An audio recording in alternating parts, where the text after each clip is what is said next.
สถานีวิทยุกระจายเสียงแห่งประเทศไทยจังหวัดเชียงใหม่ AM 1476 กิโลเฮิรตซ์สถานีวิทยุภาคภาษาชาติพันธุ์แห่งเดียวในประเทศไทยที่มีความทันสมัยเชื่อถือได้สร้างอัตลักษณ์กลุ่มชาติพันธุ์สู่สากล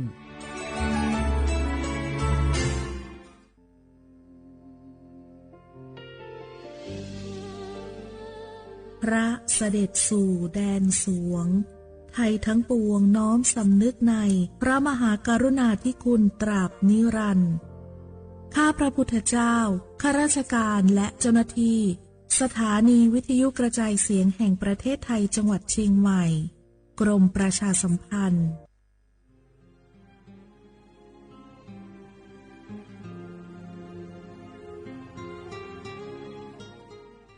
This is a moment of profound grief for the Kingdom of Thailand. The collective voices of Radio Thailand Chiang Mai join the Thai nation in mourning the passing of our beloved Queen Martha, Her Majesty Queen Sirikit. Her life was a testament to the unwavering service, grace, and deep love for the Thai people. Our humble condolences and thoughts are with His Majesty the King, the royal family, and all the Thai people during this deeply sorrowful time. We will remember her forever.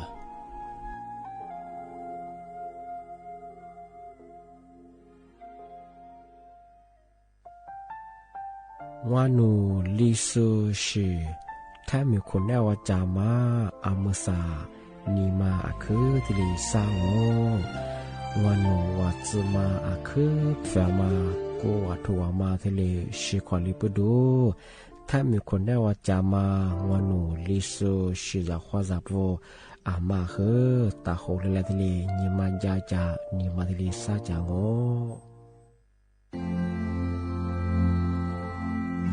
รากฐานสังคมไทยตั้งแต่อดีตจนถึงปัจจุบันเคารพเทิดทูนสถาบันพระมหากษัตริย์เป็นศูนย์รวมจิตใจที่เหนียวแน่นของคนไทยในเวลาที่เกิดวิกฤตทางการเมืองพระบารมีของพระเจ้าอยู่หัวก็ทำให้เกิดความสงบและช่วงที่เกิดวิกฤตเศรษฐกิจปรัชญาเศรษฐกิจพอเพียงของพระเจ้าอยู่หัวรัชกาลที่ 9 พระราชทานให้กับคนไทยก็ทำให้ผู้ที่น้อมนำมาปฏิบัติมีภูมิคุ้มกันและไม่เกิดความเสียหายพระปฐมบรมราชโองการของพระเจ้าอยู่หัวรัชกาลที่ 10เราจะสืบสานรักษาและต่อยอดและครองแผ่นดินโดยธรรมเพื่อประโยชน์สุขแห่งอาณาราษฎรตลอดไป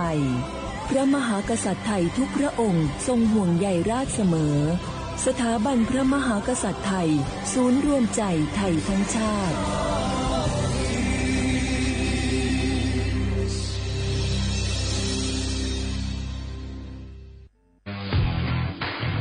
รัฐบาลไทยประกาศสงครามสแกมเมอร์รัฐบาลจึงได้ประกาศสงครามกับสแกมเมอร์ในฐานะที่สแกมเมอร์เป็นวาระแห่งชาติและในวันนี้ผมก็ได้ใช้โอกาสนี้มารายงานความคืบหน้าและเน้นย้ำถึงสิ่งที่เราต้องร่วมกันทำต่อไปรัฐบาลได้จัดตั้งคณะกรรมการอำนวยการป้องกันและปราบปรามอาชญากรรมทางเทคโนโลยีขึ้นมาโดยมีผมเป็นประธานด้วยตนเองเพื่อให้ทุกหน่วยงานทำงานไปในทิศทางเดียวกันเราได้มีการลงนามบันทึกความเข้าใจระหว่าง 15 หน่วยงานหลักทั้งภาครัฐและภาคเอกชนตลอดจนสถาบันการเงินเพื่ออุดช่องโหว่ทางการเงินและตัดเส้นทางเงินของกระบวนการอาชญากรรมเหล่านี้ให้สิ้นซากรวมพลังคนไทยต้านภัยสแกมเมอร์นายอนุทินชาญวีรกูลนายกรัฐมนตรี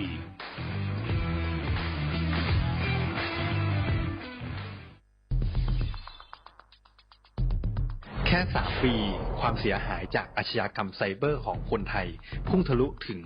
94,000 ล้านบาทหรือเฉลี่ยปีละ 30,000 ล้านบาททุก1 ชั่วโมงเราเสียเงินกว่า 3.4 ล้านบาทให้กับมิจฉาชีพออนไลน์โจรไม่เห็นใจคนอาชีพไหนอายุเท่าไหร่สถานะทางการเงินแบบใดหมอพ่อค้านักธุรกิจนักเรียนแม่บ้านข้าราชการเกษียณทุกคนตกเป็นเหยื่อได้เสมอและวันหนึ่งอาจเป็นคุณหรือคนที่คุณรักเพราะจุดอ่อนร่วมของเหยื่อคือความเร่งรีบขาดสติหรือแม้แต่บางครั้งก็เกิดความโลภจนเกินไป อย่าปล่อยให้การกดคลิกเดียวลิงก์เดียวทำให้โจรยิ้มกว้างวันนี้ถึงเวลาแล้วที่คนไทยทุกคนจะต้องร่วมมือกันสร้างภูมิคุ้มกันอาชญากรรมไซเบอร์ช่วยกันหยุดก่อนที่ภัยไซเบอร์จะทำให้คนที่คุณรักและตัวคุณเองกลายเป็นเหยื่อ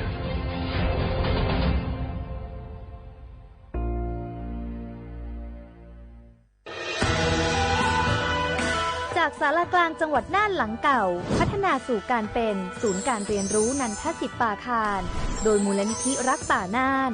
นับเป็นพระมหากรุณาธิคุณที่สมเด็จพระกนิษฐาธิราชเจ้ากรมสมเด็จพระเทพรัตนราชสุดาสยามบรมราชกุมารีได้พระราชทานนามนันทศิษย์ป่าคารอันหมายถึงอาคารแห่งความรู้ทุกแขนงของจังหวัดน่านภายในประกอบด้วยห้องนิทรรศการเฉลิมพระเกียรติรัชกาลที่ 9 แสดงพระราชประวัติและพระราชกรณียกิจของพระผู้ทรงเป็นพลังแห่งแผ่นดินและต้นแบบของความเพียรรถพระที่นั่งอนุสรณ์แห่งการเสด็จเยี่ยมราษฎรในถิ่นทุรกันดารทั่วทุกภูมิภาคของไทยพิพิธภัณฑ์ศาลากลางจังหวัดน่านความทรงจำของอาคารหลังเก่าและการอนุรักษ์สิ่งสำคัญของเมืองน่านเทคโนโลยีกับมนุษย์จุดประกายความคิดสร้างสรรค์สู่การสร้างนวัตกรรมในอนาคตน่านซิมูเลชันแนวทางจัดการขยะที่ยั่งยืนเพื่อตระหนักถึงผลกระทบต่อสังคมเศรษฐกิจและสิ่งแวดล้อมห้องสมบัติน่านย้อนรอยสู่อดีตและความรุ่งเรืองของนครน่านผ่านเงินตราเครื่องเงินและผ้าทองเปิดให้เข้าชมฟรีไม่มีค่าใช้จ่ายตั้งแต่เวลา 9 นาฬิกาถึง 17 นาฬิกาหยุดทุกวันจันทร์และวันนักขัตฤกษ์มาร่วมอนุรักษ์สืบสานสร้างสรรค์ศิลปะวัฒนธรรมและวิทยาศาสตร์ของเมืองน่านคุณค่าที่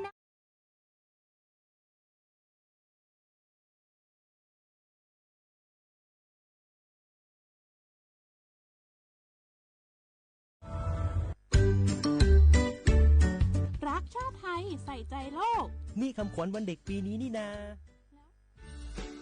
คำขวัญวันเด็กแห่งชาติปีพุทธศักราช 2569 รักชาติไทยใส่ใจโลกสถานีวิทยุกระจายเสียงแห่งประเทศไทยจังหวัดเชียงใหม่ขอเชิญน้องๆหนูๆร่วมงานวันเด็กแห่งชาติประจำปี 2569 ในวันเสาร์ที่ 11 มกราคม 2569 เวลาตั้งแต่ 8 โมงจนถึงเที่ยงกิจกรรมตอบคำถามเล่นเกมลุ้นรับของรางวัลมากมายแล้วพบกันนะคะ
เ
เสียว่าบนห้องว่างอ่ะภาษาหนีโมควาหนี3 โมงอ่ะเอา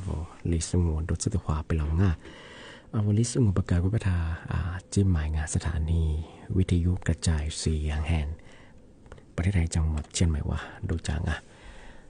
ทีนี้มาคือหนีเวลาด้วยอันไหนก็คือชั่วโมงควาหนีจิโมที่โมแล้วก็คือหนีโมควาหนี3 โมงนาทีเนี่ยควาหนีนานเนี่ยดูจังอ่ะที่ถ้าว่าวิทยุเมื่อจะมันก็คือยี่ครึ่งความถี่ยาที่ตัวลิยาสิทธิ์ชัวจวนกันตุลางอาทิตย์ทายี่ระบบยา AM อาทิตย์ทาวFacebook Live เบิ่งยี่เผยว่าคือยาสวทเชียงใหม่ AM 1476กิโลเฮิรตซ์ที่ไลฟ์สดจังนี่ไม่ถึงยังงอไม่ยากคือลิซูบางก็คือสติยังไงนี่ไม่ถึงยังมาคือแหวนยี่โคยี่โตยี่จือหวาคนที่กูมางอาทิตย์ยาวไทยบางมันยังคือ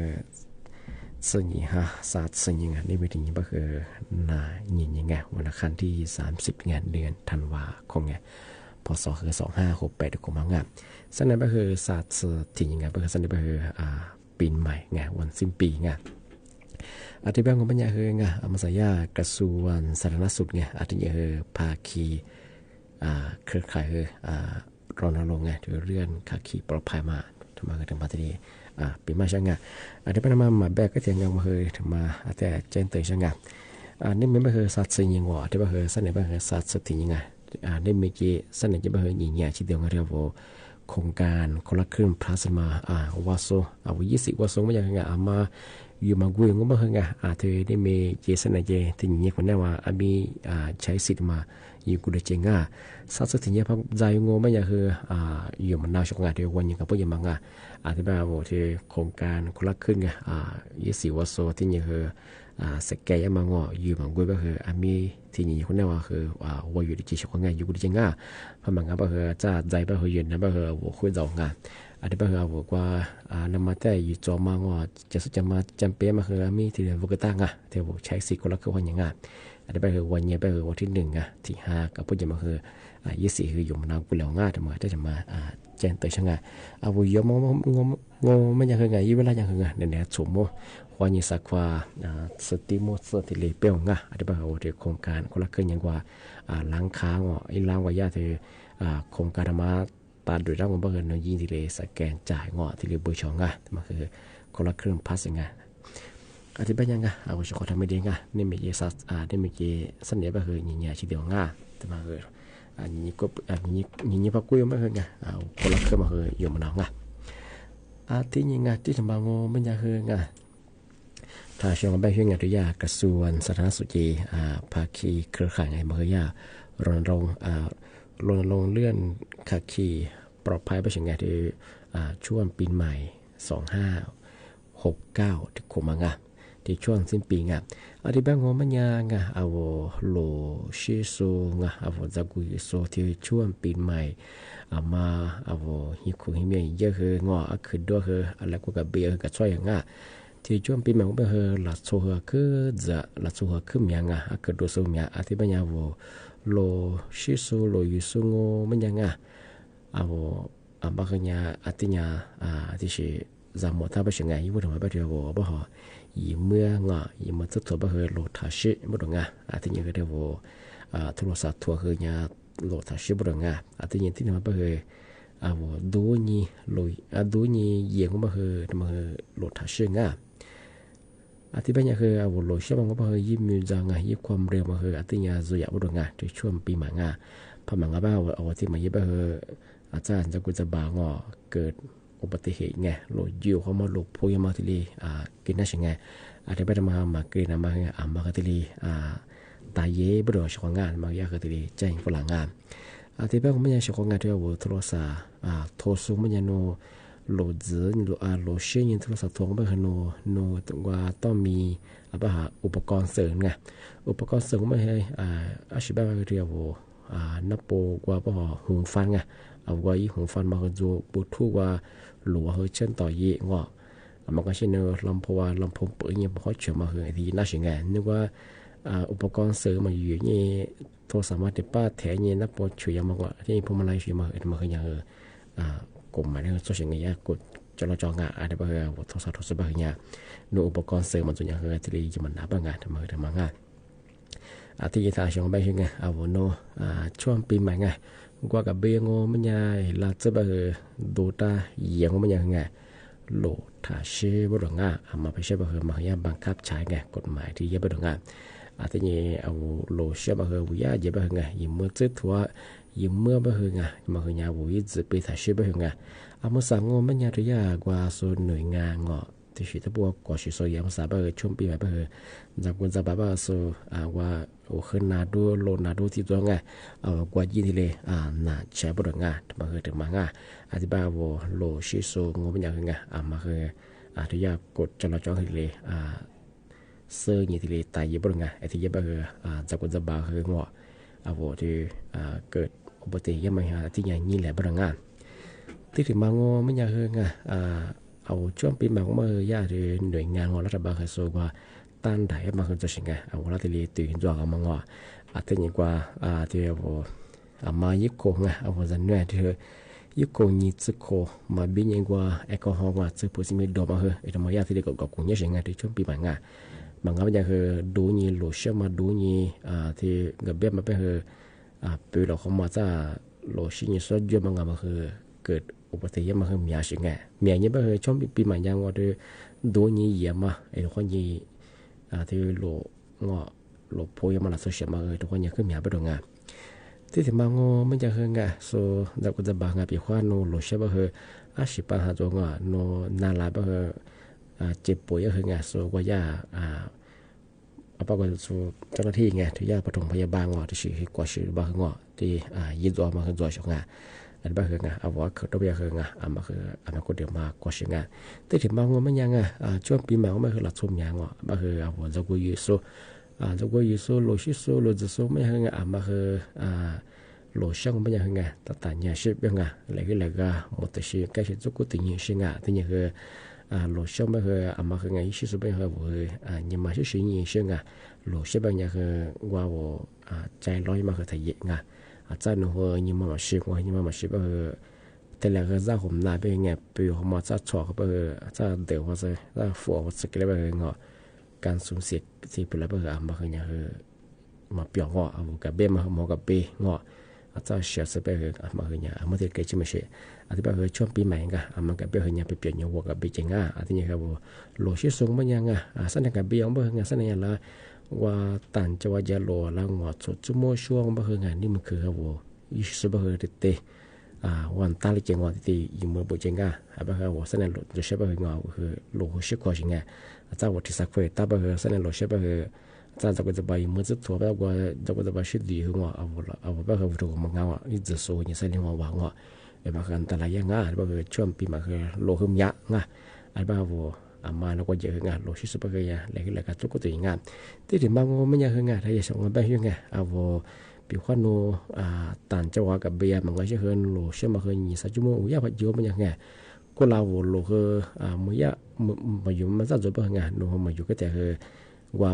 อยู่ว่ามันก็ยิ่งสูงยิ่งคือกับกูยิ่งกับเช่นไงตรวจสภาพโลกก็ถึงยิ่งไงที่นี่คืออะไรมาเบียนแต่ว่าคือฉับปะเลือกงออันนี้มาคือปีควายเบนแบงงอน้ำมันเครื่องน้ำมันเกียร์หรืองอที่นี่คือไฟเลี้ยวงออัตโต้หรืองออัตสุกเช่นไงชงไงแต่มาคืออยากที่จะเจงปีควายโนเดินทางไกลยังไปงอหนูยันใหญ่ยังคืองานหลวงคืออัตยาปลอดภัยว่าเฉยชงงานแต่มาได้แต่มาเจนเตยอย่างงามที่ถึงมาโง่ไม่ยางแต่มาคือเอามาอันนี้เนี่ยนะแบบเช่นไงในช่วงปีใหม่ก็มางานที่สำนักงานตำรวจไงอยากว่าโครงการธรรมะจะยิ้มมือว่าเฮงไงฝาดบ้าน4.0เป็นไง เอาวุหิมาช่วงปีมาผมจะบ้าเฮตันนุละฝาละญาตันนุติวจอยยังว่าวุหิยังมาจะปีหัวแล้วก็เจอยังมาเสียดายไปสิ่งไงดูจากความมันตัวสิ่งไงที่บ้านญาปีหัวมาสนใจยังมาเฮงไงทำไมญาโครงการมาเฮรถทะเบียนยี่จะมาบ้าเฮกุลาที่ซื้อยี่ห้ายี่ซื้อยี่ว่ายี่ที่ห้าหัวยัดสติลีรถทะเบียนยังไงที่บ้านไม่ยากชาวงานมาสนใจโครงการมาตัดด้วยช่องมาเฮงไงรถทะเบียนมาเฮงไงยี่กัดวางไงยูว่าที่กังมาเฮปีว่านูโทรศัพท์มือถือตัวมาเฮกว่ายี่แอปพลิเคชันไงยี่แอปมาเฮฝาดบ้าน 4.0 มาตลอดยิ่งครับทีนี้รถทะเบียนยี่ช่างมันก็เชื่อว่านูในพื้นที่ไงเอาจากว่าสถานีตำรวจสองมาเฮไงยิ่งใหญ่ทีนี้รถทะเบียนยังไงที่บ้านยาผมว่าเยอะมาเฮไงปีว่านูรถทะเบียนมาเฮเอกสารยานู20 บาทงอมาเฮแต่ละถ่ายด้านงานที่ยังคือนูฮีบิวเฮถ่ายด้านที่ยังคือนูจะซื้อจะมาเฮโซ่สติงที่ยังคือบุฮีกว่าเฮต้มแบงที่ยังคือเตาแก้ดงเอากว่าตัวกลางมาอยู่บ่เฮมีจุดดูที่จุดนี้สิติงก็จะจักว่าเฮจะยังเฮงเตาแก้ดสิเฮมาจุดบ่จุดปีที่จุดที่ไปชงไงที่ยังว่าบุฮีมาบอกว่ากล้องจะปิดไงเนื้อด้านบ่เฮไงกับกูยังกับเช่นกันอันมาถึงมาลีอยู่นั่งครับยังไงอยู่มันได้บ่เคยมี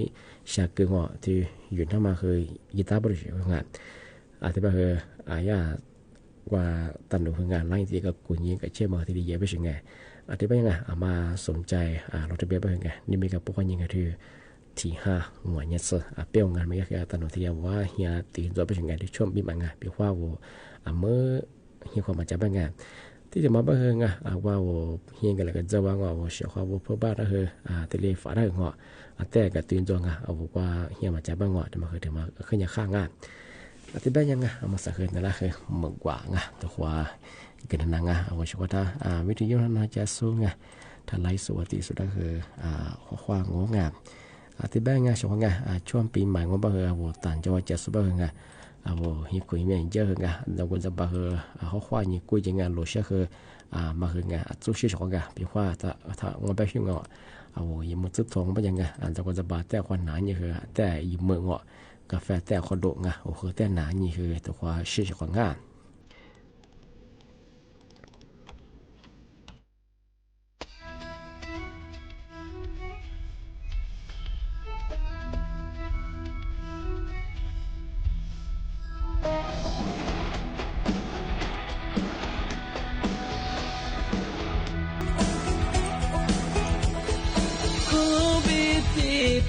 Kushona habitino hashona zolisoto kushbilo kushbila hanyiwa fuzu shizu kuyina fuzu dega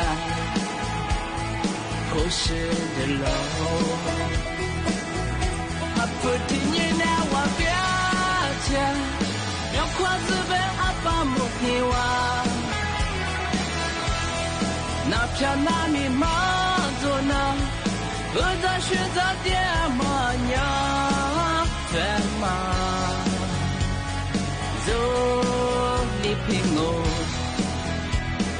哈不你别拉倒，阿爸阿妈。爸妈来自这个是花上我，日日娘娘马叽叽，不说不说阿下来走这个的，日是点我，阿特地里吉不拉你。都做嘛做里平呀，一手错人咋的下去，里皮提妈妈皮那么阿下个那个，走吧是呢。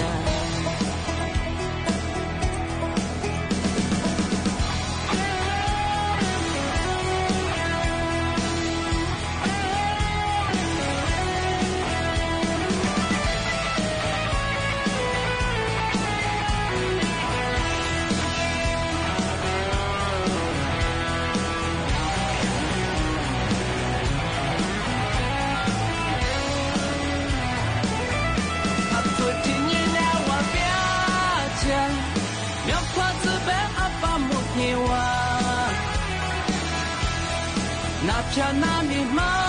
zo na u za shu za dian ma nya chen ma zo li ping o ha pu ni ni pi la na a pa a za ba ma le za chu ge shi hua zang mo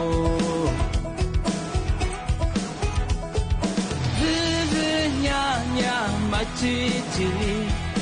ผู้สูงโมสูอาชาเลสุขกาเตลือชีเดียงโออาเพติลิจิฟุลานีทุตุตัวมาสุลิพิลาดิสโตเลซาเธอชาตุลิพิธีมามักเจนามาอาชาเรนังกาโซปาชนะ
so amizo no le mune shene mamo sujama he ni zalama da the ni shizu gwa za pe lo mong ni na ma ni shi bu ko za ho mo zo go ka ko pe la dia ni ne ku za tu be phun do la gu mo ni ma wa ha la是的走我努力木来在你的流你是可咋个咋都把咋的是火花里的表啊梦里那么你是不过早听你梦是咋的你是不过早爱领我的河梦你嘛我你自路路流，滚上这河子，是的在这河普路为拉古，爱住这里的你些，是的在这河普路为拉古，爱住这里的你些。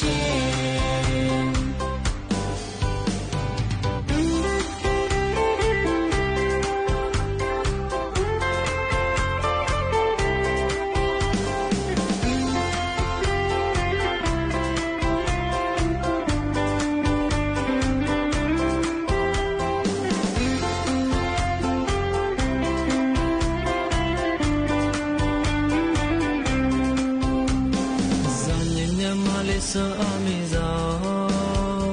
no le mune shene mamo sejama he ni zalama da the ni shizu go za pe lo梦里面嘛你是不过早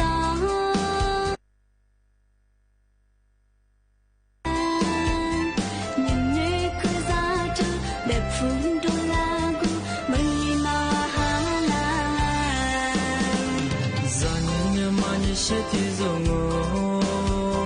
no le mune za ni bi liu ni shi可za he za zo ba za the se hua hua li pe pyo nga梦里面嘛你是不过早听你梦是咋的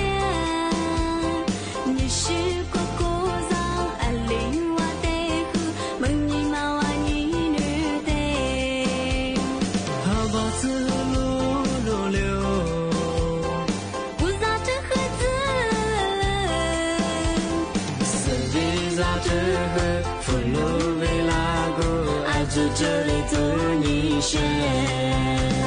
斯维萨这个佛罗维拉古阿祖这里的你选。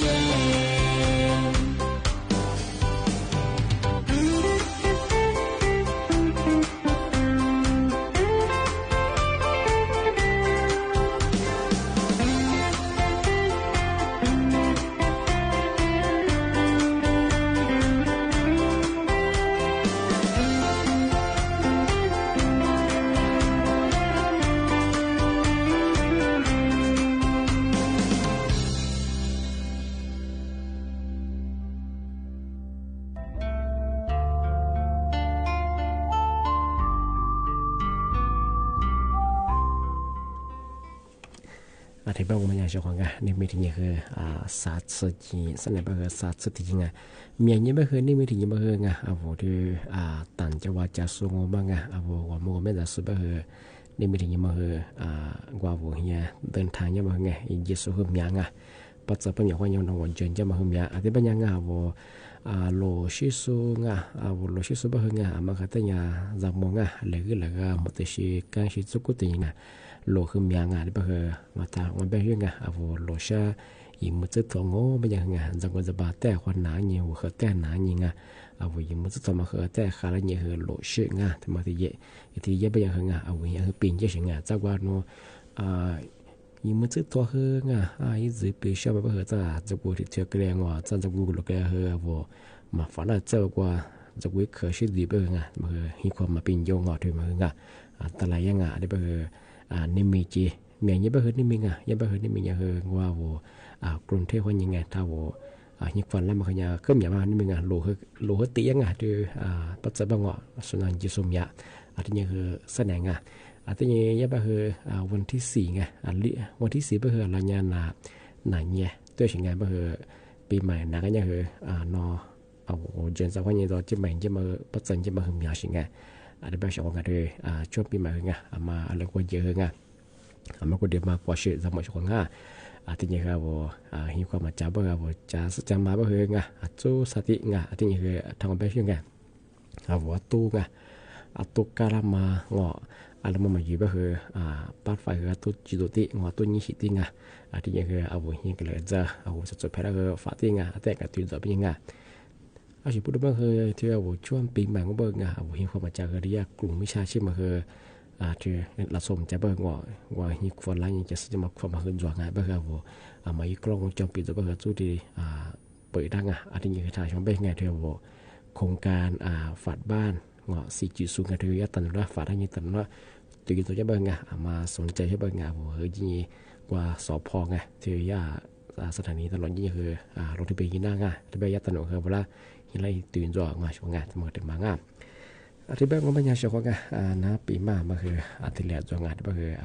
ามาในมีไงยิ่งไฟเยอะไงเดินทางยากไงข้อขวาที่ดียิ่งกว่าปีนจริงๆช่วงงานที่นี่คือเอามาดูได้ยิ่งตั้งคือรถถังเชื่อช่วงงาน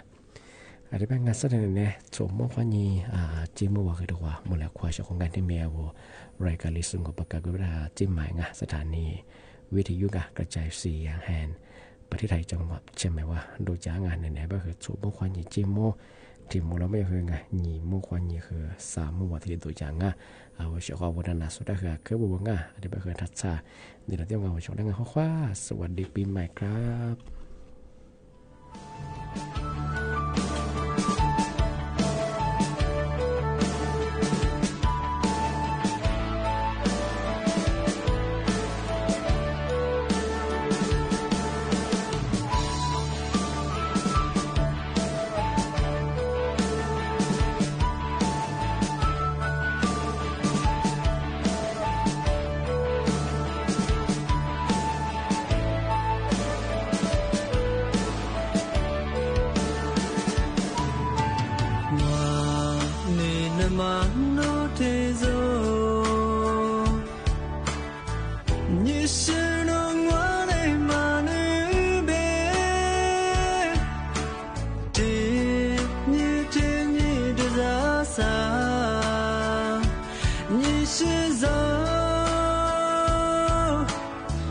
你马跨路不平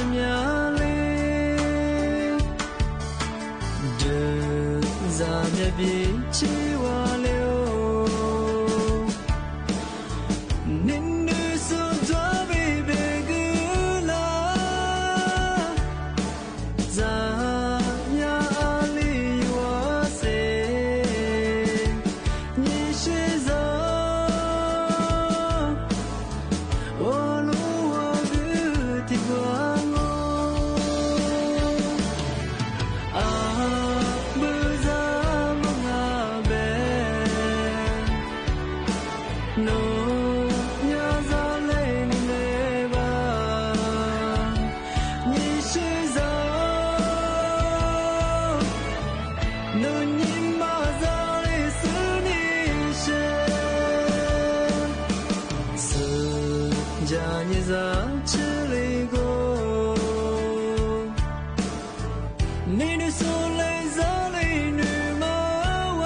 สถานีวิทยุกระจายเสียงแห่งประเทศไทยและเครือข่ายทั่วประเทศเสนอข่าวต้นชั่วโมง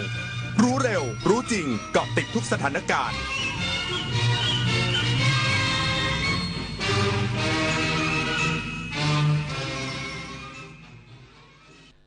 รับฟังข่าวต้นชั่วโมง 15 นาฬิกากับผมบุญมาศรีมาศครับคณะรัฐมนตรีเชิญชวนประชาชนใช้สิทธิ์คนละครึ่ง plus ที่ยังเหลืออีก 6,000 ล้านบาทช่วงเทศกาลปีใหม่ 2569 เพื่อกระตุ้นเศรษฐกิจภายในประเทศอีกสักครู่กลับมาติดตามรายละเอียดครับ โอ๊ยใครมาเผาอะไรแถวนี้ทั้งควันทั้งฝุ่นเต็มไปหมด ก็หมู่บ้านเรานี่แหละโอ้ยเขาพากันเผาขยะต่อสั่งฟางข้าวเช้าก็เผาเย็นก็เผาอีกไหนจะเด็กวัยรุ่นขับรถแข่งกันทั้งวันไม่รู้จะทำยังไงแล้วนั่นน่ะสิเอางี้เราต้องไปแจ้งผู้ใหญ่บ้านจะได้ช่วยกันแก้ไขปัญหานี้ล่ะอย่าปล่อยให้ฝุ่นทำลายชีวิตมาร่วมกันคิดลดมลพิษกันเถอะครับ23 มกราคมนี้ห้ามพลาดถนนดนตรีไลฟ์พบกับบทเพลงแห่งความรักความหวังความฝันสื่อประสานด้วยพี่น้องร้องเพลงหนูมิเตอร์และบิวกัลยาณีชมฟรีตั้งแต่เวลา 18 นาฬิกาเป็นต้นไปณห้องออดิทอเรียมอาคารศูนย์ปฏิบัติการสถานีวิทยุกระจายเสียงแห่งประเทศไทยลงทะเบียนเข้าชมได้ที่ Facebook Fanpage ถนนดนตรีเรายังเป็นนักเดินทางแสนอาลัยสมเด็จพระพันปีหลวงไทยทั้งปวงหมองหม่นกลร่ำให้พระผู้เสด็จสู่ฟ้าสวรรคาลัยแนบดวงใจตามพระบาททุกชาติภพปวงประชาน้อมสำนึกในพระมหากรุณาธิคุณเป็นล้นพ้นอันหาที่สุดมิได้ข้าพระพุทธเจ้าคณะผู้บริหารข้าราชการและเจ้าหน้าที่สถานีวิทยุกระจายเสียงแห่งประเทศไทยกรมประชาสัมพันธ์พี่ครับเกมนี้บอกว่าแค่ลง10 บาทก็ได้แล้วผมจะกดแล้วนะเดี๋ยวก่อนเกมแบบนี้หลอกเด็กนะผมแค่7 ขวบจะโดนหลอกด้วยเหรอแต่เล่นเป็นนะโหลดเป็นด้วยก็นี่ไงเพราะเด็กสมัยเนี้ยเข้าถึงสมาร์ทโฟนเร็วมากแถมยังเล่นเกมเก่งแบบน้องพี่นี่แหละหยุดคิดถามเช็คถ้าเป็นเกมที่ต้องโอนเงินก่อนหรือชวนให้เล่นได้เงินง่ายๆอย่าเชื่ออย่าโหลดร่วมกันสอดส่องบุตรหลานปกป้องจากเกมออนไลน์หลอกลวงและภัยจากมิจฉาชีพคณะรัฐมนตรีเชิญชวนประชาชนใช้สิทธิ์คนละครึ่ง plus ที่ยังเหลืออีก 6,000 ล้านบาทช่วงเทศกาลปีใหม่ 2569 เพื่อกระตุ้นเศรษฐกิจภายในประเทศพร้อมอวยพรให้ประชาชนทุกคนมีความสุขและสุขภาพแข็งแรงนางสาวลลิดาเพลิดวิวัฒนารองโฆษกประจำสำนักนายกรัฐมนตรีกล่าวว่าในโอกาสวันสุดท้ายสิ้นปีของปีนี้ขอเชิญชวนประชาชนใช้สิทธิ์คนละครึ่ง plus เนื่องจากจะปิดโครงการแล้วเพราะว่าปัจจุบันมีผู้ใช้สิทธิ์ในการใช้คนละครึ่ง plus ที่มีอยู่ประมาณ20 ล้านคนและใช้สิทธิ์ไปเพียง7 ล้านคนเหลืออีกประมาณ13 ล้านคนที่ยังไม่ได้ใช้สิทธิ์และยังมีตัวเลขที่สามารถใช้จ่ายได้อีก 6,000 ล้านบาทคณะรัฐมนตรีขอเชิญชวนใช้จ่ายช่วงสิ้นปีเพื่อกระตุ้นเศรษฐกิจภายในประเทศและขออวยพรปีใหม่ให้กับประชาชนคนไทยมีความสุขภาพแข็งแรงตลอดปีนี้และ 2569ที่ประชุมคณะรัฐมนตรีเห็นชอบโครงการส่งความสุขปีใหม่มอบให้เกษตรกรปี 2569 เปิดแหล่งท่องเที่ยวเกษตรให้ชมฟรีพร้อมนำสินค้าคุณภาพดีราคาถูกมาจำหน่ายช่วยลดรายจ่ายสร้างรายได้และกระตุ้นเศรษฐกิจทั่วไทย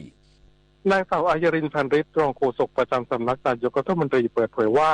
ที่ประชุมคณะรัฐมนตรีมีมติรับทราบโครงการส่งความสุขปีใหม่มอบให้เกษตรกรประจำปี 2569 ตามที่กระทรวงเกษตรและสหกรณ์เสนอเพื่อเป็นของขวัญชิ้นพิเศษให้กับพี่น้องเกษตรกรและประชาชนในช่วงเทศกาลปีใหม่ที่จะถึงนี้สำหรับโครงการนี้จะดำเนินการครอบคลุมทั้ง 76 จังหวัดทั่วประเทศเน้นความสุข3ด้านหลักๆคือด้านแรกมีกินมีใช้มีรายได้พอเพียง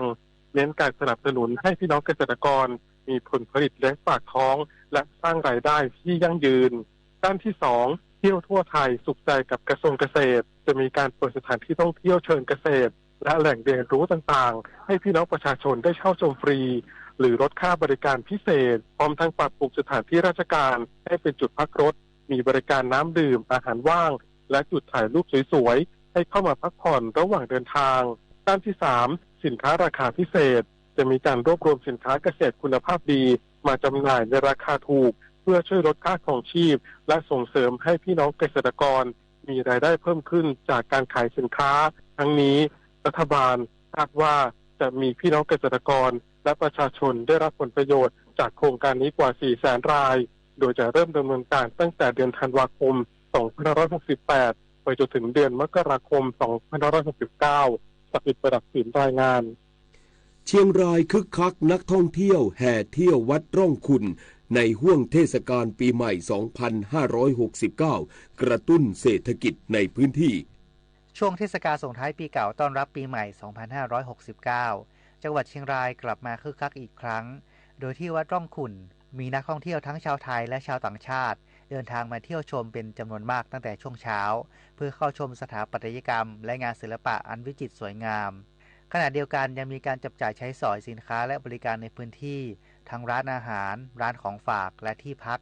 ส่งผลดีต่อผู้ประกอบการและเศรษฐกิจในระดับท้องถิ่นและยังมีหน่วยงานที่เกี่ยวข้องจัดกำลังเจ้าหน้าที่อำนวยความสะดวกด้านการจราจรความปลอดภัยและดูแลนักท่องเที่ยวพร้อมขอความร่วมมือให้ปฏิบัติตามกฎระเบียบเพื่อให้การท่องเที่ยวเป็นไปอย่างเรียบร้อยทั้งนี้คาดว่าช่วงเทศกาลปีใหม่จะยังมีนักท่องเที่ยวเดินทางเข้าจังหวัดเชียงรายอย่างต่อเนื่องซึ่งจะช่วยกระตุ้นเศรษฐกิจและส่งเสริมบรรยากาศการท่องเที่ยวให้คึกคักมากยิ่งขึ้นวศินทร์ คำพิรวงศ์ สวท.เชียงรายรายงานจบข่าวบุญมาศรีมาศอ่านรับฟังข่าวครั้งต่อไปเวลา 16 นาฬิกาติดตามข่าวที่นำเสนอไปแล้วได้ที่ www.thainews.prd.go.th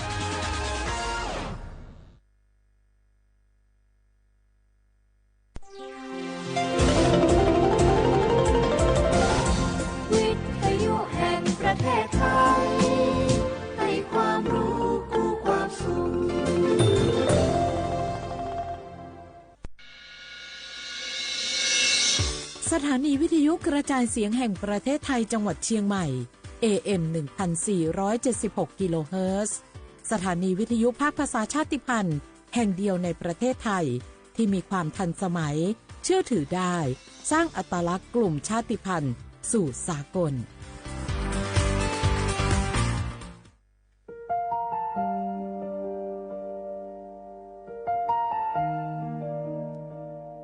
ขอน้อมเกล้าถวายอาลัยสมเด็จพระพันปีหลวงพระแม่แห่งแผ่นดินผู้ทรงเมตตาเหนือเกล้าขอพระองค์เสด็จสู่สวรรคาลัยข้าพระพุทธเจ้าข้าราชการและเจ้าหน้าที่สถานีวิทยุกระจายเสียงแห่งประเทศไทยจังหวัดเชียงใหม่กรมประชาสัมพันธ์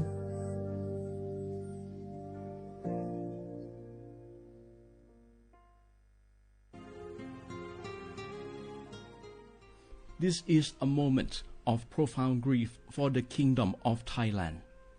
We, the collective voices of Radio Thailand Chiang Mai, join the Thai nation in mourning the passing of our beloved Queen Martha, Her Majesty Queen Sirikit. Her life was a testament to the unwavering service, grace, and deep love for the Thai people. Our humble condolences and thoughts are with His Majesty the King, the royal family, and all the Thai people during this deeply sorrowful time. We will remember her forever.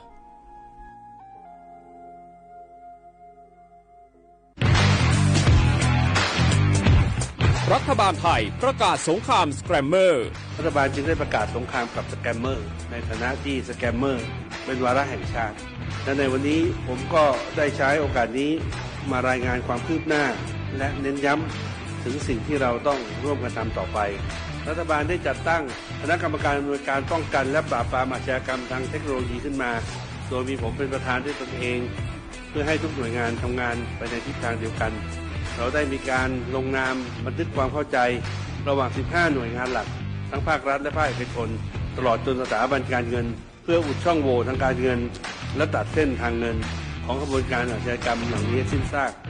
พบเห็นพฤติกรรมเข้าข่ายเป็นมิจฉาชีพแจ้งสายด่วน AOC 1441หรือ www.thaipoliceonline.com รวมพลังคนไทยต้านภัยสแกรมเมอร์นายอนุทินชาญวีรกูลนายกรัฐมนตรี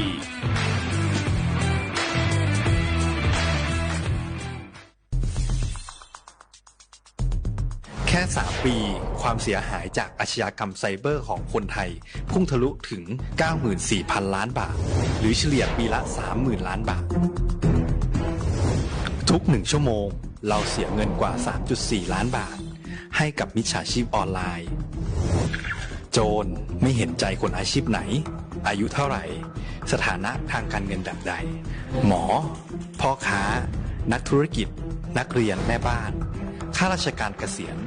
ทุกคนตกเป็นเหยื่อได้เสมอและวันหนึ่งอาจเป็นคุณหรือคนที่คุณรักเพราะจุดอ่อนร่วมของเหยื่อคือความเร่งรีบ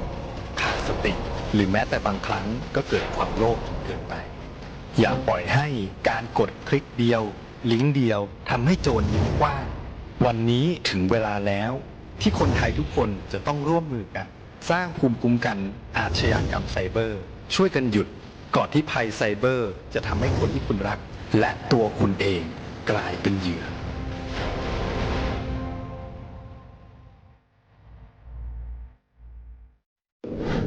ในช่วงนี้หลายพื้นที่ของประเทศไทยอากาศหนาวเย็นอย่างต่อเนื่องโดยเฉพาะยอดดอยและยอดภูประชาชนอาจเสี่ยงต่อโรคและภัยสุขภาพจากอากาศหนาวได้ขอให้ทุกคนเฝ้าระวังโรคที่พบบ่อยในฤดูหนาวได้แก่ไข้หวัดใหญ่ปอดอักเสบโรคอุจจาระร่วงโรคหัดโรคมือเท้าปากรวมทั้งภาวะเจ็บป่วยหรือเสียชีวิตจากอากาศหนาวโดยไม่ทราบสาเหตุโดยเฉพาะผู้ที่ไม่สวมใส่เสื้อผ้ากันหนาวหรือผู้ที่ดื่มสุราเป็นประจำป้องกันง่ายๆเริ่มที่ตัวเราดูแลสุขภาพให้แข็งแรงออกกำลังกายสม่ำเสมอรับประทานอาหารปรุงสุกดื่มน้ำสะอาดล้างมือบ่อยๆไม่ใช้ของส่วนตัวร่วมกับผู้อื่นและหากมีอาการไอจามอย่าลืมสวมหน้ากากอนามัยทุกครั้งขณะอยู่ในที่แออัดที่สำคัญควรรักษาความอบอุ่นเตรียมเสื้อผ้ากันหนาวให้เพียงพองดดื่มเครื่องดื่มแอลกอฮอล์เพื่อความปลอดภัยในช่วงอากาศหนาวนี้ดูแลสุขภาพให้แข็งแรงตลอดช่วงฤดูหนาวนี้กันด้วยนะคะด้วยความปรารถนาดีจากสำนักงานประชาสัมพันธ์ที่ 3 กรมประชาสัมพันธ์จากศาลากลางจังหวัดน่านหลังเก่าพัฒนาสู่การเป็นศูนย์การเรียนรู้นันทศิษย์ป่าคารโดยมูลนิธิรักป่าน่านนับเป็นพระมหากรุณาธิคุณที่สมเด็จพระกนิษฐาธิราชเจ้ากรมสมเด็จพระเทพรัตนราชสุดาสยามบรมราชกุมารีได้พระราชทานนามนันทศิษย์ป่าคารอันหมายถึงอาคารแห่งความรู้ทุกแขนงของจังหวัดน่าน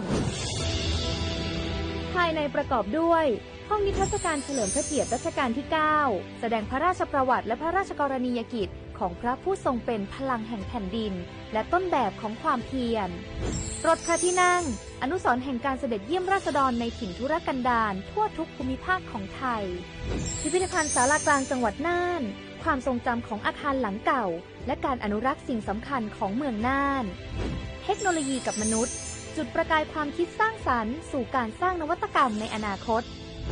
น่านซิมูเลชันแนวทางจัดการขยะที่ยั่งยืนเพื่อตระหนักถึงผลกระทบต่อสังคมเศรษฐกิจและสิ่งแวดล้อมห้องสมบัติน่านย้อนรอยสู่อดีตและความรุ่งเรืองของนครน่านผ่านเงินตราเครื่องเงินและผ้าทอง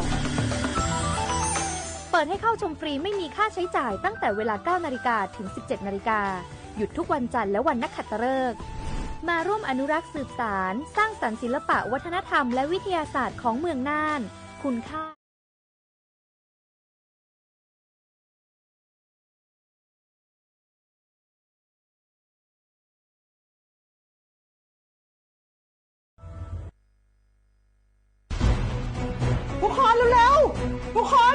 ของแล้วแผ่นดินไหวแล้วแผ่นดินไหว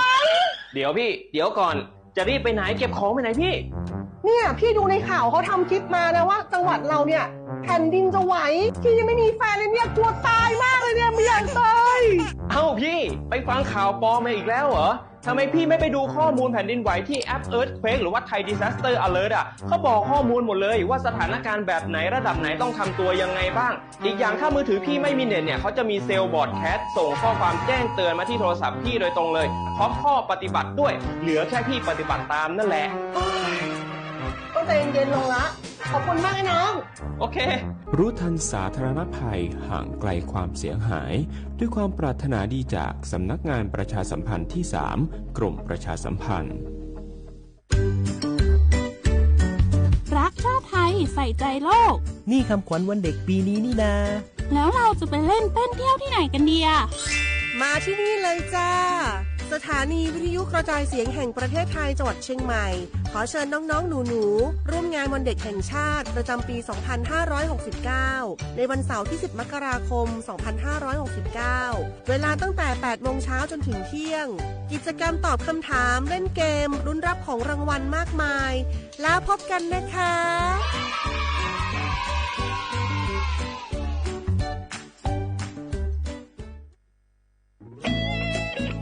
เสียงของท่านมีความหมายต่ออนาคตประเทศการเลือกตั้งคือโอกาสสำคัญที่ประชาชนจะได้ร่วมกำหนดทิศทางบ้านเมืองขอเชิญชวนพี่น้องประชาชนผู้มีสิทธิ์เลือกตั้งทุกท่านออกไปใช้สิทธิ์เลือกตั้งปี 2569 เลือกคนดีเลือกผู้แทนที่ตั้งใจทำงานเพื่อประโยชน์ของประชาชนบดีปล่อยให้เสียงของท่านเงียบหายเพราะประชาธิปไตยเริ่มต้นที่การไปใช้สิทธิ์ร่วมกันไปเลือกตั้งอย่างพร้อมเพรียงกันวันอาทิตย์ที่ 8 กุมภาพันธ์ 2569 8 โมงเช้าถึง 5 โมงแลงใช้สิทธิ์ใช้เสียงเพื่ออนาคตของประเทศไทย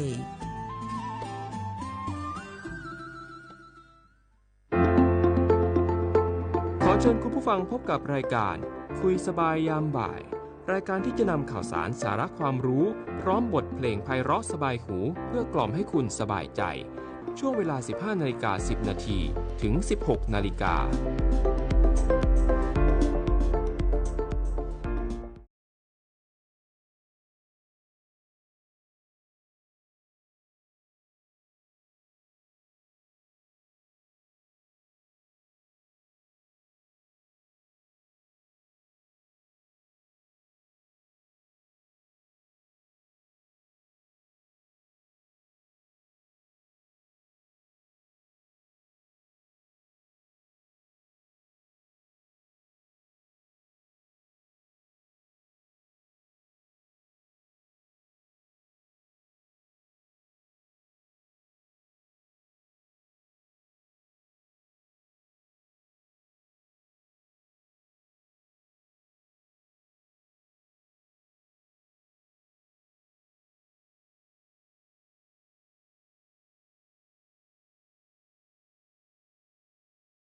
สวัสดีค่ะต้อนรับคุณผู้ฟังทุกท่านเข้าสู่ช่วงเวลาของรายการ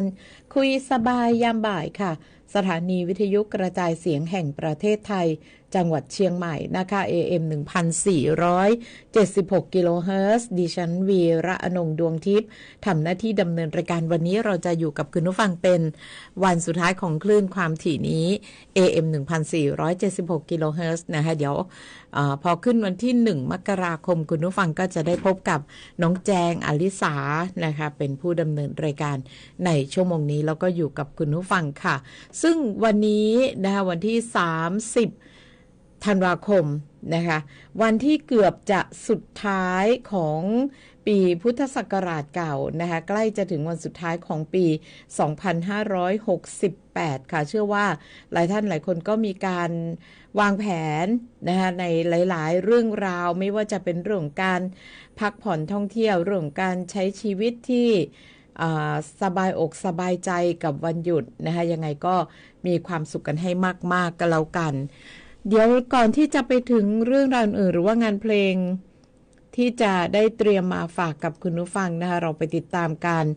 รายงานอากาศกันก่อนจากศูนย์อุตุนิยมวิทยาภาคเหนือวันนี้อาจจะพูดคุยน้อยๆนะคะฟังเพลงกันเยอะๆปวดศีรษะปวดหัวค่ะวันนี้นะคะก็คุยกันไปตามเวลาที่เรามีอยู่นะคะเริ่มต้นที่การรายงานอากาศจากศูนย์อุตุนิยมวิทยาภาคเหนือค่ะวันนี้ในภาคเที่ยงวันนี้เป็นต้นไปภาคเหนือมีอากาศเย็นถึงหนาวกับมีหมอกในตอนเช้าเนื่องจากลมตะวันตกเฉียงเหนือในระดับบนค่ะพัดปกคลุมประเทศไทยตอนบนในขณะที่บริเวณความกดอากาศสูงหรือมวลอากาศเย็นกำลังปานกลางค่ะที่ปกคลุมภาคเหนือแล้วก็ภาคตะวันออกเฉียงเหนือเริ่มมีกำลังอ่อนลงนะคะขอให้ประชาชนนั้นดูแลรักษาสุขภาพเนื่องจากสภาพอากาศที่หนาวเย็นนะคะสำหรับภาคเหนือตอนบนก็ยังคงมีอากาศเย็นถึงหนาวแล้วก็มีหมอกในตอนเช้าที่บริเวณยอดดอยค่ะยอดดอยอากาศยังคงหนาวถึงหนาวจัดนะคะกับมีน้ำค้างแข็งบางแห่งอุณหภูมิต่ำสุดของยอดดอยอยู่ที่ 5-10 องศาเซลเซียสก็ยังหนาวเย็นกันอยู่สำหรับพื้นที่บนดอยนะคะยังไงก็ต้องเตรียมความพร้อมดูแลสุขภาพร่างกายทุกครั้งที่เราไปพักผ่อนท่องเที่ยวกันนะคะในช่วงนี้วันนี้วันที่30แล้วพรุ่งนี้เป็นอีก1วันใครที่ยังไม่ได้ไปใช้บริการหรือว่าใครยังใช้คนละครึ่ง plus ไม่หมดต้องใช้แล้วนะคะต้องใช้แล้วค่ะจะหมดเวลาแล้ว31 ธันวาคมนะคะเพราะฉะนั้นใครยังไม่ได้ใช้ก็รีบไปใช้ค่ะ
จ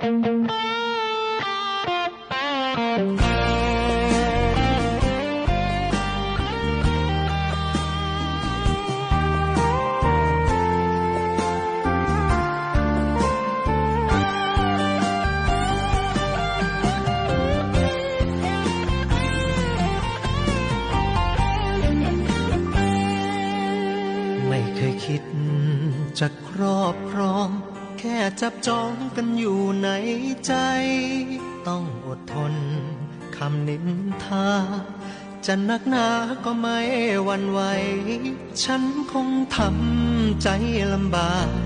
เธอก็ทำตัวยากใช่ไหมขอแค่เพียงสองเราเข้าใจจะเป็นอย่างไรก็อยู่ที่เราทั้งสองคนที่ขอแค่ได้รักก็พอฉันก็พอสุขใจขอเพียงได้รู้เธออยู่ดีไหมก็สุขใจล้นขอแค่ห่วงใยห่างๆคิดถึงกันบ้างสักคนขอเพียงได้รักเธอจนฉันสิ้นลมหายใจไม่บอกใครให้ได้เห็นสิ่งที่เป็นเราเก็บอยู่ในใจเราทั้งสองจะเก็บไว้เก็บเอาไว้ไม่บอกใครทั้งนั้นฉันคงทำใจลำบากเธอก็ทำตัวยากเช่นกันแล้วเราคงจะเป็นเหมือนกันโอ้สวรรค์โปรดเข้าใจเราสองคนที่ขอแค่ได้รักก็พอฉันก็พอสุขใจขอเพียงได้รู้เธออยู่ดีไหมก็สุขใจล้นขอแค่ห่วงใยห่างๆคิดถึงกันบ้างสักคนขอเพียงได้รักเธอจน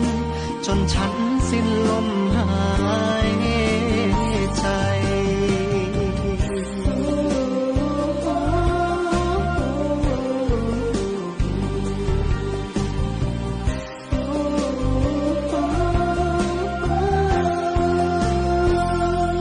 ฉันคงทำใจลำบาก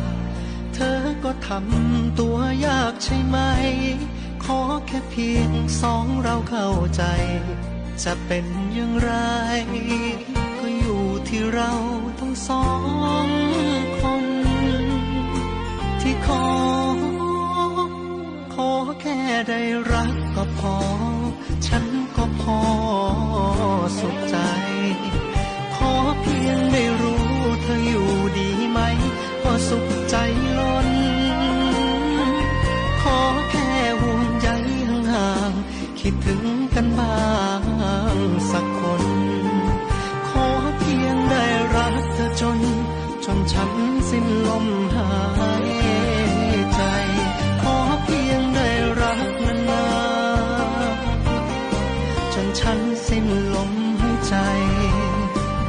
ขอเพียงเรารักกันจนโลกนี้จะมาลาย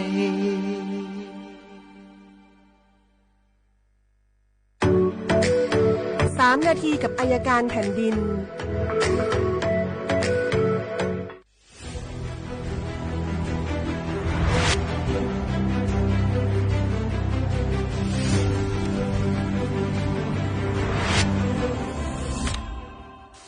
สวัสดีครับพบกันอีกครั้งกับรายการ3 นาทีกับอัยการแผ่นดินวันนี้จะมาพูดถึงเรื่องการคุ้มครองสวัสดิภาพเด็กที่ถูกทารุณกรรมโดยบุคคลในครอบครัวตามพระราชบัญญัติคุ้มครองเด็กได้ให้คำนิยามของเด็กว่าเด็กหมายถึงบุคคลที่อายุต่ำกว่า18 ปีบริบูรณ์แต่ไม่รวมถึงบุคคลซึ่งบรรลุนิติภาวะด้วยการสมรสและได้ให้ความหมายของเด็กที่ถูกทารุณกรรมเอาไว้ว่าเด็กที่ถูกกระทำหรือละเว้นการกระทำให้ปราศจากซึ่งเสรีภาพหรือเกิดอันตรายต่อกายหรือจิตใจ หรือเด็กที่ถูกล่วงละเมิดทางเพศหรือเด็กที่ถูกใช้ให้กระทำหรือประพฤติในลักษณะที่น่าจะก่อให้เกิดอันตรายแก่ร่างกายหรือจิตใจดังที่ท่านจะเห็นได้จากกรณีบุคคลในครอบครัวได้ใช้เด็กให้ไปทำงานซึ่งมีลักษณะสุ่มเสี่ยงต่อสุขภาพหรือสวัสดิภาพของเด็กเช่นให้เด็กไปเป็นขอทานหรือให้เด็กไปทำงานในสถานบริการซึ่งต้องกระทำงานในเวลากลางคืนอันเป็นการน่าจะก่อให้เกิดอันตรายต่อร่างกายหรือจิตใจเด็กซึ่งการกระทำดังกล่าวนี้ก็เป็นการกระทำทารุณกรรมเด็กตามความหมายในพระราชบัญญัติคุ้มครองเด็กทั้งนี้ถ้าท่านพบเห็นเด็กซึ่งถูกทารุณกรรมท่านสามารถแจ้งเจ้าหน้าที่ตำรวจเจ้าหน้าที่ฝ่ายปกครองและพนักงานเจ้าหน้าที่คุ้มครองเด็กซึ่งก็คือบ้านพักเด็กและครอบครัวที่เบอร์โทรศัพท์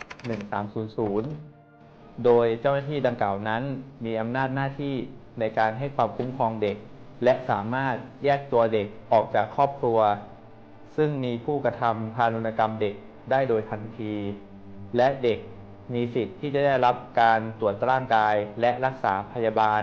รวมไปถึงได้รับการคุ้มครองและดูแลโดยบ้านพักเด็กและครอบครัวนอกจากนี้พนักงานอัยการก็ยังสามารถที่จะดำเนินการยื่นคำร้องขอคุ้มครองสวัสดิภาพเพื่อให้คุ้มครองเด็กที่ถูกกระทำด้วยความรุนแรงในครอบครัวหรือถูกกระทำทารุณกรรมโดยบุคคลในครอบครัวได้เพื่อที่จะให้ศาลมีคำสั่งห้ามมิให้บุคคลผู้กระทำความผิดดังกล่าวกระทำทารุณกรรมเด็กอีกและให้เด็กได้อยู่ในความคุ้มครองดูแลของบ้านพักเด็กและครอบครัวทั้งนี้สำนักงานอัยการคุ้มครองสิทธิและช่วยเหลือทางกฎหมายและการบังคับคดีสามารถช่วยเหลือเด็กซึ่งเป็นผู้เสียหายในคดีอาญา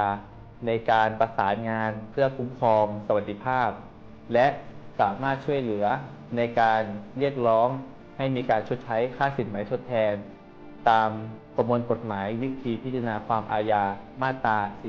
44/1ในวันนี้นะครับท่านก็จะได้รับความรู้ในเรื่องของการคุ้มครองสวัสดิภาพเด็กซึ่งถูกกระทำทารุณกรรมโดยบุคคลในครอบครัวนะครับหากท่านได้พบเห็น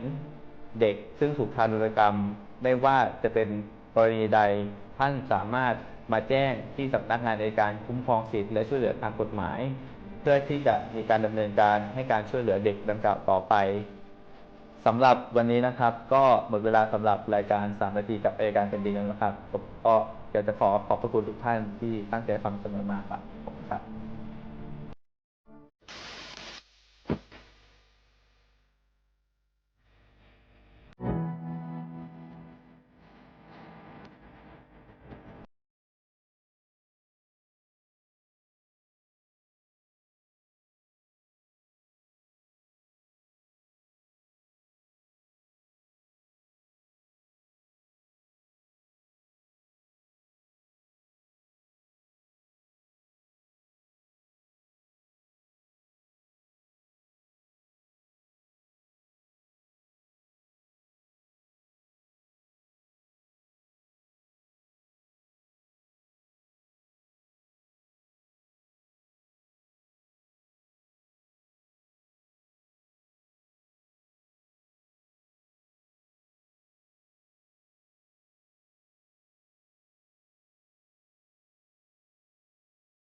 กับคุณผู้ฟัง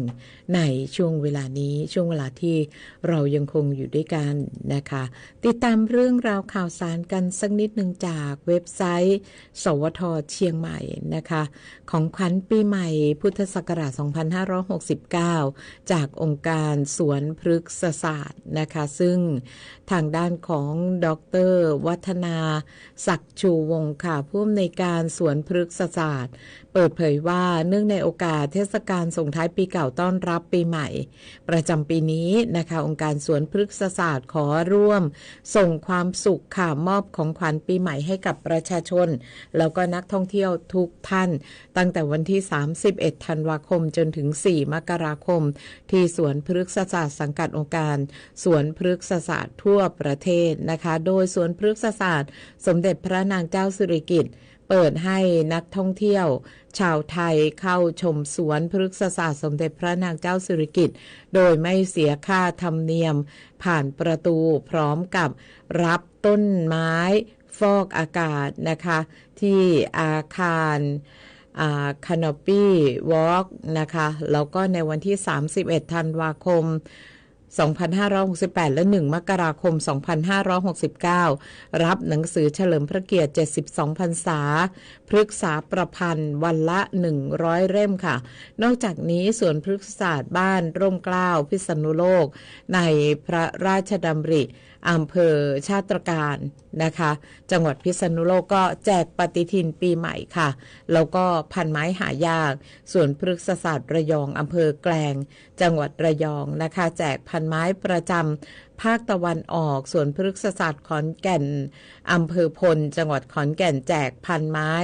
ประจำภาคตะวันออกเฉียงเหนือสวนพฤกษศาสตร์พระแม่ย่าอำเภอเมืองจังหวัดสุโขทัยแจกเมล็ดพันธุ์ดอกไม้ใกล้สวนไหนแวะรับพันไม้ไปปลูกเพิ่มพื้นที่สีเขียวแล้วก็ความสดชื่นต้อนรับปีใหม่2569ค่ะพร้อมกันนี้ค่ะขอเชิญงานเชิญชวนร่วมงานBotanic Festival 2026นะคะสวนของแม่ The Queen Mother Garden ระหว่างวันที่26ธันวาคม2568ถึง4มกราคม2569ที่สวนพฤกษศาสตร์สมเด็จพระนางเจ้าสิริกิติ์พระบรมราชินีพระบรมราชินีนะคะอำเภอแม่ริมจังหวัดเชียงใหม่พบกิจกรรมที่น่าสนใจมากมายค่ะสอบถามรายละเอียดเพิ่มเติมได้ที่ทาง Inbox Facebookเพจขององค์การสวนพฤกษศาสตร์ค่ะและนี่ก็คืออีกหนึ่งสถานที่ที่เชิญชวนให้คุณผู้ฟังได้ไปพักผ่อนท่องเที่ยวกันนะคะและในช่วงนี้จังหวัดเชียงใหม่เองโดยท่านรองผู้ว่าราชการจังหวัดเชียงใหม่เน้นย้ำทุกหน่วยงานคุมเข้มความปลอดภัยในทุกมิติค่ะทั้งการจราจรการอำนวยความสะดวกในสถานที่ท่องเที่ยวในช่วงเทศกาลปีใหม่ด้วยนะคะนายศิวกรบัวป้องค่ะรองผู้ว่าราชการจังหวัดเชียงใหม่ก็ได้เน้นย้ำทุกหน่วยงานดูแลความปลอดภัยในช่วงเทศกาลปีใหม่2569อย่างเข้มงวดค่ะทั้งด้านการจราจรการอำนวยความสะดวกในสถานที่ท่องเที่ยวตลอดจนการประสานงานแล้วก็ช่วยเหลือผู้ประสบภัยรวมถึงการประชาสัมพันธ์ให้ประชาชนเพิ่มความระมัดระวังในการใช้รถใช้ถนน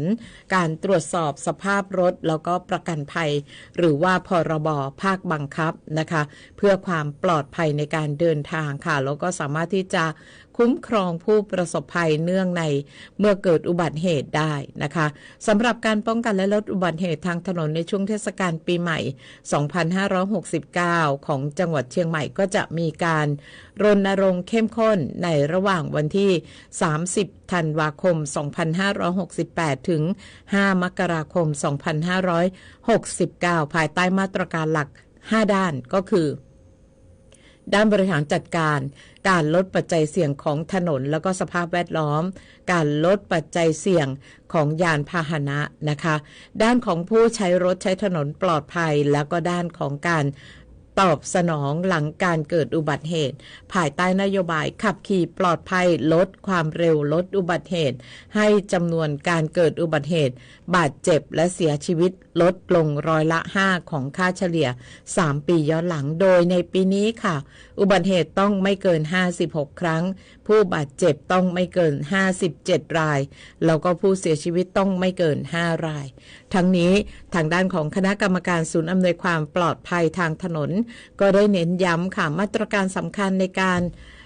ลดความเร็วของยานพาหนะการดำเนินการกับผู้ปกครองกรณีเด็กเมาสุราแล้วก็ขับขี่และการลดจุดเสี่ยงของการเกิดอุบัติเหตุทางถนนและนี่ก็คือข่าวสารทั้งหมดนะคะในช่วงเวลาของรายการคุยสบายยามบ่ายทางสถานีวิทยุกระจายเสียงแห่งประเทศไทยจังหวัดเชียงใหม่ค่ะ1 มกราคม 2569 เป็นต้นไปรายการนี้จะมีน้องแจงอลิสาเปี่ยงตั้งทำหน้าที่ดำเนินรายการนะคะดิฉันวีระอนงค์ดวงทิพย์ก็จัดรายการเพียงวันนี้นะคะพรุ่งนี้เป็นวันหยุดเนาะขออนุญาต1วันกันละกันค่ะแล้วก็เริ่มต้นใหม่กับปีพุทธศักราชใหม่กันเลยนะคะขอให้คุณผู้ฟังทุกท่านมีความสุขกันมากๆสุขทั้งกายสุขทั้งใจสุขภาพดีแล้วก็มีความโชคดีตลอดไป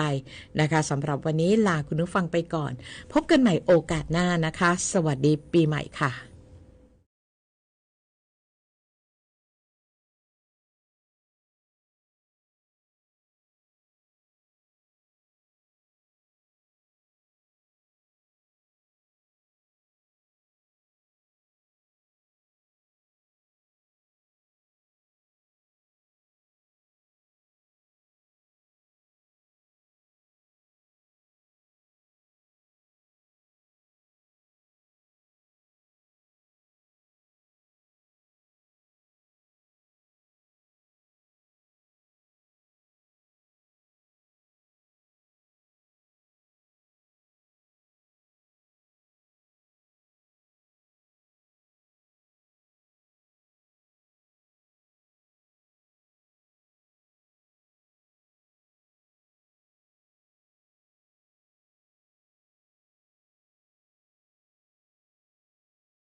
เห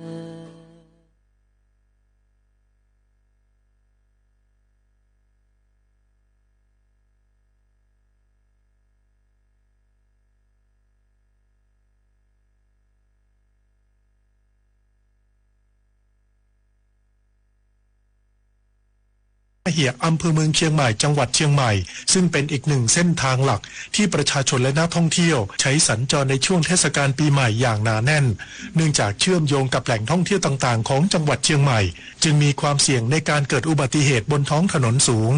ผู้ว่าราชการจังหวัดเชียงใหม่ยังได้มอบน้ำดื่มและเสบียงอาหารให้กับเจ้าหน้าที่ผู้ปฏิบัติงานประจำด่านตรวจและกล่าวให้กำลังใจที่ได้เสียสละเวลาในช่วงวันหยุดทำงานเพื่อดูแลความปลอดภัยประชาชนทั้งนี้ได้กำชับให้องค์กรปกครองส่วนท้องถิ่นกำนันผู้ใหญ่บ้านในทุกพื้นที่เข้มงวดกวดขันประชาชนเมาแล้วไม่ให้ขับขี่รถอย่างเด็ดขาดจากนั้นได้ไปสักการะศาลปู่แสะย่าแสะบริเวณทางขึ้นวัดพระธาตุดอยคำให้กำลังใจผู้ค้าขายดอกมะลิสักการะพระเจ้าทันใจและตรวจจุดให้บริการรถโดยสารรับส่งนักท่องเที่ยวขึ้นไปยังวัดพระธาตุดอยคำด้วยสุรชัยเงินคำคงสำนักงานประชาสัมพันธ์จังหวัดเชียงใหม่รายงานเช่นเดียวกับจังหวัดสุราษฎร์ธานีเปิดศูนย์ปฏิบัติการป้องกันและลดอุบัติเหตุทางถนนช่วงเทศกาลปีใหม่ 69 หวังลดปัจจัยเสี่ยงการเกิดอุบัติเหตุทุกมิตินายจุมพจน์ วรรณฉัตรสิริผู้ว่าราชการจังหวัดสุราษฎร์ธานีเป็นประธานเปิดศูนย์ปฏิบัติการป้องกันและลดอุบัติเหตุทางถนนเทศกาลปีใหม่ 2569 ซึ่งจัดตั้งขึ้นตั้งแต่วันที่ 30 ธันวาคม 2568 ไปจนถึงวันที่ 5 มกราคม ปี 2569 เพื่อลดปัจจัยเสี่ยงการเกิดอุบัติเหตุทางถนนในทุกมิติทั้งด้านคนถนนและยานพาหนะตลอดจนให้ความสำคัญกับการบังคับใช้กฎหมายอย่างเคร่งครัดควบคู่กับการรณรงค์ประชาสัมพันธ์สร้างความตระหนักและการใช้กลไกของสังคมเพื่อปราบปรามตักเตือนผู้ที่มีพฤติกรรมเสี่ยงในพื้นที่อย่างเข้มข้นรวมทั้งอำนวยความสะดวกและให้บริการแก่ผู้ใช้เส้นทางเดินทางสัญจรกลับภูมิลำเนาและท่องเที่ยวภายในจังหวัดอย่างปลอดภัยเพราะในช่วงเทศกาลมีนักท่องเที่ยวเดินทางเข้ามาในพื้นที่เป็นจำนวนมากอ่อนปวีวงศ์วชิราสวทสุราษฎร์ธานีรายงาน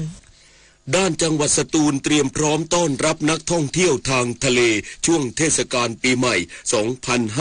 2569 สร้างความมั่นใจด้านความปลอดภัย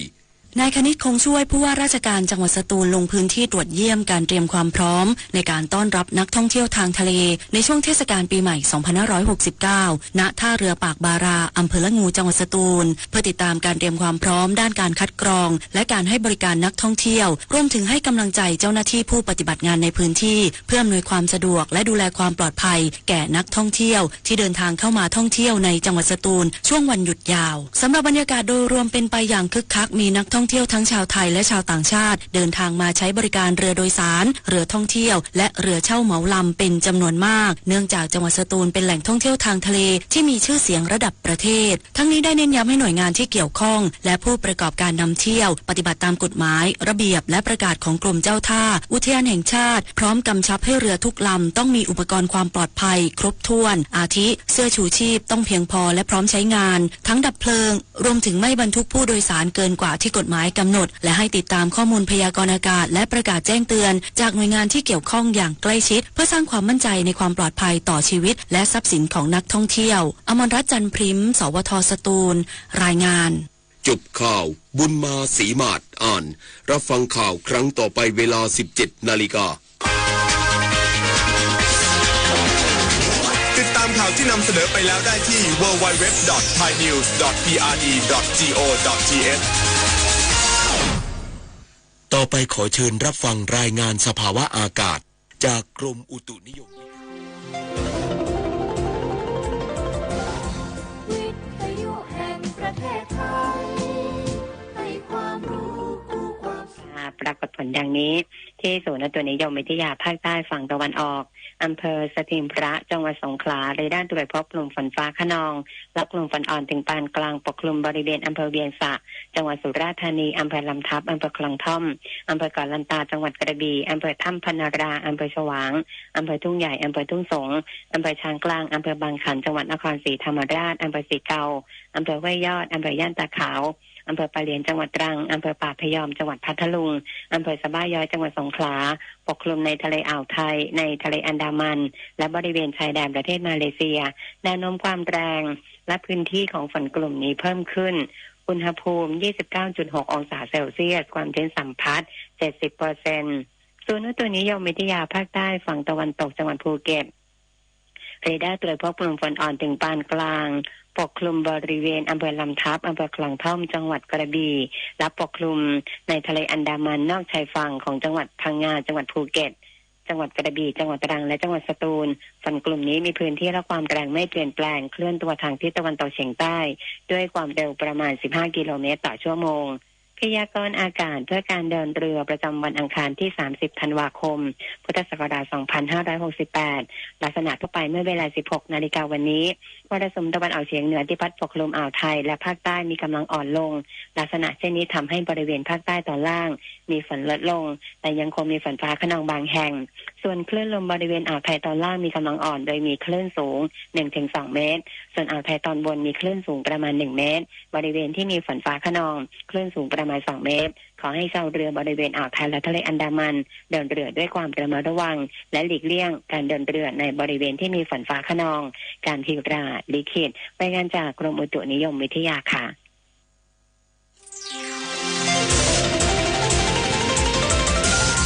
วิทยุแห่งประเทศไทยให้ความรู้กู้ความสุข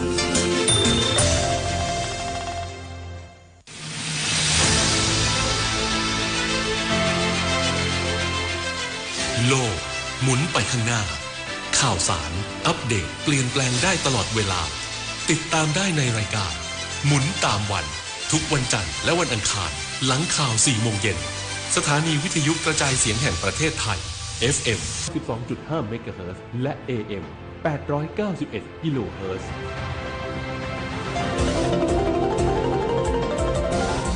วิทยุแห่งประเทศไทยให้ความรู้กู้ความสุข 9. เดินทางทั่วไทยอุ่นใจทุกเส้นทางขับขี่ปลอดภัยลดความเร็วลดอุบัติเหตุ สวัสดีค่ะคุณผู้ฟังค่ะต้อนรับคุณผู้ฟังทุกท่านค่ะเข้าสู่รายการพิเศษนะคะสัญจรปลอดภัยปีใหม่2569นะคะถือว่าก็หมุนตามวันแหละแต่ว่าเป็นช่วงพิเศษเนาะถูกต้องเพราะว่าเริ่มแล้วนะคะสำหรับวันนี้นะคะการรณรงค์สัญจรปลอดภัย7วันในช่วงเทศกาลปีใหม่ปี2569ค่ะขับขี่ปลอดภัยลดความเร็วลดอุบัติเหตุนะคะวันนี้คุณผู้ฟังอยู่กับดิฉันพิริยาพรวงศ์อุบลค่ะและคุณณัฐพงศ์สารบุตรนะคะสวัสดีค่ะคุณณัฐพงศ์ค่ะสวัสดีครับคุณพิริยาพรครับสวัสดีคุณผู้ฟังทุกท่านด้วยนะครับต้อนรับเข้าสู่รายการพิเศษของเรานะครับสัญจรปลอดภัยปีใหม่2569นะครับวันนี้ก็อยู่กับตัวนักกับพี่พลอยยาวๆเลยยาวๆ3ชั่วโมงตั้งแต่ 16 นาฬิกาไปจนถึง 19 นาฬิกาเลยค่ะถูกต้องแล้วนะครับแล้ววันนี้เราไม่ได้อยู่กันแค่2คนนะครับเรายังมีทีมงานเบื้องหลังอีกอุ่นนาฟ้าคลั่งเลยโอ้โหวันนี้ทีมงานหนาแน่นนะคะอบอุ่นมากครับถูกต้องนะครับวันนี้เริ่มด้วยคุณณภัสสรอุดอามาศนะครับพี่ปูของเรานะครับวันนี้มาเป็นผู้ควบคุมให้กับเรานะครับท่านเป็นผอ.สวท.เพื่อการเรียนรู้และเตือนภัยภาคกลางนะครับวันนี้เป็นผู้ควบคุมดูแลทุกอย่างนะครับในเรื่องของการออกอากาศในวันนี้นะครับนอกจากนี้นะครับทีมประสานงานวันนี้นะครับพี่กิฟต์พนาวันจิตสมุทรครับพี่เก๋จิดาภาสศิธรพัฒน์พี่นกกรกนกยิปพิกุลและพี่แอลชยานันท์แก้วกำครับวันนี้ก็มาเป็นผู้ประสานงานและก็ดูแลในเรื่องของการประสานข้อมูลต่างๆกับข้อมูลทางต่างจังหวัดที่วันนี้ต้องบอกว่าหลากหลายสายนะครับคือเรียกได้ว่าวันนี้เนี่ยคุณผู้ฟังจะได้ติดตามบรรยากาศนะคะหลากหลายเกือบจะครบทั่วประเทศละมั้ง เพราะว่าวันนี้เนี่ยทั้ง3ชั่วโมงนะคะเราจะมีโฟนอินจากผู้สื่อข่าวในพื้นที่ของเราในจังหวัดต่างๆเกี่ยวกับเรื่องของการเดินทางของพี่น้องประชาชนหรือว่าบรรยากาศการท่องเที่ยวในจังหวัดเป็นอย่างไรบ้างซึ่งวันนี้ได้ติดตามแน่นอนนะคะส่วนวันนี้ช่างของเราค่ะพี่บุญประกอบอบกลิ่นนะคะแน่นอนอยู่เป็นช่างคู่บุญคู่บารมีกับเราวันไหนเดิน3ชั่วโมงก็คือจะเจอกับพี่บุญประกอบตลอดเลยครับแล้วก็มีพี่โจสุวิทย์สมนัสด้วยนะครับเดี๋ยวมาสลับเปลี่ยนหมุนเวียนกันในแต่ละชั่วโมงนะครับแล้วก็วันนี้ทีมงาน Facebook Live นะครับโดยทีมงาน New Media วันนี้ดูแลโดยพี่แดนอัคเดชคัมภีระครับค่ะหนุ่มรูปหล่อนะคะขึ้นมาดูแลด้วยตัวเองเลยรูปหล่อเลยหรอรูปหล่อเลยเพราะว่าจิบออกอากาศเลยทีเดียวนะคะขอบคุณพี่แดนมากเลยค่ะสำหรับวันนี้นะคะคุณผู้ฟังคะก็เริ่มต้นด้วยเรื่องของการสัญจรปลอดภัยนะคะในโอกาสปีใหม่2569 พรุ่งนี้จะเป็นวันสุดท้ายของปีแล้วเป็นยังไงบ้างคุณแพลนยังไงบ้างคะของโดนัทน่าจะสวดมนต์ข้ามปีนะครับเพราะว่าชอบ ในเรื่องของการธรรมะนี่ฉันแบบว่าคุณขัดมากคุณณัฐพงศ์นี่พูดได้ก่อนยังขำเลยนะสวดมนต์ข้ามปีจริงๆโดนัทต้องไปสวดมนต์ข้ามปีที่นัดกับคุณอานนท์ไปแล้วนัดคุณอานนท์ด้วยไปด้วยกัน2 คนจิตใจบุญสุดๆนะคะมาอวยพรปีใหม่กันหน่อยนะคะวันนี้ท่านนายกรัฐมนตรีค่ะท่านก็ถือโอกาสที่ผู้สื่อข่าวนะคะไปสัมภาษณ์ท่านโดยท่านนายกรัฐมนตรีคุณอนุทินชาญวิรากูลนะคะท่านพูดถึงโอกาสวันทำงานวันสุดท้ายของปีใช่พวกเราก็เหมือนกันข้าราชการนะคะหน่วยงานต่างๆวันนี้เนี่ยถือว่าเป็นวันทำงานสุดท้ายของปี 2568 แล้วค่ะโอกาสนี้ท่านนายกรัฐมนตรีขอขอบคุณทุกภาคส่วนเลยค่ะโดยเฉพาะสื่อมวลชนนะคะที่ช่วยกันทำหน้าที่นำเสนอข่าวสารให้กับประชาชนทั่วประเทศได้รับทราบถึงการดำเนินงานของรัฐบาลในแต่ละช่วงเวลาแล้วก็ถือโอกาสนี้กล่าวอวยพรปีใหม่กับพี่น้องประชาชนคนไทยทุกคนเลยค่ะขอให้ความทุกข์ความโศกความเศร้านะคะความเคราะห์ร้ายที่เกิดขึ้นในปีที่ผ่านมาหมดสิ้นไปพร้อมกับการก้าวเข้าสู่ปีใหม่ค่ะและตั้งแต่วินาทีนี้เป็นต้นไปนะคะพร้อมกันนี้ท่านนายกรัฐมนตรีบอกว่าขอให้ปี 2569 ซึ่งเป็นปีม้าเป็นปีแห่งความคึกคักการงานก้าวหน้าไปข้างหน้าด้วยความมั่นคงค่ะแข็งแรงและประสบชัยชนะมีความสุขและมีสุขภาพที่ดีอันนี้เป็นคำอวยพรจากท่านนายกรัฐมนตรีถึงพี่น้องประชาชนแล้วก็เจ้าหน้าที่ทุกคนด้วยค่ะครับก็ถือว่าเป็นพรที่ดีจากผู้นำประเทศนะครับที่นำมาเล่าให้กับคุณผู้ฟังได้รับฟังกันนะครับส่วนในเรื่องของการดูแลในช่วง7วันอันตรายนะครับตั้งแต่วันนี้เป็นต้นไปยาวไปจนถึงวันที่5 มกราคม 2569 นะครับเรื่องนี้ทางสำนักงานตำรวจแห่งชาติก็มีการควบคุมและก็กำกับดูแลทั่วทั้งประเทศนะครับเรื่องนี้เมื่อวานนี้นะครับทางพลตำรวจโทยิ่งยศเทพจำนงนะครับผู้ช่วยผู้บัญชาการตำรวจแห่งชาติในฐานะโฆษกสำนักงานตำรวจแห่งชาตินะครับมีการเปิดเผยนะครับว่าวันนี้เนี่ย30 ธันวาคม 2568 นะครับก็เป็นวันแรกของช่วง7วันควบคุมเข้มข้นนะครับเพื่อลดอุบัติเหตุบนท้องถนนในช่วงเทศกาลปีใหม่นะครับก็มีการกำหนดไว้ตั้งแต่วันนี้เป็นต้นไปเลยจนถึงวันที่5 มกราคม 2569 นะครับซึ่งทางสำนักงานตำรวจแห่งชาตินะครับก็มีมาตรการเข้มนะครับในการกวดขันวินัยจราจรรวมถึงในเรื่องของการบังคับใช้กฎหมายเข้มข้นเลยนะครับ10 ข้อหาหลักไม่ว่าจะเป็นในเรื่องของการขับขี่ขณะมึนเมาสุรานะครับขับรถเร็วเกินกว่ากฎหมายกำหนดฝ่าฝืนสัญญาณไฟจราจรแซงในที่คับขันขับรถย้อนสอนไม่พกใบอนุญาตขับขี่ไม่คาดเข็มขัดนิรภัยไม่สวมหมวกกันน็อกแล้วก็ใช้มอเตอร์ไซค์ที่ไม่ปลอดภัยรวมถึงโทรศัพท์ขณะขับรถยนต์ด้วยนะครับเนื่องจากข้อมูลเหล่านี้เนี่ยเป็นข้อมูลที่ต้องบอกว่ามีสถิติที่เก็บไว้แล้วหลายๆคนเนี่ยในสังคมนะครับมีการเก็บข้อมูลว่าเหล่านี้แหละคือปัจจัยที่ทำให้ในส่วนของการทำผิดกฎหมายเนี่ยมากขึ้นในช่วงของเทศกาลปีใหม่ที่ผ่านมานะครับเป็นข้อมูลจากศูนย์ข้อมูลอุบัติเหตุทางท้องถนนนะครับพบว่าตั้งแต่ในวันที่1 มกราคม 2568 นะครับจนถึงวันที่30 ธันวาคมเนี่ยมีผู้ได้รับบาดเจ็บทั้งหมดไปแล้วนะครับกว่า 850,000 รายอันนี้เป็นภาพรวมทั้งปีนะครับแล้วก็เสียชีวิตไปแล้วกว่า 12,000 รายนะครับโดยร้อยละ83ของผู้เสียชีวิตเนี่ยก็เกิดจากการขับขี่รถจักรยานยนต์นั่นเองนะครับส่วนอีก 13% เนี่ยเป็นในการขับขี่รถยนต์จะเห็นได้ว่าผู้ที่ขับขี่รถจักรยานยนต์เนี่ยจะได้รับในเรื่องของผลกระทบนะครับทั้งในเรื่องของเสียชีวิตหรือว่าผู้ที่รับบาดเจ็บเนี่ยมากกว่าสูงสุดเลยนะครับ 83% เลยนะครับนอกจากนี้เนี่ยก็ได้มีการระดมกำลังตำรวจนะครับแล้วก็ในส่วนของตำรวจทางหลวงตำรวจท้องที่นะครับมาอำนวยความสะดวกจราจรในทุกจุดสำคัญทั่วทั้งประเทศนะครับเพื่อเป็นการบริการประชาชนตลอดเส้นทางคือเราจะบอกว่าหลายๆคนเนี่ยอาจจะได้หยุดในช่วงของปีใหม่แต่เจ้าหน้าที่ตำรวจเนี่ยแทบจะไม่ว่าจะเป็นปีใหม่สงกรานต์ไม่ได้หยุดเลยเพราะว่าต้องคอยอำนวยความสะดวกให้กับพี่น้องประชาชนนะคะครับอันนี้ก็เป็นการเรียกว่าให้ความร่วมมือนะครับแล้วก็มีการส่งจากเจ้าหน้าที่ตำรวจเนี่ยมาดูแลพื้นที่ต่างๆนะครับก็ขอความร่วมมือด้วยนะจากทางประชาชนทุกท่านนะครับที่ใช้รถใช้ถนนต้องเคารพกฎและก็ที่สำคัญเราก็ต้องเคารพในความปลอดภัยของเพื่อนร่วมถนนด้วยใช่ค่ะแล้ววันนี้นะคะบริษัทขนส่งจำกัดค่ะหรือว่าบขส.นั้นมีการคาดการณ์ว่าจะมีประชาชนเดินทางออกต่างจังหวัดในช่วงเทศกาลปีใหม่นะคะมากกว่า 160,000 คนในวันนี้พร้อมกับเตรียมพนักงานนะคะเต็มอำนวยความสะดวกให้กับพี่น้องประชาชนค่ะซึ่งคุณวีรวัฒน์พัฒนาถาวรกุลนะคะรองกรรมการผู้จัดการใหญ่ฝ่ายบริหารการเดินรถบริษัทขนส่งจำกัดหรือว่าบขส.บอกว่าบรรยากาศการเดินทางวันนี้ บขส.คาดการณ์ว่าจะมีผู้โดยสารมากที่สุดเลยนะคะประมาณ 160,000 คนด้วยกันแบ่งเป็นการเดินทางออกจากกรุงเทพกว่า 90,000 คนนะคะโดยจะเตรียมรถโดยสารรองรับไว้ 8,000 ถึง 8,500 เที่ยวส่วนขากลับค่ะคาดว่าจะหนาแน่นช่วงราวๆวันที่ 3-5 มกราคมโดยเฉพาะวันที่ 4 มกราคมเนี่ยจะถือว่าเป็นวันพีคเลยนะส่วนใหญ่คนก็จะเที่ยวเต็มที่แล้วก็พร้อมเดินทางกลับมาทำงานค่ะอาจจะมีผู้โดยสารเดินทางกลับเข้ากรุงเทพเนี่ยวันละ 80,000 คนเลยค่ะบขส.นะคะขสมก.เองก็ร่วมมือกันนะคะประสานงานให้รถมารับที่สถานีรวมไปถึงประสานสมาคมแท็กซี่จัดรถนะคะชัตเทิลบัสนะคะฟรีรับส่งผู้โดยสารจากหมอชิตไปสถานี BTS ด้วยนะคะก็คอยอำนวยความสะดวกให้กับประชาชนนะคะนอกจากนี้นะคะยังไม่พอนะคะก็จะมีการเสริมรถโดยสารไม่ประจำทางเอาไว้สำรองอีกประมาณ 800 ถึง 1,000 คันเพื่อให้มั่นใจว่าผู้โดยสารทุกคนจะได้เดินทางกลับภูมิลำเนาอย่างแน่นอนยืนยันว่าไม่มีการขออภัยค่ะยืนยันว่ามีการควบคุมดูแลระบบขนส่งอย่างเข้มงวดนะคะพนักงานขับรถด้วยนะคะหรือว่าการตรวจสภาพรถต่างๆจากกรมการขนส่งทางบกเนี่ยทางด้านของบขส.ยืนยันเลยว่ามีการตรวจเรียบร้อยแล้วนะคะแล้วก็มีการตรวจวัดแอลกอฮอล์ก่อนปฏิบัติหน้าที่ก็คือต้องเป็น0 มิลลิกรัมเปอร์เซ็นต์เท่านั้นค่ะสำหรับเรื่องของการซื้อตั๋วโดยสารฝากเตือนคุณผู้ฟังหน่อยเผื่อเย็นนี้ใครกำลังเดินทางไปขึ้นรถนะคะให้ซื้อตั๋วเฉพาะช่องที่ขายตั๋วจากบขส.เท่านั้นสมมุติต่อแถวอยู่แล้วมีคนมาบอกน้องโดนัทไปไหนจ๊ะไปซื้อตั๋วกับพี่ไหมไปนี่ไหมรถมีรถนะให้ออกจากแถวอย่างเงี้ยสันนิษฐานไว้ก่อนเลยนะคะว่าอาจจะเป็นตั๋วรถเถื่อนนะคะหรือว่าจะเป็นมิจฉาชีพนะยืนยันนะคะว่าไม่มีการจำหน่ายตั๋วโดยสารไปเร่ขายนอกสถานีอย่างแน่นอนค่ะผมเคยเจอนะเวลาไปหมอชิดอย่างเงี้ยคือแบบบ่อยนะครับแล้วก็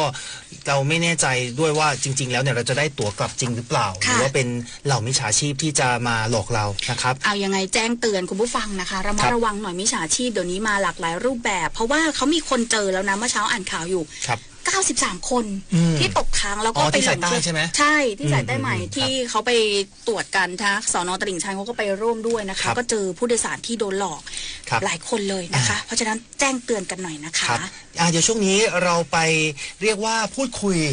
ไปดูบรรยากาศต่างจังหวัดผู้สื่อข่าวรอแล้วนะคะครับเราจะมาเริ่มที่จังหวัดสุรินทร์นะครับตอนนี้ผู้สื่อข่าวจากสวท.สุรินทร์ครับคุณกฤษดาสุนทรตอนนี้พร้อมอยู่ในสายเราแล้วนะครับพูดคุยเกี่ยวกับสถานการณ์ในพื้นที่จังหวัดสุรินทร์ครับสวัสดีครับสวัสดีครับผู้ดำเนินการทั้งสองท่านครับค่ะพี่กุยคะสถานการณ์ที่จังหวัดสุรินทร์เป็นยังไงบ้างคะบรรยากาศตอนนี้บรรยากาศตอนนี้ถ้าพูดถึงเรื่องถนนหนทางก็รถไม่ค่อยติดนะครับเพราะว่าพี่น้องประชาชนเองเนี่ยส่วนใหญ่ทยอยเดินทางมาตั้งแต่วันศุกร์เสาร์อาทิตย์ที่ผ่านมาครับพอถึงวันนี้ก็เริ่มคล่องตัวสำหรับเรื่องของการจราจรทุกเส้นทางครับสาย24ถนนจากทางโคราชไปอุบลราชธานีนะครับ24ก็คล่องตัวครับตอนนี้จราจรไปได้ดีขึ้นครับส่วนในเรื่องของมาตรการต่างๆของสุรินทร์นะครับในเรื่องของการรณรงค์ขับขี่ปลอดภัยลดความเร็วลดอุบัติเหตุของปีนี้นะครับจังหวัดสุรินทร์ก็ได้จัดตั้งศูนย์ปฏิบัติการป้องกันและลดอุบัติเหตุทางถนนช่วงเทศกาลปีใหม่ครับในทั้งระดับจังหวัดระดับอำเภอองค์กรปกครองส่วนท้องถิ่นทุกแห่งนะครับก็ร่วมกันกำหนดมาตรการต่างๆแล้วก็ร่วมกันปฏิบัติในการเป็นศูนย์กลางบริหารจัดการนะครับแล้วก็ติดตามผลเรื่องของการรณรงค์อุบัติเหตุปีนี้นะครับซึ่งในหน่วยงานบูรณาการทุกภาคส่วนเขาก็ได้นำเสนอทิศทางในการดำเนินงานในการป้องกันอุบัติเหตุทางถนนปีใหม่ปีนี้นะครับก็มาตรการก็คือมาตรการด้านการบริหารจัดการมาตรการการลดปัจจัยเสี่ยงด้านถนนและสภาพแวดล้อมมาตรการลดปัจจัยเสี่ยงด้านยานพาหนะมาตรการด้านผู้ใช้รถอย่างปลอดภัยแล้วก็มาตรการการช่วยเหลือหลังเกิดอุบัติเหตุนะครับซึ่งในการกำหนดเป้าหมายจำนวนครั้งในการเกิดอุบัติเหตุทางถนนการบาดเจ็บแล้วก็การเสียชีวิตเนี่ยก็ตั้งเป้าลดลงอย่างน้อย 5% ครับที่สุรินทร์นะฮะเพื่อเปรียบเทียบกับข้อมูลย้อนหลัง3ปีนะครับก็มีเป้าหมายลดลงก็คือจำนวนครั้งของการเกิดอุบัติเหตุเนี่ย18 ครั้งนะครับผู้บาดเจ็บ8 รายแล้วก็จำนวนผู้เสียชีวิต11 รายที่ตั้งเป้าไว้นะครับก็ถือว่ามีหน่วยงานในระดับจังหวัดอำเภอองค์กรปกครองส่วนท้องถิ่นกำนันผู้ใหญ่บ้านจิตอาสาสมัครสมาคมมูลนิธิก็ร่วมกันปฏิบัติงานนะครับตั้งแต่การเตรียมความพร้อมก่อนเทศกาลปีใหม่การรณรงค์และก็การปรับปรุงระบบไฟฟ้าส่องสว่างการปรับปรุงซ่อมแซมสภาพถนนการประชาสัมพันธ์ข้อมูลข่าวสารให้กับผู้ขับขี่ผู้โดยสารผู้ปฏิบัติตามระเบียบกฎหมายต่างๆนะครับ ส่วนเรื่องของการดำเนินการความสะดวกให้กับพี่น้องประชาชนนะครับก็ทางสุรินทร์ได้เพิ่มกำลังในการกวดขันวินัยจราจรในการบังคับใช้กฎหมายนะครับแล้วก็มีการตั้งจุดตรวจจุดสกัดตรวจจับความเร็ววัดปริมาณแอลกอฮอล์นะครับเพื่อให้ทุกเส้นทางสัญจรมีความปลอดภัยจุดหลักของเรานะครับที่สุรินทร์เนี่ยปีนี้ด่านบังคับใช้กฎหมายรวม49จุดนะครับและจะมีจุดบริการประชาชน76จุดสายตรวจเฉพาะกิจชุดเคลื่อนที่เร็วเดีย49จุดแล้วก็ด่านชุมชนจำนวน968จุดมีจุดเสี่ยงอันตรายต่างๆ139จุดด้วยแล้วก็ที่สำคัญคือด่านครอบครัวนะครับก็ถือว่า 400,000 กว่าด่านนะฮะรวมทั้งหมดในจังหวัดนะครับค่ะครับก็ถือว่าเยอะอยู่นะคะใช้ด่านชุมชนเข้ามาร่วมมือด้วยนะคะครับครับแล้วในพื้นที่อื่นๆล่ะครับในตรงไหนมีที่น่าเป็นห่วงไหมครับสถานการณ์ชายแดนในการเดินทางเป็นไงบ้างครับมีประเด็นหนึ่งที่น่าสนใจก็คือที่ตลาดช่องจอมที่เป็นด่านช่องจอมเป็นจุดชายแดนเนาะพี่น้องประชาชนเองนะครับตอนนี้ก็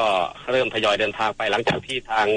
จังหวัดมีการประกาศให้เดินทางกลับแต่ว่าพี่น้องก็ไปจับจ่ายซื้อของเพื่อจะเป็นของขวัญเทศกาลปีใหม่ครับ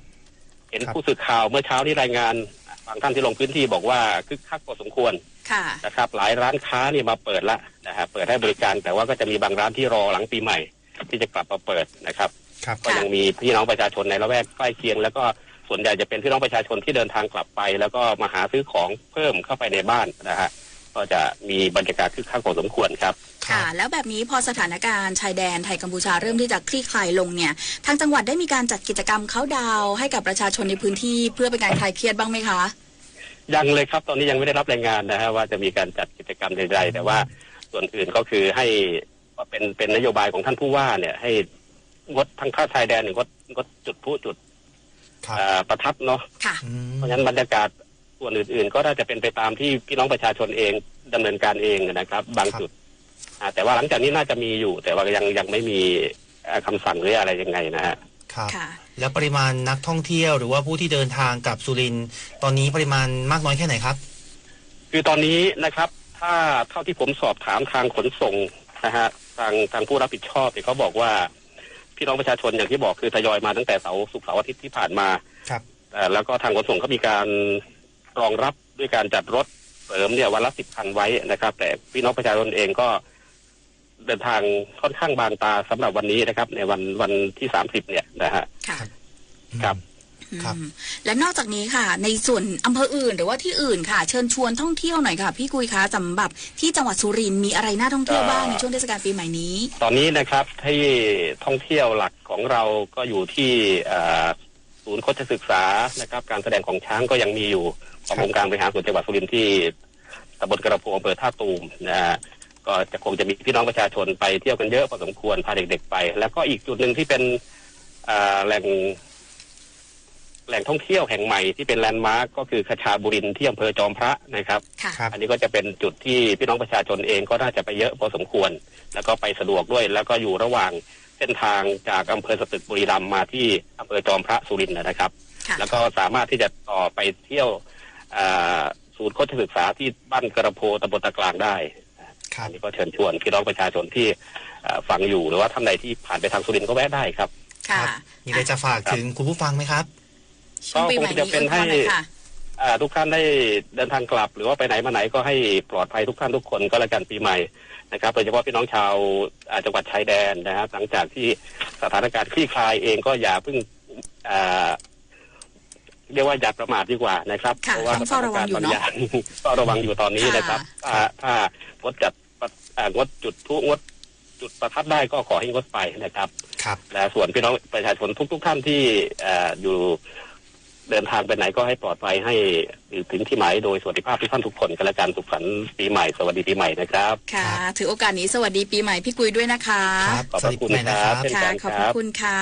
ครับสวัสดีครับคุณกฤษดาสุนทรนะคะผู้สื่อข่าวจากสวทจังหวัดสุรินทร์นะคะก็รายงานบรรยากาศถือว่าสุรินทร์เนี่ยเป็นจังหวัดที่ได้รับผลกระทบเหมือนกันนะตอนที่มีปัญหาชายแดนไทยกัมพูชา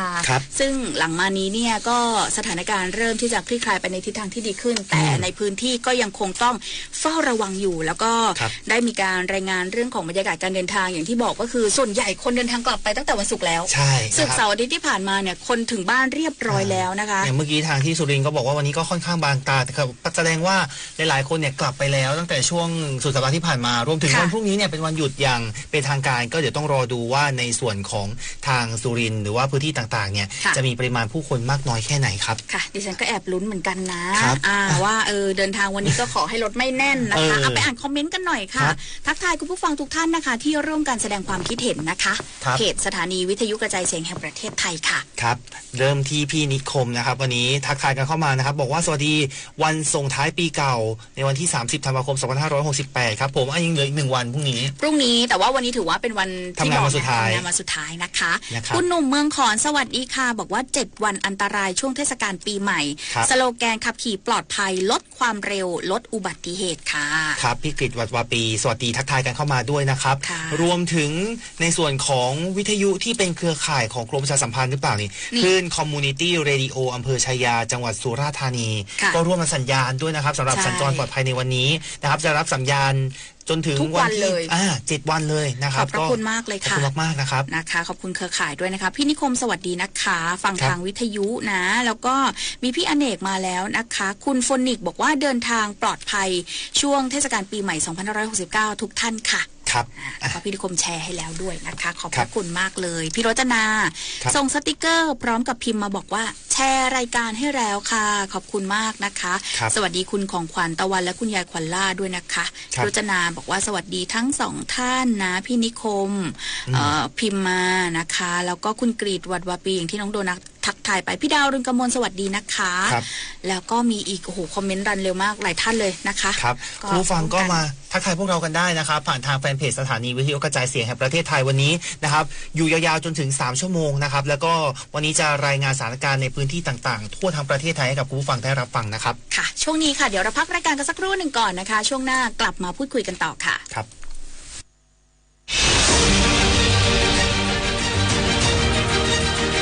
ท่านกำลังฟังรายการหมุนตามวัน FM 92.5 MHz AM 891 kHz สถานีวิทยุกระจายเสียงแห่งประเทศไทย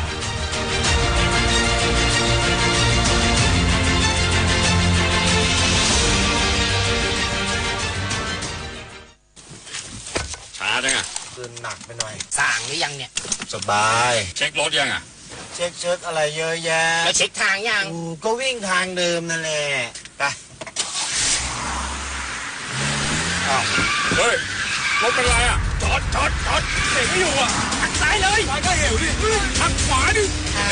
เฮ้ยเบรกเขาบอกว่าเบรกไม่อยู่เช็คเถอะก่อนที่มันจะช้าไป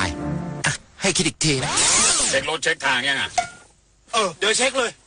เช็คแล้วเต็มเช็ครถเช็คทางเช็คคนสตาร์ทที่ตัวเราเองก่อนออกเดินทางเพื่อให้คุณถึงที่หมายอย่างปลอดภัยกรมการขนส่งทางบกนี่น้องทั้งเมาทั้งง่วงแบบนี้พี่ว่าอย่าขับรถเลยนะโอ้ยนิดหน่อยครับพี่ใกล้ๆแค่เนี้ยผมขับได้สบายมากครับพี่ว่าอย่าดีกว่านะผมไว้ไปก่อนนะพี่แค่เสี้ยววินาทีที่ชีวิตของคุณและใครบางคนอาจเปลี่ยนไปเพราะความประมาทเมาง่วงไม่ขับนะคะชีวิตมีค่ากว่าความร้อนใจควันรถการก่อสร้างการเผาป่าเผาขยะหรือแม้แต่การจุดธูปสาเหตุของ PM 2.5 ฝุ่นพิษที่ส่งผลร้ายต่อสุขภาพป้องกันตัวเองด้วยการเลี่ยงฝุ่นใส่หน้ากากเมื่อต้องออกนอกบ้านช่วยกันลดมลพิษด้วยการหยุดเผาลดควันดำและปลูกต้นไม้ช่วยดักฝุ่นหากมีอาการผิดปกติให้รีบไปพบแพทย์กลุ่มเสี่ยงประเมินอาการและปรึกษาได้ที่คลินิกมลพิษออนไลน์โอ้ยใครมาเผาอะไรแถวนี้ทั้งควันทั้งฝุ่นเต็มไปหมด ก็หมู่บ้านเรานี่แหละโอ้ยเขาพากันเผาขยะต่อสั่งฟางข้าวเช้าก็เผาเย็นก็เผาอีกไหนจะเด็กวัยรุ่นขับรถแข่งกันทั้งวันไม่รู้จะทำยังไงแล้วนั่นน่ะสิเอางี้เราต้องไปแจ้งผู้ใหญ่บ้านจะได้ช่วยกันแก้ไขปัญหานี้ล่ะอย่าปล่อยให้ฝุ่นทำลายชีวิตมาร่วมกันคิดลดมลพิษกันเถอะครับช่วงพิเศษสัญจรปลอดภัยปีใหม่ 2569 เดินทางทั่วไทยอุ่นใจทุกเส้นทางขับขี่ปลอดภัย ลดความเร็วลดอุบัติเหตุกลับมาพูดคุยกันต่อค่ะสำหรับช่วงนี้นะคะยังอยู่ในช่วงรายการพิเศษนะสัญจรปลอดภัยปีใหม่ 2569 นะคะคุณผู้ฟังมีแซวดิฉันมาด้วยนะพี่หนุ่มเมืองขอนบอกว่าน้องพลอยเมื่อกี้บอกว่าแอบลุ้นใช่ไหมบอกเขาบอกแอบยังไงก็ไม่ได้เพราะว่าเห็นอยู่ดีเพราะตัวใหญ่ เขาไม่ได้พูดคุณพิยาพรดิฉันพูดเองไงดิฉันก็คือหมายถึงอย่างนั้นต้อนรับคุณบุญมาด้วยนะคะคุณบุญมาศรีมานะขึ้นมาดูการจัดรายการพิเศษด้วยตัวเองเลยจริงๆดิฉันอยากจะให้คุณบุญมานั่งตรงกลางเดี๋ยวเขามาแน่เดี๋ยวเขามาแน่สักวันนึงเกสรับเชิญของเรานั้นท่าทางจะบันเทิงนะดูขอบคุณมากเลยนะคะคุณบุญมาคุณขึ้นมาทำอะไรคะช่วงนี้ไปดูบรรยากาศของ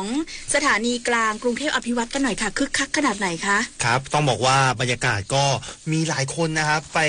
เรียกว่าประชาชนเนี่ยเริ่มทยอยเดินทางกันแล้วนะครับไปรอที่ชานชาลาในสายเหนือแล้วก็สายของทางภาคตะวันออกเฉียงเหนือนะครับในบริเวณสถานีกลางกรุงเทพอภิวัตนะครับรวมถึงสายใต้ก็มีคนมารอตั้งแต่ช่วงเช้าตรู่นะครับของวันนี้นะครับทำให้ช่วงสายเนี่ยบรรยากาศก็คึกคักมากๆนะครับมีประชาชนจำนวนมากมาต่อแถวเพื่อซื้อบัตรโดยสารนะครับโดยเฉพาะประชาชนส่วนมากเนี่ยวางแผนที่จะมาใช้ช่วงเวลาปีใหม่เนี่ยกลับไปดูครอบครัวนะครับแล้วก็ไปเยี่ยมภูมิลำเนาต่างๆนะครับและบางส่วนเนี่ยก็ต้องการไปเที่ยวด้วยคือหลายคนเนี่ยไม่บ้านอยู่กรุงเทพก็จริงแต่ก็มีการแบบใช้ช่วงเวลาปีใหม่ไปเที่ยวถูกต้องนะครับอันนี้ก็มีการไปสัมภาษณ์ด้วยนะครับสำหรับคุณวาสนามนตรีนี่อายุ56ปีนะครับเป็นชาวสุรินทร์เมื่อกี้เราเพิ่งคุยเรื่องสุรินทร์ไปนะครับกล่าวว่าเนี่ยตั้งใจจะมาใช้เวลากับครอบครัวในช่วงปีใหม่นะครับโดยเลือกใช้การบริการรถไฟเป็นประจำทุกปีอยู่แล้วนะครับเพราะว่าเป็นการเดินทางที่สะดวกแล้วก็เรียกว่าควบคุมเวลาได้นะครับโดยเฉพาะในช่วงปีใหม่เนื่องจากว่ามีความสะดวกและก็ปลอดภัยนะครับเช่นเดียวกับคุณสุพันนีจิววิเศษนะครับเป็นชาวสุราษฎร์ธานีก็กล่าวว่าตั้งใจเนี่ยเดินทางกลับภูมิลำเนาพร้อมเดินทางท่องเที่ยวในช่วง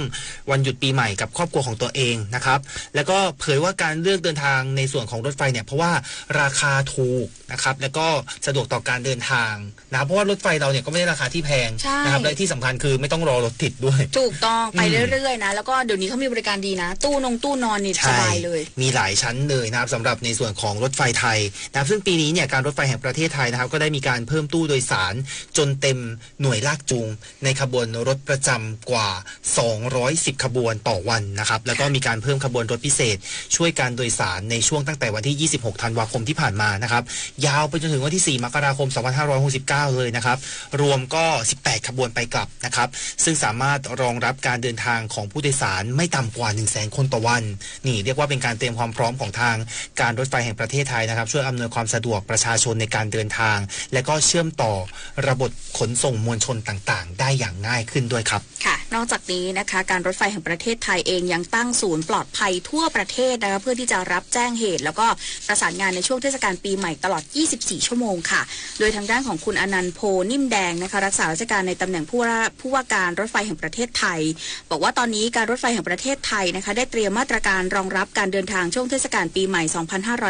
2569โดยจัดขบวนรถพิเศษช่วยโดยสารเพิ่มเติมจากขบวนรถประจำในเส้นทางสายเหนือสายใต้แล้วก็สายตะวันออกเฉียงเหนือนะคะอย่างที่น้องโดนัทบอกรวมทั้งหมด18ขบวนด้วยกันนะรวมแล้ว210เที่ยวต่อวันนะคะนอกจากนี้เนี่ยยังเพิ่มขบวนรถเฉพาะกิจอีก9ขบวนรวมทั้ง23เที่ยวในเส้นทางสำคัญก็คือกรุงเทพอภิวัตนะคะถึงศิลาอาดนะคะแล้วก็กรุงเทพอภิวัตอุบลราชธานีกรุงเทพอภิวัตอุดรธานีกรุงเทพอภิวัตนครราชสีมากรุงเทพอภิวัตยะลาค่ะและกรุงเทพอภิวัตเชียงใหม่นะคะเพื่อที่จะเป็นการกระจายผู้โดยสารและลดความแออัดในช่วงการเดินทางที่หนาแน่นค่ะพร้อมกับมีการจัดตั้งศูนย์ปลอดภัยทั่วประเทศเลยนะคะเพื่อที่จะรับการแจ้งเหตุแล้วก็ประสานงานตลอด24ชั่วโมงตั้งแต่วันนี้30ธันวาคมไปจนถึง5มกราคม2569รวมทั้งหมด7วันด้วยกันค่ะก็จะดูแลในเรื่องของความปลอดภัยนะคะซึ่งการรถไฟเนี่ยเพิ่มความเข้มงวดในการดูแลความปลอดภัยของผู้โดยสารทั้งภายในสถานีและบนขบวนรถด้วยมีการตรวจสอบความพร้อมของรถนะคะแล้วก็ตู้โดยสารอย่างละเอียดนะคะเฝ้าระวังผ่านกล้อง CCTV ทั่วประเทศค่ะแล้วก็มีการตรวจวัดระดับแอลกอฮอล์สารเสพติดของพนักงานก่อนปฏิบัติหน้าที่พร้อมทั้ง ห้ามจำหน่ายเครื่องดื่มแอลกอฮอล์บนขบวนรถแล้วก็ภายในสถานีรถไฟค่ะการรถไฟเองยังได้มีการบูรณาการร่วมกับหน่วยงานต่างๆนะคะร่วมกับศูนย์ป้องกันและปราบปรามอาชญากรรมบนขบวนรถไฟกองบัญชาการตำรวจสอบสวนกลางและเจ้าหน้าที่ตำรวจค่ะร่วมกันดูแลความปลอดภัยตรวจตาบนขบวนรถด้วยนะคะเพื่อความอุ่นใจของประชาชนที่เดินทางค่ะครับในส่วนของการทางพิเศษแห่งประเทศไทยนะครับก็มีการเปิดอำนวยความสะดวกนะครับโครงการอำนวยความสะดวกและความปลอดภัยรองรับการเดินทางของประชาชนพร้อมยกเว้นค่าผ่านทางรวม5สายทางด้วยกันนะครับแล้วก็มีในส่วนของแคมเปญพิเศษด้วย Easy Pass Cashback นะครับคืนค่าผ่านทาง50%เมื่อใช้ Easy Pass เพื่อเป็นของขวัญปีใหม่ในช่วงเทศกาลปีใหม่2569ด้วยนะครับส่วนในเส้นทางที่มีการเปิดให้ใช้ฟรีเนี่ยก็มีหลากหลายเส้นทางนะครับไม่ว่าจะเป็นทางพิเศษทั้ง7สายทางอันนี้ก็ใช้ได้ตลอด24ชั่วโมงเลยนะครับรวมทั้งในเรื่องของการเดินทางที่บริเวณจุดกวดขันวินัยจราจรต่างๆนะครับในส่วนของบริเวณด่านชลบุรีด่านบางนาด่านบางขุนเทียน1นะครับด่านอโศก1อันนี้ก็จะมีการเปิดให้บริการตั้งแต่วันนี้เป็นต้นไปนะครับ30ธันวาคม2568ช่วงตั้งแต่2ทุ่มไปจนถึงเที่ยงคืนนะครับนอกจากนี้นะครับการยกเว้นค่าผ่านทางแล้วเนี่ยทางการทางพิเศษของประเทศไทยก็อย่างที่บอกกันไปมี Easy Pass Cashback ด้วยนะครับเป็นการมอบของขวัญปีใหม่ให้กับประชาชนนะครับที่ใช้ทางหลวงทางด่วนตรงนี้นะครับก็คืนค่าผ่านทางให้ 50% สำหรับผู้ที่ใช้บริการ Easy Pass นะครับในช่วง6มกราคมในช่วงตั้งแต่เที่ยงคืน1นาทีไปจนถึงวันที่จนไปถึง 24 นาฬิกาเที่ยงคืนของวันนั้นนะครับวันที่6มกราคม2569นะครับเพื่อเป็นการขอบคุณที่เชื่อมั่นในระบบ Easy Pass นะครับอันนี้ก็เป็นสิทธิพิเศษนะครับจากทางการทางพิเศษแห่งประเทศไทยที่มอบเป็นของขวัญปีใหม่ให้กับผู้ใช้รถใช้ถนนครับค่ะช่วงนี้ค่ะคุณผู้ฟังคะไปติดตามบรรยากาศที่จังหวัดอำนาจเจริญกันบ้างนะคะเพราะว่าตอนนี้คุณอนุชาปโลมรำค่ะผู้สื่อข่าวจากสวท.อำนาจเจริญนะคะมารออยู่ในสายกับเราแล้วค่ะไปพูดคุยกันค่ะสวัสดีค่ะสวัสดีครับสวัสดีครับผมท่านผู้ดำเนินรายการทั้งสองท่านสวัสดีท่านผู้ชมผู้ฟังที่รับฟังทางสถานีวิทยุกระจายเสียงแห่งประเทศไทยครับผมครับที่อำนาจเจริญไปยังไงบ้างครับพี่อนุชาครับครับผมที่อำนาจเจริญในช่วงนี้นะฮะบริเวณถนนรอบนอกก็ถือว่ายังโล่งอยู่นะฮะยังโล่งนะไม่ว่าจะเป็นเส้นไปทางอุบลราชธานีหรือว่าเส้นไปทางมุกดาหารหรือแม้แต่ทางเส้นไปทางยโสธรนะถนนก็โล่งดีแต่ว่าในบริเวณในเขตเมืองนะครับบริเวณร้านที่เป็นร้านค้าปลีกนะหรือว่าทำตลาดสดเนี่ยรถจะเยอะหน่อยนะแสดงว่าพี่น้องประชาชนส่วนหนึ่งอาจจะเดินทางมาก่อนแล้วมาซื้อของเพื่ออาจไปสังสรรค์กับครอบครัวนะครับผมครับค่ะแล้วเรื่องของมาตรการล่ะคะมาตรการในการลดอุบัติเหตุของจังหวัดอำนาจเจริญมีอะไรบ้างคะครับผมมาตรการการลดอุบัติเหตุต่างๆนะทางจังหวัดเขาก็มีการประชุมเมื่อวันก่อนนะแล้วก็มีการมอบหมายให้หน่วยงานที่เกี่ยวข้องนะไม่ว่าจะเป็นอย่างอาทิเช่นอย่างแขวงทางหลวงอำนาจเจริญหรือว่าแขวงทางหลวงชนบทจังหวัดอำนาจเจริญหรือว่าองค์กรปกครองส่วนท้องถิ่นอันนี้ก็ให้ไปขอความร่วมมือจากผู้รับจ้างที่มีการซ่อมแซมถนนก็ให้เร่งดำเนินการหรือว่าให้หยุดการดำเนินการไว้ก่อนนะครับผมเพื่อเป็นการป้องกันอุบัติเหตุแล้วก็มีการให้เพิ่มไฟไปตามจุดต่างๆจุดเสี่ยงต่างๆนะครับผมหรือว่าแม้แต่ทางขนส่งจังหวัดอำนาจเจริญก็ขอความร่วมมือทางผู้ประกอบการขนส่งไม่ว่าจะเป็นรถบรรทุกรถโดยเฉพาะรถใหญ่ให้หลีกเลี่ยงการใช้รถบรรทุกในการประกอบกิจการในช่วงปีใหม่นะครับผมส่วนทางสาธารณสุขจังหวัดอำนาจเจริญก็มีการเตรียมความพร้อมไม่ว่าจะเป็นโรงพยาบาลไม่ว่าจะเป็นพยาบาลหน่วยแพทย์ฉุกเฉินต่างๆนะครับจะเป็นการเตรียมของจังหวัดอำนาจเจริญครับผมครับนักท่องเที่ยวเป็นยังไงบ้างครับตอนนี้มีคนเยอะมากแค่ไหนครับที่อำนาจเจริญอำนาจเจริญโดยมากจะผ่านนะครับผมแต่ก็มีแค่บางส่วนนะครับผมโดยมากตอนนี้นักท่องเที่ยวโดยมากก็จะเป็นพี่น้องที่กลับมาจากกรุงเทพหรือว่ากลับมาจากทางทำงานที่อื่นนะครับผมค่ะครับแล้วมีการจัดกิจกรรมเขาดาวไหมคะเนี่ยกิจกรรมเขาดาวก็จะมีอยู่ที่บริเวณสี่แยกกลางเมืองอำนาจเจริญนะครับผมจะเป็นอันนี้จะเป็นกิจกรรมทุกปีอยู่แล้วอยู่ที่บริเวณหอนาฬิกาของจังหวัดอำนาจเจริญครับผมครับถือว่าก็เป็นการจัดการปีใหม่นะครับที่น่าสนใจแล้วในส่วนของแหล่งท่องเที่ยวอื่นล่ะครับมีตรงไหนที่น่าสนใจในอำนาจเจริญบ้างไหมครับแหล่งท่องเที่ยวต้องแนะนำเลยช่วงนี้ถือว่าเป็นหน้าหนาวนะที่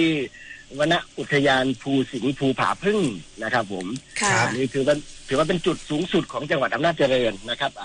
พอเป็นน้องประชาชนหรือว่านักท่องเที่ยวสามารถไปกางเต็นท์นะครับผมหรือไม่สะดวกในการกางเต็นท์ทางวนอุทยานเขามีบ้านพักให้นะครับผมอันนี้แนะนำเลยอันนี้แนะนำเลยรับบรรยากาศในหน้าหนาวช่วงนี้ฮะ ครับค่ะอากาศที่อำนาจเจริญเป็นยังไงบ้างคะพี่อนุชาคะหนาวเย็นแค่ไหนคะเนี่ยช่วงนี้ครับช่วงนี้ช่วงจะหนาวเย็นช่วงกลางคืนไปจนถึงเช้านะครับผมอยู่ที่ประมาณสัก15 องศานะแต่ว่ากลางวันก็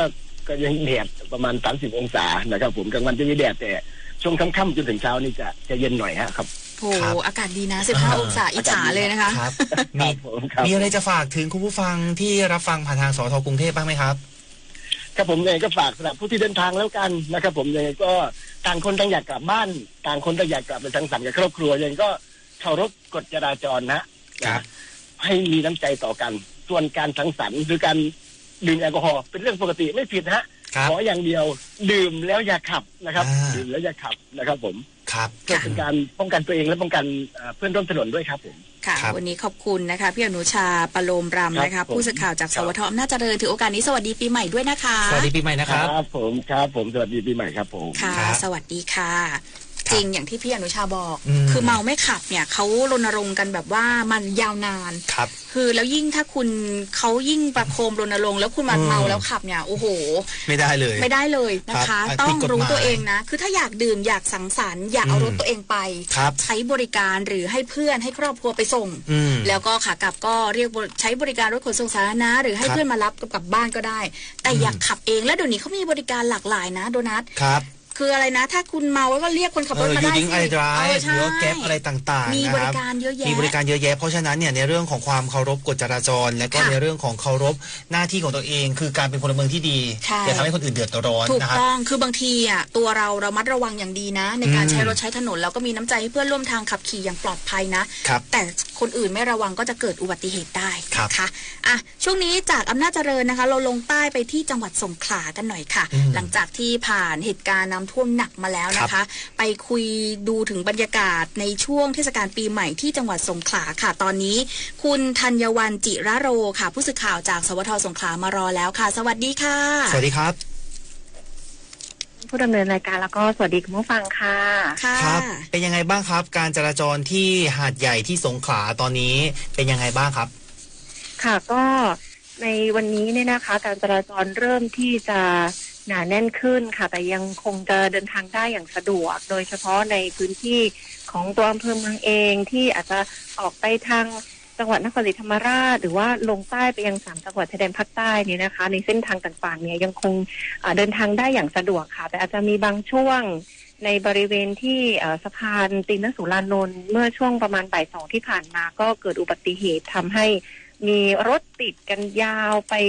หลายกิโลเมตรนะคะแต่ตอนนี้เมื่อสักครู่นี้ก็คือสถานการณ์ก็คลี่คลายแล้วสามารถที่จะเดินทางได้อย่างสะดวกแล้วก็ภาพรวมในจุดต่างๆเนี่ยนะคะตอนนี้ก็เริ่มจะมีรถทยอยเดินทางกันมากขึ้นในช่วงบ่ายของวันนี้ค่ะค่ะเรื่องของการท่องเที่ยวค่ะคือจริงๆมาตรการของการลดอุบัติเหตุเชื่อว่าจังหวัดสงขลามีเตรียมไว้ดีอยู่แล้วนะคะเรามาคุยถึงเรื่องของการท่องเที่ยวกันหน่อยค่ะคุณธัญวรรณคะการท่องเที่ยวในพื้นที่สงขลาหลังจากที่สถานการณ์น้ำท่วมคลี่คลายเป็นยังไงบ้างคะช่วงนี้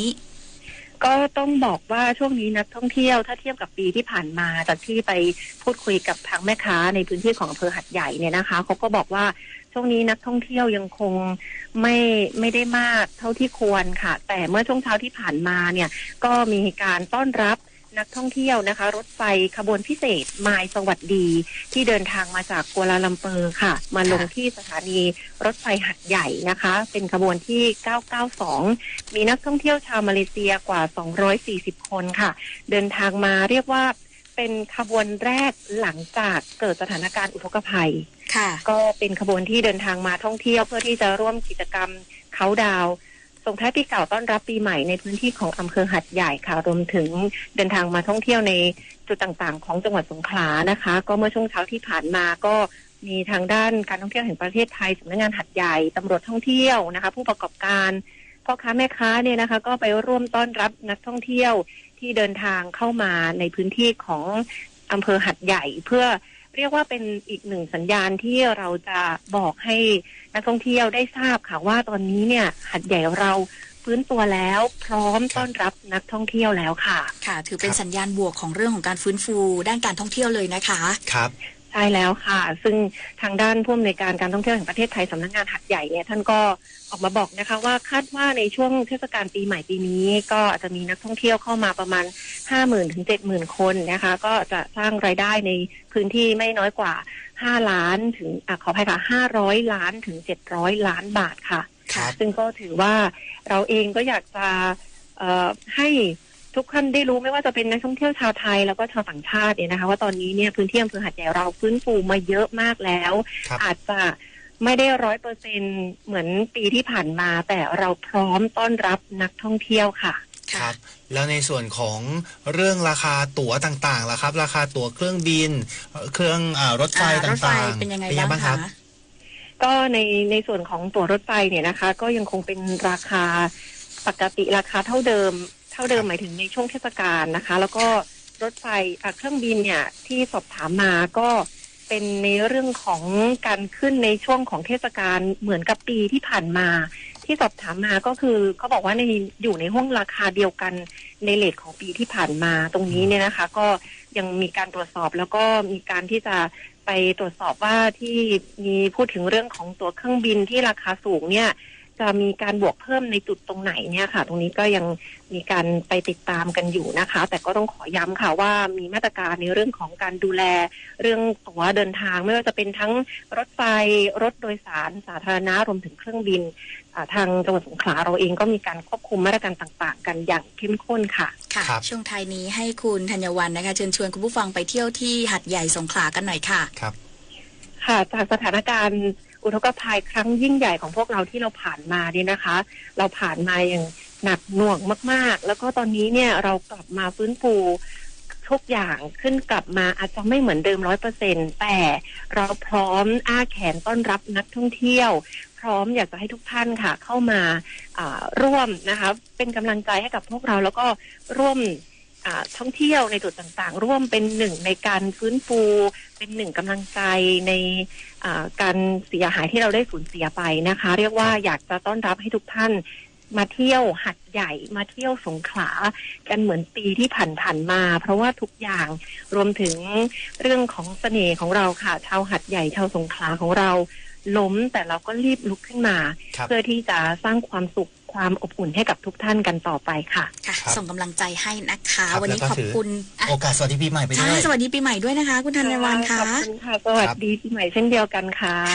ขอบคุณค่ะสวัสดีค่ะครับคุณธัญวรรณจิระโรนะคะผู้สื่อข่าวจากสงขลานะคะก็ส่งกำลังใจให้พี่น้องสงขลานะขอให้ฟื้นฟูเรื่องของการท่องเที่ยวโดยเร็วเพราะว่าโหช่วงปีใหม่ถ้าเป็นสถานการณ์ปกติเนี่ยสงขลาเขาก็ไม่แพ้กรุงเทพเลยนะครับจากที่ฟังทางที่คุณธัญวรรณพูดมาเนี่ยคือใจชื้นนะนะครับ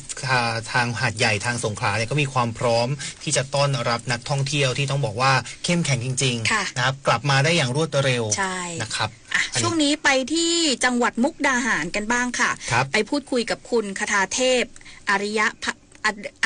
ทุกันใช่ไหมอริยะทุกันเนาะคุณคทาเทพอริยะทุกันนะครับจากผู้สื่อข่าวจากมุกดาหารมารอแล้วไปติดตามบรรยากาศกันค่ะว่าช่วงสถานการณ์ปีใหม่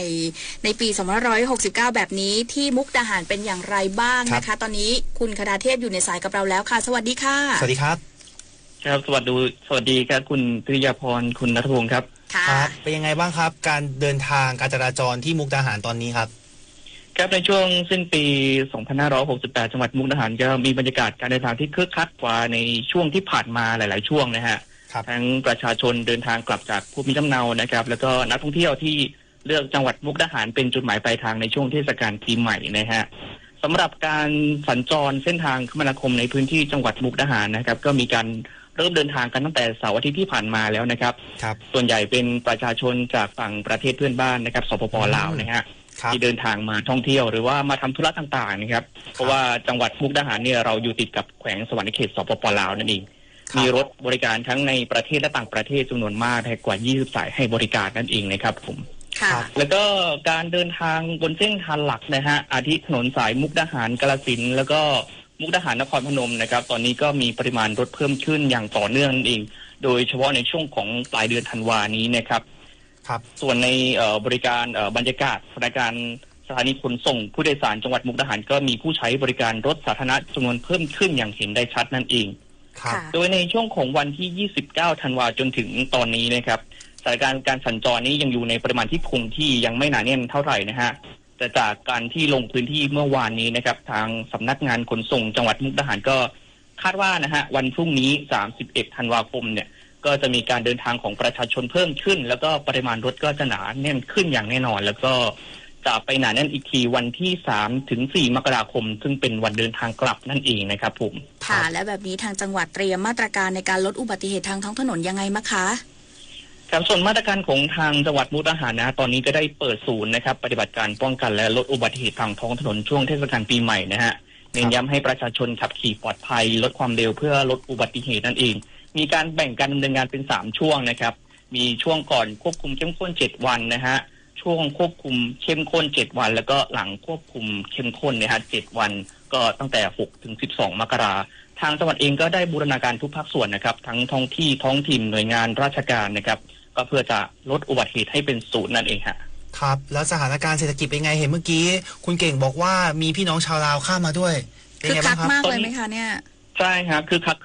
ตั้งแต่24 ถึง 26ว่าทางจังหวัดมุกดาหารเองเรามีเทศกาลแห่ดาวที่วัดสองคอนอำเภอว่านใหญ่ฮะคือคักมากเลยถ้ามีโอกาส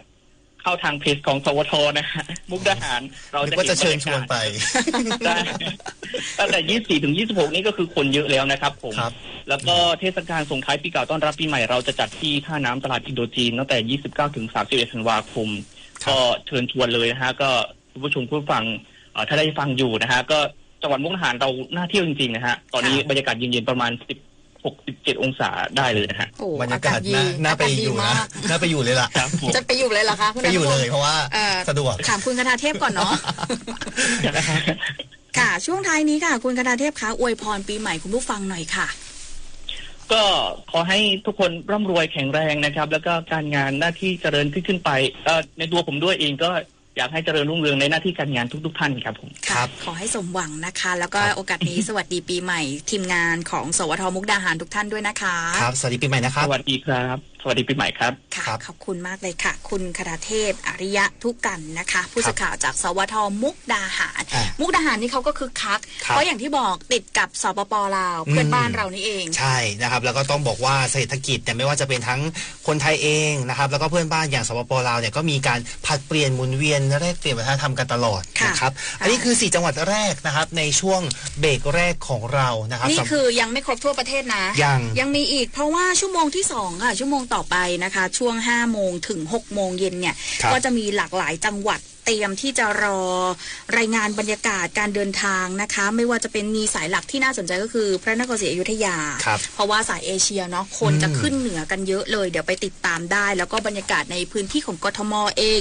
สุพรรณบุรีด้วยนะคะแล้วก็ในส่วนของนครสวรรค์นะแล้วก็ใครจะลงใต้เดี๋ยวดิฉันต้องถามคุณ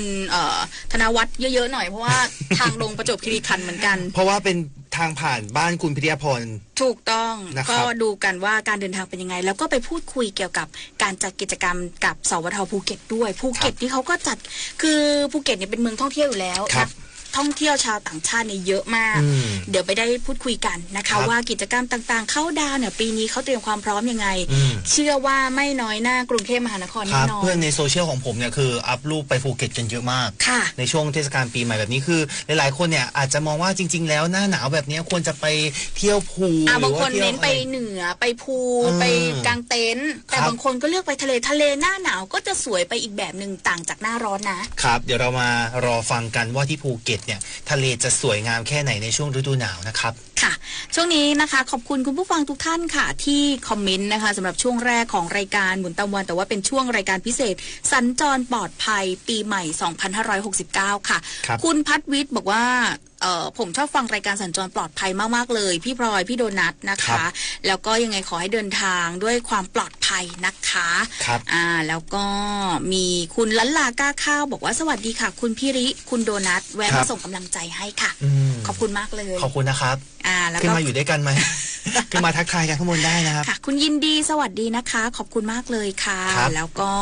นอกจากนี้นะคะพี่อัชรามาแล้วสวัสดีนะคะสวัสดีคุณชาตรีด้วยค่ะพี่หนุ่มเมืองขอนบอกน้องพลอยคนเมืองเพชรใช่ค่ะเป็นสาวเมืองเพชรนะคะเรื่องนึงที่อยากจะบอกคุณผู้ฟังฝากไว้นะครับก่อนที่จะลากันไปในช่วงแรกของหมุนตามวัน คนละครึ่งพาสอ้าวหมดหรือยังหมดตั้งนานแล้วแต่ว่าหลายๆคนที่ยังไม่หมดเนี่ยคือต้องไปใช้นะใช้ได้แค่วันนี้กับพรุ่งนี้นะถูกต้องนะครับใช้ได้ถึงวันที่31ธันวาคม2568ก่อน 5 ทุ่มนะครับแล้วก็คือถ้าใครใช้ไม่หมดเนี่ยคือก็จะโดนหักไปเลยใช่ก็คือตัดไปเลยนั่นแหละเสียดายนะคะกว่าเราจะลงทะเบียนแย่งชิงกันมาได้เนี่ยก็คือต้องใช้ให้หมดใครยังไม่ใช้ก็ฝากเตือนนะคะเย็นวันนี้รีบกลับไปซื้อของเลยยังสามารถใช้ได้อยู่พรุ่งนี้ได้อีก200ครับคือตอนนี้ยอดที่ทางรัฐบาลออกมาแจ้งเนี่ยคืออยู่ที่ 6,000 ล้านบาทนะที่หลายคนที่ไม่ได้ใช้เนี่ยค่ะอุ้ยเยอะนะเสียดายเสียดายดิฉันว่าถ้าโอนได้โอนสิทธิ์หรออยากรับโอนนะแต่ว่าไม่ได้นะคะผิดกฎกติกาเพราะฉะนั้นใครได้สิทธิ์ก็ใช้สิทธิ์ของท่านนะคะอีกหนึ่งแคมเปญนั่นก็คือบัตรสวัสดิการแห่งรัฐที่ได้เพิ่ม 1,150 บาทนะครับอันนี้ก็ต้องใช้ให้หมดภายในวันที่31ธันวาคมเช่นเดียวกันนะครับเพราะว่าในส่วนนี้ก็จะมีการตัดเหมือนคนละครึ่งพาสเลยนะครับสำหรับใครที่ใช้ไม่หมดแต่ว่าบัตรสวัสดิการแห่งรัฐเนี่ยก็ต้องดูร้านค้าที่ถูกต้องด้วยนะเพราะว่าหลายร้านเนี่ยก็คือบางทีไปรูดเอาเงินออกมาไม่ใช่อ่ะมันไม่ได้ไงมันผิดนะผิดกฎหมายแล้วก็ที่สำคัญคืออาจจะโดนดำเนินคดีได้ด้วยนะครับค่ะขอบคุณท่านผอ.ส้มนะคะท่านผอ.วนิดาด้วยนะคะท่านมารับชมอยู่แล้วท่านก็สวัสดีค่ะติดตามนะคะขอบพระคุณมากขอบคุณท่านผอ.มากขอบคุณสำหรับกำลังใจในการทำงานครับวันนี้ช่วงนี้เดี๋ยวเราพักรายการก่อนไหมเดี๋ยวเราพักฟังข่าวต้นชั่วโมงสักครู่หนึ่งก่อนค่ะคุณผู้ฟังค่ะช่วงหน้านะคะ17 นาฬิกาเราจะอยู่ยาวๆกันถึง19 นาฬิกาและยังมีข่าวสารต่างๆมาร่วมพูดคุยกันอีกเยอะเลยค่ะเดี๋ยวช่วงนี้เราพักไปฟังข่าวต้นชั่วโมงสักครู่หนึ่งค่ะช่วงพิเศษสัญจรปลอดภัยปีใหม่2569เดินทางทั่วไทยอุ่นใจทุกเส้นทางขับขี่ปลอดภัยลดความเร็วลดอุบัติเหตุนี่น้องทั้งเมาทั้งง่วงแบบนี้พี่ว่าอย่าขับรถเลยนะโอ้ยนิดหน่อยครับพี่ใกล้ๆแค่เนี้ยผมขับได้สบายมากครับพี่ว่าอย่าดีกว่านะผมไว้ไปก่อนนะพี่แค่เสี้ยววินาทีที่ชีวิตของคุณและใครบางคนอาจเปลี่ยนไปเพราะความประมาทเมาง่วงไม่ขับนะคะชีวิตมีค่ากว่าความร้อนใจอุ๊ยพ่อขับรถมาตั้งนานแม่นึกได้อะไรอีกล่ะแม่ก็พ่อน่ะสิเช็คลมยางเช็คท่อน้ำเช็คเบรกเช็คเครื่องยนต์และที่สำคัญเช็คตัวเองด้วยง่วงไหมเนี่ยง่วงไหมพ่อโอ้โหแม่ไม่ต้องห่วงหรอกพ่อเนี่ยเช็คครบทุกอย่างหายห่วงดีมากจ้ะแต่ยังไงแม่ก็จะช่วยพ่อดูทางนะจ้าแหมพูดตลอดทางเลยเนี่ยนะก่อนออกเดินทางทุกครั้งอย่าลืมตรวจเช็คเครื่องยนต์นะครับ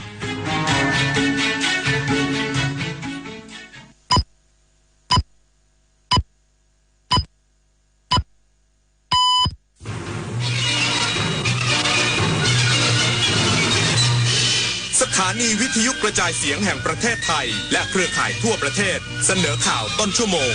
รู้เร็วรู้จริงเกาะติดทุกสถานการณ์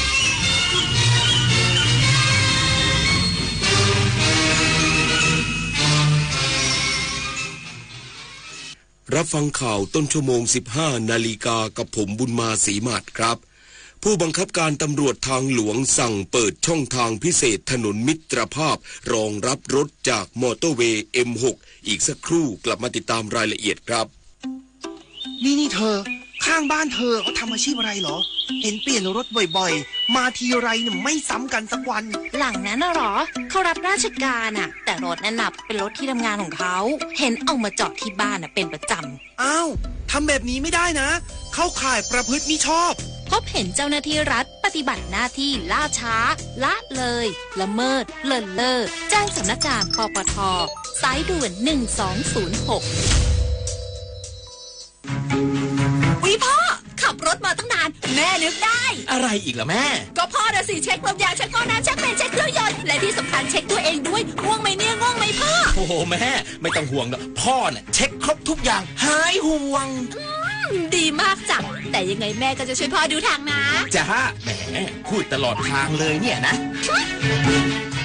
ก่อนออกเดินทางทุกครั้งอย่าลืมตรวจเช็คเครื่องยนต์นะครับ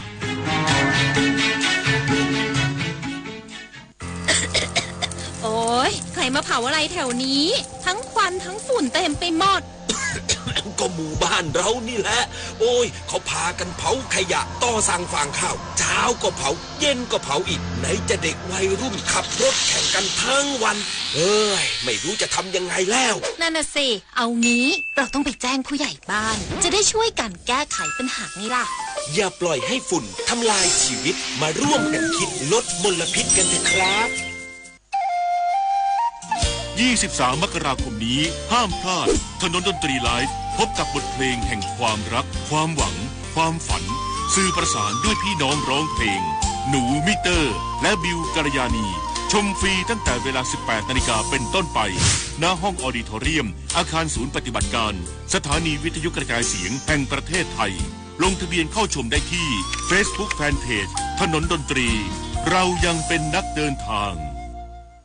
ผู้บังคับการตำรวจทางหลวงสั่งเปิดช่องทางพิเศษถนนมิตรภาพรองรับรถจากมอเตอร์เวย์ M6 คาดเย็นวันนี้ต่อเนื่องถึงวันพรุ่งนี้การจราจรจะหนาแน่นขึ้น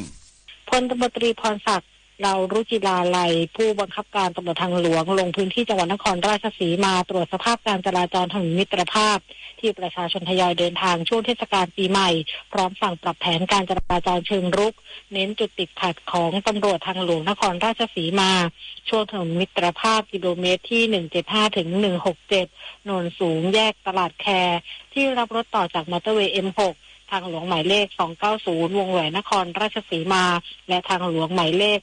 304วังน้ำเขียวทำให้เกิดรถติดสะสมกว่า20กิโลเมตรโดยสั่งการให้เร่งเปิดช่องทางพิเศษให้สัมพันธ์กับปริมาณรถเพื่อระบายการจราจรหลังจากนั้นลงพื้นที่ตรวจหน่วยบริการประชาชนตำรวจทางหลวงกลางดงตรวจความพร้อมของห้องพักประชาชนและตรวจจราจรเนินกลางดงกำชับการกวดขันวินัยรถวิ่งขวาแก้ไขปัญหาจราจรสำหรับภาพรวมการจราจรในพื้นที่จังหวัดนครราชสีมาคล่องตัวดีจุดที่เคยติดขัดทุกปีเช่นช่วงกลางดงคลองไผ่การจราจรเบาบางลงแต่จะไปติดขัดช่วงโนนสูงแยกตลาดแคแทนจึงได้กำชับการปฏิบัติหน้าที่โดยเร่งเปิดช่องทางพิเศษระบายรถส่วนภาพรวมการจราจรเส้นทางหลวงต่างๆวันนี้ยังเป็นไปด้วยความเรียบร้อยทุกเส้นทางอย่างคล่องตัวแต่คาดว่าช่วงเย็นจะมีประชาชนเดินทางมากขึ้นอาจส่งผลให้มีรถติดสะสมต่อเนื่องถึงวันที่31ธันวาคมจุฑามาศรักษาพันธ์รายงานกรมส่งเสริมวัฒนธรรมจัด3กิจกรรมเนื่องในเทศกาลปีใหม่ส่งเสริมหน่วยงานภาครัฐและเอกชนส่งเสริมการจ้างงานศิลปินพื้นบ้านพร้อมเปิดพื้นที่ให้ชุมชนแสดงทางวัฒนธรรมสืบสานประเพณีท้องถิ่นนางยุทธิกาอิสรางกูลณอยุธยาอธิบดีกรมส่งเสริมวัฒนธรรมเปิดเผยว่าเนื่องในเทศกาลส่งท้ายปีเก่าต้อนรับปีใหม่ 2569 นี้กรมส่งเสริมวัฒนธรรมแจ้งไปยังสภาวัฒนธรรมจังหวัดทั่วประเทศและสภาวัฒนธรรมกรุงเทพมหานครในการประสานงานกับหน่วยงานภาครัฐและเอกชนจ้างงานศิลปินในท้องถิ่นทั่วประเทศจัดการแสดงในเทศกาลสำคัญรวมถึงการจำหน่ายสินค้าของผู้ประกอบการศิลปะวัฒนธรรมแบ่งเป็น3กิจกรรมสำคัญได้แก่กิจกรรมส่งเสริมศิลปะการแสดงพื้นบ้านในประเพณีปีใหม่ไทยโดยเน้นการจัดกิจกรรมการแสดงพื้นบ้านในเทศกาลปีใหม่การจัดนิทรรศการแสดงความอาลัยถวายแด่สมเด็จพระนางเจ้าสิริกิติ์พระบรมราชินีนาถพระบรมราชชนนีพันปีหลวงภายใต้แนวคิดคารวาลัยพระแม่ของแผ่นดินชมศิลป์ถิ่นไทยร้อยดวงใจรับปีมงคลและจัดพิธีการทางศาสนาโดยร่วมกับองค์กร5ศาสนาจัดกิจกรรมในช่วงส่งท้ายปีเก่าต้อนรับปีใหม่ระหว่างวันที่25ธันวาคม2568ถึง15มกราคม2569เพื่อเป็นกลไกสำคัญเสริมสร้างการมีส่วนร่วมขององค์กรภาคประชาชนในการส่งเสริมศิลปะการแสดงพื้นบ้านมายชโยรายงานกระทรวงศึกษาธิการมอบโอกาสทางการศึกษาและสวัสดิการเป็นของขวัญปีใหม่ให้กับประชาชนและบุคลากรทั่วประเทศนายสุเทพแก่นสันเทียปลัดกระทรวงศึกษาธิการกล่าวว่ากระทรวงศึกษาธิการและหน่วยงานในสังกัดได้มอบโอกาสทางการศึกษาและสวัสดิการเพื่อประชาชนและบุคลากรทั่วประเทศเป็นของขวัญปีใหม่อาทิสำนักงานคณะกรรมการการศึกษาขั้นพื้นฐานได้เปิดตัวระบบ Canva AI เพื่อช่วยลดภาระและเติมพลังให้ครูโดยตั้งเป้าให้ครูสามารถใช้ Canva for Education ได้ฟรี50%ภายในปี 2026 และครบ 100% ภายในปี 2027 พร้อมจัดอบรมการใช้งานอย่างเต็มรูปแบบรวมทั้งให้สำนักงานคณะกรรมการการอาชีวศึกษาหรือสอสจัดตั้งศูนย์บริการอาชีวะขนส่งอาสา150จุดทั่วประเทศเพื่อตรวจสภาพรถยนต์และรถจักรยานยนต์ฟรีช่วงเทศกาลปีใหม่และสงกรานต์ กรมส่งเสริมการเรียนรู้หรือสกร.จัดกิจกรรมสร้างรายได้และสาระบันเทิงสำนักงานคณะกรรมการส่งเสริมการศึกษาเอกชนหรือสช.ได้ออกมาตรการเงินกู้ยืมปลอดดอกเบี้ยในระยะแรกช่วยเหลือโรงเรียนเอกชนที่ประสบภัยพิบัติและจัดโครงการติวเข้มให้นักเรียนม .6 ในจังหวัดชายแดนภาคใต้เพื่อเตรียมตัวเข้ามหาวิทยาลัยภูริพัฒน์สอนการรายงานจบข่าวบุญมาศรีมาศอ่านรับฟังข่าวครั้งต่อไปเวลา 17 นาฬิกา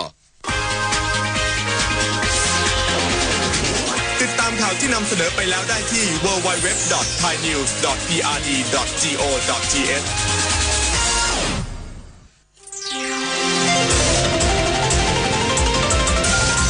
วิทยุแห่งประเทศไทย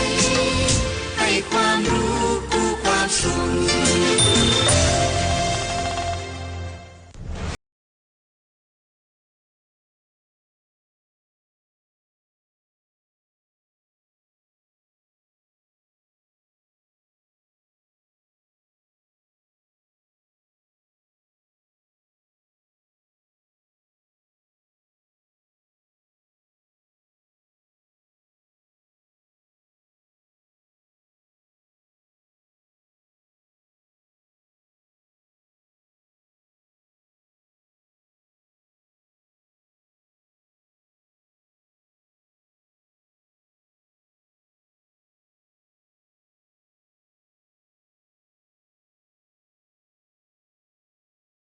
ช่วงพิเศษสัญจรปลอดภัยปีใหม่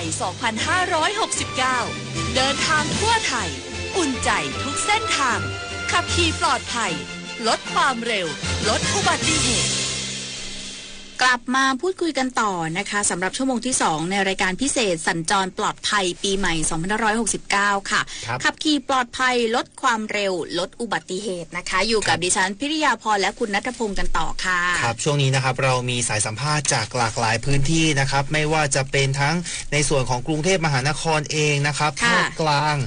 ไปทางฝั่งภาคเหนือตอนล่างด้วยนะครับแล้วก็มีไปทางฝั่งภาคใต้ด้วยใช่ค่ะมีครบทุกพื้นที่เลยนะคะรอติดตามฟังรายงานจากผู้สื่อข่าวในเครือข่ายของเราได้เลยนะคะสำหรับวันนี้นะคะผ่านไป1ชั่วโมงแล้วนะคะขอบคุณคุณผู้ฟังทุกท่านนะที่อยู่เป็นเพื่อนกันนะคะเหนียวแน่นเลย Facebook Live เนี่ยยอดไม่ตกเลยขอบคุณมากนะคะที่เพจสถานีวิทยุกระจายเสียงแห่งประเทศไทยค่ะอุ๊ยคุณแม่น้องมาค่ะพี่น้องสวัสดีนะคะสวัสดีครับคุณวิไลลักษณ์ผอ.สจน.นะคะเข้ามาร่วมให้กำลังใจกับเรา2คนด้วยนะคะครับก่อนที่จะไปพูดคุยกับส่วนทางสวท.ภูมิภาคนะครับเดี๋ยวเราไปอัปเดตสถานการณ์บนถนนมอเตอร์เวย์ M6 กันหน่อยนิดนึง M6 นี่วันแรกๆตั้งแต่วันศุกร์แล้วเขาบอกว่าบางคนบอกไม่รู้คิดผิดคิดถูกรถที่ขึ้นมาเพราะว่าคืออะไรเพราะว่าบางพื้นที่เนี่ยคือต้องบอกว่าใน M6 เนี่ยตอนแรกเนี่ยจะเป็นเส้นทางที่ปกติแต่พอตรงไปแต่พอเป็นคอขวดปุ๊บมันทำให้การจราจรติดขัดรถก็ไปแย่งกันถูกต้องนะครับแต่ว่าตอนนี้ครับล่าสุดครับคุณสิทธิพรแพร่งสุวรรณครับรองผู้อำนวยการแขวงการทางหลวงในส่วนของนครราชสีมาที่2นะครับมีการเปิดเผยในเรื่องของมอเตอร์เวย์ M6 นะครับตอนนี้ก็มีการเปิดให้บริการฟรีตลอดสายเริ่มที่ตั้งแต่บางปะอินเลยนะครับที่บริเวณจังหวัดพระนครศรีอยุธยานะครับแล้วก็ขึ้นในส่วนของถนนเลี่ยงเมืองนครราชสีมาที่จังหวัดนครราชสีมาก็รวมระยะทางกว่า196กิโลเมตรนะครับซึ่งตอนนี้มีการเปิดช่องทางนะครับฝั่งเดียวคือขาออกนะครับตั้งแต่ช่วง26ธันวาคมที่ผ่านมายาวไปจนถึงวันที่1มกราคม2569เลยนะครับตอนนี้เนี่ยต้องบอกว่าในส่วนของ M6 เนี่ยก็มีระยะทางที่ค่อนข้างที่จะเดินทางไกลอยู่นะ196กิโลเมตรนะครับตอนนี้สถานการณ์ก็ยังบอกว่าคล่องตัวอยู่นะครับหลังจากที่ในช่วงของเสาร์ที่ผ่านมาเนี่ยหนาแน่นหลายๆคนบอกว่าโอ้น่าจะไปนั่งแบบขับรถไปทางปกติดีกว่าใช่แบบลงข้างล่างดีกว่าขับมิตรภาพปกติดีกว่าคิดผิดคิดถูกนะคะเพราะว่าการจราจรแน่นจริงๆคนเดินทางเยอะมากครับตอนนี้ก็ยังคล่องตัวได้นะครับล่าสุดวันนี้ก็มีการอัปเดตกันมานะครับแล้วก็เน้นย้ำประชาชนที่จะใช้มอเตอร์เวย์ M6 นะครับจำกัดความเร็วด้วยนะครับ 80-90 กิโลเมตรต่อชั่วโมงนะเพราะว่ารถค่อนข้างที่จะเยอะนะครับให้เรียกว่าเป็นการให้ทางสำหรับผู้ที่ใช้รถใช้ถนนร่วมกันนะครับแล้วก็อย่าลืมตรวจสอบสภาพรถก่อนที่จะขึ้นมอเตอร์เวย์นะเพราะว่าค่อนข้างที่จะไกล ลดูนะสำหรับใครที่รถไฟฟ้าชาร์จดูหน่อยว่าปริมาณแบตท่านพอไหมไม่ใช่ไปหยุดอยู่กลางทางอันนี้ลำบากอีกคือเผื่อเรื่องของรถติดด้วยนะถูกต้องนะครับแล้วก็ในเรื่องของน้ำมันด้วยนะครับดูเช็คดูก่อนว่าน้ำมันเนี่ยเราพอที่จะสามารถขับได้หรือเปล่าเพราะว่าเส้นทางข้างบนเนี่ยไม่มีปั๊มน้ำมันใช่นะครับแล้วก็รวมถึงในเรื่องของข้าวปลาอาหารด้วยเสบียงต่างๆนะครับเตรียมไว้นะครับจะได้ไม่หิวกันเผื่อรถติดใช่ครับนะคะนอกจากนี้นะคะวันนี้เนี่ยพลตำรวจตรีพรศักดิ์เหล่ารู้จิราลัยค่ะผู้บังคับการตำรวจทางหลวงนะคะพร้อมคณะลงพื้นที่ไปตรวจเยี่ยมการจราจรและติดตามผลการปฏิบัติงานของตำรวจทางหลวงนะคะในช่วงเทศกาลปีใหม่ที่จุดยุทธศาสตร์สำคัญ3แห่งก็คือที่ทางขึ้นมอเตอร์เวย์สาย M6 ช่วงต่อทางหลวงหมายเลข9ฝั่งวงแหวนตะวันตกนะคะแล้วก็ไปดูจุดคัดกรองชั้น2วงแหวนตะวันตกและจุดเบี่ยงรถกิโลเมตรที่10บนเส้นทางมอเตอร์เวย์ M6 ด้วยนะคะให้เน้นย้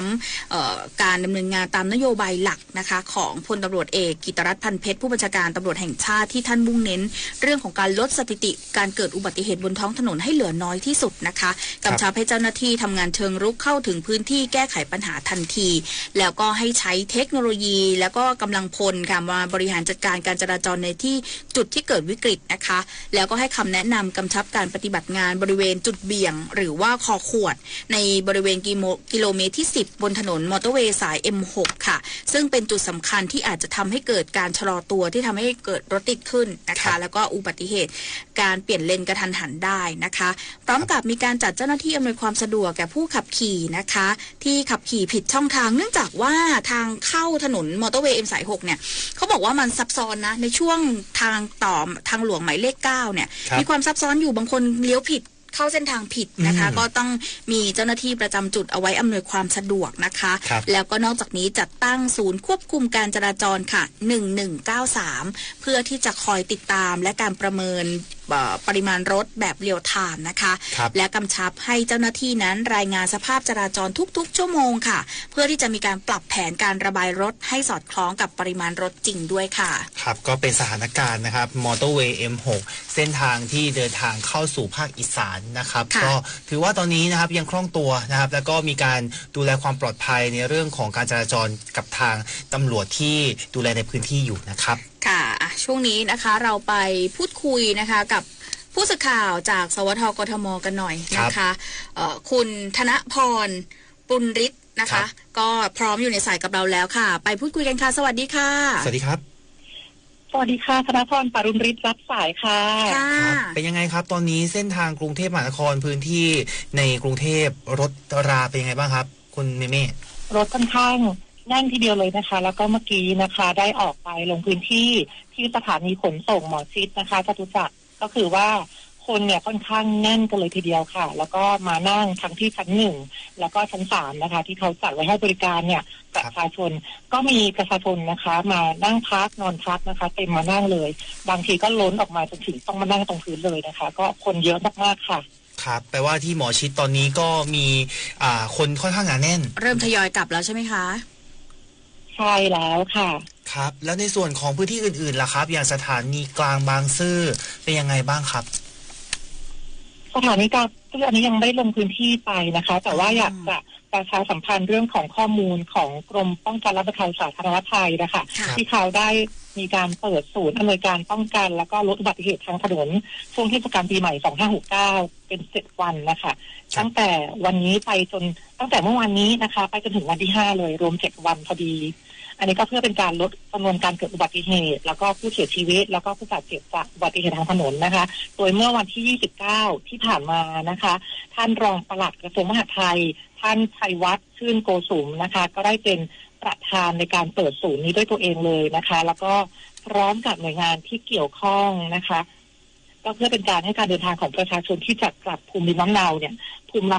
ในเทศกาลปีใหม่ปีนี้เนี่ยค่ะกลับไปหาครอบครัวได้อย่างมีความสุขครับค่ะโดยศูนย์นี้นะคะก็ค่ะเชิญค่ะเชิญต่อเลยค่ะค่ะโดยศูนย์นี้นะคะเขาก็จะใช้เป็นศูนย์กลางในการบริหารจัดการอำนวยการติดตามประเมินผลแล้วก็บูรณาการการป้องกันอุบัติเหตุทั้งหมดเลยนะคะเป็นศูนย์กลางเลยแล้วก็รวมทั้งเป็นการสร้างวัฒนธรรมความปลอดภัยทางถนนอย่างยั่งยืนด้วยนะคะ ค่ะ เห็นว่าตอนนี้อยู่ที่ขนส่งหมอชิดเนี่ยมีในเรื่องของผู้โดยสารถูกขายตั๋วปลอมหรือว่ามีคนมาขายตั๋วปลอมอย่างเงี้ยค่ะทางขนส่งมีมาตรการยังไงบ้างคะพอดีตอนนี้กลับมาแล้วนะคะก็คือว่าจริงๆแล้วเนี่ยที่หมอชิดเนี่ยเองก็มีการตั้งศูนย์ของปภ.นี้เหมือนกันนะคะเป็นศูนย์อำนวยการป้องกันและลดอุบัติเหตุทางถนนช่วงเทศกาลปีใหม่เนี่ยเขาตั้งเต็นท์นะคะพร้อมกับหน่วยงานความมั่นคงนะคะมีทั้งทหารบกที่11นะคะมีทั้งตำรวจนะคะจากกองบัญชาการตำรวจสอบสวนกลางนะคะแล้วก็มีทั้งเจ้าหน้าที่ดับเพลิงมีเจ้าหน้าที่ความมั่นคงหลายๆด้านเลยนะคะไปตั้งเต็นท์อยู่ที่ด้านหน้าของสถานีขนส่งนะคะจตุจักรหรือว่าหมอชิดนั่นเองแล้วก็จะมีการจัดกำลังพลนะคะในการเดินนะคะตรวจตรารอบหมอชิดเลยค่ะครับแล้วในส่วนของกรุงเทพมหานครมีอะไรที่ต้องติดตามหรือว่ามีอะไรที่น่าเป็นห่วงในช่วงการเดินทางในครั้งนี้ไหมครับคุณเมย์ครับก็จะมีเรื่องของทางด่วนมอเตอร์เวย์สาย M6 นะคะที่มีการติดเขาเรียกว่าอะไรการจราจรคับข้างนิดหน่อยนะคะเพราะว่าคนออกต่างจังหวัดกันเยอะนะคะแต่ว่าทั่วกรุงเทพมหานครเนี่ยนะคะเนื่องจากมีการตั้งศูนย์อำนวยการป้องกันแล้วก็ลดอุบัติเหตุทางถนนมาเนี่ยก็ได้มีการประสานงานร่วมงานกันกับตำรวจด้วยนะคะก็ท่านพลตำรวจนะคะสำราญนวลมานะคะได้มีการนำกำลังนะคะท่านบอกว่านำกำลังกว่า 24,000 นายเลยนะคะในการตรวจตรารอบกรุงเทพมหานครเลยเพื่อสร้างความมั่นใจให้กับประชาชนนะคะในการที่จะเดินทางกลับในช่วงปีใหม่นี้ค่ะค่ะวันนี้ขอบคุณนะคะคุณธนพรปรุณฤทธิ์นะคะผู้สื่อข่าวจากสวท.กรุงเทพนะคะขอบพระคุณมากเลยค่ะที่มาร่วมรายงานนะคะขอบคุณมากเลยค่ะด้วยความเคารพอย่างสูงค่ะสวัสดีค่ะค่ะสวัสดีค่ะนี่เป็นบรรยากาศนะคะสำหรับที่กรุงเทพมหานครคือบรรยากาศตอนนี้เชื่อว่าตั้งแต่ช่วงสายๆแล้วแหละค่ะไม่ว่าจะเป็นสถานีขนส่งหมอชิดสถานีขนส่งสายใต้ใหม่แล้วก็กรุงเทพอภิวัตรหนาแน่นแน่นอนประชาชนเริ่มที่จะทยอยเดินทางนะคะอย่างวันนี้บางคนอาจจะขอหัวหน้าทำงานครึ่งวันนะคะอยากขอบ้างไม่ได้จ้ะอยู่ด้วยกันถึง1 ทุ่มก่อนนะคะคือบางคนเนี่ยครึ่งวันแล้วก็เดินทางแล้วนะคะแล้วก็บางคนเนี่ยตอนนี้เลิกงานละ 17 นาฬิกาหลายคนก็อาจจะต้องมีการเตรียมตัวที่จะเดินทางแล้วอย่างเมื่อกี้คุณสายป่านไปแล้วนะไม่รอพี่ไม่รอเพื่อนเลยนะครับให้เดินทางล่วงหน้าไปก่อนนะครับก็ถือว่าเดินทางนะครับช่วงนี้หลายๆคนที่เดินทางนะครับก็เดินทางอย่างปลอดภัยนะครับดูแลในเรื่องความสะดวกของทางคือเช็คเส้นทางถูกต้องคือบางทีเราเช็คเส้นทางแบบว่าดูเว็บนั้นเว็บนี้หรือว่าการรายงานต่างๆเราจะได้รู้ว่าทางหนีที่ไล่เผื่อบางทีแบบการจราจรหนาแน่นเราเปลี่ยนเส้นทางไปเส้นนี้จะได้ไม่รถติดจนเกินไปครับนี่อีกหนึ่งจังหวัดนะครับที่อยู่ใกล้กับกรุงเทพมหานครนะครับเป็นปริมณฑลก็คือที่จังหวัดนนทบุรีตรงนี้ก็เป็นเรียกว่าเป็นทางผ่านในการเดินทางออกจากกรุงเทพมหานครเดี๋ยวเราไปติดตามกันหน่อยว่าตอนนี้เป็นอย่างไรบ้างนะครับกับคุณชิสาจันมูลผู้ช่วยประชาสัมพันธ์จังหวัดนนทบุรีนะครับตอนนี้อยู่ในสายกับเราแล้วครับสวัสดีครับสวัสดีค่ะค่ะสวัสดีผู้ดำเนินรายการทั้ง2ท่านนะคะค่ะคุณชิสาคะบรรยากาศการเดินทางของประชาชนชาวนนทบุรีเป็นยังไงบ้างคะวันนี้ค่ะการจราจรเมื่อช่วงเช้านะคะก็ยังโล่งแล้วก็ปลอดโปร่งวันนี้ได้ลงพื้นที่กับท่านผู้ว่าเชษฐาโมศิกรัตน์นะคะในช่วงเช้าทั้งหมด6 จุดรถยังไม่ค่อยหนาแน่นนะคะแต่การจราจรในปัจจุบันนะคะขาออกนอกกรุงเทพนะคะปริมณฑลเนี่ยอย่างนนทบุรีเนี่ยหนาแน่นในช่วงถนนกาญจนาภิเษกนะคะแล้วก็แจ้งวัฒนะและรวมถึงถนนติวานนท์นะคะแล้วก็ทางขึ้นทางด่วนทางพิเศษต่างๆนะคะซึ่งเป็นทางเลี่ยงเมืองออกจากนนทบุรีนะคะไปยังภาคเหนือค่ะครับค่ะที่นนทบุรีนี่มีจุดมอเตอร์เวย์ M81 ด้วยอันนี้ได้ไปดูบรรยากาศมาไหมคะบรรยากาศไปดูเมื่อช่วงเช้านะคะก็ยังไม่หนาแน่นเท่าไหร่นะคะยังไหลลื่นแล้วก็สามารถไปได้แล้วก็จะมีจุดบริการเป็นช่วงๆนะคะก่อนขึ้น M81 ค่ะครับในส่วนของถนนกาญจนาภิเษกนะครับในส่วนที่บอกว่ามีการจราจรที่ค่อนข้างจะติดขัดเมื่อกี้ที่ทางคุณชิสาเล่ามีส่วนไหนครับในส่วนของจราจรที่ถนนกาญจนาภิเษกมีตรงไหนน่าเป็นห่วงไหมครับก็ทางหลวงหมายเลข 9นะคะคืรอบนอกระดับจังหวัดนะคะเพื่อให้เข้าสู่ใจกลางเมืองออกไปเชื่อมกับถนนกาลประพฤกษ์นะคะถนนราชพฤกษ์รวมถึงถนนนครอินทร์นะคะ เส้นทางนี้นะคะจะช่วยเลี่ยงถนนติวานนท์แล้วก็แจ้งวัฒนะที่ตอนนี้ติดขัดมากนะคะยิ่งช่วงเทศกาลแล้วก็ช่วงนี้เลิกงานนะคะคนประชาชนบางท่านที่ยังลางานไม่ได้หรือว่าวันนี้รอเลิกงานก็กำลังเดินทางกลับกันเป็นจำนวนมากค่ะก็แนะนำนะคะให้ใช้ทางเลี่ยงเมืองนะคะซึ่งจังหวัดนนทบุรีเนี่ยมีหลายจุดด้วยกันนะคะไม่ว่าจะเป็นถนนหลักรอบนนทบุรีนะคะก็จะมีถนน3030นะคะที่เชื่อมต่อกับทางหลวงสายต่างๆนะคะรวมถึงถ้าจะขึ้นเหนือนะคะแนะนำทางหลวงหมายเลข340นะคะซึ่งก็จะลงไปผ่านอยุธยานะคะแล้วก็สิงห์บุรีชัยนาทนะคะต่อไปยังนครสวรรค์แล้วก็ไปสู่117พิษณุโลกค่ะค่ะส่วนเรื่องของการเตรียมความพร้อมมาตรการในการลดอุบัติเหตุทางท้องถนนล่ะคะทางจังหวัดนนทบุรีเตรียมมาตรการยังไงบ้างคะก็มีมาตรการนะคะวันนี้มีจำนวน10กว่าจุดด้วยกันนะคะซึ่งทางปภ.เนี่ยได้เน้นย้ำแล้วก็ลงพื้นที่กับทางท่านผู้ว่าราชการจังหวัดนนทบุรีนะคะแล้วก็รองผู้ว่าวันนี้ลงทั้งสิ้นนะคะประมาณ10จุดด้วยกันก็มีทุกๆอย่างนะคะไว้บริการประชาชนที่ในพื้นที่และที่เดินทางเข้ามายังกรุงเทพซึ่งจะผ่านนนทบุรีนะคะมันก็จะมีทั้งเข้าและก็ออกแต่ว่าส่วนมากจะออกค่อนข้างจะเยอะนะคะก็คาดว่าคืนนี้ก็ยังน่าจะมีการจราจรที่หนาแน่นนะคะก็มีทุกอย่างไว้บริการนะคะถ้าง่วงหรือเหนื่อยหรือเพลียเนี่ยพักตามจุดบริการต่างๆได้ค่ะครับแล้วงานเขาดาวปีใหม่ล่ะครับที่นนทบุรีเป็นยังไงบ้างเผื่อพวกเรา2คนเนี่ยก็เป็นชาวนนทบุรีเหมือนกันนะเดี๋ยวจะไปเที่ยวกันครับมีที่ไหนแนะนำบ้างไหมครับมีเซ็นทรัลเวสเกตนะคะก็จะมีงานมีกิจกรรมนะคะอย่างต่อเนื่องนะอันนี้ก็แนะนำให้มาได้ขึ้นรถไฟฟ้าไปได้ด้วยนะคะรถไม่ติดค่ะครับก็ไปเที่ยวกันได้สะดวกสบายนะคะโอกาสนี้ค่ะให้คุณชิสานะคะพูดถึงเรื่องของปีใหม่สวัสดีปีใหม่อวยพรคุณผู้ฟังหน่อยค่ะครับค่ะเมื่อวานนี้นะคะก็ได้ทำคลิปท่านผู้ว่านะคะสวัสดีปีใหม่ท่านผู้ว่าก็ให้กำลังใจกับเจ้าหน้าที่ทีมงานแล้วก็ประชาชนนะคะที่เดินทางเข้ามาเที่ยวยังเมืองนนทบุรีแล้วก็เดินทางออกจากเมืองนนทบุรีไปยังจังหวัดต่างๆตามบ้านเกิดด้วยนะคะแต่ท่านผู้ว่ายังเน้นย้ำว่าถ้ามีอะไรติดขัดก็สามารถติดต่อส่วนราชการต่างๆของจังหวัดนนทบุรีได้24ชั่วโมงค่ะครับพวกเราชาวนนทบุรีเหมือนกัน2คนนี้แล้วก็ทางคุณชิสาเองนะครับก็เรียกว่าต้อนรับ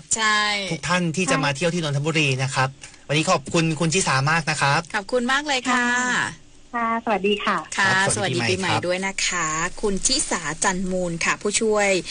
ประชาสัมพันธ์จังหวัดนนทบุรีนะคะนนทบุรีก็คือเซ็นทรัลเวสเกตก็นั่งรถไฟฟ้าสายสีม่วงถึงเลยแล้วก็สามารถเดินทางได้อย่างสะดวกเพราะว่ารถไฟฟ้าเนี่ยมีการเพิ่มเวลาในการที่ใช่ถ้าเกิดตั้งแต่วันที่30พรุ่งนี้นะวันสิ้นปีเนี่ยนะคะจะยาวไปถึงตี 2ใช่เพิ่มเวลาในการให้บริการนะครับปกติจะปิดเที่ยงคืนแต่ว่าพอมีการเข้าดาวกิจกรรมต่างๆนะครับต้องบอกว่าก็มีการบริการให้กับประชาชนที่เวลาอาจจะช้าช่วยให้ประชาชนเนี่ยกลับบ้านได้สะดวกขึ้นใช่ค่ะเราไปดูที่จังหวัดพระนครศรีอยุธยากันหน่อยค่ะแน่นอนนะคะว่าถนนหลักก็คือสายเอเชียนะคะซึ่งเราจะไปพูดคุยกับคุณสุรศักดิ์จำลองกุลค่ะท่านประชาสัมพันธ์จังหวัดพระนครศรีอยุธยานะคะตอนนี้พร้อมในสายกับเราแล้วค่ะสวัสดีค่ะสวัสดีครับครับสวัสดีครับผมสุรศักดิ์จำลองกุลครับครับท่านครับบรรยากาศการจราจรที่พระนครศรีอยุธยาเป็นยังไงบ้างครับท่านครับผมก็เริ่มต้นอย่างนี้ครับเหมือนที่ท่านพิธีกรพูดสายหลักของบ้านเราอยุธยาที่จะไปทางภาคเหนือก็คือสายเอเชียหรือว่าทางหลวงหมายเลข32นะครับถ้าไปทางภาคอีสานอีกเส้นหนึ่งผลโยธินนะครับซึ่งก็จะเริ่มมาจากกรุงเทพผมสรุปอย่างนี้ครับให้ท่านเห็นภาพรวมของอยุธยาแล้วเนาะ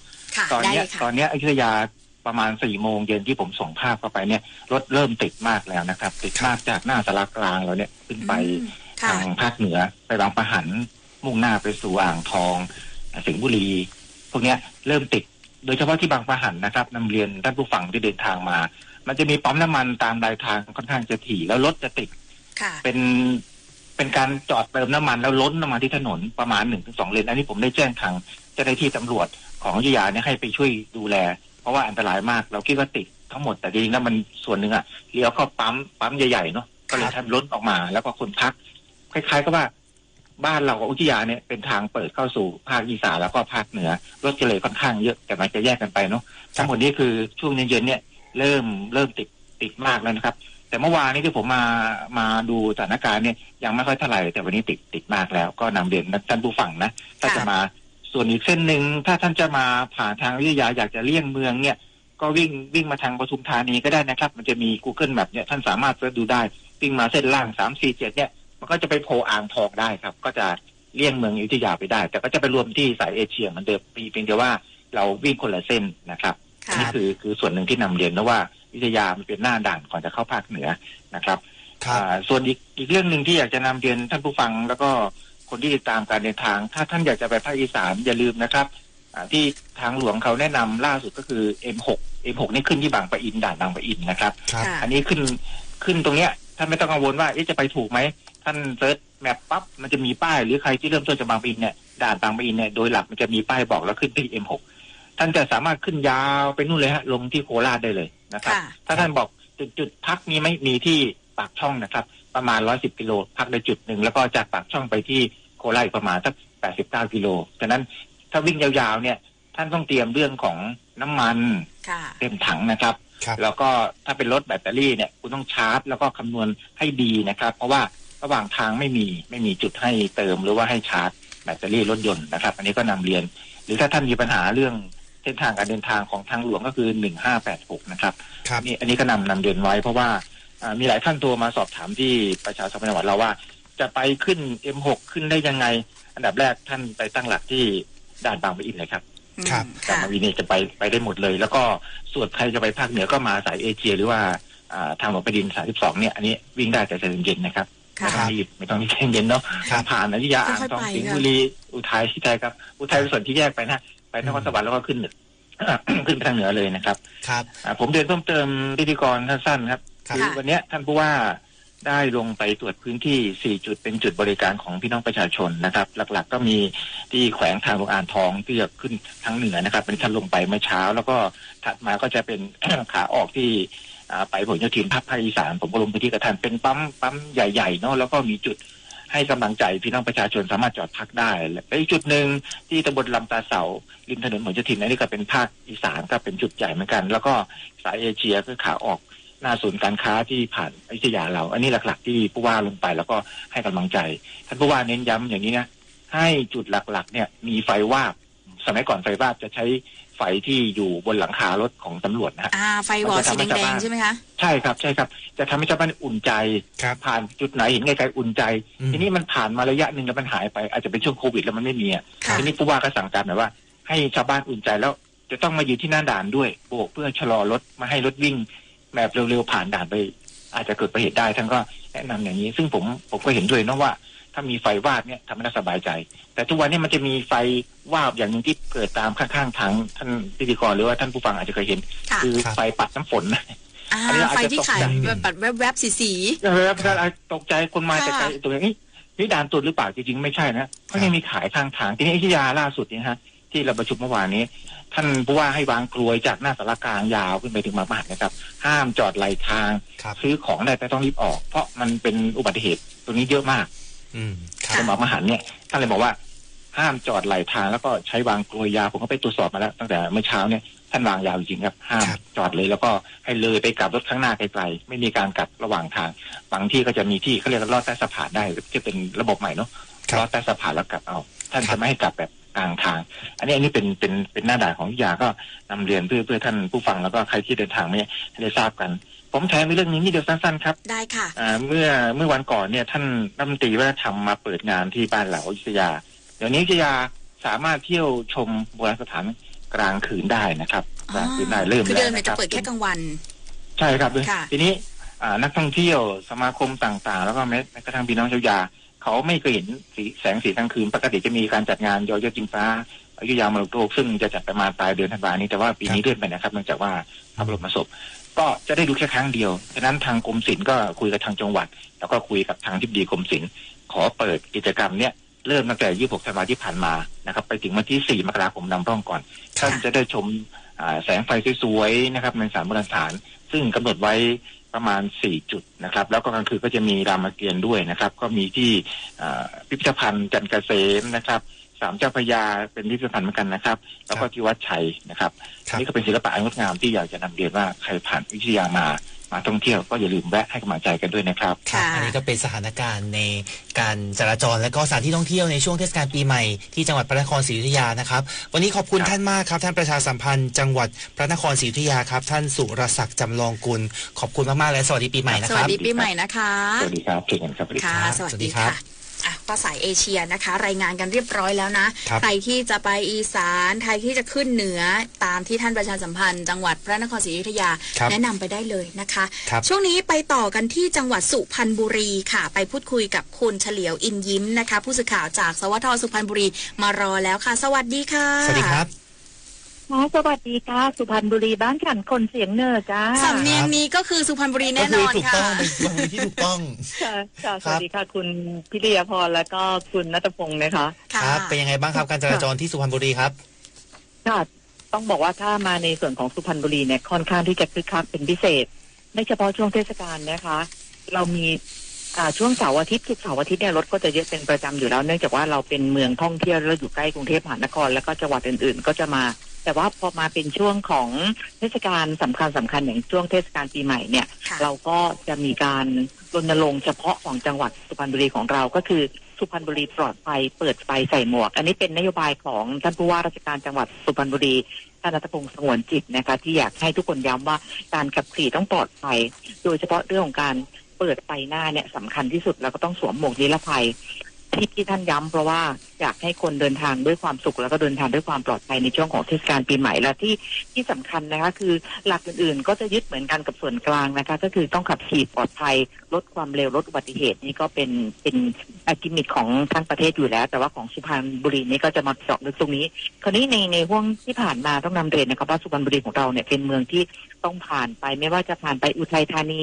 ผ่านขึ้นไปทางภาคเหนือหรือว่าคนภาคเหนือจะต้องมาผ่านสุพรรณบุรีเพื่อจะลงภาคใต้เพราะฉะนั้นเราจะเป็นเมืองที่คล้ายๆกับเมืองผ่านอย่างเงี้ยเราก็ต้องมีการเฝ้าระวังอย่างเต็มที่ตอนนี้หน้าของจังหวัดสุพรรณบุรีก็มีการบูรณาการร่วมกันนะคะตั้งจุดตรวจจุดบริการและก็ด่านชุมชนเนี่ยเยอะมากจุดตรวจมี17จุดนะคะจุดบริการมี5จุดแล้วก็ด่านชุมชน60จุดแล้วก็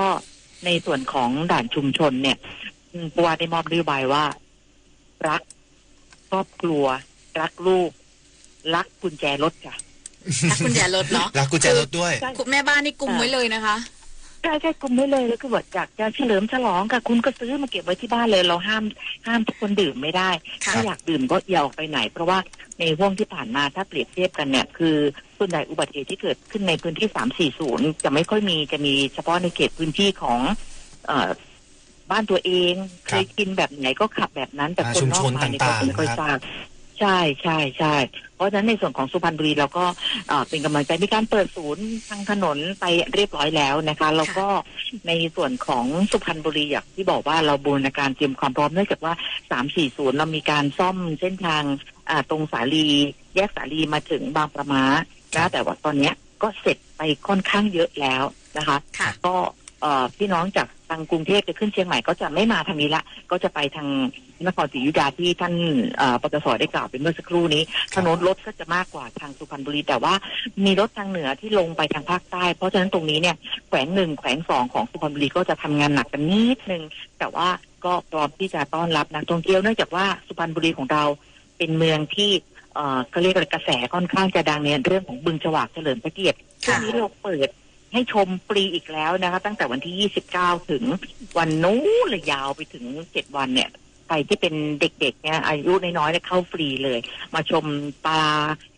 ก็เรียกว่าปลาน้ำจืดปลาน้ำเค็มของบึงฉวากเนี่ยเข้าชมได้เลยแล้วก็เรายังมีขนมอร่อยเป็นของฝากก็คือเทศกาลคุกกี้นะคะและเทศกาลเค้กของอาชีวะแต่ว่าเขาจะเปิดจำหน่ายแค่วันพรุ่งนี้นะคะเพราะว่าเขาก็ต้องพักกันนั่นนี่ก็เป็นส่วนหนึ่งส่วนไม่แน่ใจว่าทางด้านของคุณวิทยาพรกับคุณณัฐพงศ์เคยมาเที่ยวสุพรรณบุรีไหมปีนี้เคยค่ะเราจัดงานใหญ่ที่หมู่บ้านอู่ทองอู่อารยธรรมสุวรรณภูมิเพื่อกระตุ้นเศรษฐกิจและก็ส่งเสริมท่องเที่ยวด้วยคำว่าเที่ยวปีใหม่สุพรรณบุรีแต่งกายวิถีชาติพันธุ์11ชาติพันธุ์ค่ะค่ะโอ้โหครบถ้วนเลยวันนี้ทั้งเรื่องของมาตรการรณรงค์แล้วก็เรื่องของการท่องเที่ยวเลยนะคะครับอีกนิดได้ไหมคะมาแล้วอยากจะมาชม ที่ยวชมสกายวอล์กสุพรรณบุรีตอนนี้เปิดให้เข้าฟรี5 วันนะคะนะครับก็เชิญชวนทุกท่านนะครับไปท่องเที่ยวที่สุพรรณบุรีช่วงปีใหม่นี้สุพรรณบุรีค่ะตอบโจทย์นะใกล้กรุงเทพด้วยนะคะใช่ค่ะวันนี้ต้องขอบคุณค่ะคุณเฉลียวอินยิ้มนะคะผู้สื่อข่าวจากสวท.สุพรรณบุรีค่ะขอบพระคุณแล้วก็สวัสดีปีใหม่ด้วยนะคะสวัสดีปีใหม่ครับสวัสดีปีใหม่ค่ะค่ะสวัสดีค่ะครบไหมครบถ้วนสุพรรณบุรีก็คือไม่ต้องให้เราถามคำถามได้เลยแค่ประโยคเดียวแล้วก็คือมาเลยครับอันนี้ก็ต้องบอกว่าใครที่อยากจะไปท่องเที่ยวใกล้กรุงเทพสุพรรณบุรีก็เป็นอีกหนึ่งที่นะครับที่น่าสนใจเลยทีเดียวนะครับค่ะช่วงนี้ค่ะเดี๋ยวเราพักรายการกันสักครู่หนึ่งก่อนนะคะช่วงหน้ากลับมาพูดคุยกันต่อค่ะ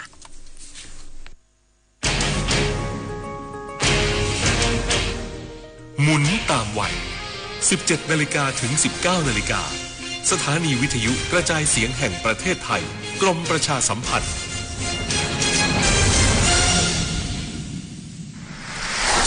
ถึงเวลาติดปรีธุรกิจของคุณกองทุนพัฒนา SME ตามแนวประชารัฐเติมพลังด้วยสินเชื่อ3โครงการใหญ่ลงทุนขยายกิจการเลือกเสือติดปีก plus เสริมสภาพคล่องกิจการเลือกคงกระพัน plus ลูกค้าเดิมของกองทุนต้องการเพิ่มเงินทุนเลือกท็อปอัพอย่าพลาดสนใจติดต่อสำนักงานกองทุนพัฒนา SME ตามแนวประชารัฐหรือสำนักงานอุตสาหกรรมจังหวัดหรือ SME D Bank ทุกสาขา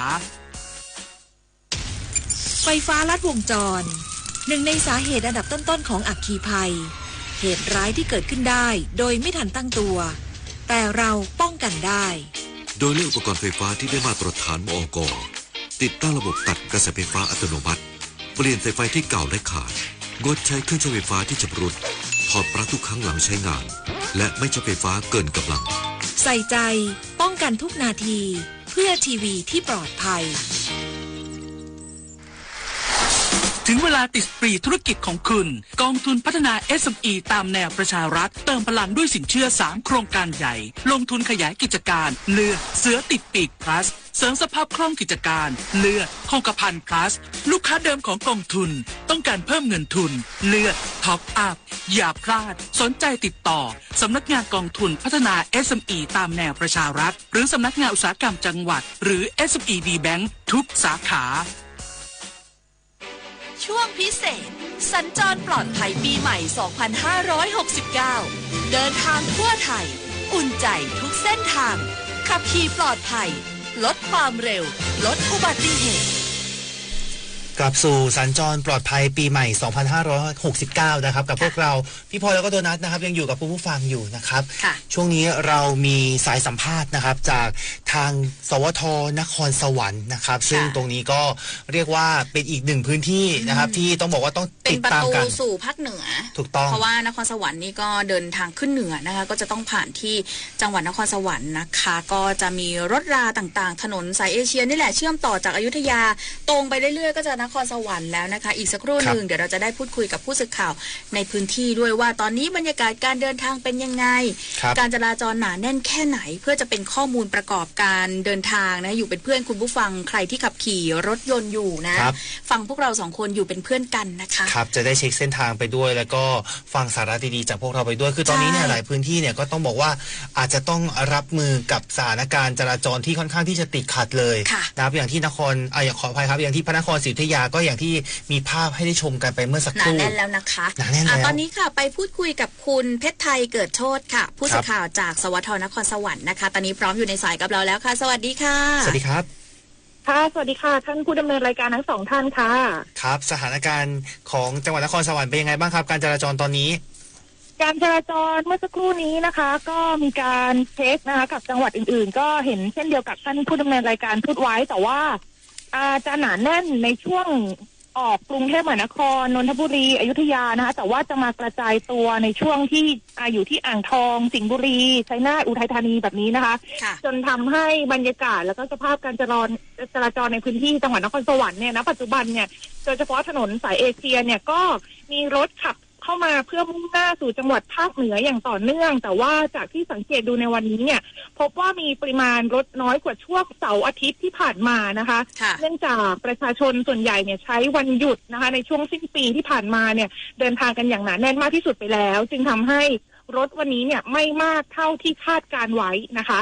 โดยรถที่ขับเข้ามาเนี่ยก็จะมีชะลอตัวบ้างตามทางแยกทางร่วมนะคะแล้วก็มีติดเป็นระยะในช่วงของไฟแดงเท่านั้นเองก็คือเป็นไฟแดงตรงทางขึ้นสะพานเดชาติวงศ์ประตูสู่ภาคเหนือนะคะแล้วก็แยกบิ๊กซีนครสวรรค์เท่านั้นเนี่ยนะคะซึ่งทางด้านของพันตำรวจโทอัครพันธ์บัวสำลีรองผู้กำกับจราจรสพเมืองนครสวรรค์เนี่ยได้ดูแลและก็รับมือการจราจรในช่วงปีใหม่โดยเฉพาะจุดที่ติดไฟแดงทางเจ้าหน้าที่ตำรวจเนี่ยก็มีการสับเปลี่ยนเวรในการดูแลการจราจรให้ประชาชนเดินทางขึ้นสู่ภาคเหนือแล้วก็มีการประชาสัมพันธ์บอกเส้นทางให้กับประชาชนด้วยนะคะทั้งนี้ในทางด้านของตำรวจทางหลวงนครสวรรค์ก็มีการแนะนำเส้นทางเลี่ยงถนนสาย117นะคะเพราะว่ามีการซ่อมถนนด้วยซึ่งทางด้านของตำรวจทางหลวงจังหวัดนครสวรรค์แจ้งประชาสัมพันธ์ผู้ใช้รถใช้ถนนที่สัญจรบนทางหลวงหมายเลข117นครสวรรค์พิษณุโลกนะคะว่าขณะนี้เนี่ยช่วงหลักกิโลเมตรที่9ถึงกิโลเมตรที่37ระยะทางประมาณ28กิโลเมตรก็อยู่ระหว่างการซ่อมแซมผิวจราจรก็ทำให้ต้องลดช่องทางจราจรเหลือเพียง2เลนเท่านั้นนะคะแล้วก็มีการวิ่งสวนทางกันก็ส่งผลให้การรถเนี่ยชะลอตัวแล้วก็เป็นจุดที่มีความเสี่ยงต่อการเกิดอุบัติเหตุด้วยเจ้าหน้าที่ก็แนะนำให้ประชาชนหลีกเลี่ยงเขตการก่อสร้างดังกล่าวก็สามารถไปใช้เส้นทางเลี่ยงเมืองนครสวรรค์ผ่านวงเวียน9เลี้ยวแยกเจริญผล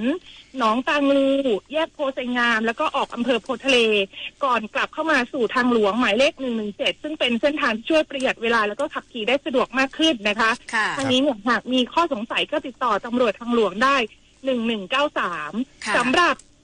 จังหวัดนครสวรรค์เองเนี่ยก็มีการเปิดศูนย์ปฏิบัติการป้องกันและลดอุบัติเหตุทางถนนในช่วงเทศกาลปีใหม่ไปแล้วเมื่อวันที่25ธันวาคมที่ผ่านมานะคะก็มีการระดมเจ้าหน้าที่อปพรอสมสาธารณสุขต่างๆเนี่ยไปร่วมเปิดศูนย์ป้องกันและลดอุบัติเหตุทางถนนในช่วงเทศกาลปีใหม่กันนะคะก็เรียกได้ว่าเป้าหมายตอนนี้เนี่ยมีการควบคุมเข้มข้นเลยนะคะทั้งก่อนระหว่างและก็หลังนะคะในช่วงเทศกาลด้วยนะคะซึ่งทางด้านของจังหวัดนครสวรรค์เองเนี่ยมีการประชุมศูนย์อำนวยการป้องกันและลดอุบัติเหตุทางท้องถนนในช่วงเทศกาลปีใหม่เนี่ยเริ่มทุกวันแล้วนะคะตอนนี้นะคะก็อย่างที่ทราบกันนี้เป็น7วันอันตรายซึ่งจังหวัดนครสวรรค์เน้นย้ำทุกหน่วยงานที่เกี่ยวข้องนะคะเพื่อรณรงค์ให้ความสำคัญในช่วงของการลดอุบัติเหตุระหว่างวันนี้เป็นต้นไปจนถึงวันที่5มกราคมนะคะพร้อมกับหน่วยงานที่เกี่ยวข้องก็เตรียมความพร้อมก็ขับขี่ปลอดภัยลดความเร็วลดอุบัติเหตุค่ะก็มีการตั้งจุดตรวจหลักให้เหมาะสมกับสภาพความเสี่ยงแล้วก็เพิ่มอัตราการเพิ่มสัญญาณไฟนะคะแล้วก็มีเพิ่มในเรื่องของดูแลการยานพาหนะนะคะแล้วก็ไฟแดงเนี่ยตอนนี้เนี่ยเราก็มีการปรับแบบแมนนวลแล้วนะคะมีเจ้าหน้าที่เนี่ยเข้ามาดูแลนะคะไม่ใช่ใช้สัญญาณไฟอัตโนมัติอย่างเดียวนะคะในด้านของอาชีวะนะคะก็เข้ามาช่วยเหลือเหมือนกันนะคะจังหวัดนครสวรรค์ตอนนี้เปิดโครงการอาชีวะขนส่งอาสาร่วมด้วยช่วยประชาชนในช่วงเทศกาลปีใหม่ด้วยนะคะตอนนี้ก็นักศึกษาอาชีวะเนี่ยก็ไปตั้งเป็นให้บริการประชาชนนะคะโครงการนี้เนี่ยจัดขึ้นภายใต้ความร่วมมือระหว่างสำนักงานคณะกรรมการการอาชีวศึกษาและกรมการขนส่งทางบกค่ะก็เพื่ออำนวยความสะดวกแล้วก็เสริมสร้างความปลอดภัยในการเดินทางให้กับประชาชนโดยมีวิทยาลัยเทคนิคนครสวรรค์ทำหน้าที่เป็นหน่วยงานหลักในการดำเนินโครงการนี้ร่วมกับสถานศึกษาในสังกัดนะคะก็มีการช่วยดูแลรถนะคะภาพรถครับสักครู่นะครับตอนนี้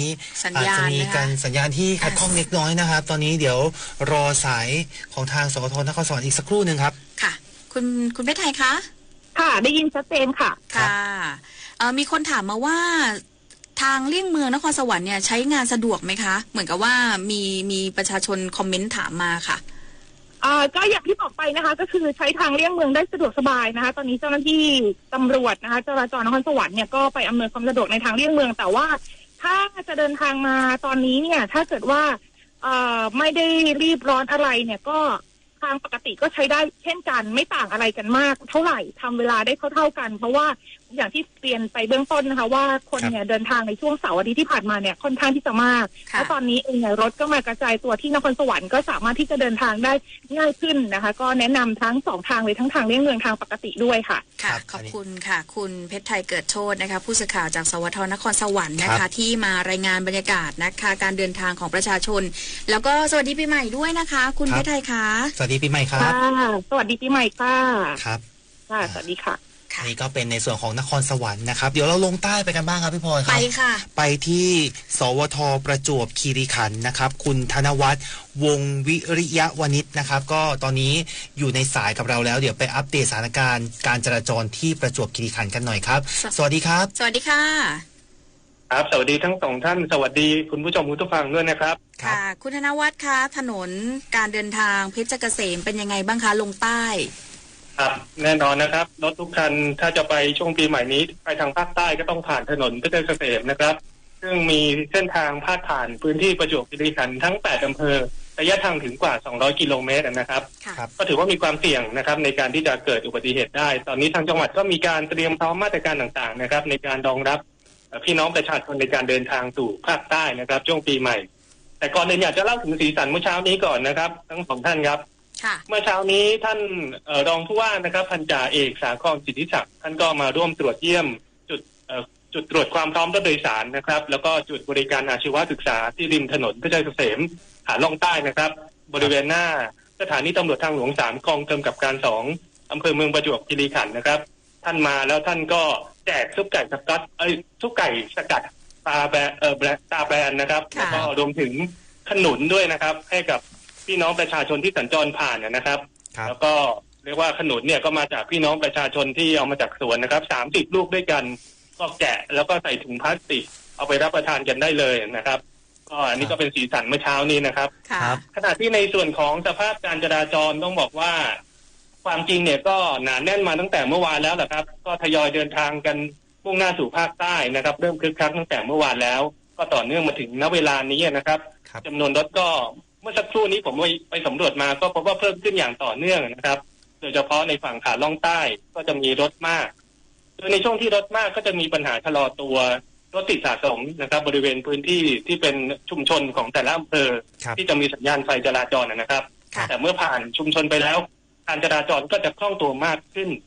ตรงนี้ทางตำรวจทางหลวงในช่วงเทศกาลปีใหม่นี้เขาก็ได้มีการใช้โดรนนะครับขึ้นบินดูสภาพการจราจรในแต่ละช่วงเวลาถ้าพบว่าช่วงใดที่มีรถมากนะก็จะมีการปรับให้มีความเหมาะสมนะครับเพื่อไม่เกิดปัญหารถติดสะสม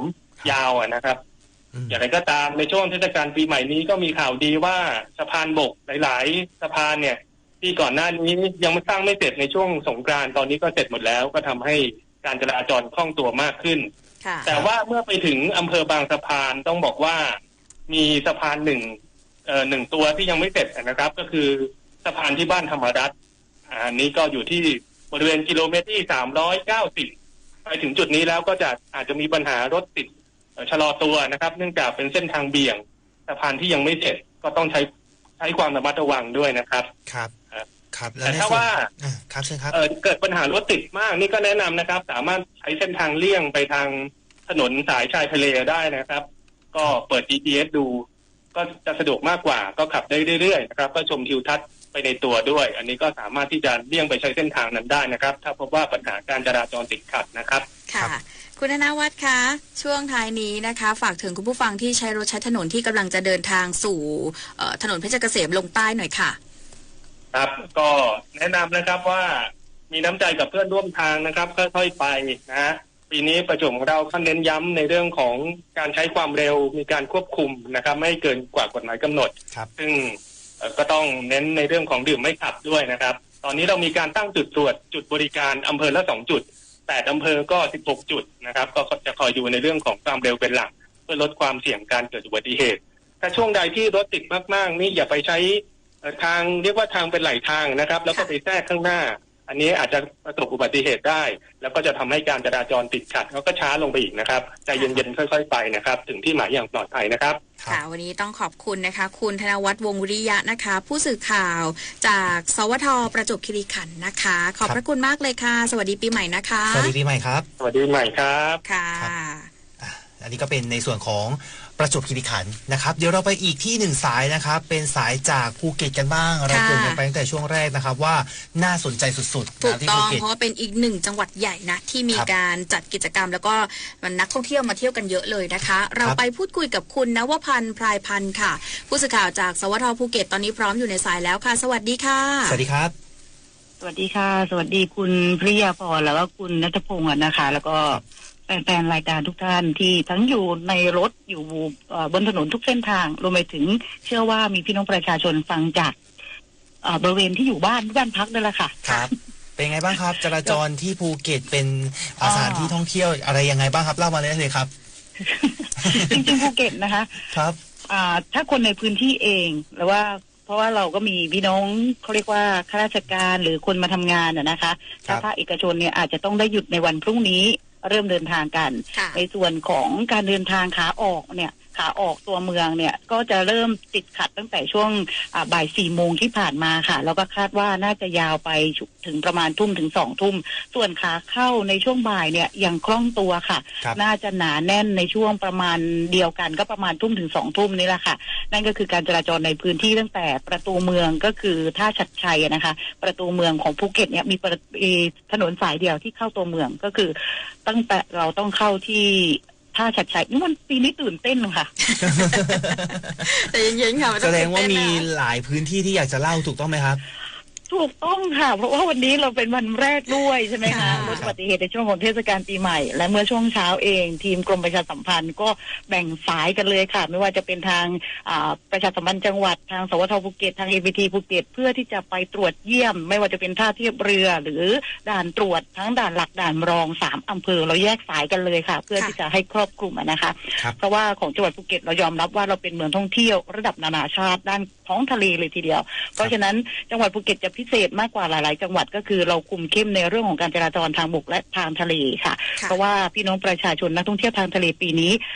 ไม่ได้ต่างจากปีที่ผ่านมาแต่ก็ไม่ได้เขาเรียกว่าไม่ได้เพิ่มสูงขึ้นมากอะค่ะแต่ความหนาแน่นในช่วงของเทศกาลเนี่ยต้องยอมรับว่ายังหนาแน่นอยู่นะคะเพราะฉะนั้นเราต้องเน้นย้ำในเรื่องของมาตรการความปลอดภัยทุกรูปแบบเลยทีเดียวค่ะไม่ว่าจะเป็น5 มาตรการหลักของกรมเจ้าท่าหรือ10 ข้อหาหลักของการจราจรเราจะเน้นย้ำมากที่สุดเมื่อสักครู่นี้ถ้าจะเห็นภาพที่ใครติดตามผ่าน Facebook เราก็จะตรวจหาสารเสพติดของเจ้าหน้าที่ผู้ควบคุมเรือคนขับรถหรือว่าเด็กรถเราจะใช้วิธีการคุมเข้มในเรื่องของสารเสพติดด้วยนะคะเพราะว่าจะเป็นสาเหตุหลักที่อาจจะทำให้เกิดอุบัติเหตุต่างๆได้เหมือนกันซึ่งต้องยอมรับว่าจังหวัดภูเก็ตเคยมีประวัติเหล่านี้เนี่ยมาแล้วด้วยในอดีตนะคะเพราะฉะนั้นเมื่อเรามีประวัติในช่วงที่เป็นปัจจุบันเราก็จะเอาพฤติการเหล่านั้นแหละค่ะมาคุมเข้มเพื่อที่จะป้องปรามไม่ให้เกิดเหตุซ้ำอะค่ะแต่ยังไงก็แล้วแต่เราก็ต้องประชาสัมพันธ์เน้นย้ำรณรงค์เพื่อที่จะให้ทุกฝ่ายทุกคนนะคะปฏิบัติตามข้อกฎระเบียบอย่างเคร่งครัดรวมไปถึงนักท่องเที่ยวด้วยค่ะเรียกได้ว่าภูเก็ตนี่บล็อกทุกทางเลยนะอุบัติเหตุนี่แทบจะเกิดได้น้อยมากเพราะว่าทางจังหวัดเตรียมมาตรการอย่างดีเลยนะคะครับค่ะต้องขอบคุณเจ้าหน้าที่ทุกฝ่ายค่ะที่ปฏิบัติงานอย่างเข้มแข็งกันเลยทีเดียวไม่มีเสียงอ่อนไม่มีเสียงหวานเพราะว่าเราพูดกันนะคะว่าการอำนวยความสะดวกต้องยอมรับว่าจังหวัดภูเก็ตเป็นประตูบานแรกของประเทศไทยทางภาคใต้เพราะฉะนั้นเหตุการณ์ต่างๆเราจะไม่อยากให้เกิดขึ้นเพราะมันก็คือภาพลักษณ์ของประเทศด้วยค่ะเพราะฉะนั้นมาตรการเหล่านี้เราจะเข้มเป็นอย่างมากไม่ว่าจะเป็นในช่วงเทศกาลหรือวันปกติค่ะครับในส่วนของการเข้าดาวน์ล่ะครับมีสถานที่ไหนที่น่าสนใจบ้างครับที่ภูเก็ตค่ะเราเริ่มกันตั้งแต่ไม่ว่าจะเป็นทางพิธีศาสนานะคะพรุ่งนี้ส่งท้ายปีเก่าต้อนรับปีใหม่วันส่งท้ายปีก็จะมีทำบุญตักบาตรของทางท้องถิ่นค่ะอย่างเทศบาลตำบลราชดาในเมืองก็จัดตั้งแต่พรุ่งนี้เลย31 ธันวาคม 2568ช่วงค่ำต้องยอมรับปีนี้เราอยู่ในช่วงของไว้อาลัยพระพันปีหลวงนะคะทุกหน่วยงานเราก็จะลดไม่ได้งดนะคะลดในเรื่องของการเฉลิมฉลองแบบยิ่งใหญ่แต่เราก็ยังมีการจัดงานตามเทศกาลเพื่อที่จะรองรับนักท่องเที่ยวที่เดินทางเข้ามาท่องเที่ยวพักผ่อนในช่วงนี้ละค่ะและพลาดไม่ได้แสงสุดท้ายของจังหวัดภูเก็ตที่แหลมพรหมเทพค่ะเป็นจุดขายสิ้นปีเลยทีเดียวรวมถึงแสงแรกด้วยในช่วงวันที่1 มกราคมนะคะส่วนกิจกรรมเค้าดาวค่ะอาจจะไม่ได้มีการเฉลิมฉลองมากนักแต่ทุกพื้นที่มีการประดับประดาตกแต่งเมืองค่ะเพื่อที่จะเป็นจุดเช็คอินให้กับพี่น้องประชาชนและนักท่องเที่ยวและเที่ยวได้ไม่จำเป็นเฉพาะเพียงแค่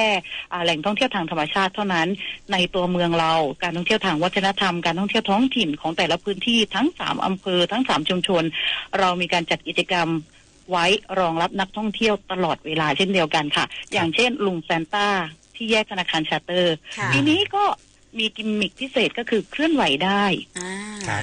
มีฟองสโนว์มาเป็นช่วงๆให้เด็กๆได้ เล่นได้กระโดดจับกันนะคะนั่นก็คือเป็นสีสันของในตัวเมืองค่ะส่วนพลาดไม่ได้ก็คือหาดป่าตองค่ะต้องยอมรับว่ายังคงมีงานเค้าดาวน์ 2026 กับทางเทศบาลเมืองป่าตองที่บูรณาการร่วมกับทางผู้ประกอบการท่องเที่ยวในพื้นที่ย่านบางลาป่าตองนะคะมีการจัดคอนเสิร์ตแบบดีเจเปิดเพลงนี่ไม่ถนัดเลยนะคะพูดผิดไม่ถนัดเลยนะครับไม่ถนัดเลยเนาะ ไม่ถนัดเลยจริงๆแล้วงานก็ยังคงมีอยู่ค่ะเพื่อที่จะรองรับนักท่องเที่ยวชาวต่างชาติยังคงคึกคักเช่นเดียวกันค่ะแล้วก็มีการเตรียมความพร้อมบอกนิดนึงค่ะว่าพรุ่งนี้ใครเดินทางไปเค้าดาวน์ที่ป่าตองต้องเดินทางไปก่อน 4 ทุ่มนะคะเพราะว่าจะมีการปิดถนนตั้งแต่ 4 ทุ่มกว่า 4 ทุ่มครึ่งนี้จะปิดไม่ให้เข้าแล้วเพื่อที่จะนับถอยหลังเค้าดาวน์ข้ามศักราชปี 2568 ไป 2569 ในช่วงเที่ยงคืนของคืน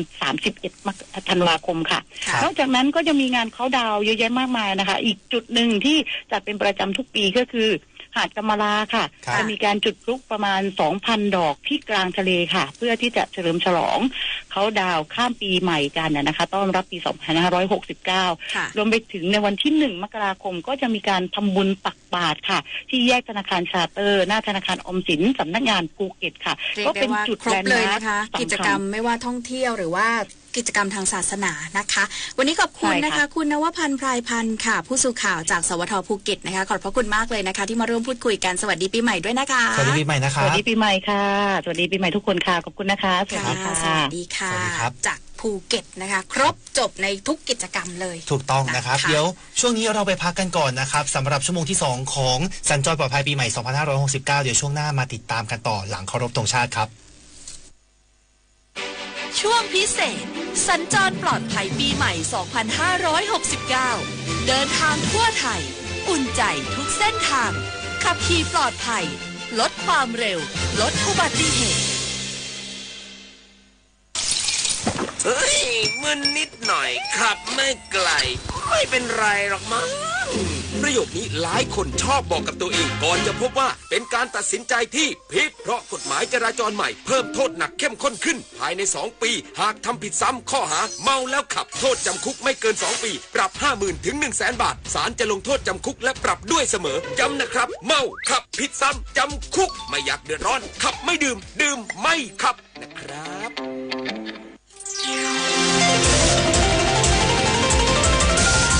วิทยุแห่งประเทศไทยให้ความรู้คู่ความสุข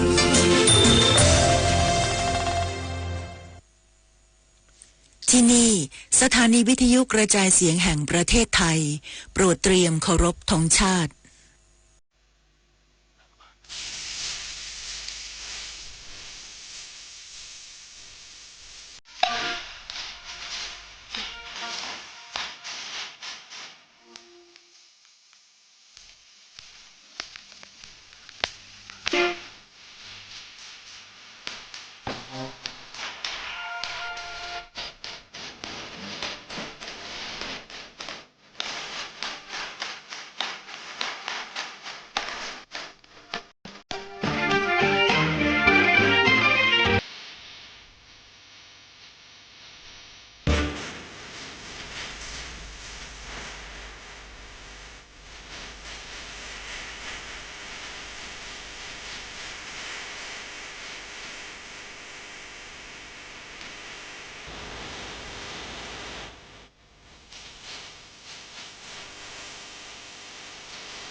เวลา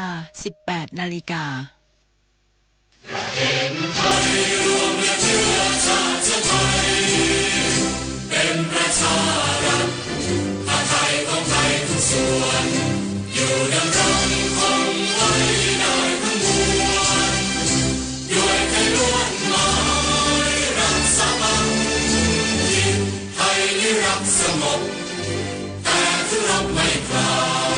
เอกราชจำไม่ให้ใครคุมทีสละ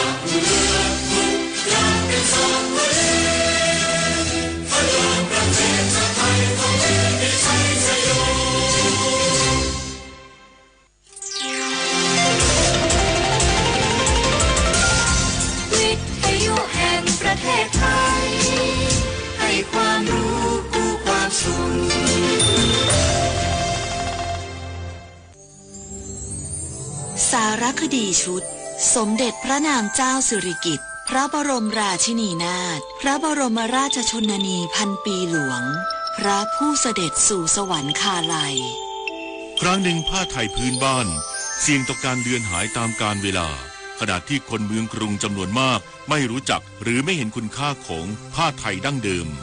ลายผ้าและภูมิปัญญาหลายแขนงถูกจำกัดอยู่เพียงในหมู่บ้านชนบทที่ห่างไกลด้วยน้ำพระราชหฤทัยของสมเด็จพระนางเจ้าสิริกิติ์พระบรมราชินีนาถพระบรมราชชนนีพันปีหลวงทรงตระหนักว่านี่คือภูมิปัญญาแห่งวัฒนธรรมไทยพระองค์จึงทรงเสริมสร้างงานหัตถกรรมให้ฟื้นคืนชีวิตตั้งแต่การปลูกหม่อนเลี้ยงไหมย้อมสีธรรมชาติไปจนถึงการทอผ้าแบบดั้งเดิมช่างทอทั่วประเทศจึงมีงานมีรายได้และมีศักดิ์ศรีในวิชาชีพกลับคืนมาอีกครั้งเมื่อพระองค์เสด็จพระราชดำเนินเยือนต่างประเทศทรงเห็นถึงความจำเป็นของการแต่งกายที่คล่องตัวพระองค์จึงทรงออกแบบชุดไทยสมัยใหม่ที่ประสานความงามแบบไทยเข้ากับความสะดวกสบายของแพทเทิร์นตะวันตกเส้นสายของชุดไทยจึงมีส่วนเว้าส่วนโค้งและซิปด้านหลังที่ช่วยสวมใส่ง่ายและเรียบหรูในคราเดียวกันจากผืนไหมพื้นบ้านสู่ชุดไทยพระราชทานและสู่สายตาชาวโลกชุดไทยสมัยใหม่จึงกลายเป็นเสมือนตัวแทนของประเทศที่พระองค์ทรงนำไปประกาศความงามบนเวทีโลกวันนี้ผ้าไทยยังคงยืนหยัดสมบัติวัฒนธรรมที่มีชีวิตและแรงบันดาลใจจากน้ำพระราชหฤทัยของพระองค์ที่ยังคงส่องประกายความงดงามบนเวทีแฟชั่นโลกอย่างไม่มีวันเลือนหาย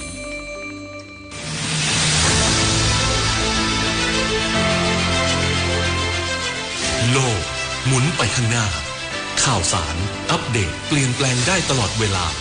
ติดตามได้ในรายการหมุนตามวันทุกวันจันทร์และวันอังคารหลังข่าว 4 โมงเย็นสถานีวิทยุกระจายเสียงแห่งประเทศไทย FM 92.5 เมกะเฮิรตซ์และ AM 891 กิโลเฮิรตซ์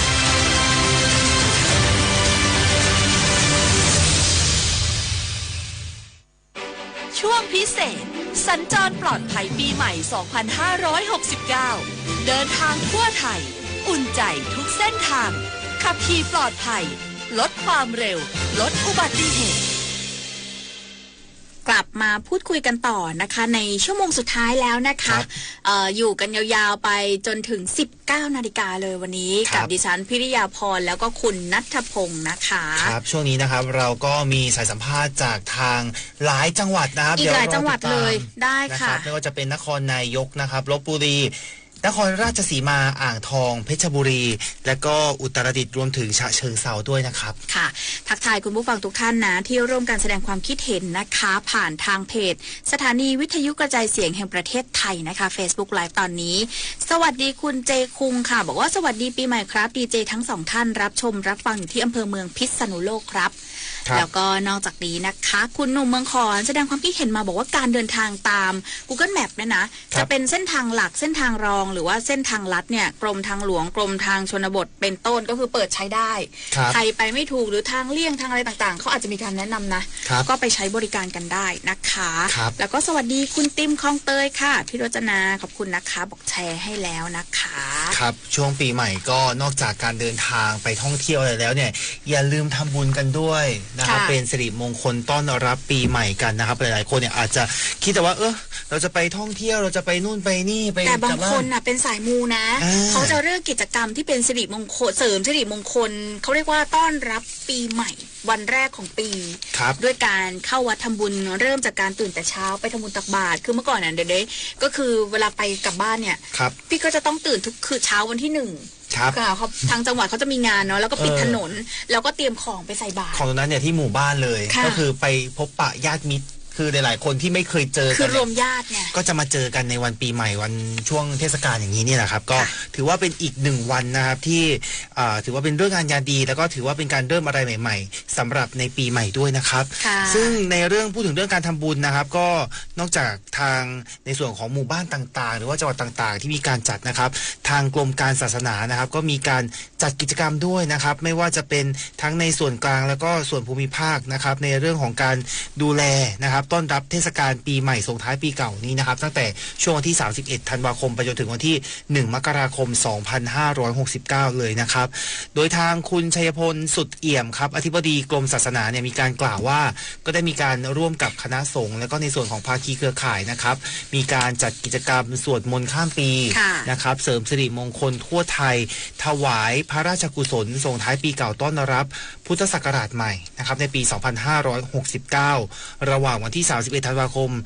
2568นี้นะครับตั้งแต่วันพรุ่งนี้เป็นต้นไปจนถึงวันที่1มกราคม2569นะครับเริ่มต้นศักราชใหม่ด้วยความเป็นสิริมงคลทั้งในส่วนกลางและก็ส่วนภูมิภาคโดยส่วนกลางเนี่ยกำหนดจัดพิธีนะครับที่วัดสะเกษนะครับเป็นศูนย์กลางในการถ่ายทอดไปยังวัดต่างๆวัดที่สำคัญทั่วประเทศเลยนะครับพร้อมด้วยวัดพระเชตุพนวิมลมังคลารามนะครับแล้วก็ในส่วนของวัดอรุณราชวรารามที่กรุงเทพมหานครเนี่ยก็จะมีการจัดกิจกรรมควบคู่ไปกับการวอล์กแรลลี่นะครับสักการะ9 มงคลสถานศักดิ์สิทธิ์ภายในวัดสะเกษนะครับเพื่อเป็นการส่งเสริมการท่องเที่ยวเชิงศาสนาและก็สร้างเศรษฐกิจในชุมชนด้วยนะครับใครที่อยากจะมาร่วมงานนะครับก็เชิญชวนกันได้นะครับ31ธันวาคม2568ไปจนถึงวันที่1มกราคม2569นี้นะครับค่ะเป็นการไปเสริมความเป็นสิริมงคลให้กับตัวเองนะคะใครที่อยู่ในกรุงเทพมหานครนะคะก็ไปร่วมทำบุญวัดต่างๆอย่างที่น้องโนบอกแต่ว่าถ้าใครอยู่ต่างจังหวัดก็วัดในพื้นที่ท่านเชื่อว่าทุกวัดเนี่ยนะจะมีการจัดกิจกรรมตั้งแต่31ละส่วนมันข้ามปีแล้วก็เช้ามาก็น่าจะมีการจัดกิจกรรมนะคะเพื่อที่จะทำบุญตักบาตรรับศักราชใหม่กันด้วยนะคะเราชาวพุทธนะพิธีของชาวพุทธก็ทำบุญตักบาตรต้อนรับสิ่งดีๆเข้าสู่ชีวิตนั่นเองค่ะเริ่มต้นปีใหม่ด้วยการเอาบุญเข้าตัวหน่อยนะตลอดทั้งปีเนี่ยอาจจะทำแค่ครั้งเดียวบางคนมีนะไม่หรอกมั้งก็มีก็เป็นไปได้แต่ไม่เป็นไรเราเริ่มต้นด้วยสิ่งดีๆถูกต้องนะครับเริ่มต้นปีใหม่ด้วยสิ่งดีๆอยากจะคิดหวังอะไรนะครับในช่วงต้นปีใหม่เนี่ยก็ถือว่าเป็นโอกาสดีที่เราจะได้เริ่มต้นไปพร้อมกับปีใหม่ตั้งเป้าหมายไหมสำหรับปีที่จะถึงเนี่ยปี2569มีการตั้งเป้าหมายว่ายังไงบ้างเรียกว่าขยันทำงานมากขึ้นดีกว่าบันทึกเสียงค่ะ คือเดี๋ยวดิฉันตัดคลิปอันนี้ออกไว้เลยอันนี้คือตัดรายงานเลยตัดรายการส่งรายงานเลยโอเคนะครับก็ถือว่าเป็นการเรียกว่าเป็นการตั้งใจทำงานมากขึ้นละกันเพราะว่าหลังจากที่เราได้เริ่มทำงานมาสักระยะหนึ่งนะครับก็มีการปรับปรุงมีการพัฒนาตนเองขึ้นมาแล้วก็คาดหวังว่าในปีหน้าเนี่ยเราจะสามารถพัฒนาตนเองได้มากกว่าเดิมใช่ค่ะแล้วคุณผู้ฟังก็ยังคงอยู่กับเราด้วยคุณพี่เรียกพอเหรอครับเหมือนกัน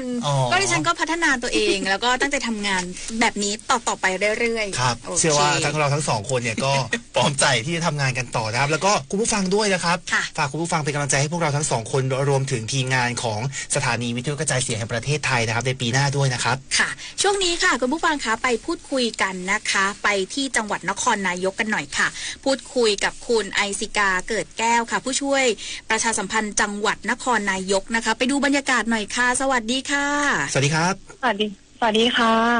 ครับเป็นยังไงบ้างครับที่นครนายกเห็นว่ารถค่อนข้างที่จะหนาแน่นเลยใช่ไหมครับค่ะสำหรับจังหวัดนครนายกนะคะในวันนี้ก็ได้มีการควบคุมเข้มข้นในด้านการจราจร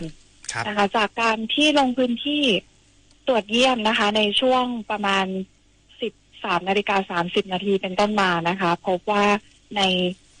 จุดที่เป็นไฟแดงจะมีการจราจรติดสะสมมากกว่าปกติค่ะแต่ในเบื้องต้นในวันนี้การจราจรทั้งขาเข้าและขาออกค่ะยังไม่มีการจราจรที่ติดสะสมเป็นระยะยาวหรือมีอุบัติเหตุร้ายแรงที่กีดขวางการจราจรค่ะค่ะนครนายกนี่ถือว่าเป็นจังหวัดที่สถานที่ท่องเที่ยวเยอะด้วยนักท่องเที่ยวเยอะไหมคะช่วงเทศกาลปีใหม่นี้โดยปกติแล้วในช่วงเทศกาลปีใหม่อะค่ะด้วยความที่เราอยู่ใกล้กรุงเทพก็จะมีนักท่องเที่ยวเข้ามาเที่ยวที่จังหวัดนครนายกของเราเป็นจำนวนมากนะคะอย่างในปีนี้เมื่อวานก็เพิ่งมีการเปิดกิจกรรมการท่องเที่ยวมหกรรมสินค้าค่ะอาหารปลอดภัยและเค้าดาวน์เทศกาลปีใหม่2026นะคะที่บริเวณหน้าเขื่อนขุนด่านประการชนค่ะก็มีนักท่องเที่ยวประชาชนเข้าร่วมกิจกรรมเป็นจำนวนมากเลยซึ่งงานของเราก็จะจัดต่อเนื่องค่ะ7 วัน 7 คืนค่ะไปจนถึงวันที่4 มกราคมกันเลยค่ะครับแล้วทางหน่วยงานราชการดูแลยังไงบ้างครับน้องมอนครับในส่วนของการท่องเที่ยวรวมถึงจราจรต่างๆมีทางท่านผู้ว่าได้ออกมาตรการอะไรบ้างไว้บ้างไหมครับ ค่ะโดยสำหรับจังหวัดนครนายกนะคะก็ได้มีการเตรียมความพร้อมในการป้องกันและลดอุบัติเหตุทางถนนในช่วงเทศกาลปีใหม่นี้อย่างเข้มข้นเลยทีเดียวนะคะครับทางด้านการจราจรค่ะการจัดการพื้นผิวจราจรถนนชำรุดอะไรอย่างเงี้ยนะคะในช่วงก่อนหน้านี้ทางแขวงทางหลวงชนบทก็ได้มีการแก้ไขผิวจราจรเพื่อรอรับในช่วงการเดินทางในช่วงปีใหม่ค่ะ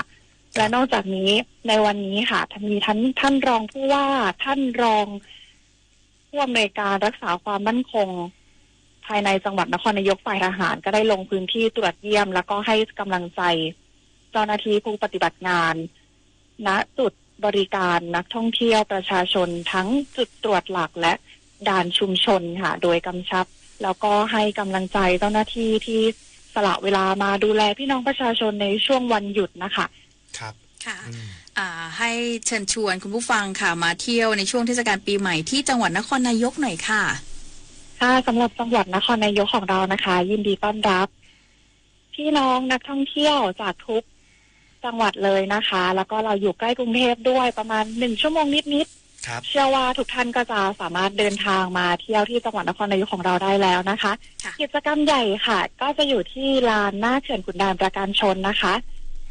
มีการแสดงบนเวทีมีกิจกรรม CSR มีแคมปิ้งมีการจำหน่ายสินค้าผลิตภัณฑ์มีสวนสนุกและไฮไลท์ของปีนี้ของเรามีสวน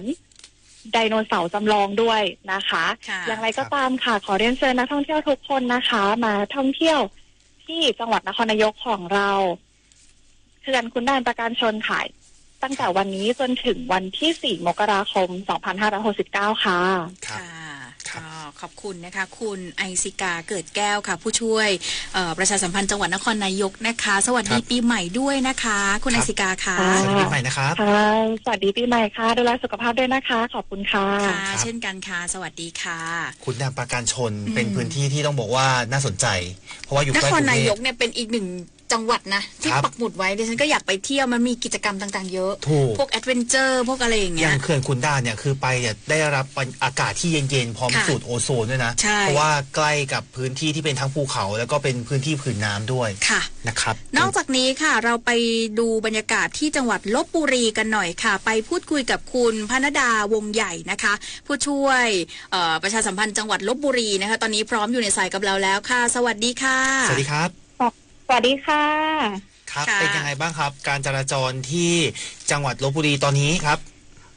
ตอนนี้ค่ะกำลังหนาแน่นเลยเพราะว่าส่วนใหญ่ค่ะประชาชนจังหวัดลพบุรีเนี่ยเป็นข้าราชการแล้ววันนี้ทำงานวันสุดท้ายนะคะก่อนที่จะสัญจรกลับบ้านกันนะคะซึ่งเส้นทางอะค่ะที่สัญจรจะมีอยู่2 สายด้วยกันนะคะก็คือขึ้นเหนือนะคะกับออกทางภาคอีสานค่ะแล้วก็ทั้ง2 สายเนี่ยก็จะเป็นทางเลี่ยงเมืองด้วยนะคะอย่างเช่นในสายของหมายเลข 1เนี่ยถนนพหลโยธินนะคะก็จะเป็นสายเลี่ยงเมืองของสายเอเชียนะคะซึ่งจะเป็นเส้นทางที่สามารถติดต่อกับจังหวัดนครสวรรค์ก็คือไปในส่วนของอำเภอตากฟ้านะคะแล้วก็อีกเส้นทางหนึ่งที่ออกทางอีสานนะคะก็จะเป็นเส้นทางเลี่ยงเมืองที่21นะคะทางหลวงหมายเลข21เนี่ยก็จะไปในส่วนของ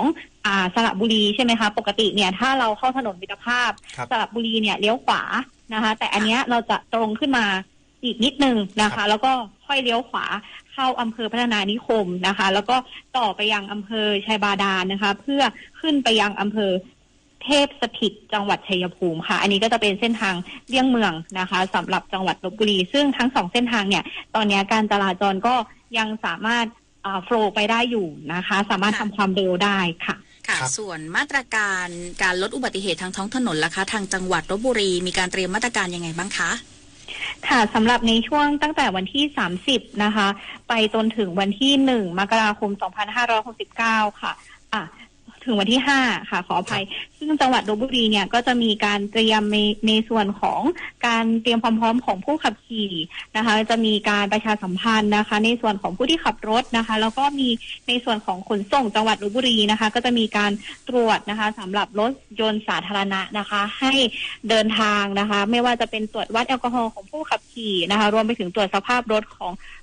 รถยนต์สาธารณะค่ะส่วนรถยนต์ส่วนตัวนะคะทาง ผู้ว่าราชการจังหวัดนะคะก็จะมีในส่วนของศูนย์ฟิกอิทเซ็นเตอร์นะคะคอยให้บริการซึ่งมี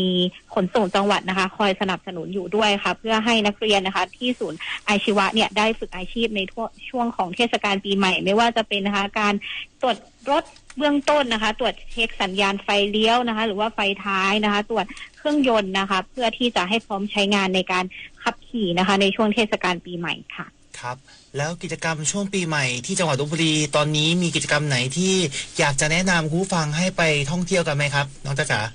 โอ้มีค่ะมีอยู่2ที่เลยนะคะสำหรับนะคะที่เขื่อนป่าสักชลสิทธิ์นะคะก็จะมีในส่วนของงานฤดูหนาวนะคะก็จะถึงวันที่นี้นะคะแล้วก็รวมไปถึงนะคะงานลพบุรีเฟสนะคะก็จะจัดอยู่ที่โรงเรียนพิบูลวิทยาลัยนะคะงานนี้เนี่ยจัดตั้งแต่30นะคะ31แล้วก็จนไปถึงวันที่1เลยนะคะเริ่มวันนี้วันแรกค่ะแล้วก็ในส่วนของการเค้าดาวน์นะคะก็จะมีในการจุดพลุเค้าดาวน์ด้วยนะคะเฉลิมพระเกียรติพระบาทสมเด็จพระพันปีหลวงนะคะแล้วก็ในส่วนของงานเทศกาลต่างๆด้วยค่ะก็จะมีชิมช็อปใช้นะคะอยู่ในพื้นที่ของโรงเรียนพิบูลวิทยาลัยในงาน Amazing ลพบุรีเฟสด้วยค่ะค่ะท้ายนี้นะคะให้คุณพนดาอวยพรปีใหม่คุณผู้ฟังที่รับฟังรับชมอยู่ตอนนี้หน่อยค่ะค่ะก็อยากให้ทุกท่านนะคะสัญจรอย่างปลอดภัยนะคะกลับถึงบ้านหาคนที่เรารักนะคะที่สำคัญเลยนะคะปีใหม่นี้ก็ขอให้ทุกคนนะคะได้มีความสุขนะคะอยู่กับสิ่งที่เรารักนะคะแล้วก็อยู่กับสุขภาพที่ดีนะคะมีสุขภาพที่ดีแล้วก็แข็งแรงค่ะครับวันนี้ต้องขอบคุณนะคะคุณพนดาวงใหญ่นะคะผู้ช่วยประชาสัมพันธ์จังหวัดลพบุรีค่ะที่มาร่วมพูดคุยกันนะคะขอบพระคุณมากเลยค่ะสวัสดีปีใหม่นะคะสวัสดีปีใหม่นะคะสวัสดีปีใหม่ค่ะสวัสดีค่ะครับนี่คือบรรยากาศที่ลพบุรีลพบุรีก็เป็นอีกพื้นที่หนึ่งที่เดินทางค่อนข้างที่จะสะดวกนะเพราะว่าเราไปตรงนี้ก็เลยสระบุรีไปนิดนึงนะครับไปเที่ยวเขื่อนป่าสักชลสิทธิ์ก็ได้หรือว่าอย่างงานที่ทางท่านผู้ช่วยได้บอกไปเมื่อสักครู่นี่พี่สมัยบอกว่าเคยไปดูงานนะที่เขื่อนขุนด่านปราการชนเยี่ยมมากอาหารเลิศบนสันเขื่อนงดงามอากาศดีเห็นภาพเลยนะครับพี่สมัยต้องบอกว่าที่ในส่วนของช่วงปลายปีนี้ก็จะมีอีก1งานที่เมื่อกี้ทางผู้ช่วยทางในส่วนของนครนายกเล่าไปด้วยใช่ค่ะช่วงนี้เราไปกันที่จังหวัดนครราชสีมากันบ้างนะคะไปติดตามบรรยากาศหน่อยค่ะไปพูดคุยกับคุณพักจิราพรพินโยค่ะผู้สื่อข่าวจากสวทนครราชสีมาพร้อมอยู่ในสายกับเราแล้วสวัสดีค่ะสวัสดีครับสวัสดีค่ะคุณพิริยาพรสวัสดีค่ะคุณณัฐพงศ์และผู้เข้าฟังทุกท่านนะคะครับผมเป็นไงบ้างครับตอนนี้ที่โคราชตรงไหนมีน่าเป็นห่วงไหมครับมีรถติดหรือเปล่าที่โคราชเราค่ะสถานการณ์รถติดที่น่าเป็นห่วงเลยคือตอนนี้เริ่มติดตั้งแต่ถนนสระบุรีค่ะหล่มสักตั้งแต่เวลา 17:00 นเป็นต้นมาค่ะน้องโดนัทครับแล้วในส่วนของการจราจรส่วนอื่นล่ะครับค่ะถ้าส่วนอื่นเลยที่ติดก็จะมีตรงถนนธนรัตน์ค่ะเพราะว่าบริเวณนั้นก็จะเป็นแหล่งท่องเที่ยวด้วยเป็นเขาใหญ่นะคะก็บางท่านก็จะแวะไปเที่ยวที่เขาใหญ่ทางหลวงหมายเลข2090ค่ะครับซึ่งทางท่านรองผู้อำนวยการแขวงการทางหลวงนครราชสีมาที่2ค่ะท่านได้ฝากประชาสัมพันธ์มาว่ามอเตอร์เวย์ M6 นะคะตอนนี้ที่ว่าทางขึ้นเดิมจะอยู่ตรงศูนย์พักพิงสัตว์จรจัดนครชัยบุรีตอนนี้ปิดทางขึ้นค่ะจะเริ่มตั้งแต่ด่านบางปะอินจังหวัดพระนครศรีอยุธยาจนมาลงที่ถนนเลี่ยงเมืองนครราชสีมาจังหวัดนครราชสีมารวม196กิโลเมตรเลยค่ะครับค่ะมีอะไรอยากจะแนะนำคุณผู้ฟังที่กำลังอยู่บนท้องถนนไหมคะการที่จะขึ้น M6 เนี่ยคือควรจะขึ้นหรือว่าวิ่งข้างล่างน่าจะโฟล์กว่าไหมคะในความคิดนะคะจากการที่ได้ไปลงพื้นที่บริเวณตรงบายพาสแนะนำให้ใช้ M6 ค่ะเพราะว่าการจราจรบน M6 ค่อนข้างโฟล์กว่าแต่ว่าจะมีปัญหาเลยคือท่านรองผู้อำนวยการแขวงการทางหลวงท่านฝากมาก็คือเป็นเรื่องของการตรวจสภาพรถให้พร้อมไม่ว่าจะเป็นรถน้ำมันหรือว่ารถไฟฟ้าเพราะว่าถ้าน้ำมันยังพอมีหน่วยไปช่วยเหลือได้แต่ถ้าไฟฟ้าไม่มีที่ชาร์จค่ะแล้วเส้นทางก็คือค่อนข้างยาวค่ะข้างบน F6 ครับแล้วมีเหตุการณ์ที่มีรถน้ำมันหมดหรือว่ารถที่ว่าไฟฟ้าหมดไหมครับที่บริเวณ M6 ตอนนี้มีค่ะครับก็มีการช่วยเหลือกันแล้วทำให้รถติดถูกต้องไหมครับ ไม่ติดนะคะน้องโดนัทแต่ว่าบริเวณที่แยกอีกจุดหนึ่งจริงๆเลยจะเป็นเส้นบายพาสค่ะที่จะวิ่งไปเมืองขอนแก่นค่ะจะมีรถขับแซงบริเวณไหลทางเยอะมากและมีอุบัติเหตุคือระหว่างทางเนี่ยเห็นประมาณ3 ครั้งเลยค่ะครับแล้วเส้นทางอื่นๆล่ะครับที่ไปตามจังหวัดอื่นๆมีตรงไหนที่น่าเป็นห่วงไหมครับเส้นทางที่น่าเป็นห่วงจริงๆก็จะมีที่ขอนแก่นค่ะถ้าเป็นทางประทายหรือทางพิมายก็ไม่น่าเป็นห่วงเท่าไหร่ค่ะค่อนข้างคล่องตัวค่ะเบื้องต้น 80-90 กิโลเมตรต่อชั่วโมงค่ะน้องโดนัทค่ะพูดถึงเรื่องของการจัดกิจกรรมช่วงเทศกาลปีใหม่หน่อยค่ะที่จังหวัดนครราชสีมามีการจัดกิจกรรมไหมคะมีค่ะคุณปิยาพรค่ะมีการจัดงานยิ่งใหญ่โคราชเค้าดาว2026 ค่ะตั้งแต่วันที่24 ธันวาคมถึง 4 มกราคมหน้าศาลาการจังหวัดนครราชสีมาค่ะค่ะก็จะมีอาหารโคราชค่ะมีพวกศิลปินนักร้องมีคุณสแตมคุณป๊อปปองกูลนะคะมาแสดงสดค่ะหน้าศาลาการชมฟรีค่ะเข้าชมฟรีด้วยนะคะครับใช่ค่ะแล้วนักท่องเที่ยวตอนนี้ที่โคราชเป็นยังไงบ้างครับมีหลั่งไหลไปมากน้อยแค่ไหนครับตอนนี้นักท่องเที่ยวที่หลั่งไหลมาจังหวัดนครราชสีมาเราค่อนข้างเยอะเลยค่ะแต่ว่าส่วนมากก็เป็นทางผ่านที่จะไปยังจังหวัดอื่นๆทางภาคอีสานด้วยค่ะครับค่ะก็นะคะเชิญชวนมาเที่ยวที่จังหวัดนครราชสีมากันหน่อยค่ะคุณภักดิราคะค่ะสำหรับจังหวัดนครราชสีมาเรานะคะมีทั้งทรัพยากรธรรมชาติให้ทุกท่านมาเลือกท่องเที่ยวไม่ว่าจะเป็นอุทยานแห่งชาติเขาใหญ่ค่ะหรือว่าช่วงนี้เป็นช่วงเปิดเทศกาลดอกไม้ฤดูหนาวค่ะจะไปแวะที่วังน้ำเขียวก็ได้จะมีสวนดอกไม้นะคะแวะได้ตลอดทางเลยค่ะแล้วก็จะมีฟอร่าพาร์ควังน้ำเขียวค่ะเขาจะมีดอกกุหลาบสายพันธุ์หายากแล้วก็จะมีสวนดอกไม้มีทาวเวอร์ขึ้นไปชมดอกไม้ได้360 องศาค่ะส่วนในเมืองแนะนำหลักๆก็จะเป็นวัดศาลาลอยแล้วก็งานเขาดาวค่ะงานเขาดาวพิเศษปีนี้มีเครื่องเล่นจากสยามคาร์นิวัลมาค่ะก็จะมีเครื่องอะไรนะเขาเรียกอะไรนะตกตึกใช่ไหมคะใหญ่ๆที่แบบว่าใหญ่ๆแล้วก็วูบลงมาใช่ไหมคะใช่ค่ะคุณวิทยาพรค่ะ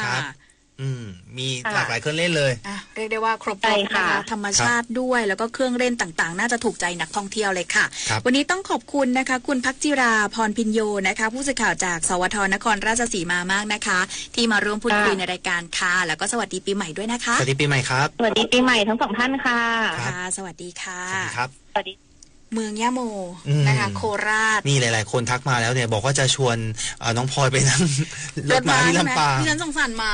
ต้องหนักนะไม่มันไม่ได้ขึ้นม้ามันขึ้นรถไงก็จะต้องลากดิฉันขึ้นไปไงก็อาจจะลำบากหน่อยแต่ขอบคุณมากเลยนะคะที่ชวนไปเที่ยวกันนะคะ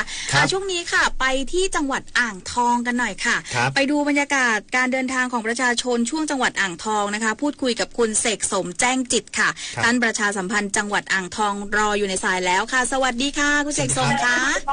ครับสวัสดีครับครับได้ยินไหมฮะได้ยินค่ะได้ยินชัดเจนครับท่านเป็นไงบ้างครับท่านใครนะฮะเดี๋ยวฮัลโหลครับฮัลโหลค่ะพี่เสกได้ยินนะคะน้องพลอยกับใครนะครับน้องโดนัทค่ะอ๋อโอเคขอประธานอภัยพอดีไม่ได้ดูไลฟ์ขอประธานอภัยเนื่องจากว่าตอนนี้กำลังเดินอยู่ในงานเขาดาวนะครับซึ่งจะจัดขึ้นวันนี้กับวันพรุ่งนี้ของอ่างทองแต่ก่อนที่จะมาคุยบรรยากาศเขาดาวเนี่ยอย่าให้ไปดูบรรยากาศการจราจรนิดนึงคือตั้งแต่ช่วงประมาณสัก4:30เป็นต้นไปนะครับผมออกไปที่ถนนสายเอเชียนะครับก็พบว่าปริมาณรถขาขึ้นนครสวรรค์เนี่ยยังสามารถเคลื่อนตัวได้ผิดกับเมื่อวันศุกร์ที่ผ่านมาพวกเวลาเดียวกันเนี่ยซึ่งวันศุกร์ก็จะเป็นวันหยุดวันหยุดในวันเสาร์แล้ววันนี้ก็จะเป็นวันหยุดในวันพรุ่งนี้แต่ว่าวันนี้เนี่ยรถขาออกนครสวรรค์เนี่ยมุ่งหน้านครสวรรค์จะน้อยกว่านะครับความเร็วเนี่ยก็ทำได้อยู่ประมาณสัก80-100 กิโลเมตรต่อชั่วโมงผมสังเกตเห็นนะครับรถกระบะส่วนใหญ่หลายคันเนี่ยบรรทุกของบรรทุกคนแล้วก็บรรทุกรถจักรยานยนต์อันนี้เนี่ยบางคันเนี่ยผมไม่แน่ใจว่าไปแล้วจะกลับเข้ามาทำงานในกรุงเทพอีกไหมอันนี้ก็ตั้งข้อสังเกตอยู่เหมือนกันเพราะว่าหลายๆปีที่ผ่านมาไม่ค่อยเจอแบบนี้นะครับภาพปรากฏการณ์แบบนี้แต่ก็เข้าใจเพราะว่า คือหลายคนอยากกลับไปหยุดยาว 4-5 วันเนี่ยก็อยากไปอยู่กับครอบครัวแอบคิดในใจว่าขอให้เขากลับไปอยู่กับครอบครัวและกลับมาทำงานเพราะว่าภาพแบบนี้มันเคยเกิดขึ้นก่อนช่วงโควิดเราก็ไม่อยากให้มันเกิดขึ้นอีกนะฮะอันนี้ก็ฝากนำเรียนนิดนึงสำหรับใครที่จะเดินทางผ่านอ่างทองโดยใช้ถนนสายเอเชียจากนี้นะครับมุ่งหน้าขึ้นเหนือเนี่ยคาดว่าค่ำวันนี้รถจะมีมากนะครับแล้วก็จะเริ่มติดเพราะฉะนั้นเนี่ยใครที่ผ่านอยุธยาเนี่ย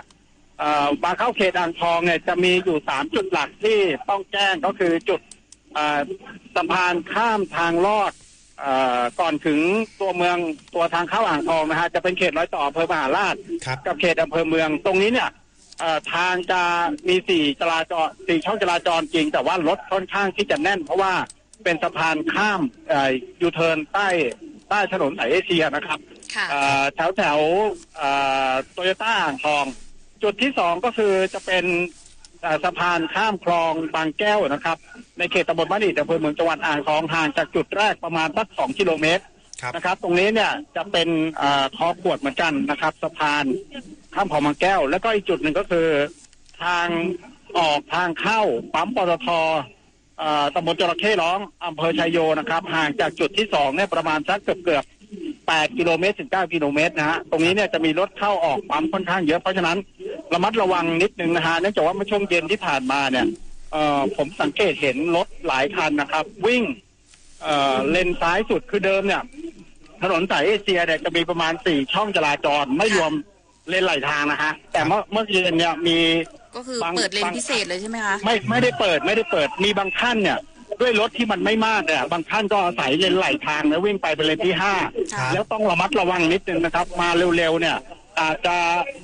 มีรถแยกออกมาแล้วมันอาจจะทำให้เกิดอุบัติเหตุได้อันนี้เป็นข้อคือควรระวังอย่างยิ่งนะครับแล้วก็สิ่งสำคัญผู้ว่านักมนตรีวัดนะครับผู้ว่าอ่างทองกำชับก็คือ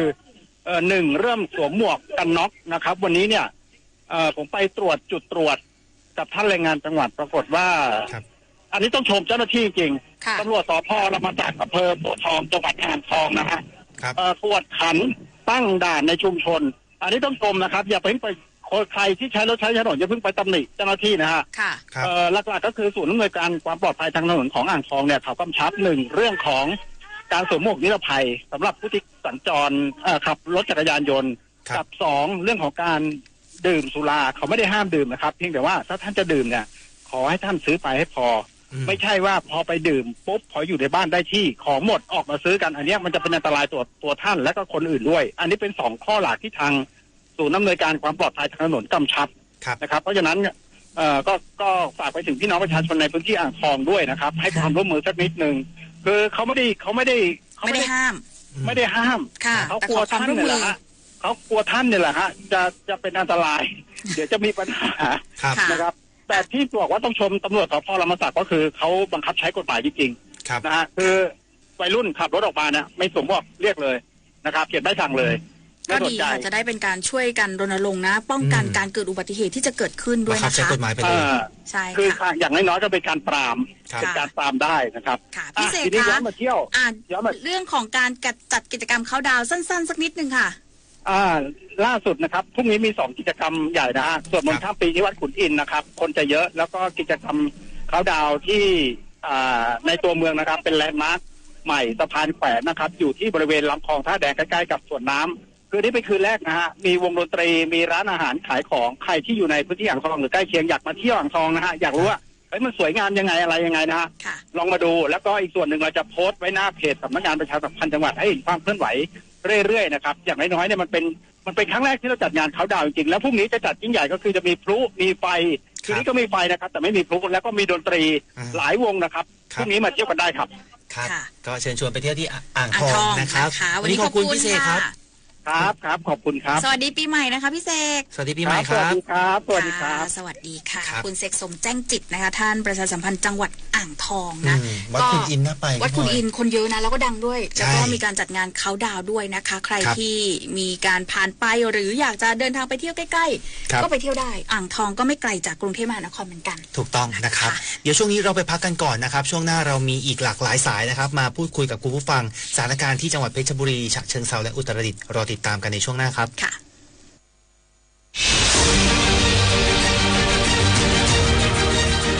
ท่านกำลังฟังรายการหมุนตามวัน FM 92.5 เมกะเฮิรตซ์ AM 891 กิโลเฮิรตซ์สถานีวิทยุกระจายเสียงแห่งประเทศไทย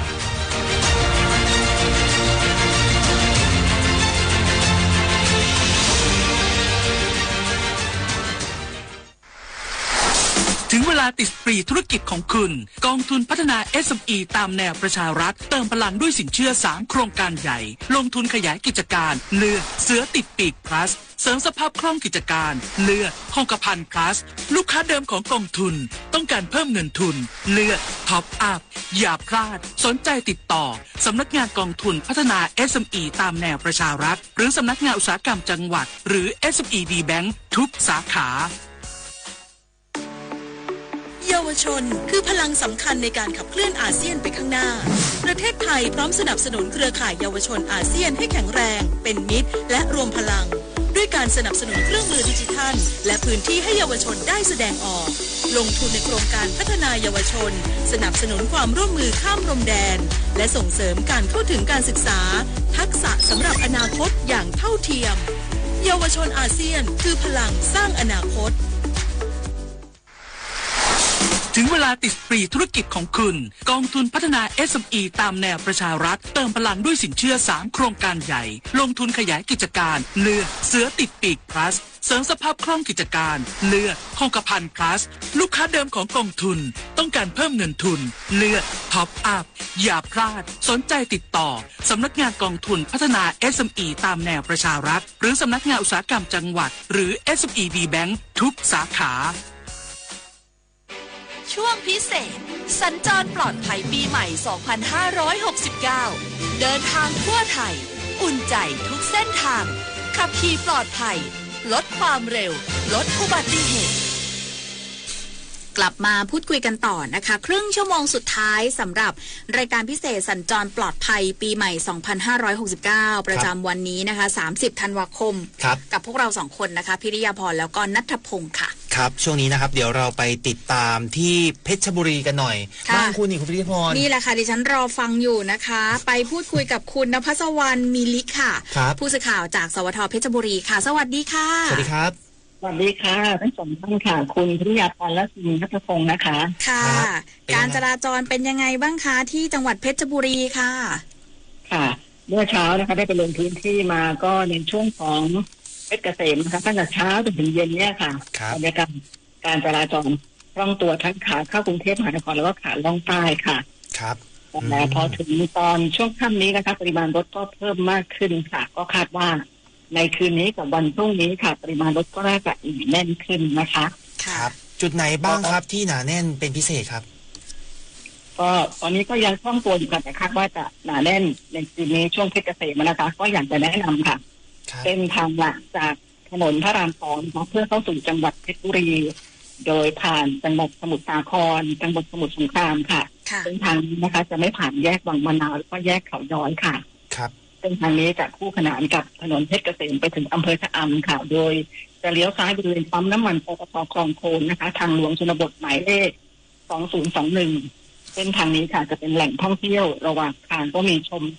นาเกลือชมทะเลหาดเจ้าสำราญและทะเลชะอำค่ะค่ะก็เป็นอีกหนึ่งเส้นทางเลือกนะเผื่อใครถ้าเกิดว่าเพชรเกษมรถติดเลี่ยงมาทางนี้ได้นะคะครับแล้วในส่วนของครับใช่เลยค่ะค่ะอีกเส้นทางหนึ่งที่ถนนบายพาสนะคะหมายเลข3510อำเภอหนองยะปล้องค่ะโดยจะไม่ผ่านอำเภอเขาย้อยกับอำเภอเมืองเช่นกันค่ะเส้นนี้จะผ่านอำเภอปากท่อจากถนนเพชรเกษมไปสิ้นสุดที่ตำบลหนองพักอำเภอหัวหินจังหวัดประจวบคีรีขันธ์ค่ะก็เป็น2เส้นทางที่อยากจะแนะนำให้คุณผู้ฟังได้ฟังกันค่ะคือถ้าเลี่ยงไปเส้นทาง2เส้นทางนี้คือแน่นอนว่าอาจจะเลี่ยงรถติดได้เลยใช่ไหมครับช่วยได้เลยใช่ไหมคะ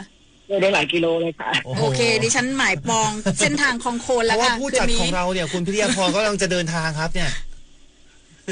ไปเพชรบุรีเลยนะครับค่ะแล้วที่จังหวัดเพชรบุรีค่ะมีการจัดกิจกรรมเค้าดาวส่งท้ายปีเก่าต้อนรับปีใหม่ไหมคะมีค่ะที่เพชรบุรีเขาก็มีเค้าดาว2026แอชชะอำค่ะก็มีการแสดงแสงสีเสียงสินค้าท้องถิ่นและอาหารอร่อยๆไว้หล่อต้อนรับนักท่องเที่ยวนะคะกิจกรรมก็ จัดขึ้น 21 ธันวาคม 2568 จนถึงวันที่ 4 มกราคม 2569 เนี้ยค่ะครับแล้วในยังมีกิจกรรมไฮไลท์สวดมนต์ข้ามปีเพื่อเสริมสิริมงคลทั่วไทยถวายพระราชกุศลส่งท้ายปีเก่าต้อนรับปีใหม่ปี 2569 ค่ะที่วัดคงคารามวรวิหารวัดมหาธาตุวรวิหารวัดใหญ่ตัวนารามวรวิหารแล้วก็วัดมหาสำนารามราชวรวิหารค่ะครับในส่วนของการดูแลประชาชนล่ะครับทางหน่วยงานภาครัฐทางท่านผู้ว่าหรือว่าทางหน่วยงานที่รับผิดชอบเนี่ยมีการออกมาตรการใดมาดูแลประชาชนในจังหวัดเพชรบุรีบ้างครับค่ะเมื่อช่วงเช้านี้นะครับก็จังหวัดได้มีการเปิดศูนย์ปฏิบัติการป้องกันและลดอุบัติเหตุทางถนนช่วงเทศกาลปีใหม่อะค่ะที่บริเวณจุดตรวจ3 แยกท่าสารามตำบลท่าเสนอำเภอบ้านลาดจังหวัดเพชรบุรีค่ะโดยรองตำรวจโทภพชนกชลานุเคราะห์นะคะผู้ว่าราชการจังหวัดเพชรบุรีก็เน้นย้ำทุกภาคส่วนค่ะช่วยกันลดจำนวนอุบัติเหตุผู้เสียชีวิตและผู้บาดเจ็บให้ลดลงค่ะ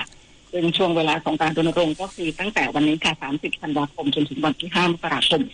2569 นี้ค่ะครับก็กิจกรรมนะคะก็หลังจากเปิดศูนย์แล้วค่ะก็มีหน่วยงานภาคีเครือข่ายร่วมกันมอบสิ่งของไม่ว่าจะเป็นน้ำดื่มเครื่องดื่มชูกำลังผ้าเย็นยาดมยาหม่องขนมสนับสนุนให้ท่านผู้ว่าได้แจกจ่ายให้กับประชาชนผู้ที่สัญจรผ่านจุดให้บริการต่างๆในพื้นที่จังหวัดเพชรบุรีแล้วก็มีเครือข่ายเมาไม่ขับมาสร้างความตระหนักรู้ในเรื่องของการป้องกันอุบัติเหตุพร้อมกับแจกน้ำหวานน้ำดื่มสมุนไพรให้กับผู้ที่สัญจรผ่านไปมาด้วยค่ะนอกจากนี้ก็จุดนี้ก็ยังมีจุดปฐมพยาบาลแล้วก็ทางขนส่งจังหวัดเพชรบุรีก็ร่วมกับวิทยาการอาชีพบ้านลาดเปิดศูนย์ฟิกอิทเซ็นเตอร์ให้บริการประชาชนเปลี่ยนถ่ายน้ำมันเครื่องแล้วก็ต้องบำรุงรถให้อยู่ในสภาพใช้งาน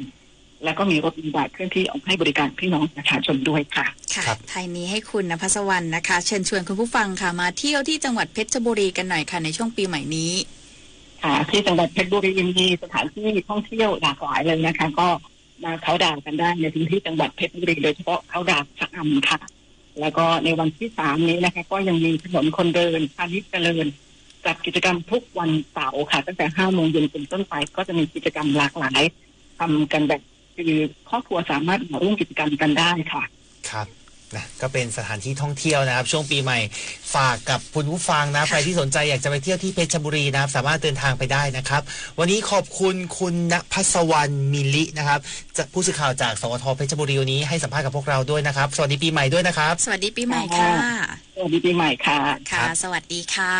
ครับนี่มีคนคอมเมนต์มาบอกว่าให้คุณพลอยนะคะชวนคุณพลอยพาคุณโดนัทไปชมทะเลหมอกที่เขาพะเนินทุ่ง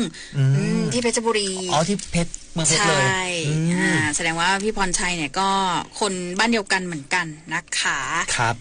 มีทักทายกันมาใน Facebook ด้วยนะครับคุณธันวาพรสวัสดีจ้าพี่พลอยพี่โดนัทสวัสดีค่ะคุณธันวาพรทักทายจาก TikTok ด้วยเมื่อกี้เราไลฟ์ไปจนแบตหมดกันทั้งสองคนเลยสวัสดีคุณประกิตด้วยนะคะครับช่วงนี้ไปดูที่จังหวัดฉะเชิงเซากันหน่อยค่ะไปพูดคุยกับท่านประชาสัมพันธ์จังหวัดฉะเชิงเซานะคะคุณสมฤทัยเพ็งแจ่มค่ะท่านพร้อมที่จะมาเล่าบรรยากาศการเดินทางของประชาชนแล้วนะคะตอนนี้พร้อมอยู่ในสายกับเราแล้วค่ะสวัสดีค่ะสวัสดีครับสวัสดีค่ะน้องพลอยพิริยาพรนะคะแล้วคุณโดนัทนะคะค่ะสวัสดีค่ะท่านครับเป็นยังไงบ้างครับการจราจรที่ฉะเชิงเซาครับ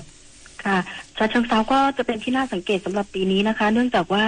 ช่องตะกิ่วของจังหวัดสระแก้วเนี่ยปิดค่ะคนที่เดินทางจากตราดจากจันทบุรีแล้วก็ระยองที่จะไปอีสานนะคะที่จะขึ้นไปทางบุรีรัมย์เนี่ยจะใช้เส้นทางของเราแทนที่จะวิ่งไปทาง359หรือทางคลองหาดนะคะเนื่องจากช่องตะโกก็ปิดเหมือนกันนะคะไม่สะดวกนะคะเนื่องจากว่าใกล้ชายแดนมากเกินไปค่ะเพราะฉะนั้นเส้นทางที่จันทบุรีมาหาเราเนี่ยก็จะวิ่ง331เพื่อจะมาที่เขาหินซ้อนนะคะแล้วก็วิ่งตรงไปกบินบุรีแล้วก็วิ่งเข้าไปทางนครราชสีมาอันนี้คือเส้นหนึ่งนะคะที่วิ่งมาจากจันทบุรีตราดแล้วก็ระยองอีกเส้นหนึ่งที่มาจากชลบุรีค่ะจากชลบุรีก็จะวิ่งไปทางอีสานก็วิ่งผ่านเราเหมือนกันในสาย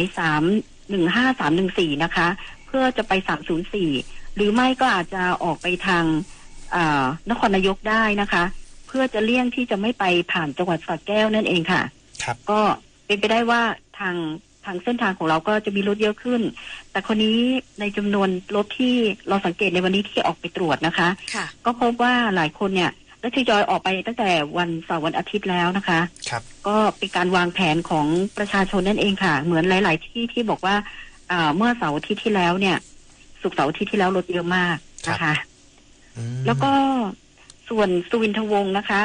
ที่มาจากกรุงเทพมหานครหรือว่าจะย้อนกลับมาเพื่อจะข้ามมาไปหาญาติที่ระยองหรือจันทบุรีตราดก็ยังวิ่งยังใช้เส้นทางได้รถยังเคลื่อนตัวได้เป็นปกติยังไม่ติดนะคะค่ะแต่จะมีเส้นทางบางน้ำเปรี้ยวนะคะที่จะไปนครนายกก็จะมีการทำถนนอยู่ช่วงหนึ่งค่ะครับแล้วในส่วนของพื้นที่การจราจรแถววัดหลวงพ่อโสธรตรงนี้เป็นที่ต้องบอกว่าฮอตฮิตนะประชาชนไปกราบสักการะกันเยอะนะคะเป็นไงบ้างครับท่านวัดสมานแล้วก็วัดหลวงพ่อโสธรนะคะเมื่อวันเสาร์ที่ผ่านมาเนี่ยค่ะคนเยอะมากก็เป็นส่วนที่คนที่จะไปก่อนเดินทางก็จะแวะนะคะแล้วก็ยังจะมีในช่วงของวันปีใหม่ซึ่งเป็นสวดมนต์ข้ามปีนะคะที่เสริมสิริมงคลกันเนี้ยก็จะคาดว่าวัดหลวงพ่อโสธรแล้วก็วัดสมานรัตนารามหรือวัดใกล้เคียงตรงนี้วัดหลวงพ่อพรหมยานหรืออะไรต่างๆวัดพุทธพรหมยานค่ะก็จะอาจจะมีคนเยอะหน่อยนะคะเป็นช่วงๆแล้วก็จะมีทำถนนอยู่ตรงบริเวณสาย304ตรงพนมสารคามนะคะที่จะวิ่งเข้ามาวิ่งจากพนมสารคามเนี่ยค่ะวิ่งเข้ามายังเมืองเนี่ยค่ะก็จะทำถนนอยู่ช่วงหนึ่งก็ขอให้ใช้ความระมัดระวังนะคะค่ะและทางจังหวัดฉะเชิงเทรานี่มีมาตรการที่จะรองรับนักท่องเที่ยวหรือว่าประชาชนที่จะไปร่วมกิจกรรมเค้าดาวที่จังหวัดยังไงบ้างคะก็จะมีเรื่องของเส้นทางนะคะที่จะให้มาแล้วก็ทางคุณตำรวจนะคะก็บอกว่าในเรื่องของการจราจรก็เช่นกันก็คือจะปล่อยรถเป็นไปตามแมนนวลนะคะก็คือดูการจราจรตรงไหนติดขัดอีกอย่างหนึ่งนะคะในจังหวัดฉะเชิงเทราก็จะมีป้ายอัจฉริยะนะคะของอบจ.ที่ทำไว้ค่ะตรงวัดสมานรัตนารามเนี่ยทั้งกลางวันกลางคืนก็จะดูได้ชัดมากว่าเส้นทางไหนติดก็จะโชว์ไว้ให้นะคะครับแล้วก็จะมีเวลาบอกด้วยว่าอีกกี่นาทีจะถึงท่านจะไปในเมืองอีกกี่นาทีถึงท่านจะเดินทางไปอีกเส้นหนึ่งมันก็จะขึ้นเรื่อยๆตัวอักษรที่เป็นอัจฉริยะเนี่ยนะคะแล้วก็ทางคุณตำรวจก็จะได้มองเห็นด้วยว่าสามารถบริหารการจราจรได้นะคะค่ะแล้วก็เชิญค่ะเชิญเลยค่ะยังมีเรื่องของวิทยาลัยเทคนิคพนมสารคามค่ะได้ตั้งจุดฟิกอิทเซ็นเตอร์ที่บริเวณปั๊มลุ่งพิทักษ์ปิโตรเลียมตรงบริเวณพนมสารคามนะคะให้บริการประชาชนตั้งแต่วันที่29ธันวาคมถึง5มกราคม2569ค่ะครับโดยทั้งนี้ก็จะสต็อกอะไหล่ไว้ให้ด้วยว่าอะไหล่ที่จำเป็นอย่างเช่นหลอดไฟอันนี้จำเป็นนะคะแล้วก็น้ำมันเครื่องหรืออะไรเนี่ยก็จะสต็อกไว้แต่ในส่วนของอะไหล่ที่หายากจริงๆหรือว่าบังเอิญมีหาไม่ได้ก็จะมีโทรศัพท์ไปยังหลังบ้านของร้านที่อาจจะปิดปีใหม่ไม่ได้เปิดแต่ว่าสามารถคุยกันได้ว่าซื้ออะไหล่ตัวนี้ที่จำเป็นจริงๆนะคะจำเป็นต้องให้รถเนี่ยเดินทางไปอย่างปลอดภัยค่ะท้ายนี้ค่ะให้ท่านฝากถึงคนที่ใช้รถใช้ถนนสัญจรผ่านทางจังหวัดฉะเชิงเทราหน่อยค่ะค่ะมีนิดนึงนะคะมีขนส่งจังหวัดนะคะจะคอยตรวจแอลกอฮอล์ของผู้ขับขี่รถสาธารณะแล้วก็ตรวจ GPS ที่ติดมากับรถของท่านด้วยนะคะก็จะอยู่บริเวณเส้นทางที่จะไปพนมสารคามเช่นกันก็ขอให้ท่านขับขี่ด้วยความปลอดภัยนะคะแล้วก็ยังรณรงค์ให้ท่านไม่ดื่มสุรานะคะแล้วก็ถ้าง่วงเนี่ยตามจุดต่างๆสามารถจอดพักนอนหรือว่าดื่มกาแฟได้ทุกที่นะคะเข้าห้องน้ำค่ะก็ขอให้ท่านเดินทางโดยปลอดภัยแล้วก็ถึงบ้านโดยสวัสดิภาพนะคะครับส่งกำลังใจให้กับทีมงานปจส.ฉะเชิงเทราด้วยนะครับช่วงปีใหม่แบบนี้แล้วก็ขอสวัสดีปีใหม่สวัสดีปีใหม่ด้วยนะคะครับเช่นกันค่ะขอทั้งสองท่านค่ะสวัสดีปีใหม่ด้วยค่ะครับขอบคุณครับขอบคุณค่ะคุณสมฤทัยเพ็งแจ่มนะคะประชาสัมพันธ์จังหวัดฉะเชิงเทราค่ะขอบคุณท่านมากเลยนะคะที่มาร่วมพูดคุยเล่าบรรยากาศในพื้นที่ให้เราได้ติดตามกันค่ะเอาละค่ะจังหวัดสุดท้ายสำหรับวันนี้แล้วนะ30ธันวาคมนะคะคือพาไปที่ภาคเหนือตอนล่างไปที่จังหวัดอุตรดิตถ์ค่ะพูดคุยกับคุณทีคายุวัฒน์นะครับคุณทีคายุวัฒน์สิงห์สกุลครับสวท.อุตรดิตถ์ตอนนี้อยู่ในสายเราเรียบร้อยแล้วนะครับสวัสดีค่ะสวัสดีครับผมคุณพิริยาพรคุณณัฐพงศ์ครับค่ะบรรยากาศการเดินทางของประชาชนในพื้นที่จังหวัดอุตรดิตถ์เป็นยังไงบ้างคะหนาแน่นไหมคะครับผมก็สำหรับในพื้นที่จังหวัดอุตรดิตถ์ครับประตูสู่ภาคเหนือตอนบนนะครับการจราจรเนี่ยก็จะเริ่มหนาแน่น ในช่วงตอนบ่ายของวันนี้ครับซึ่งทางหลวงสายหลักนะครับที่ผ่านในพื้นที่จังหวัดอุตรดิตถ์นะครับก็จะคือทางหลวงหมายเลข17ครับซึ่งก็ต่อมาจากทางจังหวัดพิษณุโลกนะครับมุ่งหน้าขึ้นไปที่อำเภอเด่นชัยจังหวัดแพร่แล้วก็ไปสามารถไปหลายๆจังหวัดในพื้นที่ภาคเหนือตอนบนนะครับสำหรับการจราจรนะครับก็ในช่วงบ่ายๆจนถึงค่ำนี่เลยครับก็มีปริมาณรถที่เพิ่มมากยิ่งขึ้นนะครับเพราะว่าเนื่องจากเนี่ยประชาชนส่วนใหญ่ก็จะเริ่มเดินทางกันในช่วงเช้าของวันนี้นะครับกว่าจะมาถึงอุตรดิตถ์เนี่ยก็เย็นๆแล้วนะครับแต่ว่าภาพรวมนะครับการจราจรก็สามารถโฟลว์ไปได้นะครับแต่ทีนี้เนี่ยมีจุดอยู่1จุดนะครับที่อาจจะต้องใช้ความระมัดระวังในการสัญจรนะครับนั่นก็คือช่วงที่ผ่านจากตัวอำเภอเมืองอุตรดิตถ์นะครับขึ้นไปทางอำเภอเด่นชัยจังหวัดแพร่จะเป็นเขาพลึงครับเขาเรียกว่าเขาพลึงอันนี้ก็จะเป็นเขตรอยต่อระหว่างอำเภอเมืองจังหวัดอุตรดิตถ์กับอำเภอเด่นชัยจังหวัดแพร่ซึ่งตอนนี้นะครับในส่วนของทางแขวงทางหลวงอุตรดิตถ์ที่1นะครับได้มีการตรวจสอบนะครับพบว่าบริเวณทางหลวงหมายเลข11นะครับช่วงหลักกิโลเมตรที่349บวก950นะครับถึงกิโลเมตรที่349บวก980เป็นระยะทาง30เมตรด้วยกันนะครับเกิดการทรุดตัวครับดังนั้นเนี่ยเพื่อเป็นการป้องกันอันตรายแก่ผู้ใช้ทางเนี่ยทางแขวงทางหลวงอุตรดิตถ์ที่1นะครับจึงมีการเบี่ยงช่องจราจรนะครับในส่วนของขาล่องนะครับจากจังหวัดแพร่ลงมาอุตรดิตถ์นะครับจะไปใช้อีกเลนหนึ่งนะครับซึ่งเป็นเลนขาขึ้นสลับนะครับประมาณสัก30เมตรนะครับเพราะฉะนั้นเนี่ยนะครับท่านผู้ใช้รถใช้ถนนที่ขึ้นไปยังจังหวัดแพร่นะครับบริเวณเขาพลึงเนี่ยอาจจะต้องใช้ความระมัดระวังกันอีกสักนิดหนึ่งนะครับแต่ว่าทางแขวงทางหลวงอุตรดิตถ์ที่1นะครับก็ได้มีการอำนวยความสะดวกในส่วนของป้ายเตือนแล้วก็ในส่วนของแบรีเออร์ในการแบ่งขั้นเส้นทางนะฮะแล้วก็มีในส่วนของไฟส่องสว่างติดตั้งกันนะครับแล้วก็มีอีก1จุดนะครับลงไปที่พื้นที่ของอำเภอพิชัยนิดนึงนะครับจะเป็นเขาเรียกว่าเขาขาดครับเขาขาดเนี่ยจะเป็นหลุดมาจากพิษณุโลกขึ้นมาอีกสักหน่อยนึงนะฮะจะเป็นพื้นที่เป็นดอยนะฮะแล้วก็เป็นทางโค้งอันนี้เนี่ยอาจจะต้องใช้ความระมัดระวังกันอีกนิดนึงนะครับในส่วนของการดูแลเรื่องของอำนวยความสะดวกของพี่น้องประชาชนนะครับทางจังหวัดอุตรดิตถ์เนี่ยก็ได้มีการ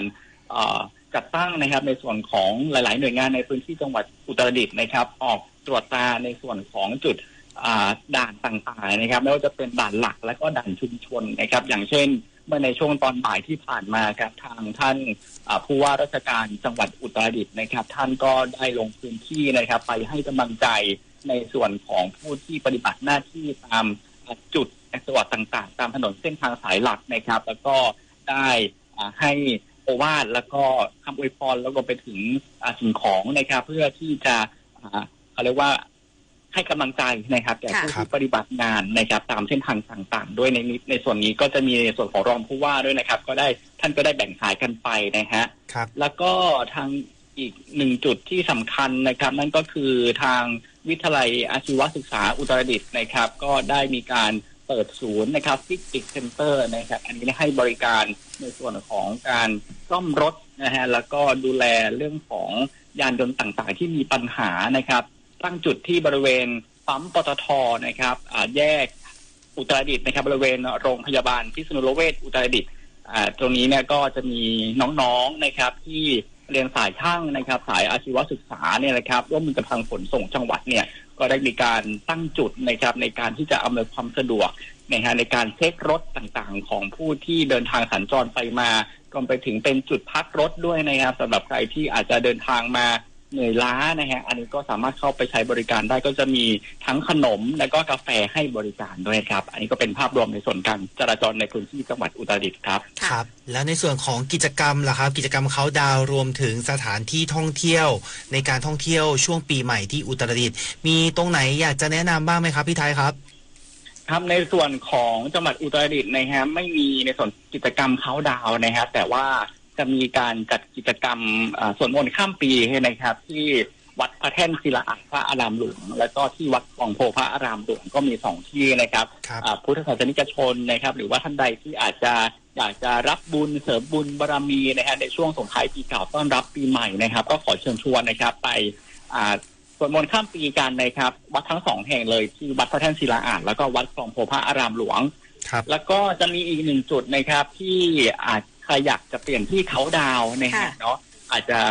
ชื่นชอบธรรมชาตินี่เลยครับทางอุทยานแห่งชาติภูสอยดาวนะครับก็เปิดให้ขึ้นไปตั้งเต็นท์ได้นะครับที่บริเวณลานสนภูสอยดาวนะครับแต่ทีนี้เนี่ยถ้าอยากจะติดตามข้อมูลสอบถามเพิ่มเติมนะครับก็สามารถติดต่อไปที่Facebook ของทางอุทยานแห่งชาติภูสอยดาวได้เลยนะครับก็เปิดให้นักท่องเที่ยวขึ้นไป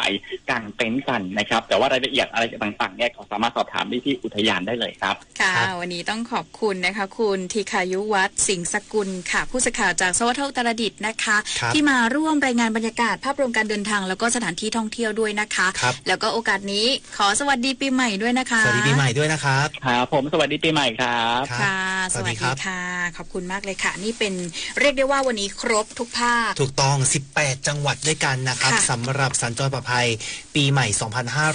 2569วันแรกนะครับ30ธันวาคม2568แต่ว่ายังไม่หมดแค่นี้นะครับเรายังมีกันต่อเนื่องไปจนถึงวันที่5มกราคม2569เลยนะครับแล้วก็จะมีพิธีกรหมุนเวียนผัดเปลี่ยนมาสับเปลี่ยนกันไปมาเจอกันถูกต้องนะครับซึ่งคุณผู้ฟังคุณหน้าค่าตากันดีอยู่แล้วถูกต้องแต่ว่าเราก็คือเจอกันอีกทีคือนู่นเลยแหละวันที่5เลยนะครับเดี๋ยวเราติดตามกันนะครับแล้วก็เป็นกำลังใจให้กับคุณผู้ฟังที่กำลังเดินทางด้วยรถนะครับใช้รถใช้ถนนกันตอนนี้นะครับใครที่ฟังพวกเราอยู่นะครับก็ขอส่งกำลังใจนะแต่บางทีก็อาจจะมีรถติดกันบ้างก็ใจเย็นนะใจเย็นๆขับขี่ปลอดภัยคือเราต้องมีน้ำใจให้กับเพื่อนร่วมทางรู้ว่าทุกคนไม่อยากรถติดทุกคนอยากถึงบ้านเร็วๆนะคะแต่ว่าถ้าเราแบบมัวแต่ว่าไม่ให้การแซงกันมีปัญหาเกิดอุบัติเหตุระหว่างทางมันจะทำให้เราในเดินทางช้ากันไปใหญ่และที่สำคัญไม่ปลอดภัยด้วยเพราะฉะนั้นเราต้องร่วมกันนะรณรงค์เรื่องของการมีน้ำใจในการขับขี่และที่สำคัญเมาไม่ขับอันนี้พูดเป็นแบบว่าขีดเส้นใต้88เส้นถูกต้องเมาไม่ขับคือถ้าท่านรู้ตัวว่าท่านต้องสังสรรค์แน่นอนนะคะคือตอนนี้คือหน่วยงานต่างๆเริ่มปรับตัวคือเราห้ามท่านดื่มไม่ได้เราขอความร่วมมือให้ท่านเนี่ยคืออย่างที่จังหวัดพี่เสกบอกเนาะคือถ้ารู้จะดื่มเนี่ยคุณซื้อไปปริมาณที่ซื้อไปเลยซื้อไปให้มันพอให้มันจบไม่ต้องออกมาแล้วก็แล้วใช่แต่ว่าอย่าเดินทางในช่วงเวลาที่เราเมาเด็ดขาดเพราะว่าอันตรายไม่ใช่แค่ท่านเองคนอื่นที่เขาใช้รถใช้ถนนอย่างระมัดระวังเขาจะเกิดอุบัติเหตุเพราะท่านด้วยครับอีกหนึ่งเรื่องที่ก็ต้องระวังนะก็คือในเรื่องของความง่วงพี่พลอยบางทีเนี่ยเราอยากไปถึงที่บ้านแบบจัดสรรเวลาให้พอเหมาะพอดีแต่ว่าร่างกายเนี่ยเราไม่พร้อมไม่ไหวคือบางคนทำงานหนักมาทั้งวันถูกต้องครับเรื่องความง่วงก็เป็นอีกหนึ่งเรื่องนะที่เราจะต้องเตรียมความพร้อมนะครับสาเหตุก็คืออาจจะทำให้เราเนี่ยหลับในได้นะครับอาจจะส่งผลให้เกิดอุบัติเหตุต่างๆแล้วก็เป็นเรื่องที่รุนแรงตามมานะครับโดยทางข้อมูลจากกรมควบคุมโรคเนี่ยก็ระบุว่าการหลับในนะครับในช่วงเวลาสั้นๆเนี่ยแม้บางครั้งเนี่ยตาเราเปิดอยู่พี่พลอยเคยเป็นไหมเป็นตาเปิดอยู่แต่ว่ามันง่วงอ่ะมันง่วงซึมอ่ะสมองไม่ทำงานแล้วตรงนี้นะครับก็อยากจะให้คุณผู้ฟังเนี่ยเรียกว่ารับมือกับเรื่องนี้หน่อยนะครับหลายคนอาจจะง่วงก็หลับไปเลยจอดรถนอนพักไปเลยให้เต็มอิ่มอาจจะคือไม่ต้องคิดว่าเสียเวลาถูกต้องดีกว่าท่านไปเกิดอุบัติเหตุข้างหน้าใช่ครับสัก10-20 นาทีพอให้เราร่างกายเราได้รีเฟรชกลับมาอีก1ครั้งนะครับเพื่อช่วยในส่วนของการที่เราจะได้ดูแลร่างกายในการขับรถรวมถึง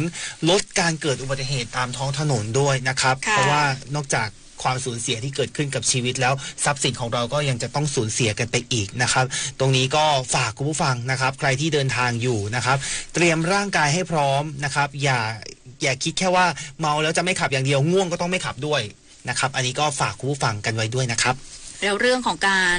รับประทานยาสำหรับใครที่เป็นโรคประจำตัว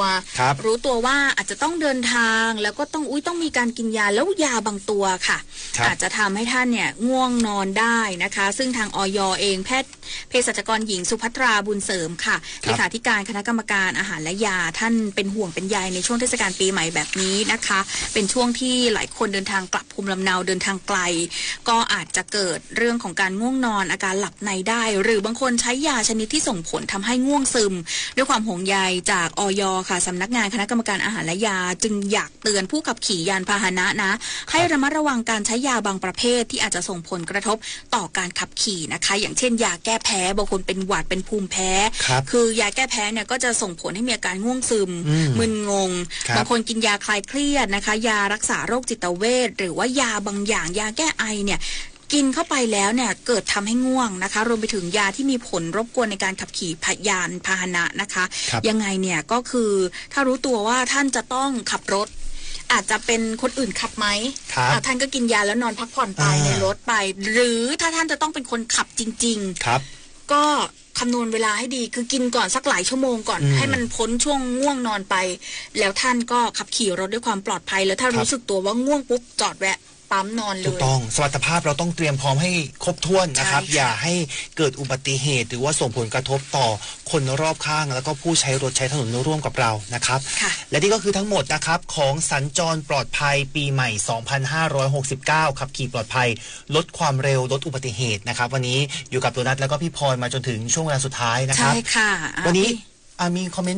ต์ขึ้นมาพี่นิคมบอกผมเคยขึ้นรถทัวร์ปรับอากาศกินยาแก้เมารถนะคะก็คือนอนเลยอันนี้ทำถูกเพราะว่าใช้บริการไงขนส่งสาธารณะนะคะแล้วก็พี่รวมบอกว่าจากข่าวยามเช้ามาหมุนตามวันยามแรงไปเลยจ้านี่แสดงว่าติดตามพี่พลอยตั้งแต่ช่วงเช้าแล้วนะคะติดตามตัวนัทนะได้เลยนะหมุนอะไรนะบันทึกสถานการณ์แหมคุณไม่ได้จัดมาสักประมาณไม่ถึงเดือนคือลืมแล้วหรอลืมเลยนะคะก็ฝากติดตามรายการดีๆจากสวทด้วยนะคะรับรองว่าปีหน้าเรายังคงทำงานคัดสรรผลงานมีรายการดีๆให้คุณผู้ฟังได้ติดตามกันตลอดทั้งปีแน่นอนนะคะวันนี้นอกจากพวกเราแล้วนะครับทีมงานของพวกเราก็ขยันขันแข็งทำงานกันอย่างเต็มที่นะครับวันนี้นำทัพโดยผู้อำนวยการสถานีวิทยุกระจายเสียงแห่งประเทศไทยเพื่อการเรียนรู้และเตือนภัยภาคกลางนะครับพี่ปูณภัสสรอุดอามาศนะครับเป็นผู้ควบคุมในวันนี้รวมถึงหลายๆท่านนะครับวันนี้มาช่วยประสานงานนะครับพี่กิฟพนาวันจิตสมุทรครับพี่เก๋จิดาภาสศิธรพัฒน์พี่นกกรกนกยิปพิกุลนะครับรวมถึงพี่แอลชยานันท์แก้วกล่ำด้วยวันนี้มาช่วยประสานงานให้กับพวกเรานะครับแล้วก็ดูแล Facebook Live วันนี้พี่แดนอัครเดชคัมภีระนะครับช่างเทคนิคของเราพี่บุญประกอบอบกลิ่นและพี่โจสุวิทย์สมนัสนะครับเราจะส่งต่อให้กับข่าวภาค 19 นาฬิกานะครับคุณอนนท์นันท์สุคนมารอแล้วนะคะ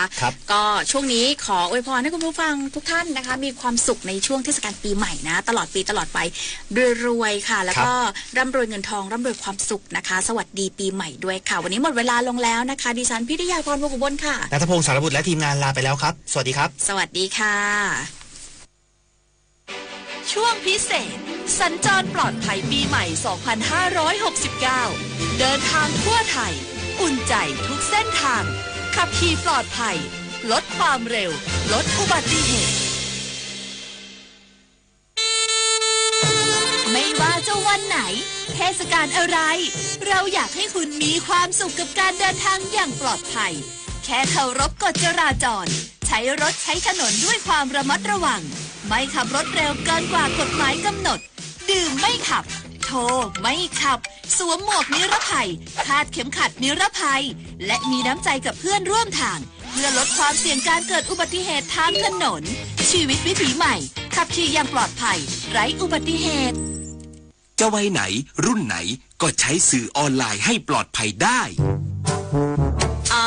แค่เลือกใช้ข้อมูลที่เป็นประโยชน์ไม่สร้างความตื่นตระหนกข่าวปลอมหรือเรื่องที่ทำให้เครียดค่ะผมไม่แสดงความคิดเห็นที่หมิ่นประมาทครับแล้วก็ไม่เช็คอินหรือแชร์โลเคชันโดยไม่จำเป็นครับก็ไม่เชื่อคนแปลกหน้าออนไลน์แล้วก็ไม่เปิดเผยข้อมูลส่วนตัวมากเกินไปค่ะออนไลน์อย่างปลอดภัยสร้างสรรค์และรู้เท่าทันสื่อเฮ้ยมึนนิดหน่อยขับไม่ไกลไม่เป็นไรหรอกมั้งประโยคนี้หลายคนชอบบอกกับตัวเองก่อนจะพบว่าเป็นการตัดสินใจที่ผิดเพราะกฎหมายจราจรใหม่เพิ่มโทษหนักเข้มข้นขึ้นภายใน2ปีหากทำผิดซ้ำข้อหาเมาแล้วขับโทษจำคุกไม่เกิน2ปีปรับ 50,000 ถึง 100,000 บาทศาลจะลงโทษจำคุกและปรับด้วยเสมอย้ำนะครับเมาขับผิดซ้ำจำคุกไม่อยากเดือดร้อนขับไม่ดื่มดื่มไม่ขับนะครับ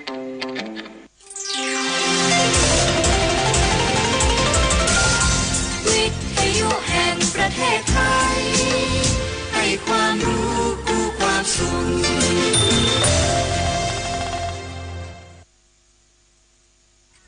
ที่นี่สถานีวิทยุกระจายเสียงแห่งประเทศไทยขณะนี้เวลา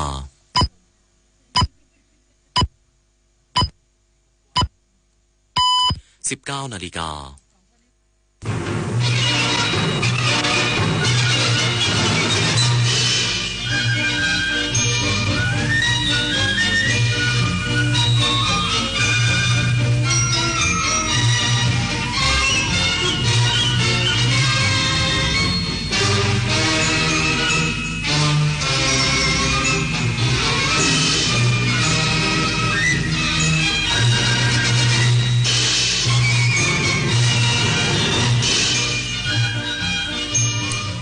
ที่นี่สถานีวิทยุกระจายเสียงแห่งประเทศไทยต่อไปเสนอข่าวซึ่งมีหัวข้อข่าวดังนี้นายกรัฐมนตรียืนยันฝ่ายความมั่นคงติดตามสถานการณ์อย่างใกล้ชิดหลังครบกำหนดข้อตกลงหยุดยิง72ชั่วโมงคณะรัฐมนตรีเห็นชอบแนวทางปฏิบัติการเลือกตั้งและการออกเสียงประชามติกำชับให้หน่วยงานอำนวยความสะดวกการเดินทางแก่ผู้พิการและผู้สูงอายุบริเวณชายแดนไทยกัมพูชาผู้นำสหรัฐระบุสหรัฐเปิดปฏิบัติการภาคพื้นดินในเวเนซุเอลาต่อไปเป็นรายละเอียดของข่าวนายกรัฐมนตรียืนยันฝ่ายความมั่นคงติดตามสถานการณ์อย่างใกล้ชิดหลังครบกำหนดข้อตกลงหยุดยิง72ชั่วโมงและพร้อมหารือในการประชุมคณะกรรมาการเขตแดนร่วมต้นปีหน้าหากกัมพูชามีความจริงใจสร้างสันติภาพในภูมิภาคนายอนุทินชาญวิรากูลนายกรัฐมนตรีและรัฐมนตรีว่าการกระทรวงมหาดไทยกล่าวว่าฝ่ายความมั่นคงติดตามสถานการณ์บริเวณชายแดนไทยกัมพูชาอย่างใกล้ชิดภายหลังครบกำหนดข้อตกลงหยุดยิงเป็นเวลา72ชั่วโมงซึ่งยืนยันกองทัพและสภาความมั่นคงแห่งชาติหรือสมช.จะดำเนินการทุกขั้นตอนตามที่ได้ระบุไว้ในถ้อยแถลงส่วนกรณีที่กัมพูชาพยายามเร่งรัดให้ไทยเข้าร่วมการประชุมคณะกรรมาการเขตแดนร่วมหรือ JBC ที่ประเทศกัมพูชาในช่วงต้นเดือนมกราคม 2569 ย้ำว่าไทยได้ประเมินสถานการณ์ต่างๆทุกอย่างต้องเกิดจากความจริงใจและความตั้งใจที่จะทำให้สถานการณ์และสันติภาพเกิดขึ้นในภูมิภาคนี้ประเทศไทยก็พร้อมหารือและหาทางออกร่วมกันอยู่แล้วทางกองทัพนะครับแล้วก็ทางสมช.ก็น่าจะมีการดำเนินการตามที่ได้ระบุไว้ในJoint Statement ถ้อยแถลงในเอกสารเราก็ประเมินสถานการณ์ต่างๆทุกอย่างต้องเกิดความจริงใจและความตั้งใจที่จะทำให้สถานการณ์ให้สันติภาพมันเกิดขึ้นในภูมิภาคนี้ถ้าเป็นไปเช่นนั้นอะไรที่เป็นเหตุเป็นผลประเทศไทยเราก็พร้อมที่จะหารือแล้วก็หาทางออกด้วยกันอยู่แล้วสำหรับกรณีความช่วยเหลือจากประเทศจีนที่เสนอให้การสนับสนุนเงินจำนวน20ล้านหยวนนายกรัฐมนตรีกล่าวว่าเป็นข้อเสนอที่มีการหยิบยกขึ้นในที่ประชุมระหว่าง3ประเทศซึ่งมีรัฐมนตรีว่าการกระทรวงการต่างประเทศของไทยจีนและกัมพูชาเข้าร่วมขณะนี้ประเทศไทยยังไม่ได้ลงลึกในรายละเอียดและจำเป็นต้องนำมาหารือร่วมกันก่อนปริศนาถขวัญแสนสุขรายงานด้านศูนย์แถลงข่าวร่วมสถานการณ์ชายแดนไทยกัมพูชาระบุว่าประชาชนส่วนใหญ่เชื่อมั่นในบทบาทของทหารและการดูแลของรัฐบาลโดยเฉพาะการเสียสละของกำลังพลและพลังสนับสนุนจากภาคประชาชนสำหรับกรณีการพบทุ่นระเบิดสังหารและสมุดระบุพิกัดวางระเบิดของฝ่ายกัมพูชากองทัพยืนยันว่าหลักฐานที่ตรวจพบชี้ชัดถึงความพยายามทำร้ายทหารไทยเข้าข่ายละเมิดกฎหมายมนุษยธรรมระหว่างประเทศและอนุสัญญาออตตาวาโดยไทยได้รวบรวมข้อมูลอย่างเป็นระบบและดำเนินการผ่านกลไกสากลส่วนการพบโดรนจำนวนมากตามแนวชายแดนถือเป็นประเด็นความมั่นคงที่ฝ่ายไทยให้ความสำคัญสูงสุดกองทัพได้ประเมินสถานการณ์และใช้มาตรการที่จำเป็นได้สัดส่วนและยึดความปลอดภัยของประชาชนเป็นหลักส่วนข้อกังวลของประชาชนบางส่วนที่มองว่ารัฐอ่อนข้อให้กัมพูชา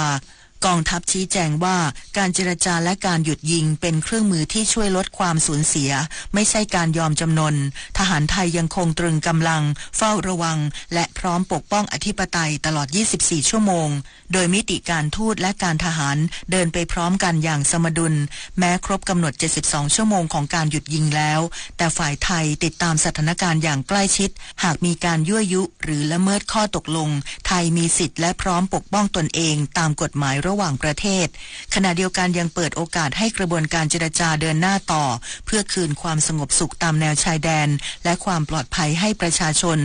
สำหรับกรณีที่กัมพูชานัดประชุม JBC อย่างเร่งด่วนสะท้อนว่ากลไกทวิภาคียังทำงานและไทยพร้อมเข้าร่วมภายใต้เงื่อนไขที่ไม่กระทบอธิปไตยยึดหลักความสมัครใจความเท่าเทียมและความปลอดภัยในพื้นที่รัฐมนตรีว่าการกระทรวงการต่างประเทศบรรยายสรุปเกี่ยวกับการประชุม3ฝ่ายและพัฒนาการล่าสุดของสถานการณ์ไทยกัมพูชาแก่คณะทูตต่างประเทศ นายศรีหศักดิ์พวงเกตแก้วรัฐมนตรีว่าการกระทรวงการต่างประเทศกล่าวว่าได้ชี้แจงต่อคณะทูตเกี่ยวกับพัฒนาการล่าสุดของสถานการณ์ไทยกัมพูชาประเด็นสำคัญคือข้อตกลงหยุดยิงร่วมกันและมาตรการลดความตึงเครียดบริเวณชายแดนรวมถึงเสริมสร้างกลไกหยุดยิงด้วยการให้คณะผู้สังเกตการอาเซียนร่วมด้วยส่วนการประชุม3ฝ่ายระหว่างไทยกัมพูชาและจีนซึ่งจีนยืนยันว่าไม่มีการแทรกแซงกระบวนการของทั้งสองประเทศโดยเด็ดขาดและหากทั้งสองประเทศจะมีการเสริมสร้างความสัมพันธ์ร่วมกันอย่างไรต่อไปก็พร้อมสนับสนุนอย่างเต็มที่ทั้งนี้ไทยเสนอว่าควรหยุดยิงอย่างยั่งยืนด้วยการสร้างความไว้เนื้อเชื่อใจระหว่างกันฝ่ายไทยยืนยันมีความจริงใจในการปฏิบัติตามข้อตกลงหยุดยิงเพื่อลดปัญหาระหว่างกันผมบอกว่าทั้งหมดเนี่ยมันก็มีความเปราะบางสถานการณ์ในพื้นที่มันก็อาจเป็นไปได้เกิดจากความไม่ตั้งใจก็ได้ครับแต่ทำยังไงถ้าเกิดตั้งใจนี่แน่นอนนะครับมันก็ต้องมีการโต้ตอบแต่ถ้ามันเกิดมีอะไรที่มันยังไม่ได้ตั้งใจเราก็ต้องพูดคุยกันติดต่อกันไม่ให้เกิดปัญหาระหว่างกันช่วงนี้เป็นช่วงที่สำคัญเพราะเรามีความจริงใจจริงจังนะครับที่จะปฏิบัติตามข้อตกลงหยุดยิงนะครับคณะรัฐมนตรีเห็นชอบแนวทางการปฏิบัติสำหรับการเลือกตั้งสมาชิกสภาผู้แทนราษฎรและการจัดให้มีการออกเสียงประชามติกำชับให้หน่วยงานรัฐวางตัวเป็นกลางและอำนวยความสะดวกการเดินทางแก่ผู้พิการและผู้สูงอายุบริเวณชายแดนไทยกัมพูชานางสาวลลิดาเพลิดวิวัฒนารองโฆษกประจำสำนักนายกรัฐมนตรีกล่าวว่า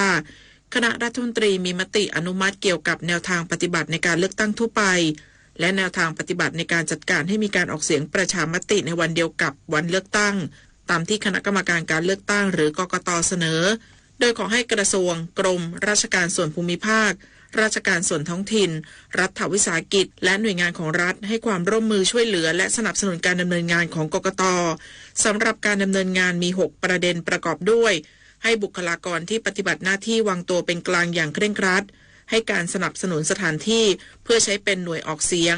ขอความร่วมมือกระทรวงการพัฒนาสังคมและความมั่นคงของมนุษย์ตรวจสอบหน่วยเลือกตั้งทุกแห่งให้มีความพร้อมสำหรับการให้บริการคนพิการและทุพพลภาพหรือผู้สูงอายุให้การสนับสนุนการจัดสรรงบจากรัฐบาลให้เพียงพอต่อการดำเนินงานต่างๆกรณีสถานการณ์ความไม่สงบในบริเวณพื้นที่ชายแดนไทยกัมพูชาขอให้หน่วยงานของรัฐจัดยานพาหนะเพื่ออำนวยความสะดวกแก่ผู้มีสิทธิ์เลือกตั้งไปยังที่เลือกตั้งและนำกลับไปจัดที่เลือกตั้งประเด็นที่3ขอความร่วมมือกระทรวงกม.ตรวจสอบหน่วยเลือกตั้งทุกแห่งให้มีความพร้อมสำหรับการให้บริการคนพิการหรือทุพพลภาพหรือผู้สูงอายุค่ะ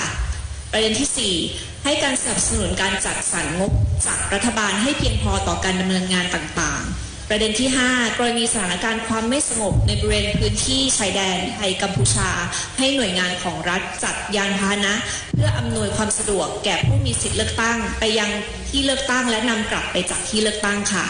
รวมถึงประชาสัมพันธ์ให้ประชาชนผู้มีสิทธิออกเสียงเลือกตั้งลงทะเบียนขอใช้สิทธิ์ออกเสียงลงคะแนนก่อนวันเลือกตั้งด้วยนอกจากนี้ให้ประชาสัมพันธ์ให้ผู้มีสิทธิเลือกตั้งที่ลงทะเบียนขอใช้สิทธิ์ออกเสียงลงคะแนนก่อนวันเลือกตั้งตามประกาศกกต.และอำนวยความสะดวกแก่ประชาชนในการใช้สิทธิ์ออกเสียงลงคะแนนก่อนวันเลือกตั้งสำหรับประชาชนในพื้นที่สถานการณ์ความไม่สงบเพื่อไม่ให้กระทบต่อสิทธิในการมีส่วนร่วมทางการเมืองปิยาพันธ์ยังเทียนรายงานบขส.เปิดเดินรถทุกเส้นทางรวมถึงในพื้นที่ชายแดนไทยกัมพูชาเพื่อให้ผู้โดยสารเดินทางกลับภูมิลำเนาอย่างปลอดภัยนายวีรวัฒน์พัฒนาถาวรกุลรองกรรมการผู้จัดการใหญ่ฝ่ายบริหารการเดินรถบริษัทขนส่งจำกัดหรือบขส.เปิดเผยว่าการให้บริการรถโดยสารของบขส.เป็นไปตามปกติโดยขณะนี้ได้เปิดเดินรถครบทุกเส้นทางรวมถึงเส้นทางในพื้นที่ชายแดนไทยกัมพูชาเช่นอำเภอกันทราลักษณ์จังหวัดศรีสะเกษและจังหวัดสุรินทร์พร้อมยืนยันว่าสถานีขนส่งผู้โดยสารตามแนวชายแดนทั่วประเทศเปิดให้บริการครบถ้วนและไม่มีการลดจำนวนเที่ยวรถเนื่องจากยังมีผู้โดยสารใช้บริการอย่างต่อเนื่องทางนี้จากการสอบถามผู้โดยสารพบว่ามีประชาชนจำนวนมากเดินทางกลับภูมิลำเนาโดยเฉพาะในพื้นที่อำเภอกันทราลักษณ์และจังหวัดใกล้เคียงหลังทราบสถานการณ์หยุดยิงทำให้ความกังวลลดลงและเริ่มเดินทางกันมากขึ้นพร้อมย้ำว่าไม่ว่าประชาชนจะเดินทางไปหรือเดินทางกลับจากพื้นที่ชายแดนบขส.มีความพร้อมทั้งด้านความปลอดภัยและจำนวนรถให้บริการอย่างเพียงพอตลอดเวลา จุดเรียกว่าจุดรับส่งผู้โดยสารสำรองนะครับที่เราเตรียมไว้นะครับเพื่อที่จะรองรับผู้โดยสารซึ่งอย่างการทารารักษ์เนี่ยครับเราก็มีจุดสำรองที่เราจะตั้งไว้นะครับกรณีว่าถ้าไม่สามารถเข้าไปส่งผู้โดยสารในการทารารักษ์ได้เนี่ยเราก็จะมีการนำส่งผู้โดยสารมาขึ้นรถนะครับในจุดที่ปลอดภัยนะครับอันนี้เราเตรียมความพร้อมไว้เลยปลอดภัยครับปลอดภัยแล้วเรามีรถให้บริการตลอดขณะเดียวกันบขส.ได้เตรียมแผนรองรับสถานการณ์ฉุกเฉินไว้แล้วหากเกิดเหตุการณ์สู้รบขึ้นอีกโดยได้จัดเตรียมจุดรับส่งผู้โดยสารสำรองในพื้นที่ชายแดนเพื่อรองรับกรณีที่ไม่สามารถนำรถเข้าไปส่งผู้โดยสารในพื้นที่ได้โดยจะเปลี่ยนไปส่งผู้โดยสารในจุดที่มีความปลอดภัยแทนปฏิพล สถาพรหมารายงานขณะเดียวกันสคบประชาสัมพันธ์สิทธิของผู้บริโภคในช่วงการเดินทางป้องกันการถูกเอาเปรียบจากค่าตั๋วโดยสารที่มีราคาสูงเกินจริงและเตรียมเปิดสายด่วนรับเรื่องร้องทุกข์นางสาวทรงศิริจุมพลรองเลขาธิการคณะกรรมการคุ้มครองผู้บริโภคหรือสคบ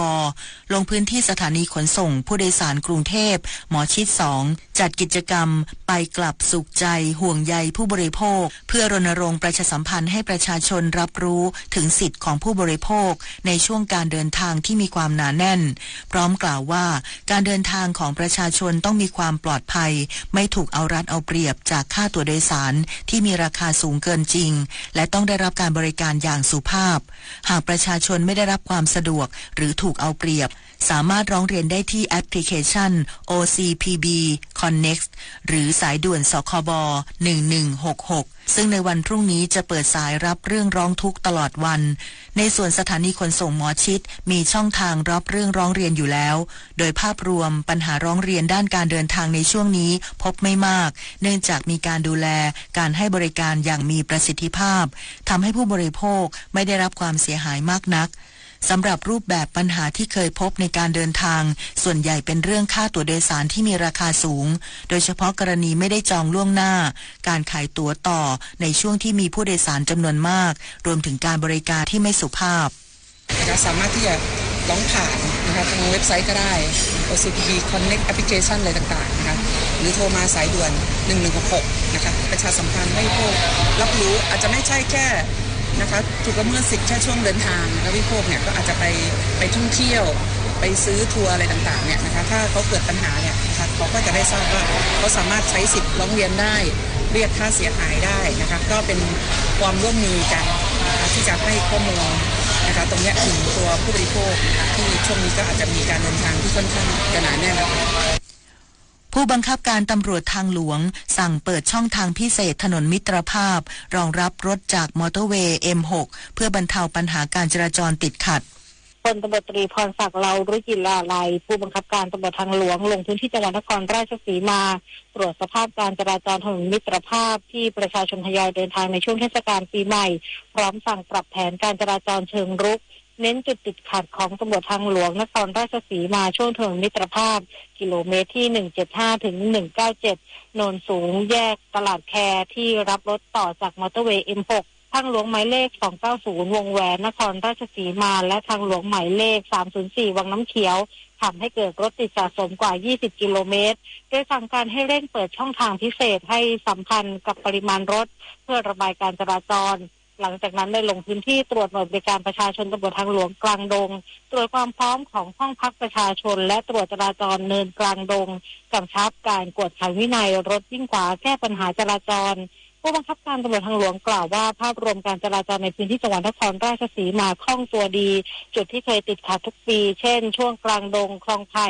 การจราจรเบาบางลงแต่จะไปติดขัดช่วงโนนสูงแยกตลาดแคแทนจึงได้กำชับการปฏิบัติหน้าที่โดยเร่งเปิดช่องทางพิเศษระบายรถส่วนภาพรวมการจราจรเส้นทางหลวงต่างๆวันนี้ยังเป็นไปด้วยความเรียบร้อยทุกเส้นทางยังคล่องตัวแต่คาดว่าช่วงเย็นจะมีประชาชนเดินทางมากขึ้นอาจส่งผลให้มีรถติดสะสมต่อเนื่องถึงวันพรุ่งนี้ซึ่งตำรวจทางหลวงได้เตรียมแผนรองรับแล้วโดยช่วง3วันที่ผ่านมาข้อมูลของกรมทางหลวงส่งประชาชนกลับบ้านแล้วกว่า 1,700,000 คันจุฑามาศรักษาพันธ์รายงานการทางพิเศษแห่งประเทศไทยตั้งหน่วยบริการประชาชนอำนวยการจราจรในทางพิเศษทุกเส้นทางและยกเว้นค่าผ่านทางพิเศษในช่วงเทศกาลปีใหม่รวม5สายทาง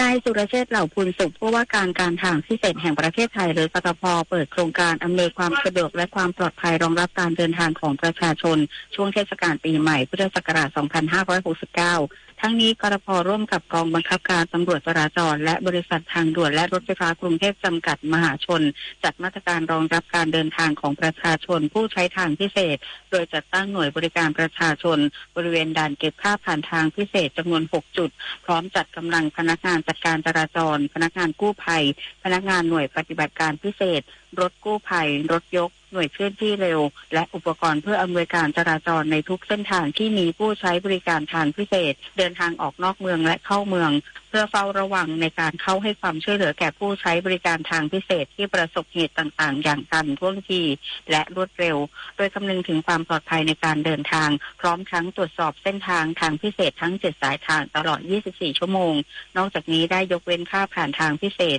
ทางพิเศษบุรพาวิถีเส้นทางบางนาชลบุรีและทางพิเศษกาญจนาภิเษกเส้นทางบางพลีสุขสวัสดิ์เริ่มตั้งแต่วันนี้จนถึงเวลา 24 นาฬิกาของวันที่ 5 มกราคม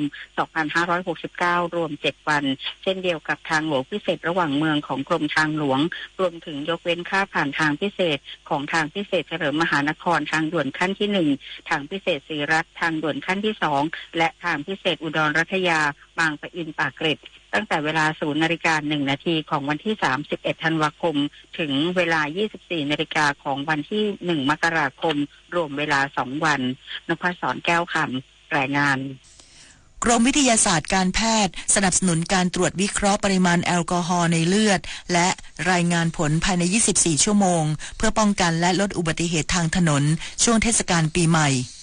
นายแพทย์สราวุฒิบุญสุขอธิบดีกรมวิทยาศาสตร์การแพทย์เปิดเผยว่ากรมวิทยาศาสตร์การแพทย์ทำหน้าที่เป็นห้องปฏิบัติการอ้างอิงของประเทศให้บริการตรวจวิเคราะห์ปริมาณแอลกอฮอล์ในเลือดและสอบเทียบเครื่องวัดแอลกอฮอล์จากลมหายใจเพื่อใช้เป็นหลักฐานทางคดีอย่างถูกต้องตามหลักวิชาการในกรณีผู้ขับขี่ได้รับบาดเจ็บรุนแรงไม่สามารถเป่าเครื่องตรวจเจ้าหน้าที่จะเก็บตัวอย่างเลือดส่งตรวจภายใน 4 ชั่วโมงผ่านศูนย์วิทยาศาสตร์การแพทย์ทั่วประเทศโดยใช้เครื่อง SSGC ที่ได้มาตรฐาน ISO 15189 และ ISO IEC 17025 สำหรับช่วง 7 วันควบคุมเข้มข้นระหว่างวันที่ 30 ธันวาคม 2568 ถึง 5 มกราคม 2569 จะเร่งตรวจให้แล้วเสร็จภายใน 24 ชั่วโมงซึ่งจากสถิติช่วงเทศกาลปีใหม่ 2568 ที่ผ่านมาพบตัวอย่างตรวจ 1,352 รายมีแอลกอฮอล์เกินกฎหมายถึง44%โดยกลุ่มอายุ 20-29 ปีเกิดอุบัติเหตุมากที่สุดโดยยานพาหนะที่พบบ่อยคือรถจักรยานยนต์รถปิกอัพและรถเก๋งกรมวิทยาศาสตร์การแพทย์ยืนยันพร้อมสนับสนุนภารกิจด้านความปลอดภัยทางถนนอย่างต่อเนื่องและให้ความร่วมมือในการตรวจวิเคราะห์ปริมาณแอลกอฮอล์ในเลือดเพื่อช่วยลดการสูญเสียจากอุบัติเหตุและพร้อมสนับสนุนการดำเนินงานในทุกเทศกาลนฤมล อุดมพรรายงานคณะรัฐมนตรีเห็นชอบลดหย่อนการออกเงินสมทบของนายจ้างและผู้ประกันตนในพื้นที่ประสบภัยพิบัติอย่างร้ายแรง9จังหวัดภาคใต้เป็นระยะเวลา6เดือนนายสิริพงษ์อังคสกุลเกียรติโฆษกประจำสำนักนายกรัฐมนตรีเปิดเผยว่าที่ประชุมคณะรัฐมนตรีมีมติเห็นชอบในหลักการร่างประกาศกระทรวงแรงงานเรื่องกำหนดหลักเกณฑ์วิธีการและเงื่อนไขในการลดหย่อนการออกเงินสมทบของนายจ้างและผู้ประกันตนในท้องที่ที่ประสบภัยพิบัติอย่างร้ายแรงพศตามที่กระทรวงแรงงานเสนอโดยมีสาระสำคัญเป็นการลดหย่อนการออกเงินสมทบเข้ากองทุนประกันสังคมของนายจ้างผู้ประกันตนตามมาตรา33และผู้ประกันตนตามมาตรา39ในท้องที่ที่ประสบภัยพิบัติอย่างร้ายแรงในภาคใต้จำนวน9จังหวัดได้แก่จังหวัดตรังนครศรีธรรมราชนราธิวาสปัตตานีพัทลุงยะลาสงขลาสตูลและสุราษฎร์ธานีเพื่อช่วยเหลือและบรรเทาความเดือดร้อนแก่นายจ้างและผู้ประกันตนในท้องที่ดังกล่าวซึ่งกรมป้องกันและบรรเทาสาธารณภัยได้ประกาศเขตพื้นที่ประสบสาธารณภัยตั้งแต่ช่วงเดือนพฤศจิกายนที่ผ่านมากำหนดให้นายจ้างซึ่งขึ้นทะเบียนนายจ้างและผู้ประกันตนตามมาตรา33ซึ่งขึ้นทะเบียนผู้ประกันตนได้รับการลดหย่อนการออกเงินสมทบเข้ากองทุนประกันสังคมประจำงวดเดือนธันวาคมพศ2568ถึงงวดเดือนพฤษภาคมพศ2569รวมระยะเวลา6เดือน โดยนายจ้างและผู้ประกันตนตามมาตรา33ส่งเงินสมทบจากเดิมในอัตรา5%เป็นอัตราฝ่าย3%ของค่าจ้างของผู้ประกันตนส่วนผู้ประกันตนตามมาตรา39ส่งเงินสมทบจากเดิมในอัตรา9%เป็นอัตรา5.90%ของค่าจ้างผู้ประกันตนคิดเป็นจำนวนเงินจากเดือนละ432 บาทเป็นเดือนละ283 บาทศักดิ์สิทธิ์ประดับศิลป์รายงานรัฐบาลเชิญชวนประชาชนใช้สิทธิโครงการคนละครึ่ง plus ก่อนสิ้นสุดโครงการในวันพรุ่งนี้เพื่อกระตุ้นเศรษฐกิจภายในประเทศนางสาวลลิดาเพลิดวิวัฒนารองโฆษกประจำสำนักนายกรัฐมนตรีกล่าวว่าขอเชิญชวนประชาชนใช้สิทธิ์คนละครึ่ง plus เนื่องจากโครงการจะสิ้นสุดในวันพรุ่งนี้และพบว่าปัจจุบันผู้มีสิทธิ์ในการใช้คนละครึ่ง plus ประมาณ20ล้านคนใช้สิทธิ์ไปเพียง7ล้านคนเหลืออีกประมาณ13ล้านคนที่ยังไม่ได้ใช้สิทธิ์และยังมีตัวเลขที่สามารถใช้จ่ายได้อีก 6,000 ล้านบาทจึงขอเชิญชวนใช้จ่ายช่วงสิ้นปีเพื่อกระตุ้นเศรษฐกิจภายในประเทศแสนอาลัยสมเด็จพระพันปีหลวงไทยทั้งปวงหมองหม่นก่นร่ำให้พระผู้เสด็จสู่ฟ้าสวรรคาลัยแนบดวงใจตามพระบาททุกชาติภพปวงประชาน้อมสำนึกในพระมหากรุณาธิคุณเป็นล้นพ้นอันหาที่สุดมิได้ข้าพระพุทธเจ้าคณะผู้บริหารข้าราชการและเจ้าหน้าที่สถานีวิทยุกระจายเสียงแห่งประเทศไทยกรมประชาสัมพันธ์ควันรถการก่อสร้างการเผาป่าเผาขยะหรือแม้แต่การจุดธูปสาเหตุของ PM 2.5 ฝุ่นพิษที่ส่งผลร้ายต่อสุขภาพป้องกันตัวเองด้วยการเลี่ยงฝุ่นใส่หน้ากากเมื่อต้องออกนอกบ้านช่วยกันลดมลพิษด้วยการหยุดเผาลดควันดำและปลูกต้นไม้ช่วยดักฝุ่นหากมีอาการผิดปกติให้รีบไปพบแพทย์กลุ่มเสี่ยงประเมินอาการและปรึกษาได้ที่คลินิกมลพิษออนไลน์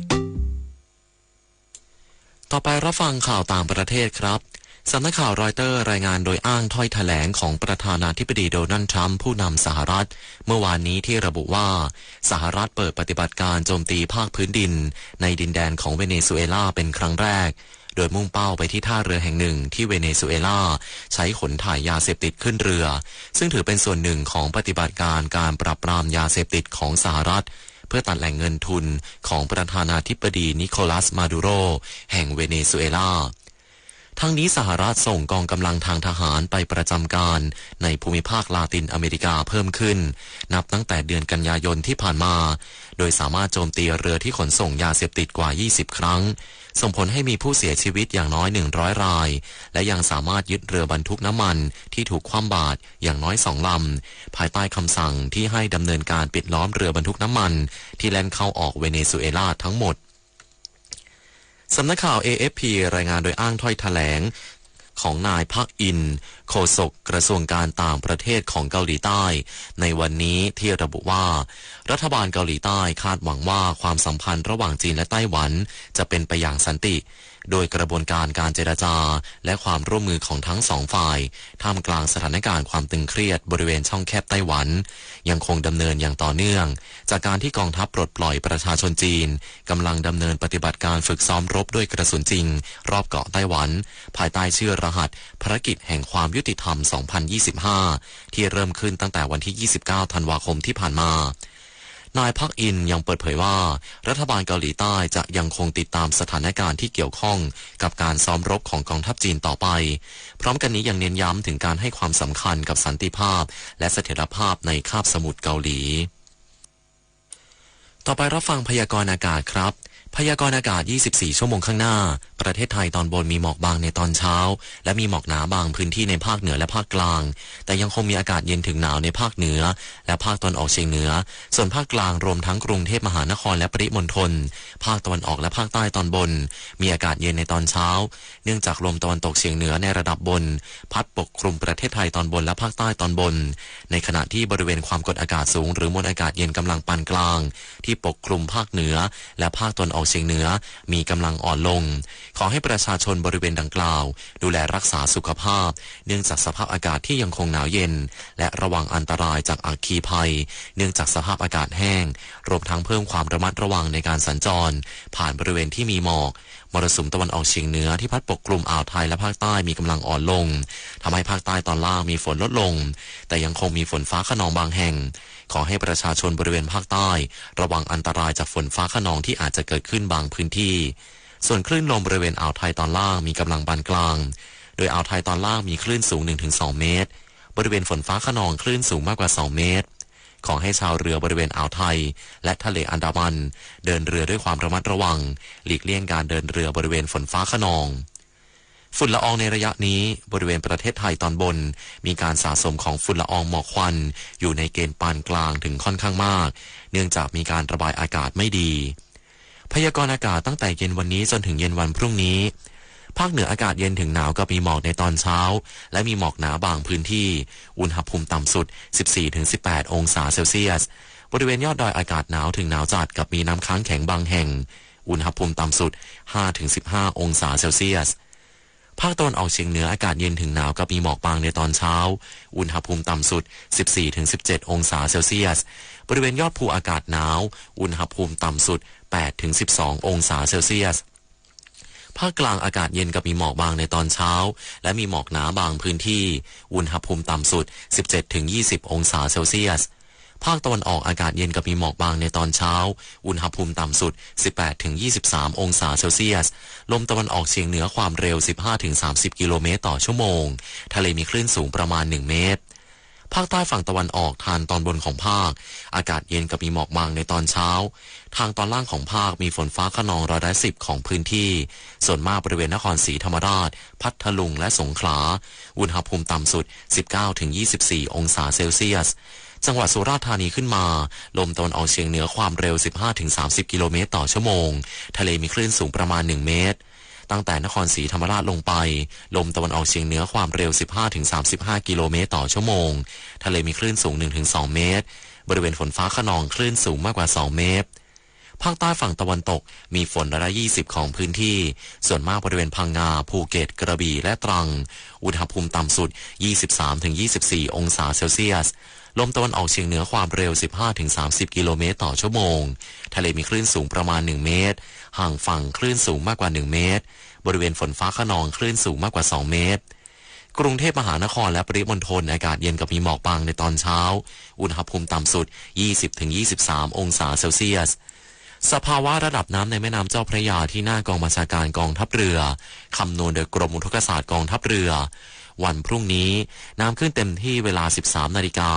สูงกว่าระดับทะเลปานกลาง39 เซนติเมตรน้ำลงเต็มที่เวลา 22 นาฬิกา 59 นาที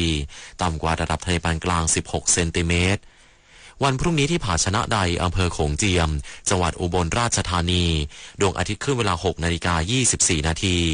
กรุงเทพมหานครดวงอาทิตย์ขึ้นเวลา 6 นาฬิกา 41 นาทียังยิงยาวปากกระเป๋ายิงฉุบโอ้ขี้โกงอ่ะไหนบอกว่าจะออกค้อนบทเรียนเรื่องความซื่อสัตย์บางครั้งเริ่มจากเกมเล็กๆแค่1เกมแต่การไม่โกงในวันนี้อาจกลายเป็นรากฐานของคนดีในวันหน้าเด็กไทยทุกคนไม่ยอมต่อการเอาเปรียบสังคมไทยในอนาคตจะเต็มไปด้วยคนรุ่นใหม่ที่ยึดถือความถูกต้องโปร่งใสและกล้าปกป้องความจริงเริ่มต้นความซื่อสัตย์จากเรื่องเด็กๆเด็กไทยไม่โกงใครและไม่ให้ใครโกงดื่มแล้วขับอาจถึงตายนะไม่เป็นไรหรอกกินไปนิดเดียวเองแล้วถ้าเป็นล่ะหนูกับแม่จะอยู่ยังไงครับคุณยังมีลูกเมียที่กำลังท้องอ่อนๆพ่อแม่และอีกหลายๆคนที่คุณจะเอาอนาคตของพวกเขาไปกับคุณด้วยดื่มแล้วขับไม่ได้ดับแค่คุณคนเดียวการเป็นข้าราชการนั้นสำคัญที่สุดคือต้องมีความสุจริตกล่าวคือต้องทำแต่สิ่งที่ดีที่ถูกต้องพูดแต่สิ่งที่ดีที่เหมาะสมและคิดแต่สิ่งที่ดีที่เป็นธรรมจึงขอให้ข้าราชการทุกคนปลูกฝังอบรมคุณธรรมข้อนี้ให้เจริญงอกงามพระบรมราโชวาทพระบาทสมเด็จพระเจ้าอยู่หัว จบข่าวพรหมธิดาทิพยานนท์บรรณาธิการข่าวสุภัชรินทร์โพทองนาคและอานนท์นันตะสุคนอ่าน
วิทยุแห่งประเทศไทย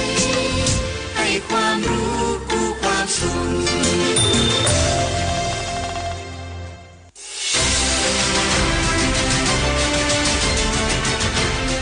สถานีวิทยุกระจายเสียงแห่งประเทศไทยกรมประชาสัมพันธ์ FM 92.5 เมกะเฮิรตซ์และ AM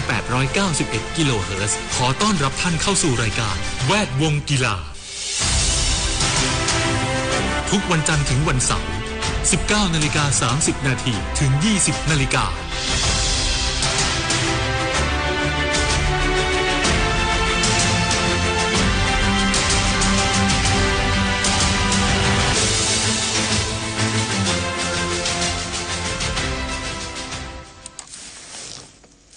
ส วัสดีครับคุณผู้ฟังและคุณผู้ชมครับนี่คือรายการแวดวงกีฬาครับวันนี้30ธันวาคม2568นะครับผมณัฐนนท์ชูเมืองคุณประกอบอบกลิ่นห้องส่งแล้วก็คุณอคติคำพิระครับทางเพจสถานีวิทยุกระจายเสียงแห่งประเทศไทยนะครับอีกสักครู่นึงนะครับ 19:40 นาทีโดยประมาณนะครับเราจะไปคุยกับทางด้านของคุณวิภารัตน์บัญญัตินะครับผู้อำนวยการสำนักงานการกีฬาแห่งประเทศไทยจังหวัดอ่างทองหรือว่ากกท.อ่างทองเขาจะจัดการแข่งขันกีฬาเยาวชนแห่งชาติรอบคัดเลือกภาคนะครับที่จังหวัดอ่างทองเดี๋ยวจะคุยกันว่าเป็นไงกันบ้างกระแสหลังจากจบซีเกมมานะฮะเปิดตั้งแต่ธันวาที่ผ่านมาพอปิดซีเกมปั๊บปีใหม่เปิดมาปั๊บนี่นะครับเปิดด้วยซีเกมเปิดด้วยคัดเลือกภาคกีฬานะครับกีฬาเยาวชนแห่งชาตินะครับที่จังหวัดอ่างทองแล้วไปอ่างทองเนี่ยนะคือคัดเลือกภาคนะครับแล้วก็จะไปแข่งขันกัน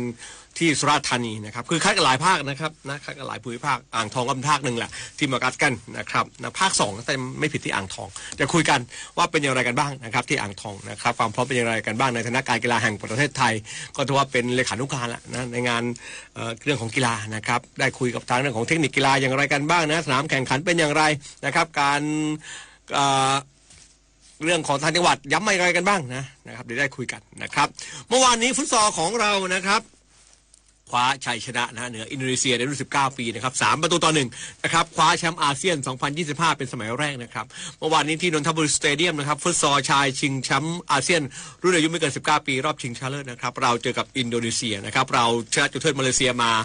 8-7นะครับในเวลาเสมอ 4-4 ส่วนอินโดนีเซียชนะเวียดนามมา7-3นะครับก็ของเรามีบุญเลิศเจริญวงศ์นะครับหัวหน้าผู้ฝึกสอนนะครับก็มีนักกีฬาอย่าง5ตัวจริงเมื่อวานนี้เนี่ยมีวัชรินทร์เกิดเงินพันทองแท้ปลื้มจิตสรวิทย์สิริสวัสดิ์ภาคภูมิเทียมตี้นะเศรษฐวุฒิศรีทองนะครับเล่นไปก็แลกกันสูสีนะครับเหมือนหน้าจอดับไปแล้วนะขออภัยเล่นไปเมื่อสักครู่เนี่ยเล่นไปปั๊บเล่นไปก็แลกกันสนุกแหละสุดท้ายเนี่ยนะนาทีที่17ไทยนำ 1-0 นะฮะจากการยิงของภูมิภูชิต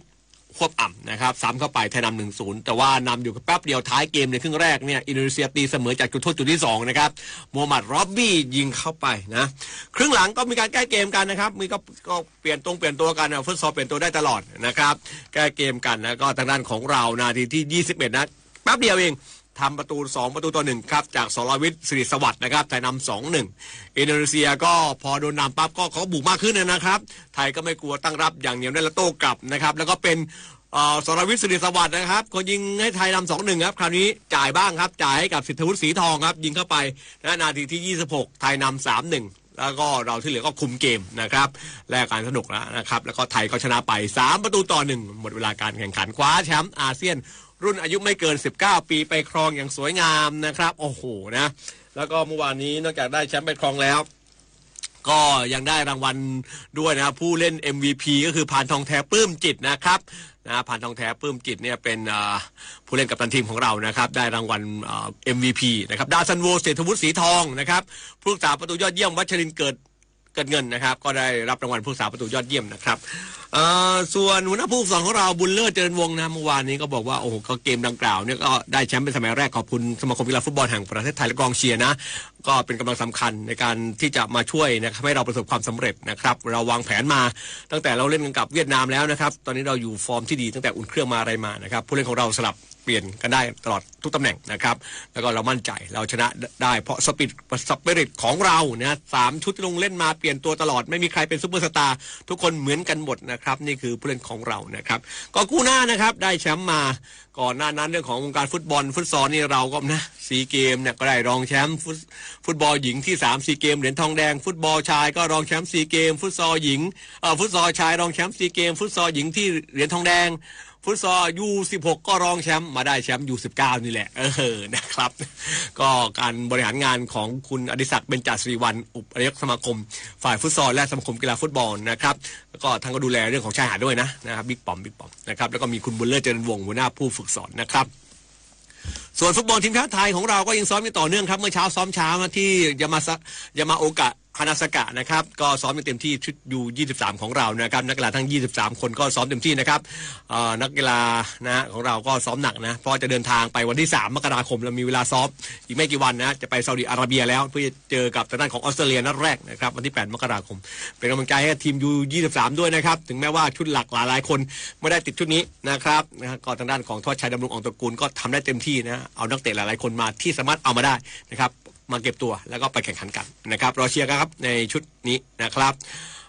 ฟุตบอลแอฟริกันเนชั่นคัพนะครับเมื่อวานนี้โมร็อกโกชนะแซมเบีย 3-0 เข้ารอบนะครับมาลีเสมอโตโมโร 0-0 มาลีก็เข้ารอบนะครับส่วนทางด้านของแอฟริกาใต้ชนะซิมบับเว 3-2 นะครับเข้ารอบเหมือนกันนะซิมบับเวตกรอบนะแล้วก็มีทางด้านของอียิปต์เสมอแองโกลา 0-0 นะครับอียิปต์เข้ารอบนะครับแองโกลานี่เข้ารอบเหมือนกันนะโมซาลาไม่ได้ลงนะเมื่อวานนี้เก็บตัวนะครับค่ำคืนนี้ก็มีแข่งขันกันอยู่นะครับส่วนโรนัลโดยังไม่แขวนสตาร์ทนะบอกว่ายังยิงไม่ครบ 1,000 ประตูนะเมื่อไหร่จะยิงครบ 1,000 ประตูเนี่ยจะแขวนสตาร์ทนะฮะอายุ40ปีแล้วตอนนี้ยิงไปแล้วฟุตบอลอาชีพ956ประตูทั้งทีมชาติและสโมสรนะบอกว่าจะยิงครบ 6,000 ประตูเมื่อไหร่เนี่ยตามเป้าหมายเนี่ยแขวนสตาร์ทนะครับนี่ทางด้านของคริสเตียโนโรนัลโดค่ำคืนนี้ก็จะมีเรื่องของพรีเมียร์ลีกของอังกฤษนะแข่งขันกันด้วยรวมถึงแบดมินตันมาเลเซียโอเพ่นเนี่ยจับฉลากเรียบร้อยแล้วนักกีฬาของไทยนะที่ไปแข่งขันรายการนี้ในแบดมินตันอาชีพของเราเนี่ยนะครับใครเจอใครเดี๋ยวจะเล่าให้ฟังแต่ว่าตอนนี้เราไปคุยกับทางด้านของคุณวิภารัตน์บัญญัติผู้อำนวยการสำนักงานการกีฬาแห่งประเทศไทยกกทจังหวัดอ่างทองครับอยู่ในสายกับเรากับเรื่องของการที่จังหวัดอ่างทองนะครับเป็นเจ้าภาพจัดการแข่งขันรอบคัดเลือกตัวแทนระดับภาค2สำหรับเยาวชนแห่งชาติครั้งที่41อ่างทองเกมและกีฬาอาวุโสแห่งชาติครั้งที่8รวงข้าวเกมนะครับทั้ง2งานนี้เป็นอย่างไรกันบ้างสวัสดีครับผอ.วิภารัตน์บัญญัติครับสวัสดีค่ะหลังจากจบซีเกมไปก็เป็นเรื่องของกีฬาเยาวชนแห่งชาติแหละกระแสซีเกมยังอุ่นๆอยู่นะทำให้เยาวชนแห่งชาติครั้งนี้ก็น่าจะคึกคักนะผอ.นะค่ะคึกคักค่ะครับความพร้อมเป็นไงบ้างพอในส่วนของกกท.ดูแลอะไรเป็นหลักในเรื่องของการแข่งขันกีฬาเยาวชนแห่งชาติรอบคัดเลือกภาคครั้งที่41แล้วก็กีฬาอาวุโสแห่งชาติครั้งที่8ทั้ง2งานเลยพอเชิญครับค่ะก็สวัสดีกับทุกท่านนะคะจังหวัดอ่างทองค่ะเราเป็นเจ้าภาพจัดการแข่งขันกีฬาเยาวชนแห่งชาติครั้งที่41นะคะอ่างทองเกมค่ะระหว่างวันที่18ถึง27มกราคม2569นะคะและการแข่งขันกีฬาอาวุโสแห่งชาติค่ะครั้งที่8รวงข้าวเกมนะคะรอบคัดเลือกนักกีฬาระดับภาค2เช่นกันค่ะซึ่งกีฬาอาวุโสนะคะจะแข่งระหว่างวันที่2ถึง8กุมภาพันธ์2569นะคะในส่วนของการกีฬาแห่งประเทศไทยจังหวัดอ่างทองนะคะรับผิดชอบโดยมีบทบาทหน้าที่ในการเป็นเลขานุการในการจัดการแข่งขันทั้งหมดทั้ง2เกมการแข่งขันนะคะตอนนี้เราเตรียมความพร้อมนะคะไปด้วยความเรียบร้อยค่ะทั้งหมดเรามี8ฝ่ายในการรับผิดชอบนะคะซึ่งทุกฝ่ายก็ได้ระดมความพร้อมจัดประชุมเพื่อรองรับนักกีฬาที่จะเข้าสู่อ่างทองในกลางเดือนมกราคม2569ค่ะคือกีฬากี่ชนิดกีฬาที่คัดเลือกที่อ่างทองครับพอกีฬาเยาวชนนะคะเยาวชนแห่งชาติก่อนครับเยาวชนแห่งชาติเนี่ยถ้าตามประกาศของการกีฬาแห่งประเทศไทยเนี่ยมีทั้งหมด45ชนิดกีฬาแต่ณของจังหวัดอ่างทองนะคะซึ่งมีนักกีฬาที่เป็นไปตามระเบียบข้อบังคับของกีฬาเยาวชนเราแข่งคัดภาคอยู่ที่34ชนิดกีฬานะคะครับใช่ค่ะส่วนอีกประมาณ 8-9 ชนิดกีฬาที่ไม่ได้คัดเนี่ยเพราะว่านักกีฬาเนี่ยมีข้อมูลสมัครจำนวนนักกีฬามาเนี่ยไม่เป็นไปตามระเบียบนักกีฬาก็สามารถจะเป็นตัวแทนไประดับประเทศได้เลยค่ะครับส่วนกีฬาอาวุโสครับส่วนกีฬาอาวุโสค่ะเราคัดอยู่ที่13ชนิดกีฬาจาก15ชนิดกีฬาค่ะครับมาที่เยาวชนแห่งชาติก่อน35ชนิดกีฬาเนี่ยคัดกันที่ในพื้นที่ของอ่างทองเลยทั้งหมดหรือเปล่าครับหรือมีจังหวัดข้างเคียงไปด้วยเรามีจังหวัดข้างเคียงด้วยค่ะอย่างเช่นถ้าจังหวัดข้างเคียงนะคะก็คือจังหวัดลพบุรีค่ะเราไปจัดการแข่งขันกอล์ฟแล้วก็แบดมินตันนะคะไปที่จังหวัดสุพรรณบุรีนะคะไปแข่งกีฬาไปแข่งยิงปืนค่ะไปแข่งมวยปั้มนะคะแล้วก็ระยองค่ะระยองเราต้องอาศัยสมาคมกีฬาเรือพายนะคะเราจะไปใช้สนามของ ของสมาคมเรือพายที่จังหวัดระยองค่ะแล้วก็จังหวัดชัยนาทนะคะเราไปแข่งขันกีฬาจักรยานค่ะอ๋อฮะรีที่สวนนกชัยนาทโค้ชคันทรีใช่ค่ะนอกนั้นจะอยู่ในพื้นที่จังหวัดอ่างทองทั้งหมดเลยไม่ว่าจะเป็นเรื่องของเรือนกีฬาใช่ไหมฮะสถานที่ใช่ค่ะ70%จะอยู่ที่มหาวิทยาลัยการกีฬาแห่งชาติวิทยาเขตอ่างทองแล้วก็โรงเรียนกีฬานะคะแต่ก็มีแยกไปตามอำเภอต่างๆเช่นกันค่ะอย่างอำเภอแสวงหานะคะก็จะมีกาบดีไปแข่งที่นั่นค่ะแล้วก็พักที่โรงเรียนแสวงหาเลยนะคะอำเภอสามโก้ค่ะอำเภอสามโก้ก็จะแข่งกีฬาฮอกกี้แล้วก็นักกีฬาทั้งหมดจะพักที่โรงเรียนสามโก้ครับแล้วก็อำเภอวิเศษชัยชาญค่ะมี2ชนิดกีฬาก็คือกีฬาเปตองแล้วก็กีฬาวูสบอล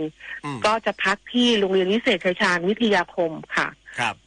นอกนั้นส่วนในเมืองนะคะก็จะมีที่โรงเรียนสตรีค่ะก็คือกีฬาบาสเกตบอลแล้วก็กีฬาอีสปอร์ตที่สวนน้ำนะคะที่สวนน้ำเฉลิมพระเกียรติของทางเทศบาลเมืองอ่างทองก็จะเป็นสนามจัดการแข่งขันกีฬาเทนนิสและก็ซอฟต์เทนนิสค่ะครับในส่วนใหญ่แล้วนอกนั้นกกท.ก็ต้องเป็นเรื่องของพี่เลี้ยงใช่ไหมกับฝ่ายเทคนิคในการที่ดูแลเรื่องของสนามแข่งขันเรื่องของการประมวลผลอะไรต่างๆใช่ค่ะเราได้ประสานกับผู้รับผิดชอบแต่ละชนิดกีฬาให้สำรวจความพร้อมตั้งแต่เริ่มแรกเลยนะคะก็ให้ผู้ส่วนใหญ่แล้วสมาคมประสานชมรมส่วนการกีฬาเนี่ยเป็นพี่เลี้ยงคอยให้ข้อมูลให้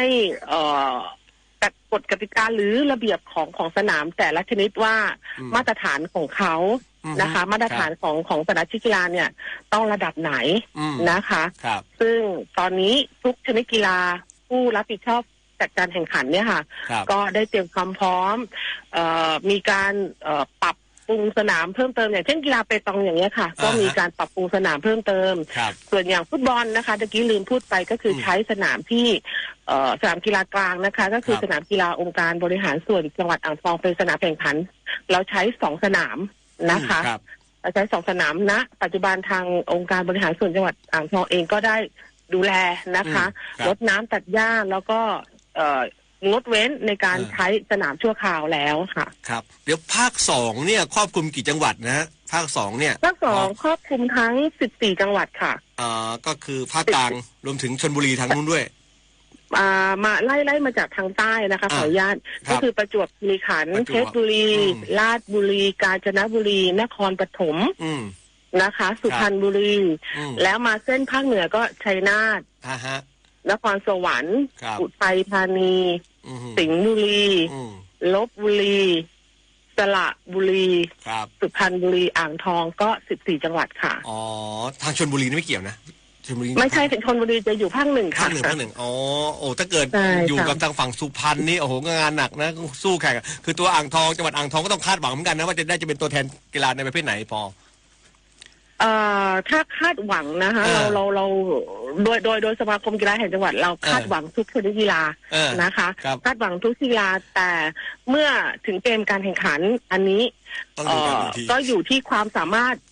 ในการฝึกซ้อมของนักกีฬาแต่ละคนแต่ละประเภทนะคะแต่โดยภาพรวมของคนทำกีฬาโดยในฐานะการกีฬาแห่งประเทศไทยก็ดีในฐานะของสมาคมกีฬาแห่งจังหวัดก็ดีเราคาดหวังว่านักกีฬาของเราจะได้เป็นตัวแทนไประดับประเทศให้มากที่สุดนะคะครับพูดถึงอ่างทองผมชอบน้องคนหนึ่งอ่ะไม่แน่ใจยังเล่นอยู่กับอ่างทองหรือเปล่าฮะเป็นกาบี้อ่างทองฮะน้องกัลยาณีกิ่งเกตคนนี้ผมดูเล่นวอลเลย์บอลหัวเสาเรียนกีฬาอ่างทองเก่งมากก็น่าจะอยู่ที่โรงเรียนกีฬานะคะตอนนี้โรงเรียนกีฬาอ่างทองก็มีหลากหลายชนิดกีฬาแล้วก็มีอีเวนต์มากนะคะแล้วก็วันเท่าที่ทราบเนี่ยเดี๋ยววันที่3ก็จะมีวอลเลย์บอลวิทยุการบินรอบคัดเลือกระดับภาคกลางใช่ค่ะจากที่อ่างทองด้วยใช่ไหมใช่ค่ะวันที่3ค่ะเพิ่งแถลงข่าวไปเมื่อสัปดาห์ที่แล้วถ้าจะไม่ผิดนะหลายคนนักกีฬาทีมชาติก็มาจากนี่แหละเวทีวิทยุการบินนี่แหละปลื้มจิตอะไรเนี่ยมาจากวิทยุการบินทั้งหมดเลยใช่ค่ะครับใช่ค่ะครับเรื่องของสนามแข่งขันเนี่ยก็ดูแล้วน่าจะไม่มีปัญหานะครับเรื่องของการรองรับนักกีฬาที่มาที่อ่างทองผมพูดถึงที่อ่างทองแล้วกันเพราะหลายๆจังส่วนใหญ่จัดที่อ่างทองเป็นไงความพร้อมแล้วก็ท่านผู้ว่าได้กำชับอะไรบ้างไหมครับ ค่ะก็ได้มีการแถลงข่าวไปแล้วนะคะเกี่ยวกับความพร้อมในการเป็นเจ้าภาพจัดการแข่งขันทั้ง2เกมนะคะคือท่านผู้ว่าเนี่ยก็ยินดีต้อนรับนักกีฬาแล้วก็เจ้าหน้าที่ทั้ง13จังหวัดนะคะแล้วก็ได้มีการเชิญชวนให้นักกีฬาหรือผู้ปกครองแม้กระทั่งเจ้าหน้าที่เนี่ยร่วมแข่งขันนะคะด้วยจิตใจที่มีมิตรไมตรีรู้แพ้รู้ชนะ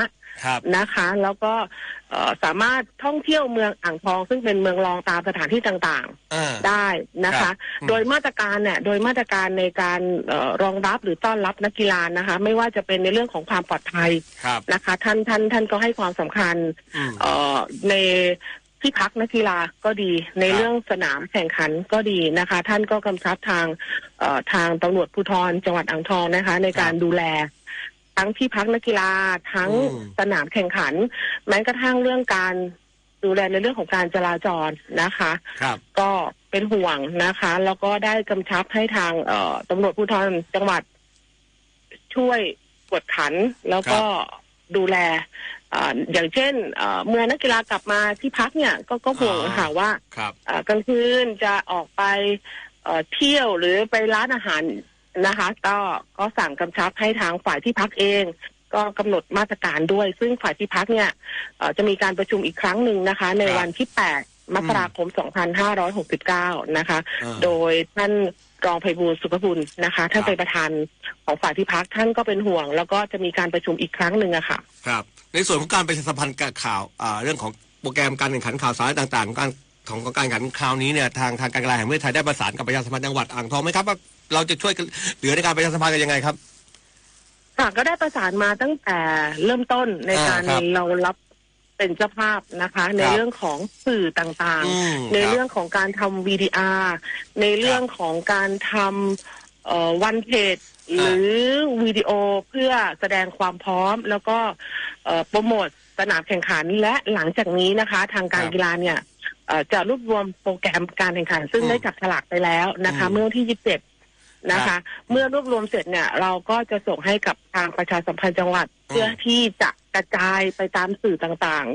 ๆในจังหวัดอ่างทองหรือจังหวัดใกล้เคียงเพื่อให้ทราบโปรแกรมการแข่งขันนะคะเว็บไซต์ผลการแข่งขันมีหมดโปรแกรมการแข่งขันเว็บไซต์มีค่ะเว็บไซต์หลักนะคะอันนี้เว็บไซต์หลักเท่าที่ประสานกับทางประชาสัมพันธ์ก็คือเว็บไซต์ของทางประชาสัมพันธ์เองแล้วก็เว็บไซต์ของการกีฬาแห่งประเทศไทยจังหวัดอ่างทองนะคะอันนี้เป็นหลักครับเขาบอกว่ามัดคอดสวยมากชื่อน้องอะไรนะฮะมัดคอดกีฬาเยาวชนแห่งชาติชื่อน้องรวงทองค่ะน้องรวงทองเป็นน้องลิเกเป็นตัวลิเกนะคะใส่ชุดลิเกสีเหลืองทองค่ะชื่อน้องรวงทองต้องลิเกฮะลิเกดังเหรอชยามิชัยอย่างนี้ใช่ไหมหรือกุ้งสุทธิราชอ่างทองณปัจจุบันนะคะณปัจจุบันจังหวัดอ่างทองมีการบูมเรื่องลิเก3 วัยอ๋อเหรอฮะมีการบูมเรื่องลิเก3 วัยนะคะเพื่อที่จะกระตุ้นให้ชาวจังหวัดอ่างทองหันมาสนใจลิเกแล้วก็อนุรักษ์นะคะอนุรักษ์ลิเกตอนนี้ก็มีการทำกระบวนการที่จะอนุรักษ์ลิเก3 วัยขึ้นนะคะครับหันมาดูเรื่องพิธีเปิดหน่อยเขาเปิดกันวันไหนแล้วก็มีกิจกรรมอะไรบ้างในพิธีเปิดการแข่งขันอย่างเป็นทางการของกีฬาเยาวชนแห่งชาติรอบคัดเลือกภาคที่อ่างทองครับพิธีเปิดนะคะก็กำหนดไว้ในวันอาทิตย์ที่18มกราคม2569นะคะณโดมโรงเรียนสตรีอ่างทองค่ะก็จะมีกิจกรรมหลากหลายซึ่งมีองค์ประกอบของพิธีเปิดแต่อาจจะย่อส่วนจากสนามใหญ่นะคะทุกอย่างจะย่อส่วนลงมาเล็กน้อยนะคะเพราะว่าเราใช้โดมของโรงเรียนสตรีเป็นสถานที่เปิดนะคะก็จะมีการแสดงมีการเดินขบวนของนักกีฬาทั้ง14จังหวัดเข้าสู่สนามซึ่งในวันนั้นนะคะก็ได้รับเกียรติจากท่านรัฐมนตรีประจำสำนักนายกรัฐมนตรีเป็นประธานนะคะครับคือพลาดไม่ได้แหละพิธีเปิดใครอยากจะรู้ว่าโอ้โหมีอะไรกิมมิคอะไรที่สำคัญอะไรอ่างทองปั๊บต้องเป้งเลยชัดเจนติดตาติดใจตึงตาตึงใจของคนเข้าไปร่วมครับ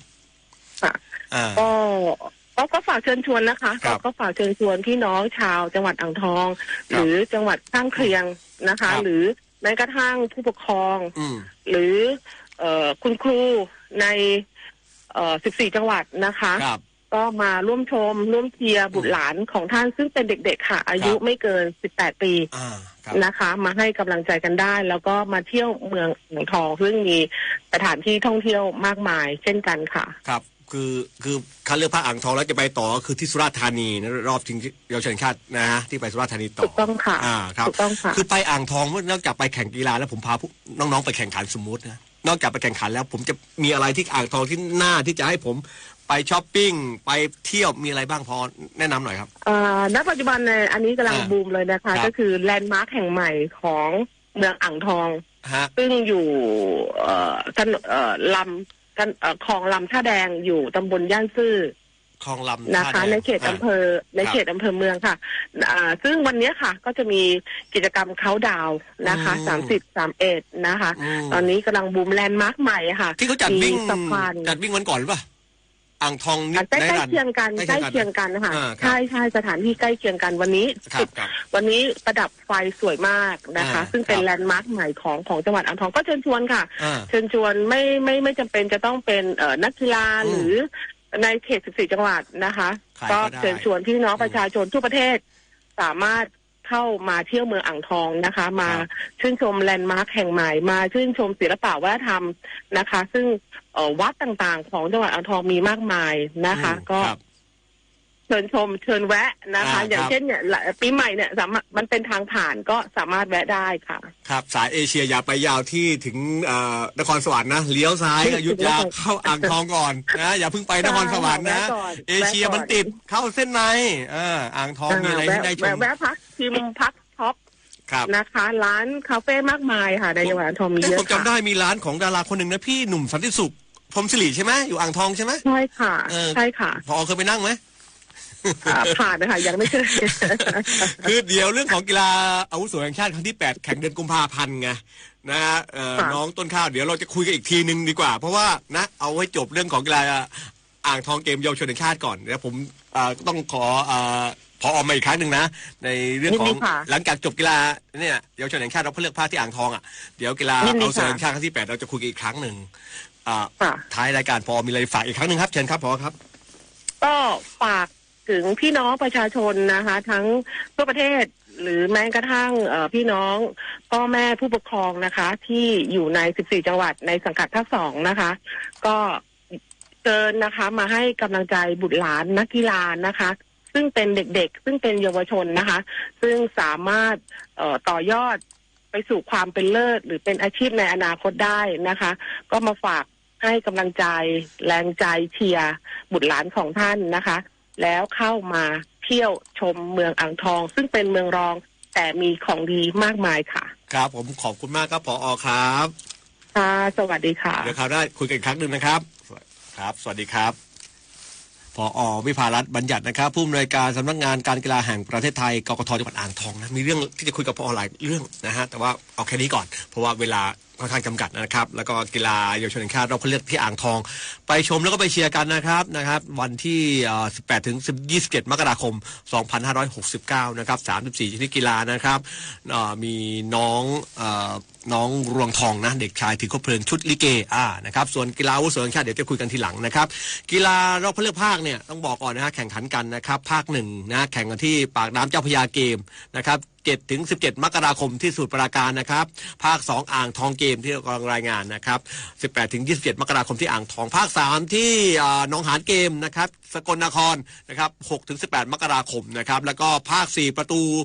สู่ภาคใต้เกมนะครับชุมพรนะครับ12 ถึง 22 มกราคมแล้วก็ปิดท้ายด้วยภาค5ที่เมืองแพร่เกม22 ถึง 31 มกราคมที่จังหวัดแพร่นะครับทั้งหมดนี้คัดเลือกตัวแทนของแต่ละภาคแล้วนะครับไปชิงชัยกันในกีฬาเยาวชนแห่งชาติครั้งที่41สุราษฎร์ธานีเกมนะครับเป็นการแข่งขันระดับประเทศรอบชิงชนะเลิศ7 ถึง 17 พฤษภาคมที่สุราษฎร์ธานีนะครับแจ้งกับคุณผู้ฟังได้รับทราบกันนะครับแบดมินตันเวิร์ทัวร์รายการแรกของปี 2526 ครับปีเทอร์นัทมาเลเซียโอเพ่นนะครับเวิร์ทัวร์ซุปเปอร์พันนะครับจับสลากกันเรียบร้อยแล้วนะครับวิวกรูดวิทิสารเจอกับหวังซือเว่ยนะครับเมรัชนกอินทนนท์เจอกับมันวิกาบันโซดนะฮะจากอินเดียมีสุพนิดาเกตทองนะเจอกับครีมบุษนันอึ้งบำรุงพันธ์นะครับบาเดยาพลกับเฟรมสุพิศราเพียว3พรานเจอกับเย่หงเว่ยกับนิโคกอนซาเลสชาญจากไทยเนสไทเปรุจินภักดิ์อบทองกับเจนชนิชา สุดใจประภารัตน์เจอกับคู่ของจีนนะครับมือ14ด้วยเฉิงซิงกับจางกุ้ยนะก็รอเชียร์กันนะครับคืนนี้มีพรีเมียร์ลีกของอังกฤษแข่งขันกันด้วยนะรอเชียร์ดึกหน่อยแล้วครับนะใครเป็นใครก็ติดตามกันในค่ำคืนนี้เรื่องของฟุตบอลพรีเมียร์ลีกพรุ่งนี้มีผลมาให้รับฟังกันวันนี้เวลาหมดเวลาลาไปก่อนสวัสดีครับที่นี่สถานีวิทยุกระจายเสียงแห่งประเทศไทยโปรดเตรียมเทียบเวลา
เวลา 20 นาฬิกา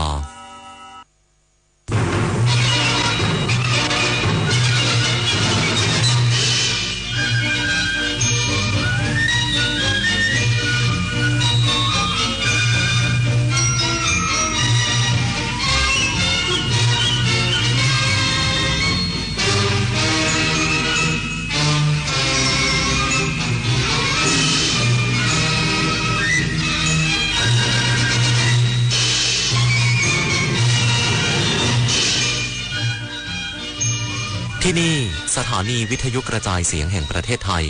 ต่อไปเสนอข่าวซึ่งมีหัวข้อข่าวดังนี้สมเด็จพระกนิษฐาธิราชเจ้ากรมสมเด็จพระเทพรัตนราชสุดาสยามบรมราชกุมารีทรงบาทพระสงฆ์เนื่องในโอกาสส่งท้ายปีเก่าต้อนรับปีใหม่ณหน้าอาคารภูมิสิริมังคลานุสรณ์โรงพยาบาลจุฬาลงกรณ์สภากาชาติไทยกรมการศาสนาร่วมกับคณะสงฆ์จัดกิจกรรมตักบาตร10 วัด 4 ภาครับศักราชใหม่เสริมสร้างสิริมงคลส่งเสริมการท่องเที่ยวเชิงศาสนาผู้นำเกาหลีเหนือยืนยันว่าระบบยิงจรวดหลายลำกล้องรุ่นใหม่สามารถกำราบศัตรูได้ต่อไปเป็นรายละเอียดของข่าวในพระราชสำนักพระบรมมหาราชวังวันอังคารที่30 ธันวาคมพุทธศักราช 2568วันนี้เวลา 6:48 นาทีสมเด็จพระกนิษฐาธิราชเจ้ากรมสมเด็จพระเทพรัตนราชสุดาเจ้าฟ้ามหาจักรีสิรินธร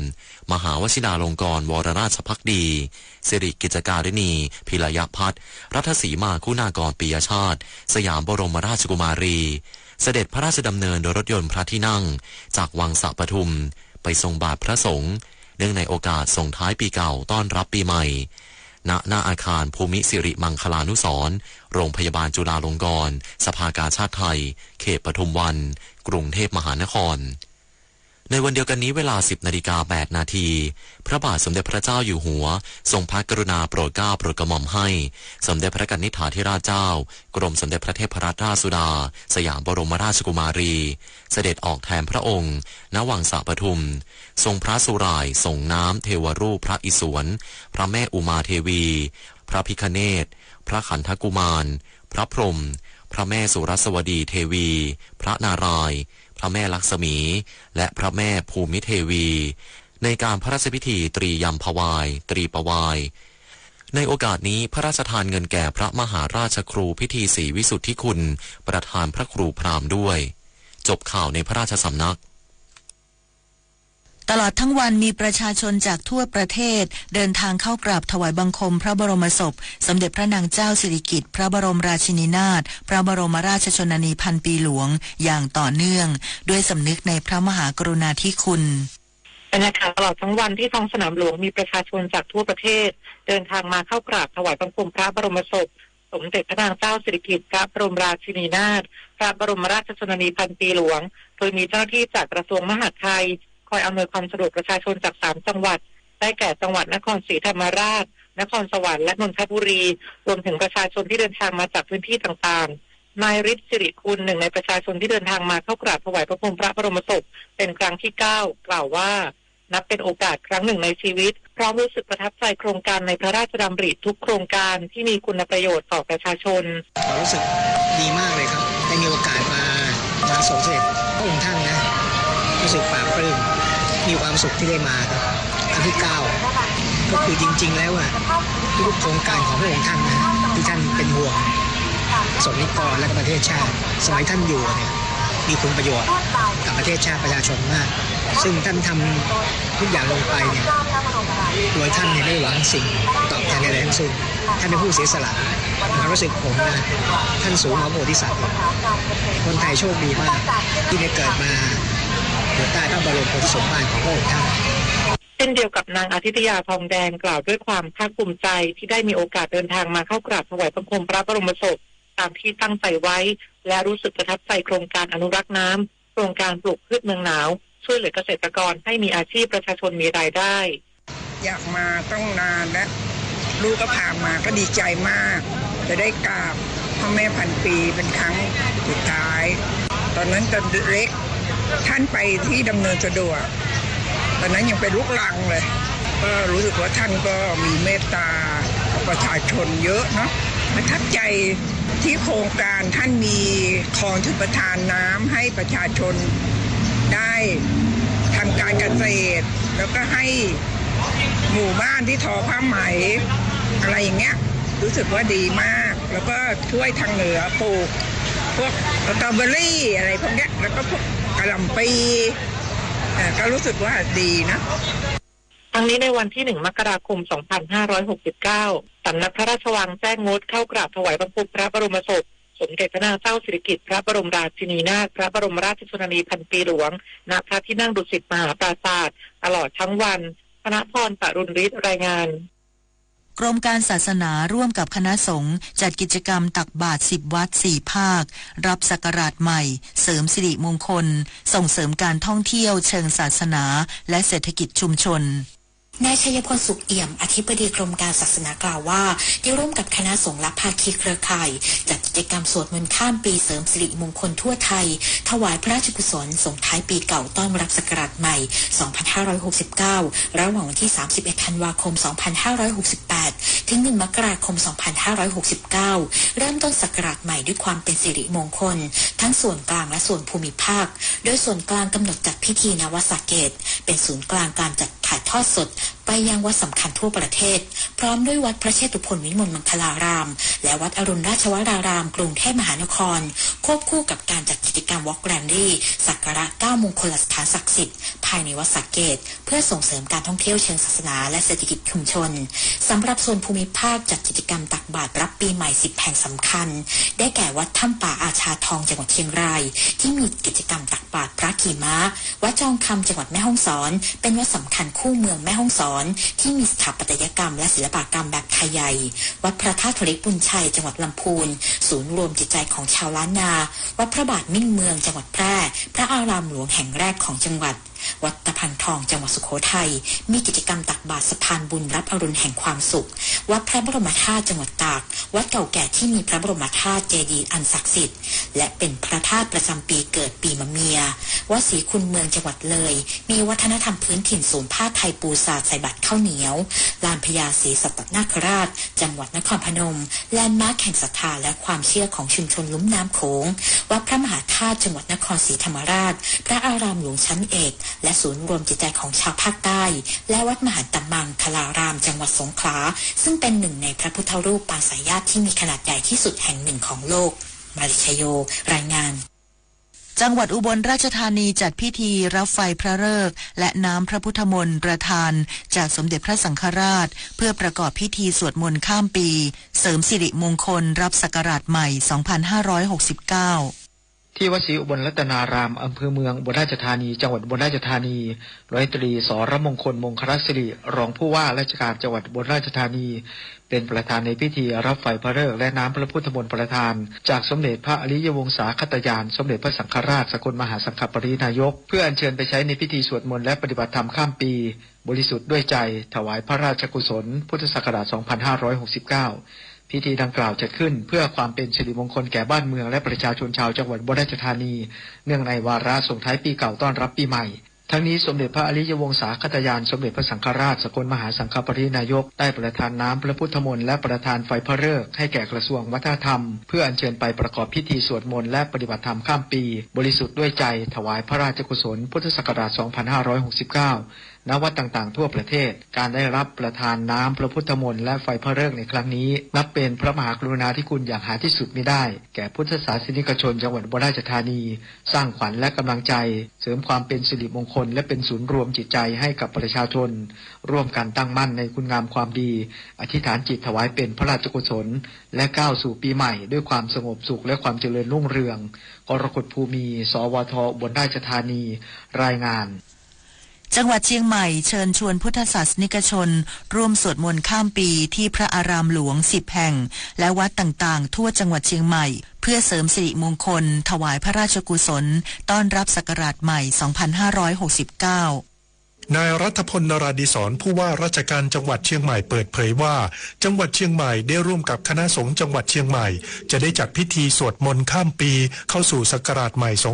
2569 เพื่อเป็นการสร้างขวัญกำลังใจและเพื่อความเป็นสิริมงคลแก่พุทธศาสนิกชนณวัดพระอารามหลวงทั้ง10แห่งและวัดต่างๆในพื้นที่จังหวัดเชียงใหม่ในคืนส่งท้ายปี31ธันวาคม 2568ตั้งแต่เวลา 21 นาฬิกาเป็นต้นไปโดยมีการอัญเชิญไฟพระฤกษ์และน้ำพระพุทธมนต์ประทานของสมเด็จพระอริยวงศาคตยานสมเด็จพระสังฆราชสกลมหาสังฆปรินายกเพื่อใช้ในการประกอบพิธีสวดมนต์ข้ามปีในครั้งนี้ด้วยและในช่วงเช้าของวันที่1 มกราคม 2569จะได้จัดพิธีทำบุญตักบาตรเนื่องในวันขึ้นปีใหม่บริเวณลานครูบาศรีวิชัยเชิงดอยสุเทพจึงขอเชิญชวนพุทธศาสนิกชนชาวเชียงใหม่และนักท่องเที่ยวเข้าร่วมในพิธีต่างๆเพื่อความเป็นสิริมงคลถวายพระราชกุศลต้อนรับศักราชใหม่ 2569 สุรชัยเงินคำคงสำนักงานประชาสัมพันธ์จังหวัดเชียงใหม่รายงานรองผู้บัญชาการตำรวจแห่งชาติกำชับให้ตำรวจดูแลความปลอดภัยประชาชนอย่างเข้มข้นในช่วงเทศกาลปีใหม่โดยเฉพาะสถานที่จัดงานเค้าท์ดาวน์และสถานที่จัดกิจกรรมสวดมนต์ข้ามปีทั่วประเทศพลตำรวจเอกทัชชัยปิตานีระบุตรรองผู้บัญชาการตำรวจแห่งชาติประชุมซักซ้อมการปฏิบัติในช่วงเทศกาลปีใหม่ 2569 เพื่อป้องกันและปราบปรามอาชญากรรมตามสถานที่จัดกิจกรรมช่วงส่งท้ายปีเก่าต้อนรับปีใหม่โดยให้ทุกหน่วยตั้งด่านตรวจจุดตรวจและจุดสกัดป้องกันอาชญากรรมอย่างเข้มงวดจนถึงวันที่ 16 มกราคม 2569 โดยเฉพาะสถานที่จัดกิจกรรมเค้าท์ดาวน์และกิจกรรมสวดมนต์ข้ามปีรวมถึงดำเนินการตามแผนเผชิญเหตุกรณีเกิดเหตุการณ์ความไม่สงบหรือความแออัดของประชากรในสถานที่จัดกิจกรรมขนาดใหญ่หรือพื้นที่ที่มีประชาชนเข้าร่วมตั้งแต่ 5,000 คนขึ้นไปรวมถึงสถานที่ขนาดกลางหรือพื้นที่ที่มีประชาชนเข้าร่วม 1,000 ถึง 5,000 คนและสถานที่ขนาดเล็กหรือพื้นที่ที่มีประชาชนเข้าร่วมน้อยกว่า 1,000 คนโดยเน้นจุดเฝ้าระวังพิเศษในสถานที่จัดงานที่เป็นแลนด์มาร์คสำคัญและเป็นพื้นที่เปิดมีประชาชนเข้าร่วมกิจกรรมจำนวนมากซึ่งในปีนี้พบว่ามีสถานที่จัดกิจกรรมเค้าท์ดาวน์ขนาดใหญ่ทั่วประเทศจำนวน119แห่งโดยในกรุงเทพมหานครมีสถานที่จัดงานขนาดใหญ่จำนวน6แห่งได้แก่เซ็นทรัลเวิลด์ถนนข้าวสารเอเชียทีคราชมังคลากีฬาสถานวันแบงคอกและไอคอนสยามรองผู้บัญชาการตำรวจแห่งชาติย้ำว่าช่วงเทศกาลปีใหม่นี้โดยเฉพาะวันจัดงานเค้าท์ดาวน์ทุกพื้นที่ผู้บังคับบัญชาหน่วยจะต้องอยู่ในพื้นที่เพื่อกำกับดูแลการปฏิบัติอย่างใกล้ชิดและต้องบริหารจัดการได้อย่างมีประสิทธิภาพหากเกิดเหตุรวมทั้งเน้นการปรากฏกายของตำรวจให้มีความชัดเจนและให้พื้นที่ต่างๆเปลี่ยนจากกล้องวงจรปิดธรรมดาให้เป็นกล้อง AI ส่วนพื้นที่ใดที่ยังไม่มีความพร้อมให้เชื่อมระบบกับตำรวจภูธรภาค 6ซึ่งเป็นพื้นที่นำร่องในการใช้งานเพื่อเพิ่มประสิทธิภาพในการดูแลความปลอดภัยให้กับประชาชนจุฑามาศ รักษาพันธ์รายงาน จังหวัดภูเก็ตคุมเข้มมาตรการความปลอดภัยและอำนวยความสะดวกในการเดินทางช่วงเทศกาลปีใหม่ 2569 ยกระดับภาพลักษณ์เมืองท่องเที่ยวปลอดภัยทั้งทางบกและทางทะเลนายกองเอกอดุลชูทองรองผู้ว่าราชการจังหวัดภูเก็ตนำคณะลงพื้นที่ตรวจเยี่ยมท่าเทียบเรือและด่านตรวจหลักวันแรกของการดำเนินการตามมาตรการเข้มข้นในช่วงเทศกาลปีใหม่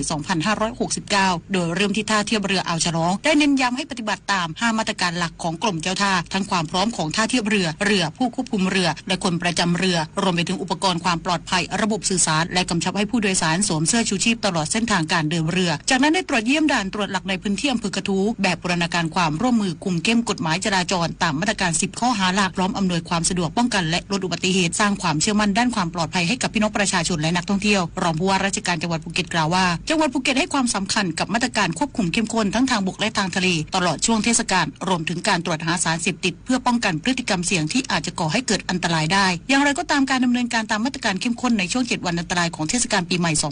2569 ถือเป็นส่วนหนึ่งของการยกระดับการท่องเที่ยวปลอดภัยเพื่อให้ประชาชนและนักท่องเที่ยวเดินทางอย่างมั่นใจสะดวกและปลอดภัยพร้อมส่งเสริมภาพลักษณ์ภูเก็ตในฐานะเป็นเมืองท่องเที่ยวระดับนานาชาติที่ให้ความสำคัญกับความปลอดภัยสูงสุดนวพันธ์ พรายพันธ์ สวทภูเก็ตรายงานจังหวัดตรังคุมเข้มตรวจสอบความปลอดภัยของอาคารสถานบริการรวมทั้งเครื่องเล่นในพื้นที่จัดงานรื่นเริงในช่วงเทศกาลปีใหม่ป้องกันอุบัติเหตุและความสูญเสียที่อาจเกิดขึ้น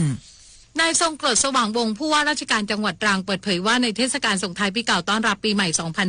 2569 มีหลายพื้นที่จัดงานรื่นเริงและมีเครื่องเล่นในงานทำให้มีประชาชนเข้าใช้อาคารหรือเครื่องเล่นเป็นจำนวนมากและอาจทำให้เกิดอุบัติเหตุก่อให้เกิดความสูญเสียต่อชีวิตและทรัพย์สินของประชาชนจังหวัดตรังจึงได้ควบคุมดูแลและตรวจสอบความปลอดภัยของอาคารและสถานบริการโดยสอดส่องดูมาตรการความปลอดภัยและการป้องกันอัคคีภัยตามกฎหมายกำหนดพร้อมกำกับดูแลการเปิดปิดของสถานบริการให้เป็นไปตามกฎหมายทั้งนี้ได้กำชับให้ผู้ประกอบการเคร่งครัดในการดูแลและปฏิบัติตามมาตรการด้านความปลอดภัยและการป้องกันอัคคีภัยเพื่อความปลอดภัยของผู้มาใช้บริการโดยเฉพาะเรื่องทางหนีไฟฉุกเฉินสายไฟภายในสถานประกอบการต้องไม่ชำรุดและความปลอดภัยด้านอื่นๆภายในสถานบันเทิงเพื่อความปลอดภัยของประชาชนนอกจากนี้ยังได้กำชับให้ทุกท้องถิ่นที่มีการจัดงานรื่นเริงและมีเครื่องเล่นในงานได้ตรวจสอบความปลอดภัยของเครื่องเล่นที่ประชาชนเข้าไปใช้บริการซึ่งจะต้องมีการตรวจสอบบำรุงรักษาเครื่องเล่นให้มีความมั่นคงแข็งแรงและปลอดภัยด้วยยศพรนะคะไกรศรีสวทตรังรายงานท่าอากาศยานดอนเมืองมีประชาชนใช้บริการเดินทางอย่างคึกคักเพื่อกลับภูมิลำเนาและท่องเที่ยวในช่วงเทศกาลปีใหม่บรรยากาศที่ท่าอากาศยานดอนเมืองบริเวณอาคาร2ผู้โดยสารขาออกภายในประเทศวันนี้เป็นไปอย่างคึกคักเนื่องจากประชาชนส่วนใหญ่ทยอยเดินทางกลับภูมิลำเนาและเดินทางท่องเที่ยวในช่วงเทศกาลปีใหม่ 2569 ส่งผลให้บริเวณเคาน์เตอร์เช็คอินและพื้นที่จัดสัมภาระมีประชาชนยืนรอต่อคิวเป็นจำนวนมากโดยนางสาวอินทุการขันโมลีประชาชนที่ใช้บริการกล่าวว่าวันนี้เลือกใช้บริการสายการบินเพื่อเดินทางกลับภูมิลำเนาที่จังหวัดนครพนมเนื่องจากสามารถกำหนดและควบคุมเวลาในการเดินทางได้อย่างแน่นอนไปนครพนมค่ะกับภูมิลำเนาค่ะถ้าเครื่องบินข้อดีก็คือเราฟิกเวลาได้เลยว่าแบบชั่วโมงนิดๆถึงบ้านเราเลยแต่ถ้าเป็นรถทัวร์อย่างเงี้ยมันไม่สามารถฟิกเวลาได้เพราะว่าการขนส่งก็คือรถขาออกอะค่ะนอกจากรถทัวร์แล้วยังมีรถส่วนตัวที่แต่ละคนขับกลับบ้านอีกปกติสมมติว่าเรากลับบ้าน10 ชั่วโมงเงี้ยก็น่าจะแบบบวกอีก5 ถึง 10 ชั่วโมงเหมือนกันบวกอีกเท่าตัวเหมือนกันก็เลยเลือกที่ใช้เครื่องบินมากกว่าค่ะถ้าตอนนี้ส่วนมากก็คือจะเน้นเป็นเครื่องบินเป็นหลักเลยค่ะเพราะว่าทุกอย่างก็คือเราสามารถฟิกแล้วก็แพลนได้ล่วงหน้าเลยนอกจากนี้ท่าอากาศยานดอนเมืองคาดการณ์ว่าในช่วงเทศกาลปีใหม่ 2569 ตั้งแต่วันที่ 26 ธันวาคม 2518 ถึงวันที่ 5 มกราคม 2519 รวม 11 วันจะมีผู้โดยสารรวมกว่า 1,121,125 คนและเที่ยวบินรวม 7,210 เที่ยวบินโดยได้เตรียมความพร้อมในการดูแลและอำนวยความสะดวกด้วยการเพิ่มกำลังเจ้าหน้าที่ในทุกจุดสำคัญจัดตั้งศูนย์ประสานช่วงเทศกาลและจัดเจ้าหน้าที่ประชาสัมพันธ์เชิงรุกรวมถึงการตรวจตราพื้นที่และการจัดระเบียบจราจรเพื่อให้ประชาชนเดินทางได้อย่างปลอดภัยปริมปัตย์โสภาภาครายงานจังหวัดเชียงรายตรวจสอบการจำหน่ายสินค้ากระเช้าของขวัญปีใหม่ป้องกันการฉวยโอกาสเอาเปรียบผู้บริโภคนายนรศักดิ์สุขสมบูรณ์รองผู้ว่าราชการจังหวัดเชียงรายนำคณะออกตรวจสอบการจำหน่ายกระเช้าของขวัญในเทศกาลปีใหม่ 2569 ณห้างธนพิริยะสาขาหอนาฬิกาอำเภอเมืองเชียงรายโดยมีสำนักงานพาณิชย์จังหวัดเชียงรายสำนักงานสาธารณสุขจังหวัดเชียงรายศูนย์ดำรงธรรมจังหวัดเชียงรายและสำนักงานคณะกรรมการคุ้มครองผู้บริโภคจังหวัดเชียงรายร่วมลงพื้นที่โดยได้มุ่งเน้นการตรวจสอบไปที่ฉลากสินค้าคุณภาพราคาและมาตรฐานการจัดกระเช้าเพื่อป้องกันการเอารัดเอาเปรียบผู้บริโภคโดยเฉพาะการแสดงรายละเอียดสินค้าให้ครบถ้วนการตรวจสอบวันหมดอายุคุณภาพสินค้าและการปิดผนึกบรรจุภัณฑ์รวมถึงป้องกันการปรับขึ้นราคาโดยไม่เป็นธรรมทั้งนี้จังหวัดเชียงรายได้กำหนดแผนตรวจสอบอย่างต่อเนื่องในสถานประกอบการที่สำคัญเพื่อสร้างความเชื่อมั่นให้ผู้บริโภคในช่วงเทศกาลปีใหม่พร้อมแนะนำประชาชนเลือกซื้อกระเช้าของขวัญจากร้านค้าที่น่าเชื่อถือและตรวจสอบข้อมูลสินค้าอย่างรอบคอบหากพบการกระทำที่เข้าข่ายเอารัดเอาเปรียบสามารถร้องเรียนได้ที่สายด่วน1569หรือร้องเรียนได้ที่สำนักงานพาณิชย์จังหวัดเชียงรายและศูนย์ดำรงธรรมจังหวัดเชียงรายวศินทร์ คำเพียรวงศ์ สวท.เชียงรายรายงานนายกรัฐมนตรีและรัฐมนตรีว่าการกระทรวงมหาดไทยทำหน้าที่นักบินอาสาปฏิบัติภารกิจหัวใจติดปีกที่จังหวัดอุดรธานีรับอวัยวะบริจาคหัวใจเพื่อต่อลมหายใจผู้ป่วยที่รอความหวัง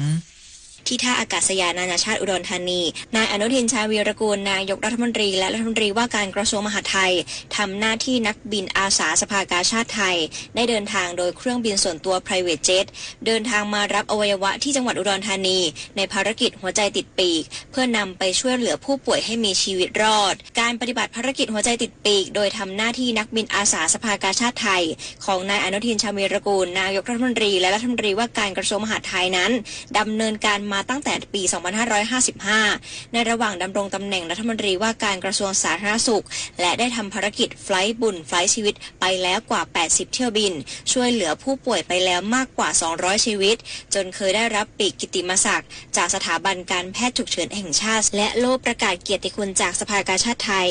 ซึ่งการปฏิบัติภารกิจที่จังหวัดอุดรธานีครั้งนี้นับเป็นครั้งที่3ในการปฏิบัติภารกิจหัวใจติดปีกหลังดำรงตำแหน่งนายกรัฐมนตรีสำหรับอวัยวะบริจาคในครั้งนี้เป็นของผู้เสียชีวิตเพศชายอายุ41ปีซึ่งอวัยวะที่บริจาคประกอบด้วยหัวใจ1ดวงและไต2ข้างนับเป็นผู้ป่วยบริจาคหัวใจดวงที่3ของปีงบประมาณ2569ของโรงพยาบาลอุดรธานีทางนี้นายอนุทินชาญวีรกูลนายกรัฐมนตรีและรัฐมนตรีว่าการกระทรวงมหาดไทยได้เดินทางกลับโดยเครื่องบินส่วนตัว private jet ในเวลา 15 นาฬิกาเพื่อนำอวัยวะที่ได้รับบริจาคกลับไปช่วยเหลือผู้ป่วยต่อไปชุติประภา ศรีบุญสม สวท อุดรธานีรายงานแสนอาลัยสมเด็จพระพันปีหลวงไทยทั้งปวงหมองหม่นก่นร่ำให้พระผู้เสด็จสู่ฟ้าสวรรคาลัยแนบดวงใจตามพระบาททุกชาติภพปวงประชาน้อมสำนึกในพระมหากรุณาธิคุณเป็นล้นพ้นอันหาที่สุดมิได้ข้าพระพุทธเจ้าคณะผู้บริหารข้าราชการและเจ้าหน้าที่สถานีวิทยุกระจายเสียงแห่งประเทศไทยกรมประชาสัมพันธ์นี่น้องทั้งเมาทั้งง่วงแบบนี้พี่ว่าอย่าขับรถเลยนะโอ้ยนิดหน่อยครับพี่ใกล้ๆแค่เนี้ยผมขับได้สบายมากครับพี่ว่าอย่าดีกว่านะผมไว้ไปก่อนนะพี่แค่เสี้ยววินาทีที่ชีวิตของคุณและใครบางคนอาจเปลี่ยนไปเพราะความประมาทเมาง่วงไม่ขับนะคะชีวิตมีค่ากว่าความร้อนใจต่อไปรับฟังข่าวต่างประเทศครับสำนักข่าว KCNA ของทางการเกาหลีเหนือรายงานว่านายคิมจองอึนผู้นำสูงสุดเกาหลีเหนือเดินทางเยี่ยมชมโรงงานผลิตระบบยิงจรวดหลายลำกล้องรุ่นใหม่ในวันนี้ตามเวลาท้องถิ่นโดยผู้นำเกาหลีเหนืออ้างว่าระบบนี้ถือเป็นระบบอาวุธที่ทรงพลังและสามารถทำลายศัตรูได้อย่างฉับพลันเนื่องจากมีความแม่นยำสูงและพลังทำลายล้างมหาศาลนอกจากนี้เกาหลีเหนือจะนำระบบดังกล่าวไปใช้ในปฏิบัติการทางทหารทั้งนี้ความเคลื่อนไหวดังกล่าวเกิดขึ้นหลังเกาหลีเหนือทดสอบขีปนาวุธร่อนทางยุทธศาสตร์พิสัยไกลจำนวน2 ลูกเมื่อวันอาทิตย์ที่ผ่านมาถือเป็นการแสดงความพร้อมรบท่ามกลางภัยคุกคามจากนานาชาตินายโจนาธานมิลเลอร์รองทูตอิสราเอลประจำองค์การสหประชาชาติหรือ UN กล่าวระหว่างการประชุมคณะมนตรีความมั่นคงแห่งสหประชาชาติหรือ UNSC เมื่อวานนี้ตามเวลาท้องถิ่นที่ระบุว่า การที่อิสราเอลตัดสินใจประกาศรับรองสาธารณรัฐโซมาลีแลนด์เป็นรัฐเอกราชอย่างเป็นทางการเมื่อวันที่ 26 ธันวาคมที่ผ่านมาไม่ใช่การกระทำที่เป็นปรปักษ์ต่อโซมาเลียและไม่ได้มีเจตนาที่จะปิดกั้นการเจรจาระหว่างสาธารณรัฐโซมาลีแลนด์กับโซมาเลียทั้งนี้สาธารณรัฐโซมาลีแลนด์เป็นดินแดนที่มีอำนาจปกครองตนเองที่มีความสงบสุขและเสถียรภาพอย่างมากนับตั้งแต่ประกาศแยกตัวออกจากประเทศโซมาเลียที่เผชิญกับสงครามกลางเมืองในปี 2534 อย่างไรก็ตามมีเพียงอิสราเอลประเทศเดียวที่ประกาศรับรองสาธารณรัฐโซมาลีแลนด์ในตอนนี้องค์การส่งเสริมการท่องเที่ยวเกาหลีใต้หรือ KTO รายงานว่าในเดือนพฤศจิกายนที่ผ่านมาเกาหลีใต้ต้อนรับนักท่องเที่ยวต่างชาติกว่า 1,600,000 คนเพิ่มขึ้น17.3% จากช่วงเวลาเดียวกันของปี 2562 ก่อนการแพร่ระบาดของโรคโควิด -19 ส่งผลให้นับตั้งแต่เดือนมกราคมถึงเดือนพฤศจิกายนเกาหลีใต้มีนักท่องเที่ยวต่างชาติเดินทางเข้ามามากกว่า17ล้านคนซึ่งเพิ่มขึ้น15.4%ขณะที่จำนวนนักท่องเที่ยวส่วนใหญ่เป็นพลเรือนชาวจีนราว 378,000 คนรองลงมาคือนักท่องเที่ยวชาวญี่ปุ่นไต้หวันสหรัฐและฟิลิปปินส์ตามลำดับนอกจากนี้ยังคาดการณ์ว่าจำนวนนักท่องเที่ยวต่างชาติที่เดินทางเข้ามาเกาหลีใต้ในปีนี้จะสูงกว่า18ล้านคนถือเป็นสถิติสูงสุดก่อนการแพร่ระบาดของโรคโควิด -19 ซึ่งอยู่ที่17ล้านคนฮัลโหลว่าไงเพื่อนกำลังขับรถอยู่เลยนะนี่จะขึ้นทางด่วนแล้วนะนี่คุณขับไปคุยไปจับพวงมาลัยมือเดียวแบบนี้เดี๋ยวก็เกิดอุบัติเหตุหรอกรู้ไหมคุยโทรศัพท์เวลาขับรถเนี่ยเสี่ยงเกิดอุบัติเหตุมากกว่าปกติ5เท่าเลยนะคะไหนจะเสียสมาธิปฏิกิริยาตอบสนองก็ช้าลงจะเหยียบเบรกจะบังคับพวงมาลัยเวลาเกิดเหตุฉุกเฉินก็จะช้าลงกว่าปกติ 0.5 วินาทีเลยนะคะคุณอุ๊ยจ้าเลิกแล้วต่อไปนี้ขับรถจะไม่คุยโทรศัพท์แล้วจ้าวันนี้ธรรมาเพื่อชีวิตเสนอเรื่องความไม่ประมาทโดยพระมหาวิโรธขัตตวิโรไม่ประมาทในเวลาควรมีสติเตือนตนอยู่เสมอว่าวันคืนล่วงไปบัดนี้พวกเราทำอะไรอยู่อย่ามัวเมาทำในสิ่งไร้สาระเช่นเล่นไพ่คุยโม้คุยโตโอ้อวดให้เร่งรีบทำงานให้เต็มที่แข่งกับเวลาเพราะเวลามีน้อยเมื่อคืนกินชีวิตไปแล้วก็เรียกกลับคืนมาไม่ได้ไม่ประมาทในวัยอย่าคิดว่าตัวยังเป็นเด็กอยู่จึงเที่ยวเล่นเพลิดเพลินไปวันๆหนึ่งเพราะถ้านับอายุตั้งแต่ชาติแรกๆมาจนถึงชาติปัจจุบันเนี่ยแต่ละคนเนี่ยต่างมีอายุคนละหลายกลับแล้วไม่ประมาทในความไม่มีโรคอย่าคิดว่าเราจะแข็งแรงอยู่อย่างนี้ตลอดไปท่านอาจจะป่วยเป็นโรคไม่สบายเมื่อไรก็ได้เพราะฉะนั้นในขณะที่สุขภาพยังดีอยู่นี้ต้องรีบขวนขวายสร้างความดีให้เต็มที่ทุกการให้ทุกการรับอาจกลายเป็นสินบนของชิ้นเล็กๆอาจเป็นปัญหาใหญ่เมื่อเจ้าหน้าที่รับสินบนทุกอย่างไม่ยุติธรรมประโยชน์ของชาติถูกทำลายทุกการเรียกรับส่งผลเสียต่อคุณภาพชีวิตของคนทั้งประเทศพบเห็นการทุจริตอย่าเพิกเฉยแจ้งเบาะแสร้องเรียนได้ที่สำนักงานปปช1205ร่วมสร้างสังคมสะอาดโปร่งใสไม่ให้ไม่รับสินบนการปฏิบัติราชการนั้นไม่ว่าจะเป็นงานส่วนใดในตำแหน่งหน้าที่ใดก็ล้วนมีผลต่อชาติบ้านเมืองและประชาชนทั้งสิ้นข้าราชการทุกฝ่ายทุกระดับไม่ว่าจะทำการใดจึงต้องคิดให้ดีให้รอบด้านโดยคำนึงถึงผลที่จะเกิดขึ้นทั้งในระยะสั้นระยะยาวเสียก่อนแล้วปฏิบัติงานทุกอย่างให้ถูกต้องเหมาะสมด้วยสติปัญญาความสามารถและใจที่สุจริตเป็นธรรมพระบรมราโชวาทพระบาทสมเด็จพระเจ้าอยู่หัวจบข่าวพรหมธิดาทิพยานนท์บรรณาธิการข่าวสุพัชรินทร์โพทองนาคและอานนท์นันตะสุคนอ่าน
กระจายเสียงแห่งประเทศไทยจังหวัดเชียงใหม่ FM 93.25 เมกะเฮิรตซ์ผู้นำด้านข่าวสารในจังหวัดเชียงใหม่โดยเน้นการมีส่วนร่วมของภาครัฐภาคเอกชนและเครือข่ายภาคประชาชนในพื้นที่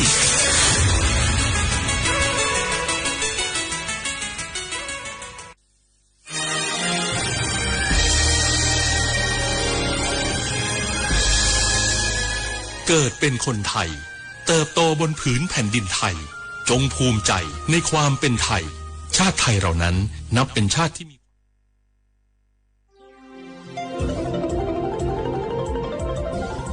วิทยุแห่งประเทศไทยให้ความรู้คู่ความสุขสถานีวิทยุกระจายเสียงแห่งประเทศไทยจังหวัดเชียงใหม่ AM 1476 กิโลเฮิรตซ์สถานีวิทยุภาคภาษาชาติพันธุ์แห่งเดียวในประเทศไทยที่มีความทันสมัยเชื่อถือได้สร้างอัตลักษณ์กลุ่มชาติพันธุ์สู่สากล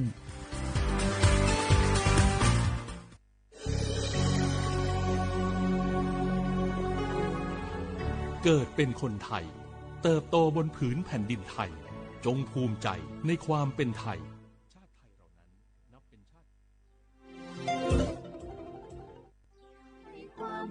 เสียงแห่งประ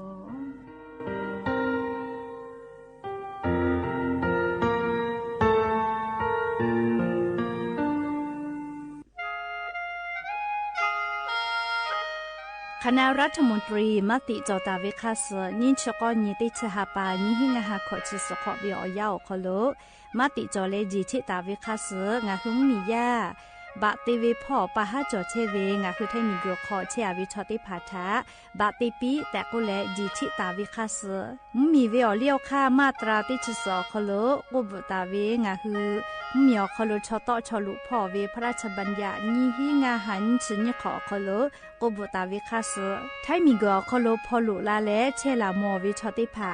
และทะเบียประวัติภาคเดเจจอวิชอติภาไทมิกอคโลลุลาตาวิมมีเวอเลียวค่ากฎหมายคาสคเดลุลาเลเชเพตูออโปงาคึมมียาติภาษาสถานะคนต่างด้าวเข้าเมืองโดยชอบกฎหมายก็วิบะติภาติปีแต่ก็แลจิชิตาวิโยเปิดตาแลมาตรา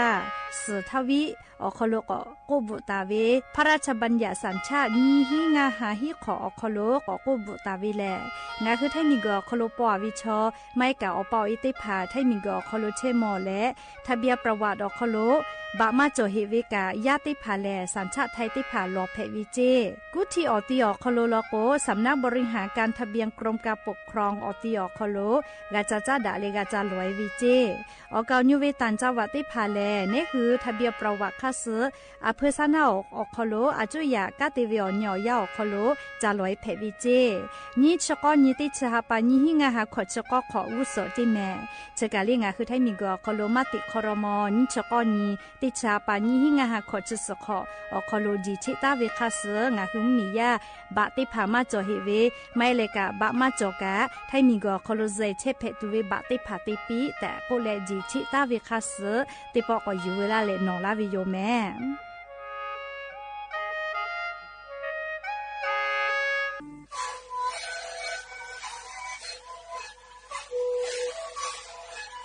这个我回家在这边我考出来，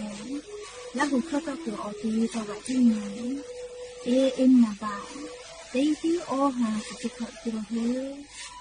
第二年我考破我家在这边那里，对嘞，在城那里，然后对我家ที่那里开发嘞，我们差不多，第二年然后考这边，然后考这什么，我考到没得着。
อบดัจจาวิโยอย่าไปหาติปอทอกาดัจจาวิโอยาเชอคโลงะฮือไรกาอบดัจจาคโลติปอกกะมีลาเลโชปาอุปโลเชตาวิงะฮือวิโอเนียราหุยาติภาเกอไรกาอบดัจจาคโลอคอกะกอกะดักเชวิทัปปะตออลอเปติกาเลเลทาตาอือยอยาวิโอคโลละเซจาเลอไรกาอบดัจจาคโลหะอยู่ลาวิโยแมหากวิอวิอเนียระหุยาขับพ่อชิพอรูเชตาเวขักให้เพชเชเลนาติกาเลเลทอกาจ้าแม่ดอแม่ซแม่กาแม่ฮาเลดอซาเชลเลนาจุดเดจวิอยากะนี่คือไทยมีกอคโลแลมุกะวิอยามาปือหิวิทัปตองะคือติกาเลเลกามุกะวิอยาคัสปตลาตาเวอานาอากอติพัทะนี่คือตอดะเลปูวากะกิจูติกาเลเลทอกา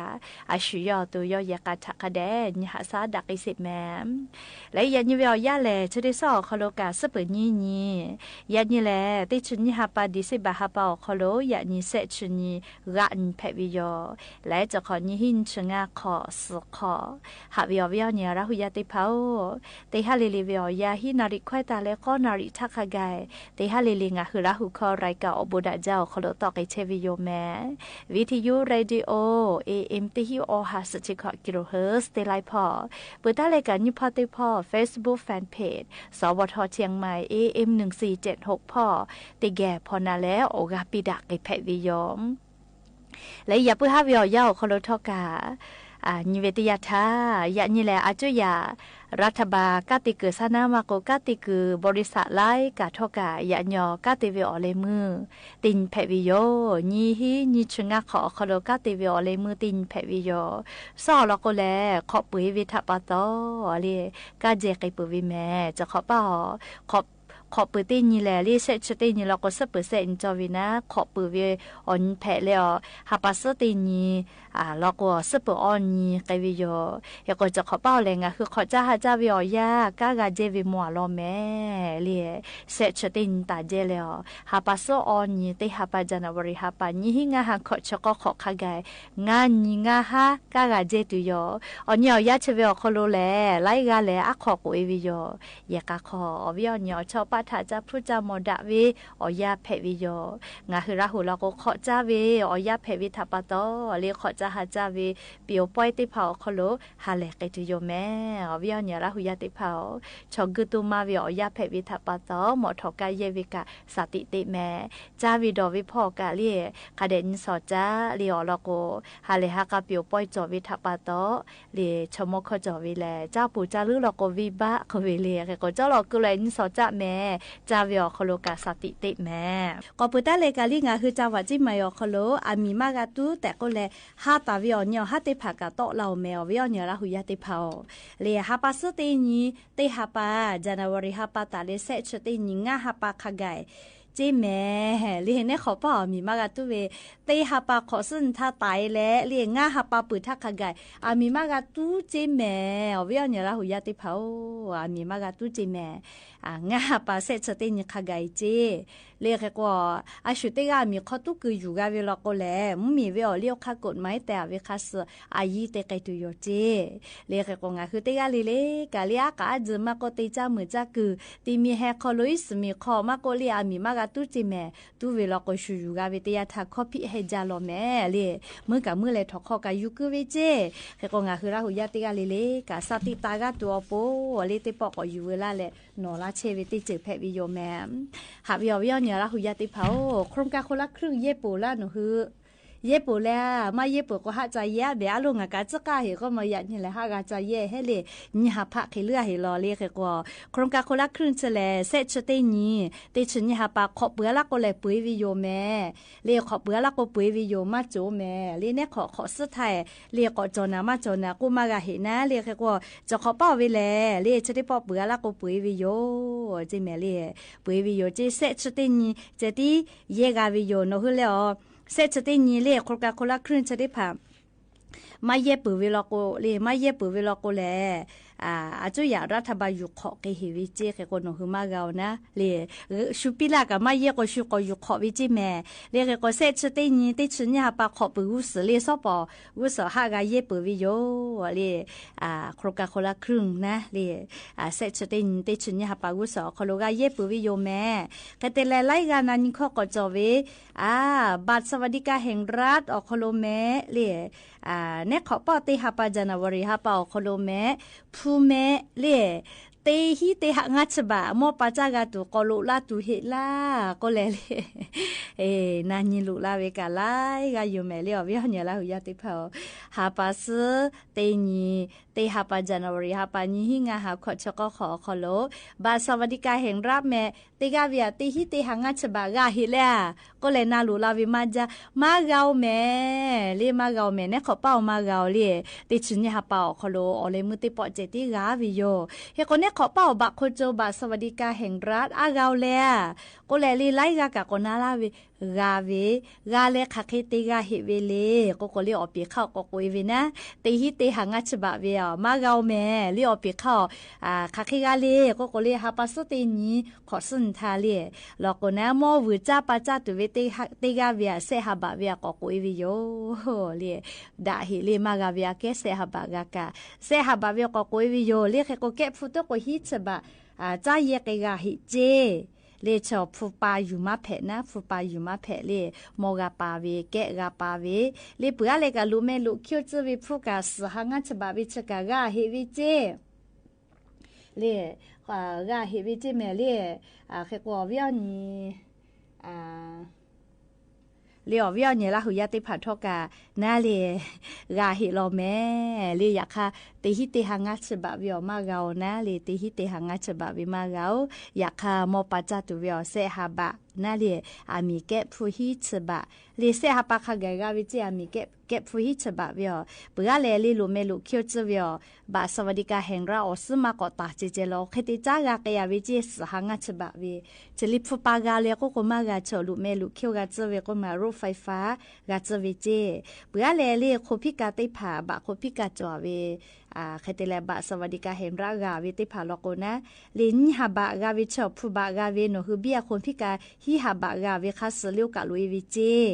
โอ้เลชเวกา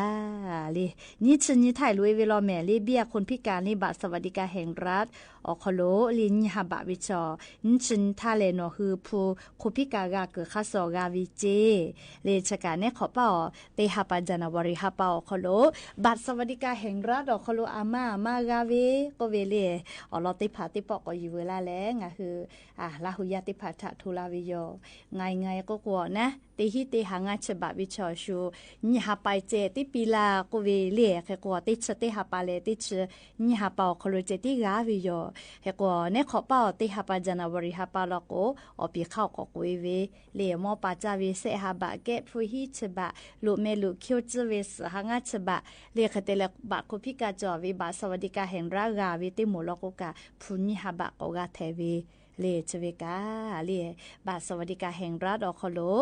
เนี่ยขอเป้าติหาปาจานาวริหาปาอคโลกาเกตุเวอเข้าลอติผาอยู่เวลาแล้วเลงะคือวิอเนี่ยละหุยาติผาทะโทมาลาวิโยเลชกาบาสวัสดิการแห่งรัฐทะจ้าดาวิอล้อมปืตาเลชติโลกาอายุจาแม่งาคือละหุยาลายามีเตียวิชติผาฮาเลเชียวให้แม่แล้วก็เตไลเวติฮิบะเลลายามีเตียเวคืนทะเบียตาวิชติผาฟุบะอุกลาเจเลบาเจขอกลาไกปืเจออชฮิลาเลออชฮิลาเคโอปิเกวจิแม่เลรองโฆษกประจำสำนักนายกรัฐมนตรีนางสาวอายารินพันริตพันธริตยกเวนะโครงการพัฒนาสวนลำไยคุณภาพจะเวอคโลลายามิเตียเวเกษตรกรโมติผาขึ้นทะเบียตาวิชอติผาถะนะเตลายวิติมือตีไลวิติฮิบะตีเยกาวิติชไล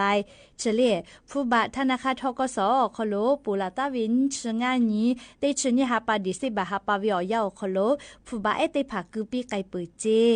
เลออลอติมูกาไกเปเจเมเลสฮีกอฮาโคชงาเยกาเกโยเจคเตแลผู้บาอุปิ เกวเวนาเลียวออชฮิลาพูเจเฮก็งาฮือมือจ้าว่าจ้าเชเวเกษตรกรหมู่ติผาลายามีเตียและขึ้นทะเบียนตาวิชอติผาและเลออนไลน์พ่อเว็บไซต์เลอีฟรอมก็เวเลไม่กับอีฟรามเมอร์ก็เว็บไซต์ออกคอลลุยและหนูคือจะเช่นแพวิโยฟุบะเกามากาลุลามาลุลาเวเลเขโกกาวิชอติผาและลายามีเตียเวนะเลงาขอตาลินชงาขอคอลวิเจใครแต่และลายามีเตียและขึ้นทะเบียนตาเวลายาออจีเลพันอีดอภาษีชมพูพันพวงทองและพันเบี้ยวเขียวก็เวเลชออจือเจติเจแมลีขึ้นทะเบียนและเตไลเวเตฮิบะเลเตเยกาเวเตชไลกาเวเลเขโกจกาลายามีเตียวิชอติผาขึ้นทะเบียนตาเวเตหมู่เจติกาวิแมเลเขโกงาคือแท้มีอนาติต่อฮีจังหวัดอคโลเจติกาวิเจโครงการเฉลเฮกวิอเนลาหุยาติผาเลหาจะเชนีเลหนูคือสำนักงานเกษตรอำเภออคโลมาโกเลหนูคือเชตาเวเชตาวิอติอคโลเลสำนักงานเกษตรอำเภออคโลจะเชนแพวิโยฟูลโกกาเลธนาคารทกสอคโลกาจะเชนิวิโยขึ้นทะเบียนตาวิชอติผาเจติกาเวเลลายมีเตเลมาจะขึ้นทะเบียนกอยมากาแม่เลเตผาโกงากาลายเจติเวก็แลเลขึ้นทะเบียนล่ะเลจะได้มากันเสวิโยเลมากขึ้นทะเบียนก็มากาแม่เลก็ขับไปกาขึ้นทะเบียนเลชุดตรวจสอบและกาแพวิชอเจติกาเวแม่เลเขก็งาไลเตียก็งาฮิบะเลนิชไลเตียกะติมือบะเจติกาเวเลอลก็ติชไลพูเจติกาปีวิเจ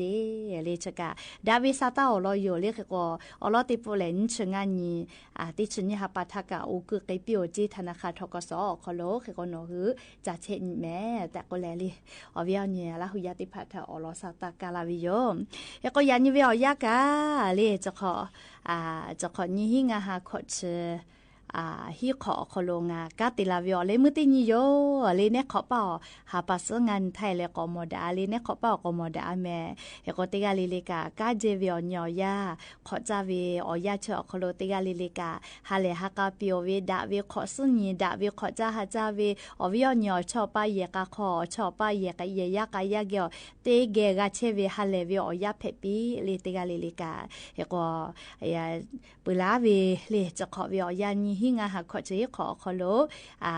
มหาลูดีวิอเจเตพาเตตอลาวิตาหิจอวิลโกกาเลชอเจอโปกาเตวิอคโลเลกานุกึกาจอวิโยเลกาอึกึจอวิคาชูกานุกึกาจอวิโยเฮกงาคือราหุยาเตพานากาดาวิอคโลเล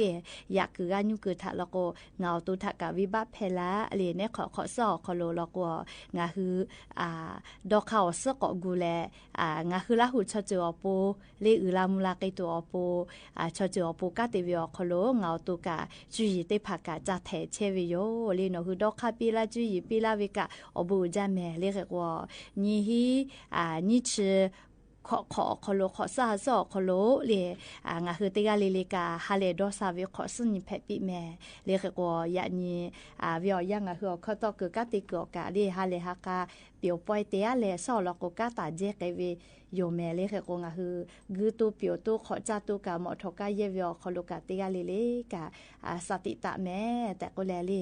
หะเปวิอคโลรายกาอบุดาจานะคาโบกาขอซาซอคโลกาลาตาเวฮาเลดอซาเชซาจอซากาจากาดอวิอบัวชเตผางาคือราหุยาเตกาลิลิอคโลกาลาปิแม่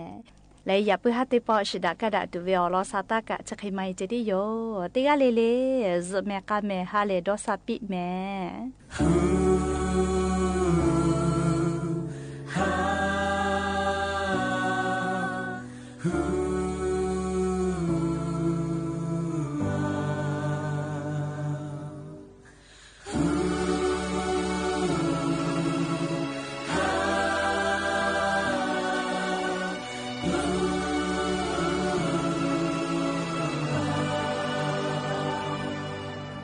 个口错就起码为我可侬啊拉胡来错就哎哟阿是他打嘞让你看个就打好打就帮地马个呀你我追米个陪车为他你阿是要为错就他好上改车那里拉胡个勒来就家住拉胡卡被奥斯不到拉比罗那里拉胡呀我打来干你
Nu mu pa o la che la je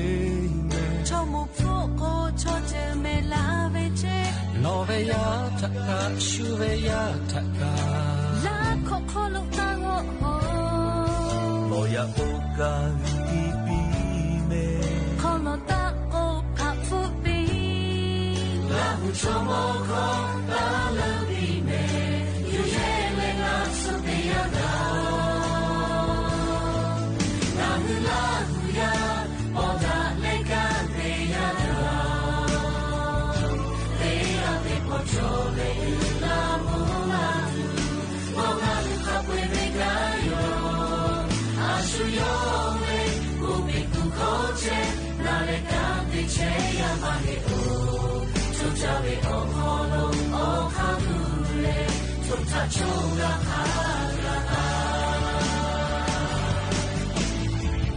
Ima shiko habebe ima jobi lo lo yeah cha ya cha ha bu we ni ma lo be lo be chong tu ta o me ta ye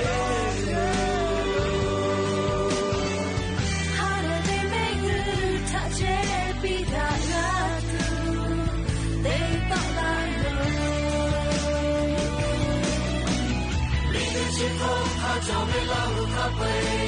si hai ve lo ti da le she mo ti mo o cha pa lo ti ku ko e ya le ku da me o su o ni o na ku le ma su pe la lu ka pe cha cha da le la lu cho che cho li va li ha sha le e ke ka u ya le la lu cho che cho li va li ha sha le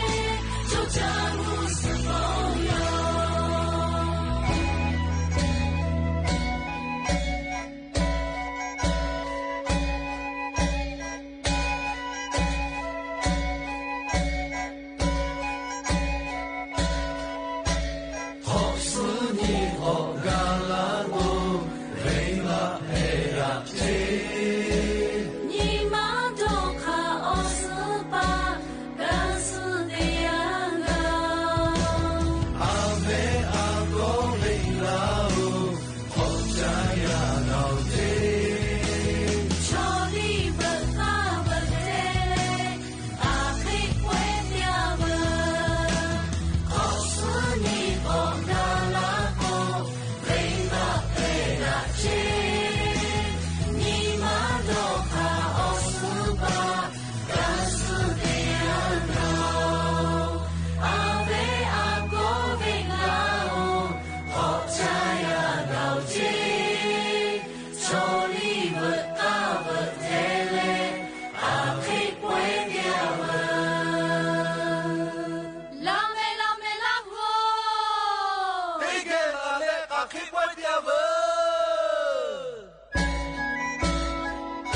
ถานีวิทยุกระจายเสียงแห่งประเทศไทยและเครือข่ายทั่วประเทศเสนอข่าวต้นชั่วโมง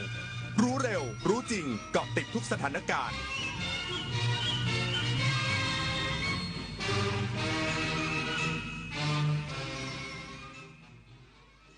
รับฟังข่าวต้นชั่วโมง 21 นาฬิกากับอานนท์ นันตะสุคนครับนายกรัฐมนตรีกำชับหน่วยงานที่เกี่ยวข้องเฝ้าระวังชายแดนไทยกัมพูชา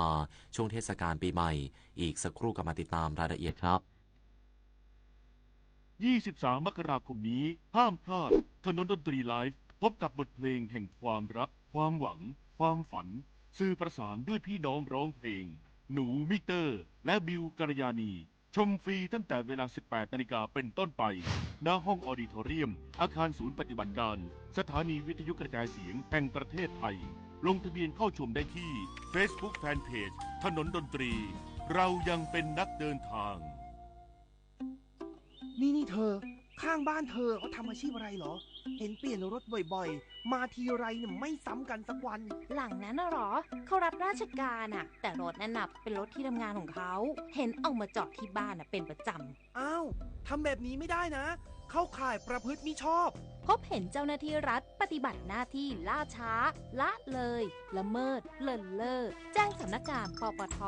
สายด่วน1206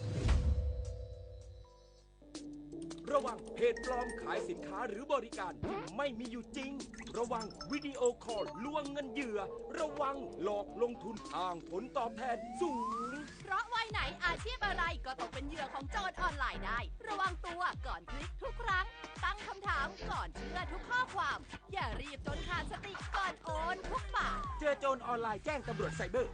1441ตลอด24ชั่วโมงจำไว้ให้ขึ้นใจรีบโอนโจรยิ้มแสนอาลัยสมเด็จพระพันปีหลวงไทยทั้งปวงหมองหม่นก่นร่ำให้พระผู้เสด็จสู่ฟ้าสวรรคาลัยแนบดวงใจตามพระบาททุกชาติภพ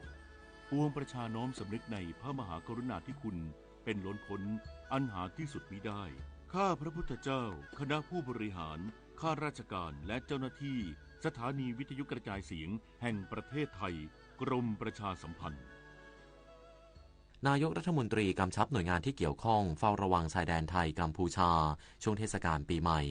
นายอนุทินชาญวีรกูลนายกรัฐมนตรีและรัฐมนตรีว่าการกระทรวงมหาดไทยเชิญนายศรีหศักดิ์พวงเกตแก้วรัฐมนตรีว่าการกระทรวงการต่างประเทศพลเอกณัฐพลนาคพาณิชย์รัฐมนตรีว่าการกระทรวงกลาโหม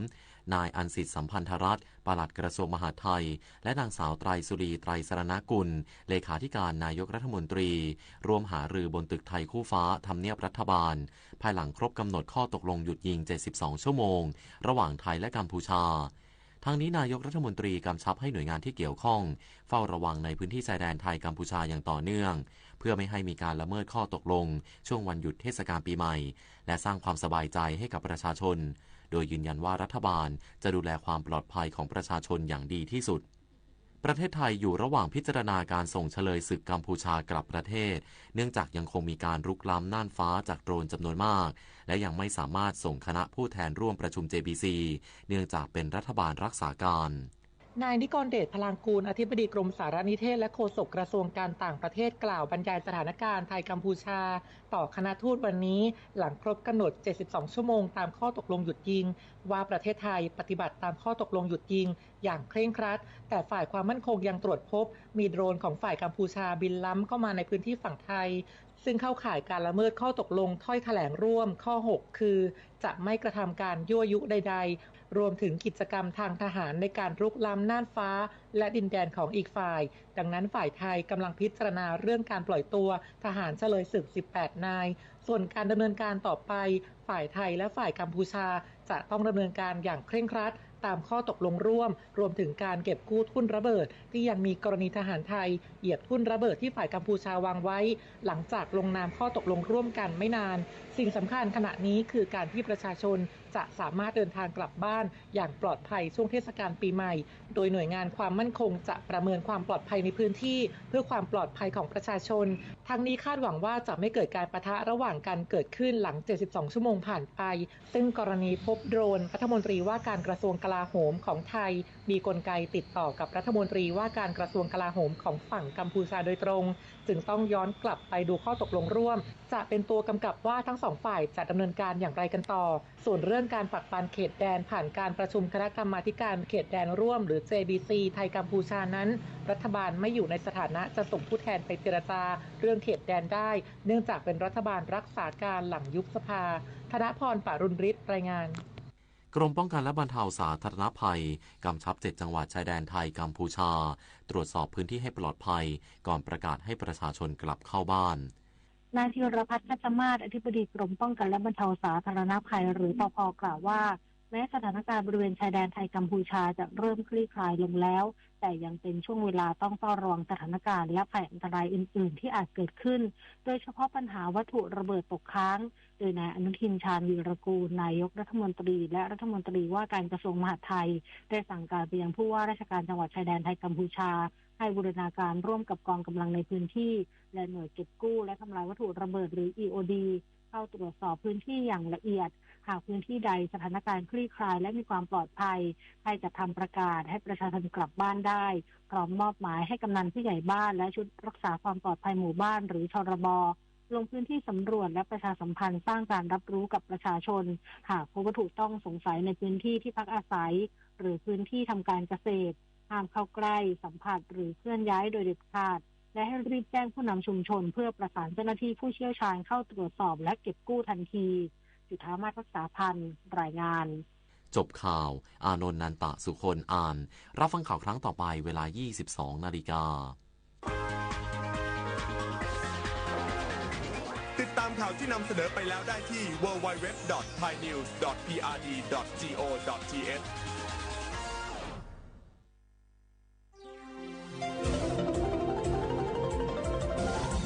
วิทยุแห่งประเทศไทยให้ความรู้คู่ความสุข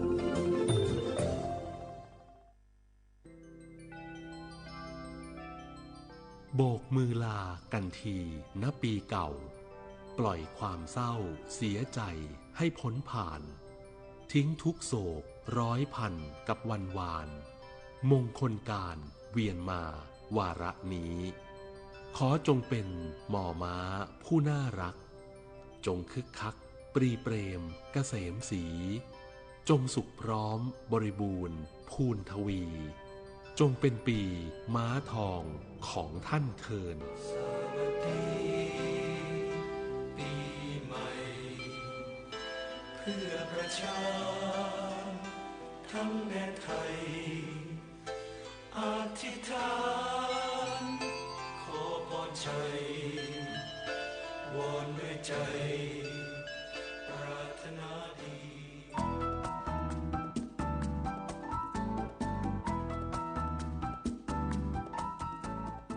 ครบครันด้วยสาระข่าวสารและความบันเทิง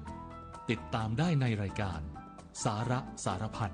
สถานีวิทยุกระจายเสียงแห่งประเทศไทยกรมประชาสัมพันธ์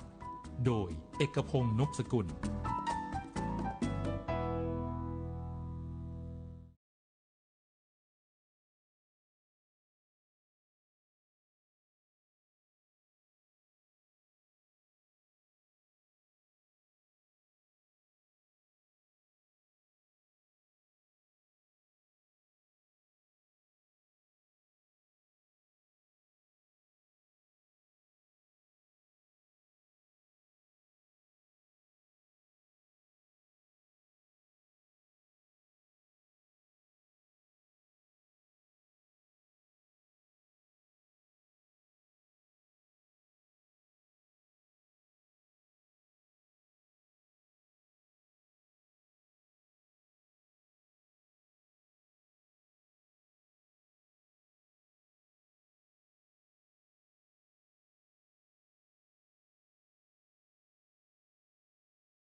สวัสดีครับผู้ฟังครับพบกับผมเอกพงษ์นพสกุลเช่นเคยครับกับรายการสาระสารพันที่ว่าก็เป็นสารพันทั้งเพลงสารพันทั้งเรื่องราวสาระดีๆพูดคุยสัพเพเหระ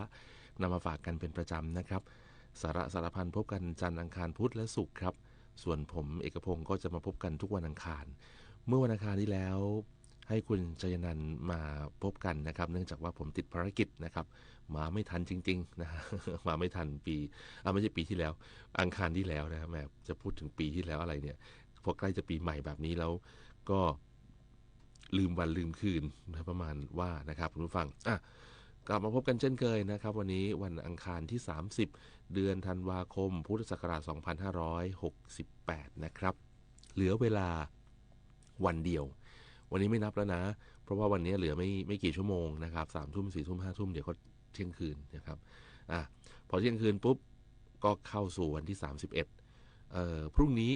วันสุดท้ายที่เราจะอยู่กับปี2568เราจะส่งท้ายอย่างไรเราจะเฉลิมฉลองอย่างไรนะครับในปีนี้แล้วคิดแล้วหรือยังว่าปีหน้าเราจะเริ่มต้น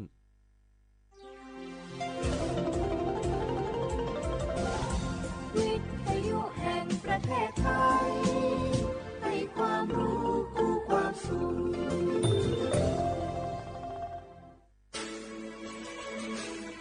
สถานีวิทยุกระจายเสียงแห่งประเทศไทยจังหวัดเชียงใหม่ AM 1476 กิโลเฮิรตซ์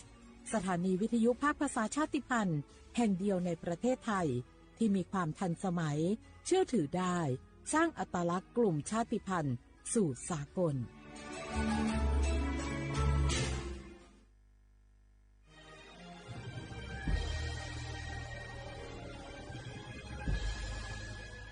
เกิดเป็นคนไทยเติบโตบนผืนแผ่นดินไทยจงภูมิใจในความเป็นไทยชาติไทยเรานั้นนับเป็นชาติที่มีความเป็นมาเก่าแก่ยาวนานเรามีภาษาวัฒนธรรมและมีสิ่งต่างๆที่เป็นเอกลักษณ์ให้เราได้ภาคภูมิใจในความเป็นคนไทยเราควรเห็นคุณค่าและมีความรักชาติหวงแหนแผ่นดินอันเป็นมรดกของบรรพชนร่วมภาคภูมิใจในความเป็นไทย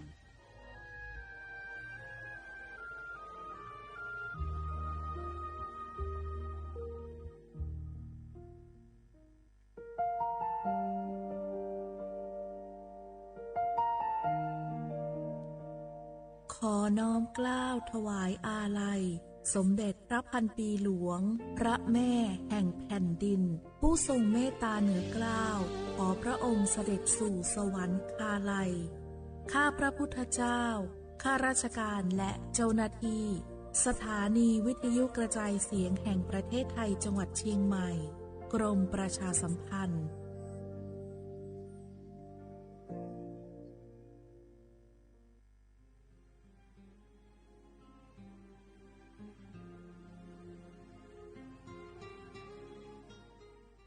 This is a moment of profound grief for the Kingdom of Thailand. We, the collective voices of Radio Thailand Chiang Mai, join the Thai nation in mourning the passing of our beloved Queen Martha, Her Majesty Queen Sirikit. Her life was a testament to the unwavering service, grace, and deep love for the Thai people. Our humble condolences and thoughts are with His Majesty the King, the royal family, and all the Thai people during this deeply sorrowful time. We will remember her forever.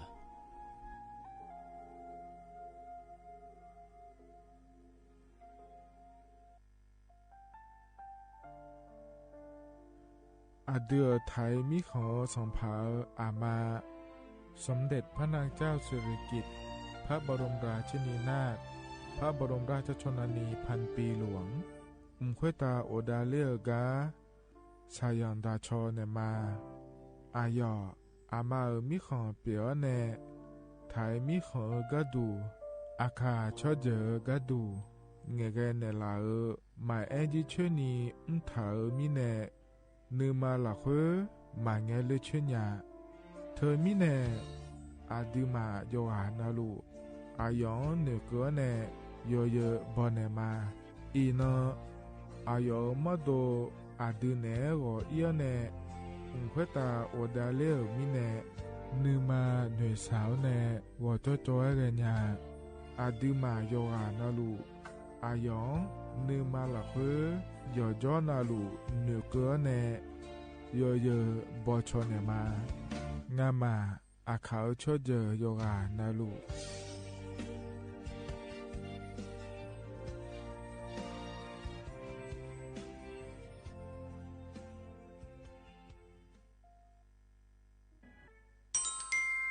အရင်ညကြလာငယ်အနာနီချေဝဘလာချေစီအခုနီဖန်ငါရကိုချစ်စငယ်နော်တကခနာထမွန်တီယာဘောကြောလောအရင်ညစန်ချကကောဆာလူဒန်ချဘနေကဒူဒေလေဘောဂျာငါဒေညေဒေทกยอมมาตรา17แห่งพระราชบัญญัติคนเข้าเมืองพ.ศ. 2522และขั้วทกเธอแน่อายุนี้ทกไทยมีของหลักค่อยพ่ออ้อเหลียวกับย้อนี่จอลาเดอเขาแน่รอทะเบียนประวัติและขั้วเธอย้อนฉายเยี่ยเดินนะขอเนี่ยเยี่ยเงี้ยวทกยอฮาก็ดูการขอสถานะคนต่างด้าวเข้าเมืองโดยชอบด้วยกฎหมายและขั้วเธอเดินยาเมเจเดเยี่ยเงี้ยวเดเขาแน่เยี่ยเงี้ยวมาตรา7ทวิแห่งพระราชบัญญัติสัญชาติพ.ศ. 2508อายุนี้เฮก็ถ่ายมีของหลักค่อยเดแล้วแน่อาดามงนะอามาทกาทะเบียนประวัติบุคคลไม่มีสถานะทางทะเบียนและอ้อเธออายุนี้สัญชาติสัญญาไม่ได้เดเยเนียวเดใช่ก็ดูนะขอในกู้เทเมืองหลักค่อยย่อนะทกาสำนักบริหารการทะเบียนกรมการปกครองและคุกาสัญญาไม่ได้ยมเมืองย่อหลักค่อยนะเยเนียวทกาในอำเภอโยฮันเนโจดัวรอราชการอายามหลักค่อยอานานีเชวบาลาโกซีอาโคนีพังายาโกเชวหวงเกนีเดเยเนียว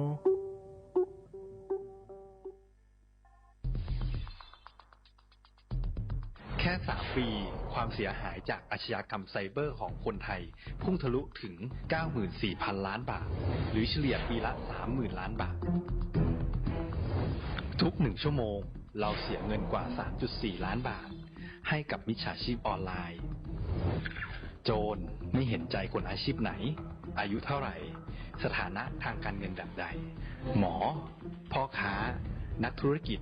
นักเรียนแม่บ้านข้าราชการเกษียณทุกคนตกเป็นเหยื่อได้เสมอและวันหนึ่งอาจเป็นคุณหรือคนที่คุณรักเพราะจุดอ่อนร่วมของเหยื่อคือความเร่งรีบขาดสติหรือแม้แต่บางครั้งก็เกิดความโลภจนเกินไปอย่าปล่อยให้การกดคลิกเดียวลิงก์เดียวทำให้โจรยิ้มกว้างวันนี้ถึงเวลาแล้วที่คนไทยทุกคนจะต้องร่วมมือกันสร้างภูมิคุ้มกันอาชญากรรมไซเบอร์ช่วยกันหยุดก่อนที่ภัยไซเบอร์จะทำให้คนที่คุณรักและตัวคุณเองกลายเป็นเหยื่อ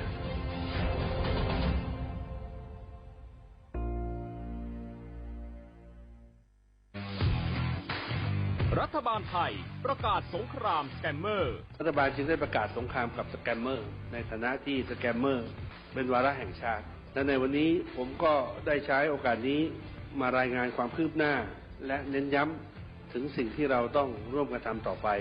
รัฐบาลได้จัดตั้งคณะกรรมการอำนวยการป้องกันและปราบปรามอาชญากรรมทางเทคโนโลยีขึ้นมาโดยมีผมเป็นประธานด้วยตนเองเพื่อให้ทุกหน่วยงานทำงานไปในทิศทางเดียวกันเราได้มีการลงนามบันทึกความเข้าใจระหว่าง15หน่วยงานหลักทั้งภาครัฐและภาคเอกชนตลอดจนสถาบันการเงินเพื่ออุดช่องโหว่ทางการเงินและตัดเส้นทางเงินของกระบวนการอาชญากรรมเหล่านี้ให้สิ้นซากรวมพลังคนไทยต้านภัยสแปมเมอร์นายอนุทินชาญวีรกูลนายกรัฐมนตรี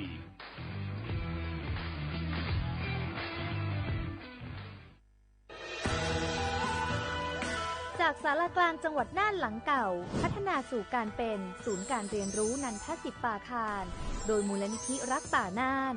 นับเป็นพระมหากรุณาธิคุณที่สมเด็จพระกนิษฐาธิราชเจ้า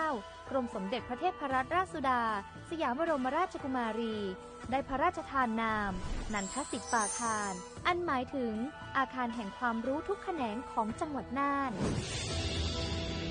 ภายในประกอบด้วยห้องนิทรรศการเฉลิมพระเกียรติรัชกาลที่ 9แสดงพระราชประวัติและพระราชกรณียกิจของพระผู้ทรงเป็นพลังแห่งแผ่นดินและต้นแบบของความเพียรรถพระที่นั่งอนุสรณ์แห่งการเสด็จเยี่ยมราษฎรในถิ่นทุรกันดารทั่วทุกภูมิภาคของไทย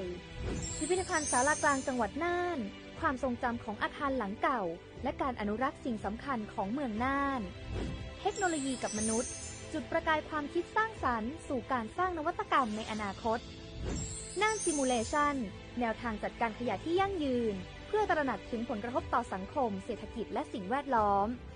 ห้องสมบัติน่านย้อนรอยสู่อดีตและความรุ่งเรืองของนครน่านผ่านเงินตราเครื่องเงินและผ้าทองเปิดให้เข้าชมฟรีไม่มีค่าใช้จ่ายตั้งแต่เวลา 9 นาฬิกาถึง 17 นาฬิกาหยุดทุกวันจันทร์และวันนักขัตฤกษ์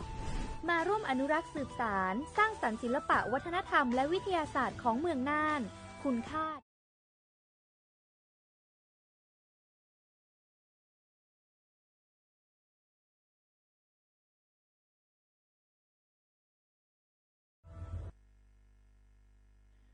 我是那个所播所错的那个垃圾票可能咩？哎个阿杜阿弟要来吃好，我是那个那阿啥啥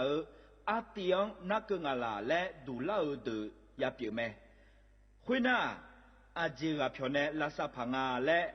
我是那个破鸟毛呢女仔伢咩？有哈的有做那路乌马破呢我是chiều Mangena ikan jane autonomous chiều APD 我是阿婆呢chiều Mangena 我是罗炮新日节目呢所播所错地松松怎样所播所错เขต1เชียงใหม่นาga怎样งาซุมนี่เย่งาซุมงาปโยดามโอเดนาgaตีโก怎样นึมานาโกนาลูเดนาgaตีซุมนี่ซุมโยกานาลูกาดูไม่ได้ข้าชอเมนู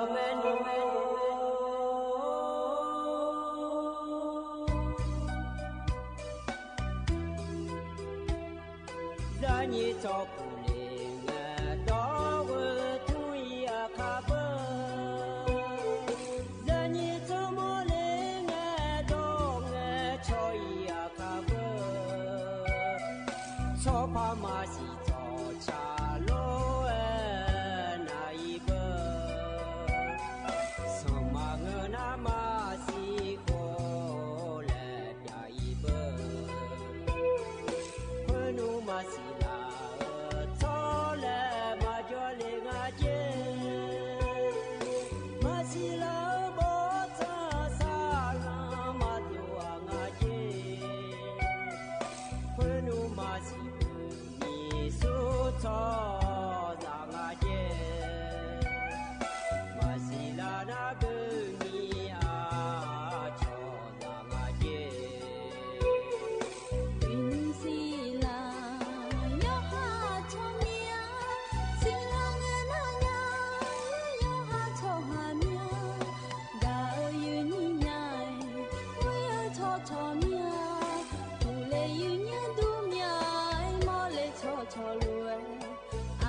พุทธศักราช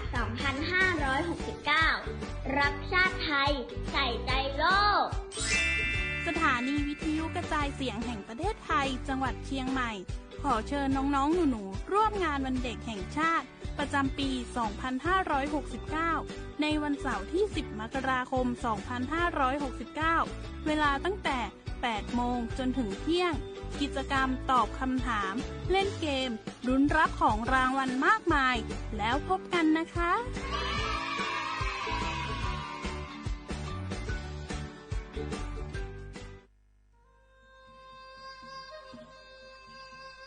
ยาโปนาลูเฮตาฮอดาเงอุเฮฮาเล PM 2.5 เฮมีดาลางาเลศิลางาอาดูมาเนจังเงดเจอปะปะกัวเงเจมีจาเคมีเนเฮดดตอลูชัวยามโดดลาเนมัวขเนียมามึงอะเดมีเนพีลาขบยานาลาฮอเนสาโกพอปานกอขอนีเปลายังงา อาติมาโยกานาลูกุมันเนมิจามาเคนีโยฮาเนยับมุนยับเพอเลอเธอโลไถเนเฉเนวิเกมิจามิกาพี่ขอเนบอชอมยาลานีอาบอที่ขอหลวเขาที่ขอหลวกุมันเนมิจาตาเคเดเหมือนเนโยฮานาลูเวยิมจะชาโดนีย้อนยาผาเหมือนเนสำนักงานประชาสัมพันธ์ที่3กรมประชาสัมพันธ์พปาเนจากาเงเด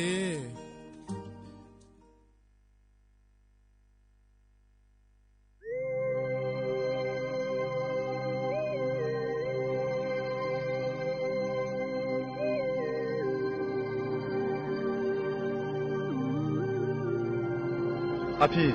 阿邦，阿姨，阿尼，阿哥，阿强，门农妈妈，有完了喽，哥了。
อุตุธรรมะ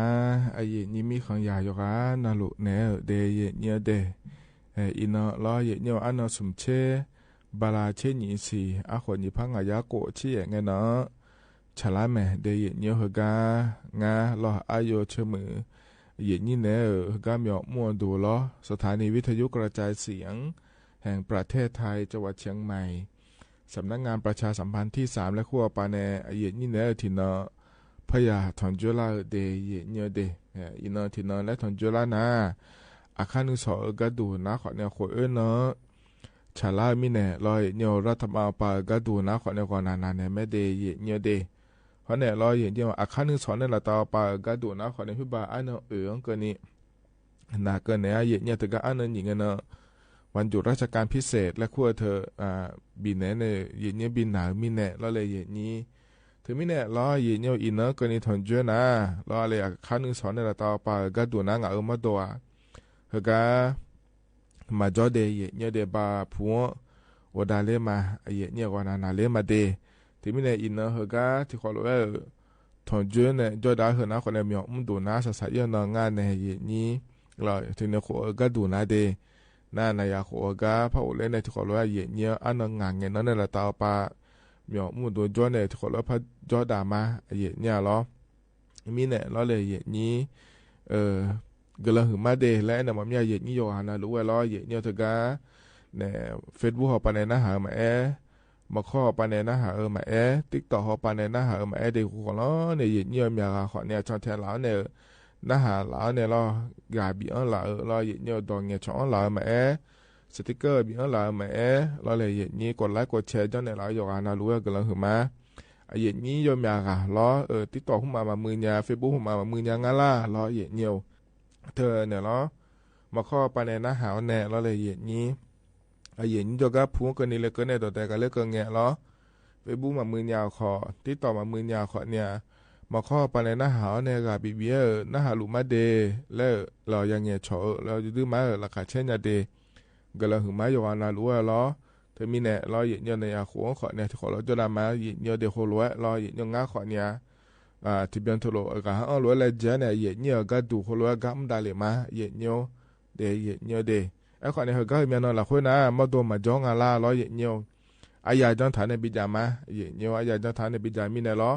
ยนนอนหลุดโคล้วนถอนจ่อล้วนน่าหาจะไม่เดไอ้คนนี้ติดต่อเขาปาลอนั่นว่ายาหนังเดเย็นเดที่เขาเราจะนำมาเย็นเหรออันนั้นจะไม่จะก็เอกาแต่เนี่ยมาเดเย็นเดอินเฮก้าเย็นเนี่ยถอนจ่อล้อเย็นอเดืออาคาอันนั้นนะเย็นอินนายาที่นั่นฉลางเดเย็นเดบลาสีนะขอเนี่ยเช่นนี้สิอาขอนาแซ่ที่ของ่ายอินนาเดไทยอันนั้นอินนาวันอังคารล้อเย็นอันนั้นสมเชบลาสีนะธันวาคมอาขอนะขอในนิพังอายาโกชี้เดเย็นก็งั้นเนี่ยก็เลยทำให้จะกลายเป็นมีนายล้อโดยใช้ทิบยุ่งและพนักหาดามาเดก็การทั้งภาพพยายามเกลือเดือดร้อยล้อเย็นอโดลิการเดชาต่อชาโชแล้วล้อเห็นมาพวงโอดาลาเนี่ยล้อการทั้งพยายามนักโอดาลาเนี่ยดอเดกาลากาดอลุมาเดและชาต่อชางานล้อที่เขาล้อยนะฮะเบียดามา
เธอนาต่อชาหยิเนื้อเพราะในปีนาหาดาร้อยเนื้ออโดลิกาในชาต่อช่างอเดยเนื้อเดยโยฮานาลุเอจะน่าหาเบียดาละดูร้อยเนื้อก็จะนอปาละในน่าหาละเยนี่โยฮานาลุเอดูธรรมะเดยเนื้อเดยมาข้อปานในน่าหามาเฟซบุ๊กปานในน่าหามาร้อยเนื้อยิ้มจิกล้องานแหนอายุเฉมือนในที่ขอรัวแล้วขลุ่นนาลีเชหลังก็นี่พระจดามาเดยเนื้อเดยเย็นนี้โลอยู่มันก็จะอยู่ปาละเพื่อจอหลวเนี่ยโลอยู่โลหุ่มมังง่อยข้างดาเลี้ยวโลก็กะเอียโลในน้าขอเอียขาย้อนหลอดเดยเนียเดยเย็นเนียตกาดอชาถาหลวยรอเย็นเนียวข้างดาเลี้ยมาเลยดอเดกาเลี้ยมาเลยแล้วเนียวกว่านาเลี้ยมาเลยแล้วแหลมถาเดเย็นเนียวอินนั้นเนี่ยตาปากขั้นที่สอขอเนี่ยเอียลาอย่างเพื่อจอหลวดูเย็นเนียวเดถึงไม่ได้โลอยู่มันก็จะอยู่มาปาเกิงเงี้ยรอเย็นเนียวยาขายจังงาเดยเนี่ยเดอินอคันสอโลยดื้อไม้หมีจิงาในเย็นนี้งามาโดคนเนี่ยคันสอโอดาเลมาเย็นเนี่ยเราอยู่ดาเลแม่เรานุจิกันนาลัวเนี่ยเราที่ไม่ได้อยู่นาลัวกันนาลัวเนี่ยอีเดลาเดยเนี่ยเดเธอก็ให้เกินเนี่ยเราเย็นเนี่ยกระทรวงสาธารณสุขปากก็ดูนะเย็นเนี่ยยังมีปาเนี่ยที่ขอลุมากวนเนี่ยเธอก็โลอยู่มันก็จะอยู่ปาเลยใช้เยอะมาบิกเลยพาเนี่ยด่าอย่างงาเดยเนี่ยเดทีนั้นคนก็ดูนะยมอันในดอยยุ่มได้เธอหนาเราเนี่ยขับขี่ปลอดภัยลดความเร็วลดอุบัติเหตุทั้งอาทิเนี่ยเหรอเยอะเล่าปาเลยใช้เยอะมาเกลือผาเยอะมาก็ข้อดีอีเดลาเดและธุรกิจหมองานในเย็นนี้นั่นเธอแต่มาเงยเย็นเนี่ยที่ดอกพระยังอาศิทีนั้นคนพระยุ่มได้เธอหนาเราเย็นเนี่ยขับไม่ดื่มไม่ขับเพื่อหมอยดื่มไม่หืองานเย็นเนี่ยจะมีในงานแล้วกันนะยโคนาลูดาหลังเงี้ยเราเลยเห็นนี้อย่าปนนาลูเกิงเงี้ยเฮ้ข้าทั้งพังเงี้ยเราก็เราข้าทั้งพังแม่ก็มีคนดูในข้าทั้งพังเงี้ยแม่ช่วยอย่า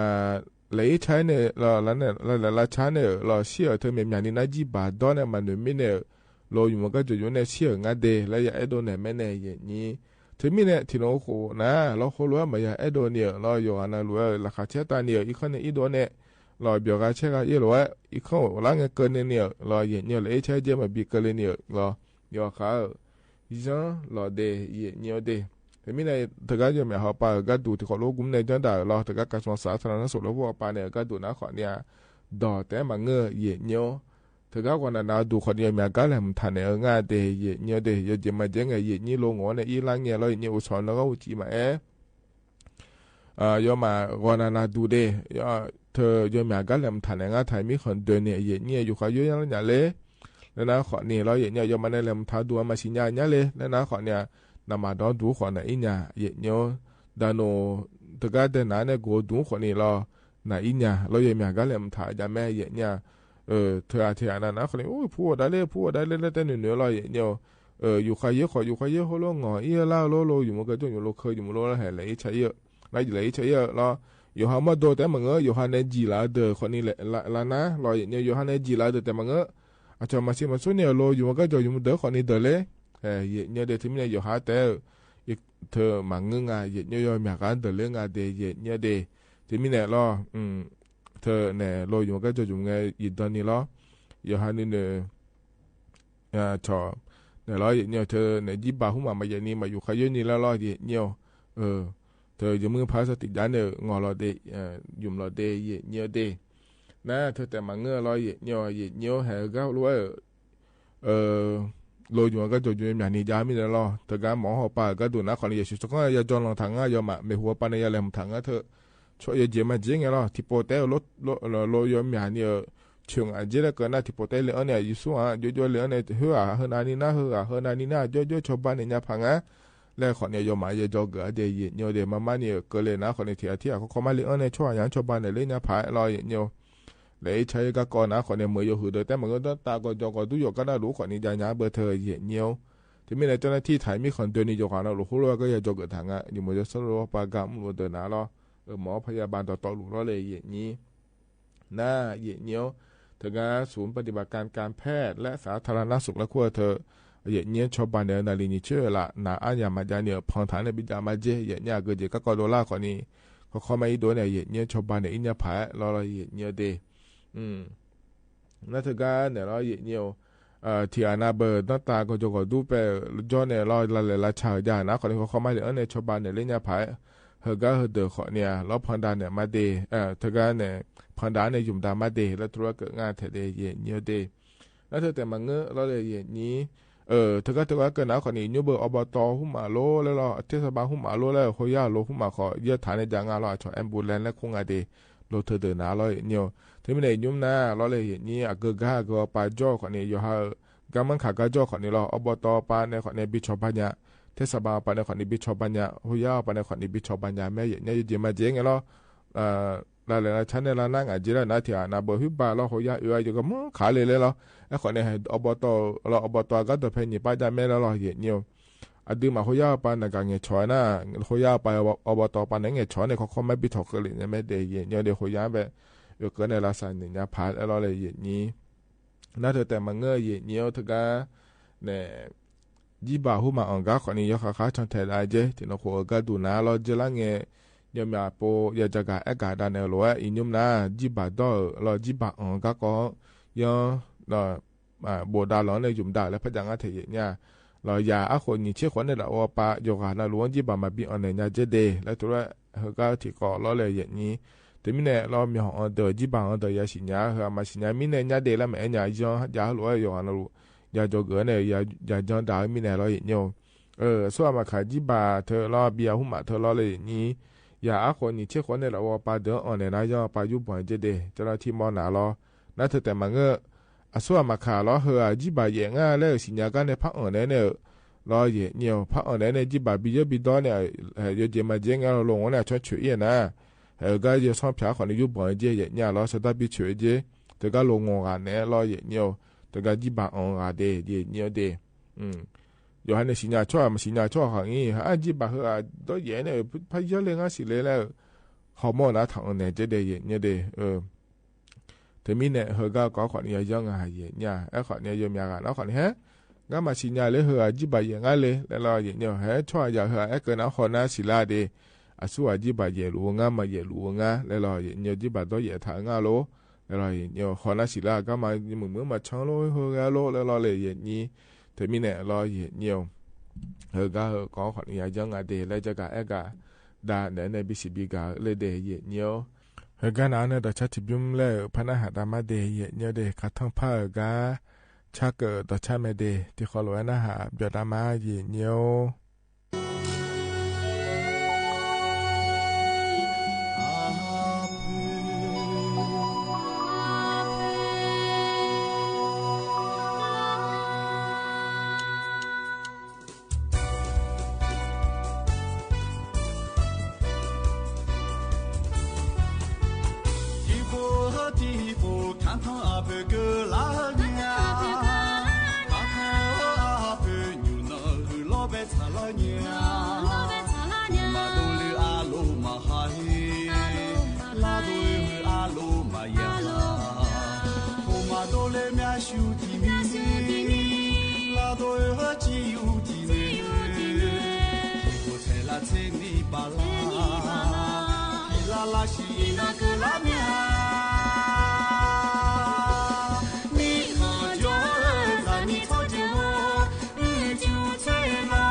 的炒菜。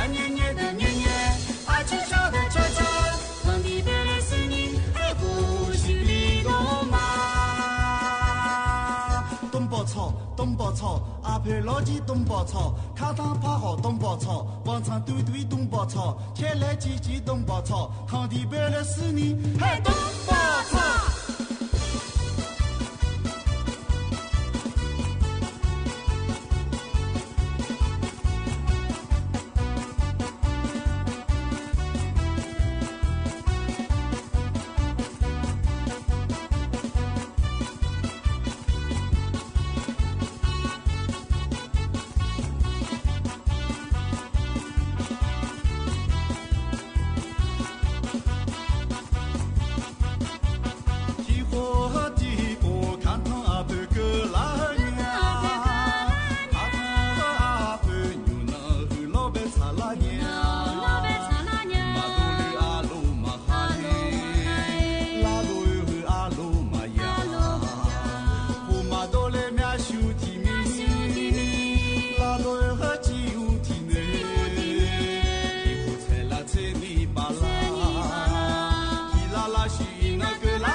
แต่นะขอนี่ครับทั้งภาคก็ชักเกิดต่อชาเลยเนี่ยอันน้อยอย่างหัวเราะฉลาดเลยอย่างเงี้ยพอในบินหน้าหาดาวมาเดหน้าหาเบียวตู้โยหานาลูเราอย่างเงี้ยแล้วก็จะนอนปลาล้างเนี่ยหน้าหาล่าอย่างนี้โยหานาลูเราดูธรรมะเดนิ้มจิกแกล้ออย่างเงี้ยงานแหนอายุเชื่อมือแหนที่ขอรวยแล้วพระเจ้าดามาอย่างเงี้ยถึงมีไหนก็กอพระเจ้ากาอากาศด้านไหนนะเดขอรวยรอคัดทั้งพละอย่างเกิดแล้วดูๆรวยอย่างเงี้ยนักการสมบูรณ์ที่หัวโยขอเนี่ยอย่ามือพันหน่วยฐานเนี่ยโลล่างไงยาหยุ่มผาเดเย่เนี่ยเดแล้วก็หัวกระดูนะขอเนี่ย1669รอเย่เนี่ยตีโกวแล้วงาเหอมอแต่เย่เนี่ยสายด่วนและขั้วเธอละเลยนี้แล้วก็หัวกระดูนะขอเนี่ยก็กระจ่อขอเนี่ยละช้าในยาละหน้านะรอแล้วก็พอถือตัวเนี่ยรอในการเงี้ยฉอนะขอนี่หมอรอเย่นี่จะก็เข้ามาในเย่เนี่ยชาวบ้านในเลยแม่เดเย่เนี่ยเด1669และขั้วเธอเดเย่เนี่ยเดเธอมีในหมางเงี้ยนี่รอเธอเนี่ยบทฐานในบิดาอยู่หามาโดมาเกลียขอเนี่ยล้อเลยนี่อยู่หายองอยู่หาเนี่ยโลอยู่ในเอียล่ากายามอนะขอนี่แฮยามอเนี่ยโอ้เฮือก็โลกาโชโลเคลานาโลเหมือนน่ะจะซัมบาโลนี่สาวโลอะเกเจล้อละแหละละชาก็แต่มาเงอขอนี่ล้ออีกคนจ้อยในจะซัมบาโลนี่เปล่าขอนี่เงอเข้ามาลาซานาชิซอยง่ายเลยมาพักกะเล่ง่ายเลยแล้วรอเนี่ยหมอก็เข้ามาเธอเนี่ยเลยเนี่ยเย่เนี่ยชาวบ้านเนี่ยผายแล้วงานเธอเย่เนี่ยล้อเธอมีเนี่ยเดเย่เนี่ยเดมาเงี้ยนี่ยุ่งพาบัวทาเย่เนี่ยตีโกเดเย่เนี่ยนะล้อเกิดจากก็$ขอนี่เย่เนี่ยเย่จ้อนะลูชิญาโลล้อเนี่ย191เทอมนะขอนี่จุ่มยาแม่เย่เนี่ยตะโนจานเนี่ยล้อเกิดจากก็อีจะมาเจล้อบาตาก็จะก็ดูปาจนเนี่ยล้อโลจอยงาเลยเกิดจากก็$ของี้เย่เนี่ยล้อที่จะมาเชียเนี่ยเนี่ยดูจังจะผังอะไรเหรอที่ชาวบ้านมาจ้องอะไรดานโนจะแบ่งชนเนี่ยเย่เนี่ย191แล้วก็เธอเดเย่เนี่ยเดมีเนี่ยเฮนะขอเนี่ยแฮก็คัดทั้งพาเลเนี่ยล้อเย่เนี่ย รออยู่ก็จะอยู่ป่ะแม่รออย่างนี้สาระเงี้ยหัวก็ละเงี้ยอย่างนี้นักเงี้ยชอนเนี่ยบิชอบ้านเนี่ยก็ดูรอเนี่ยพายแล้วจะกะตอนนั้นเนี่ยบิสิบิกาเลยเดย์เนี่ยเดย์เขาเนี่ยรอเนี่ยจะที่ก็จะกะตอนนั้นเนี่ยบิสิบิกาเฮน่าเดย์เนี่ยเยอะชาเชี่ยพอปานเนี่ยเราเนี่ยกรมอุตุนิยมวิทยาและกู้งานแถเนี่ยหรอเธอก็จะพอในจะกะนะฮิบะ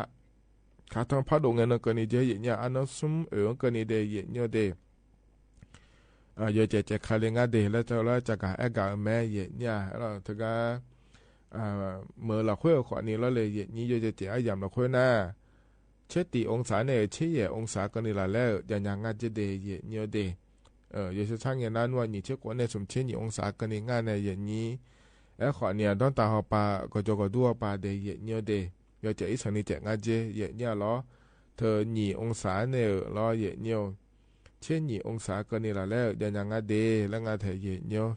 第二那咯没了亏着了啊，有个地方嘛干了了也你，也没去配合，了我嘛啥呢？不来了我嘛啥呢咯？一มาแล้วเดี๋ยวขอนี้จะดูเราก็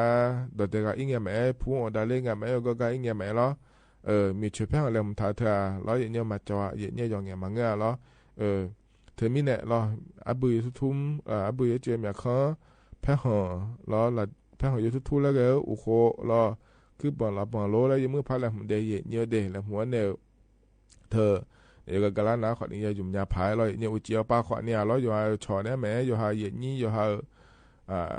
เธอเนี่ยเราสิญญาช่วยเนี่ยเบียวกันเชื่อไงมาเราเลยนี้เชื่อหุ่มมาคนนี้ทัดเดย์เยอะเดย์จะทำหน่อละเนี่ยเยอะเราขยันนาละเนี่ยเดย์เยอะเดย์ถึงมีเนี่ยเยอะนี้ย้อนยาผ่านแล้วจะกับด้านไหนเลยเดย์เยอะนะเยอะจะที่ก็ดูเราเยอะเขาก็จะกับด้านไหนเขามาคนนี้ให้เขาก็เลยขั้นหนึ่งสองงานในนี้เขาเนี่ยชอบแข่งกันเดย์แต่ก็อุทยานแห่งชาติและคุ้งงานเราเยอะอุทยานแห่งชาติวนอุทยานสวนพฤกษศาสตร์ท่อเนี่ยสวนลูกชาติและกุ้งอาเทียนเนี่ยอย่างไอ้เกิดนะคนเนี่ยชอเธอก็บอกชมปต้าชนในตัวเตบิกาดูผู้หมาเลยก็งานเราเด็กนี้เธอก็เจ้ามาเมื่อเราคุยนะคนเนี่ยให้เธอก็ดอยอินทนนท์นะคุยอย่างงานเราก็จะกูเดือดงานเดือดถ่ายมีขอเนี่ย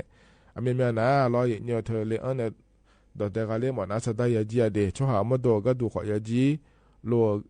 เลี้ยงเผื่อขอนี้ยาจีแล้วก็ไอ้ขอเนี่ยขั้นหนึ่งสองเนี่ยชอบแผ่เราเนี่ยเธอเนี่ยสมเชติเขาเนี่ยอันนั้นติงเนาะสุดท้ายมันบิจินี่อย่างเงี้ยบิลอันยังมาเจอินทนนท์แล้วคู่เธอก็แต่มันก็เดไทยมีคนเดินนี่เนี่ยรอไทยมีคนเดินเนี่ยบิลอันเนี่ยแต่บิกาเล่นยังมาเดแล้วงานไทยเนี่ยเธอมีอะไรอย่างนี้รอดามาอย่างนี้เสือเนี่ยเขาต้องพยายามเราคือรอไงหมดมีอะไรแล้วคนเนี่ยเธอก็เธอพอเธอรู้ว่าชมมาในแหลมถาการอไอ้ยังขามือถากาอีหมอนะคนนี้สุดท้ายมาจีนี่ก็ให้เนี่ยไม่เดแล้วจะการนั่นเลยแล้วทำมาเขาป่าล้อเอกชนป่าล้อนั้นว่าอย่าจีงานในอย่างนี้นั่นอีน่าละนะคนเนี่ยล้ออย่างเงี้ยโดยเด็กไอ้เงี้ยจนเที่ยวไปในเรายังมือพายชนแถวเดย์อย่างเงี้ยเดจีบาถัดดอเดจีบาไม่บิชิอันเลยเนี่ยเดแล้วโดยนักคนเนี่ยถัดชิอันเลยถัดดอเลยอย่างเงี้ยอย่างเงี้ยต้องเจอหางเงินก็ขอถ่ายบิเจอย่างเงี้ยเดเธอเนี่ยอยู่หายจ่ายต้องเจอแล้วเจอนักคนนี้เสือกุยมือพายน้องปัจจุบันเนี่ยล้ออย่างเงี้ยอาชนในแหลมถากาบิเจอีเยเนียวอาเยหุมาขอนี้เงออาชนในคำมือถาเงอเจขอนี้เงอรอเยเนียวเลเกินนะขอนี้โอ้ยดื้อเหมือนกันเลยแล้วเจอรอตลกถัดจังเลยเดเยเนียวเดดื้อเนี่ยอย่าหอมือเลยหรอวะดื้อจะนอปลาล้านในหอลาเดขอในขอร้อยอย่าหอมือผาเยเนียวรอชอตัวเดปิกานะถนอเลยก็ถนอเลยเดทะเลเดรอเยเนียวอย่าหมหุมาคำมือถาการอเลยเยนี้อยู่มาในทะเบียนเดทะเลเดแล้วเดี๋ยวนะขอในทะเลรอเดเยเนียวเดยูหยามเราคุยนะคนเนี่ยเจ้ามาเมืองเราคุยก่อนเนี่ยโดยเด็กก็ดูขอยมีก็ยังง่ายเยเนี่ยรอเยนี้ก็ที่ก็มาอย่างอินิเจ้ามาเมืองเราคุยจ่อนะคนเนี่ยโดยเด็กก็ยังไม่แต่ก็โดยจุ่มรอสะพานนวาระและคู่ก็ขอเยถึงก็มีจ่าหุ่มายดื้อมาเจ้ามือถ่ายจะคือบาอบจป้าขอเนี่ยโดยเด็กก็ดูขอยังง่ายยอมมือยก็ยอขอเนี่ยจะดูจะหาเมื่อป้าขอเนี่ยเยดื้อมาเจ้ามือถ่ายก็โดยเด็กก็ดูขอเนี่ยจะเราเลยเห็นนี่เธอมีอะไรหรอโดยแต่ก็ไอ้เนี่ยแม่ขอเนี่ยจะจอดเราสุดท้ายไอ้เนี่ยเราหล่ออยู่ก็อยู่ไปอยู่ขายย้อนเดย์และงานเยอะเดย์อันนั้นใจที่ก็เพื่อยังเราหลุดจากการได้ไหนเดย์หรือว่าจะการได้ไหนแม่เนี่ยถึงการเลือกตั้งแล้วเนี่ย การเลือกตั้งสมาชิกสภาผู้แทนราษฎรและขั้วเทเดเยเนเดอันเนเยแล้วบาลานี4กุมภาพันธ์ร้อยเนวอาขนิพังอายาโกชูกันเนาะไทยมีคนเดินในชอเชียอันเนาะฉลาเมเดที่มีในห้องงานอยู่อันลุยชอเชียงานในเยนี้นัดที่เราขอก็ดูเขาก็เขาปัวก็ดูนะอะไรอย่างเงี้ยอะไรนี่ยกคนเราลุมาจามีเหรอเขาก็ปัวก็ดูนะเสือสุ่มตายาเจเยเนียวสุ่มตายาเธอนะขอนี่ย้อนยืมนะเราเยเนียวเธอเนี่ยแบบบัญชีรายชื่อแล้วคุณแม่เอเยเนี่ยอยู่หาเขตละเขาอยู่หาส่วนบิกหมดเนี้ยเลยแล้วก็เธอผมรอเยเนี่ยเพราะในใจที่มันก็ดูนะขอนี่เนี่ยสีชมพูแล้วคุณอะไรเนี่ยย้อนเลยแล้วคุณอะไรเดียขาพอปะรอเยเนี่ยเธอก็นะขอเนี่ยเธอเนี่ยสบัญชีรายชื่อแล้วคุณอาเธอเยเนี่ยสบัญชีสบัญชีรายชื่อส่วนนะสเขตแล้วงานเดเยเนี่ยเดเพราะในใจที่มันก็ดูนะยศซื้อหุ่มเยเนี่ยเฮนะขอในการออกเสียงประชามติและคุงอาเดเยเนี่ยเดรัฐธรรมนูญล้อเดือดถ่ายมีของอยู่เมื่อคือเดือดย่อหุ่มบีผ้าหมอเมียโลและนะหางาเถเนี่ยบีผ้าหมอเมียล่ะและแต่นะหาไม่เดเยเนี่ยเดผ้าหมอนะผ้ามาผ้าหมอนะมาบีผ้าหมอแล้วอย่าก่อเธอหมาเยเนี่ยล้อเธอมีเนี่ยล้ออันเยเงินนะเฮก็ซุ่มตาเฮมซุ่มเจอย่าก่ออิงอาเดเยเนี่ยเดขอเนี่ยล้อเยเนี่ยเธอก็อันเยเงินเถียนะมาดอนเดินนะขอเนี่ยล้อเลยเยนี้แต่การเลือกตั้งล่วงหน้าและควรเถิดยังเดือดไทยมีของเราคุยแหมชอนมีของเราคุยจ่อเดือดมาเลยเนี่ยการเลือกตั้งล่วงหน้านั้นนี่เจียมว่ามาก่อนยาเดยเนี่ยเดสเขตเขาเนี่ยสบัญชีรายชื่อและควรเถิดมาเงินหนาลอยเนี่ยน่ามาดอขอนี้แล้วพระยังเถิดเนี่ยอันเนยเงินสถานีวิทยุกระจายเสียงแห่งประเทศไทยและเครือข่ายทั่วประเทศเสนอข่าวต้นชั่วโมงรู้เร็วรู้จริงเกาะติดทุกสถานการณ์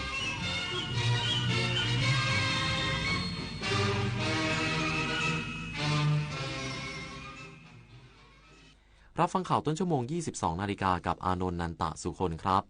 กรมการข้าวเตรียมผลิตเมล็ดพันธุ์ข้าวที่เน้นข้าวคาร์บอนต่ำสู่การผลิตข้าวยั่งยืนอีกสักครู่กับมาติดตามรายละเอียดครับ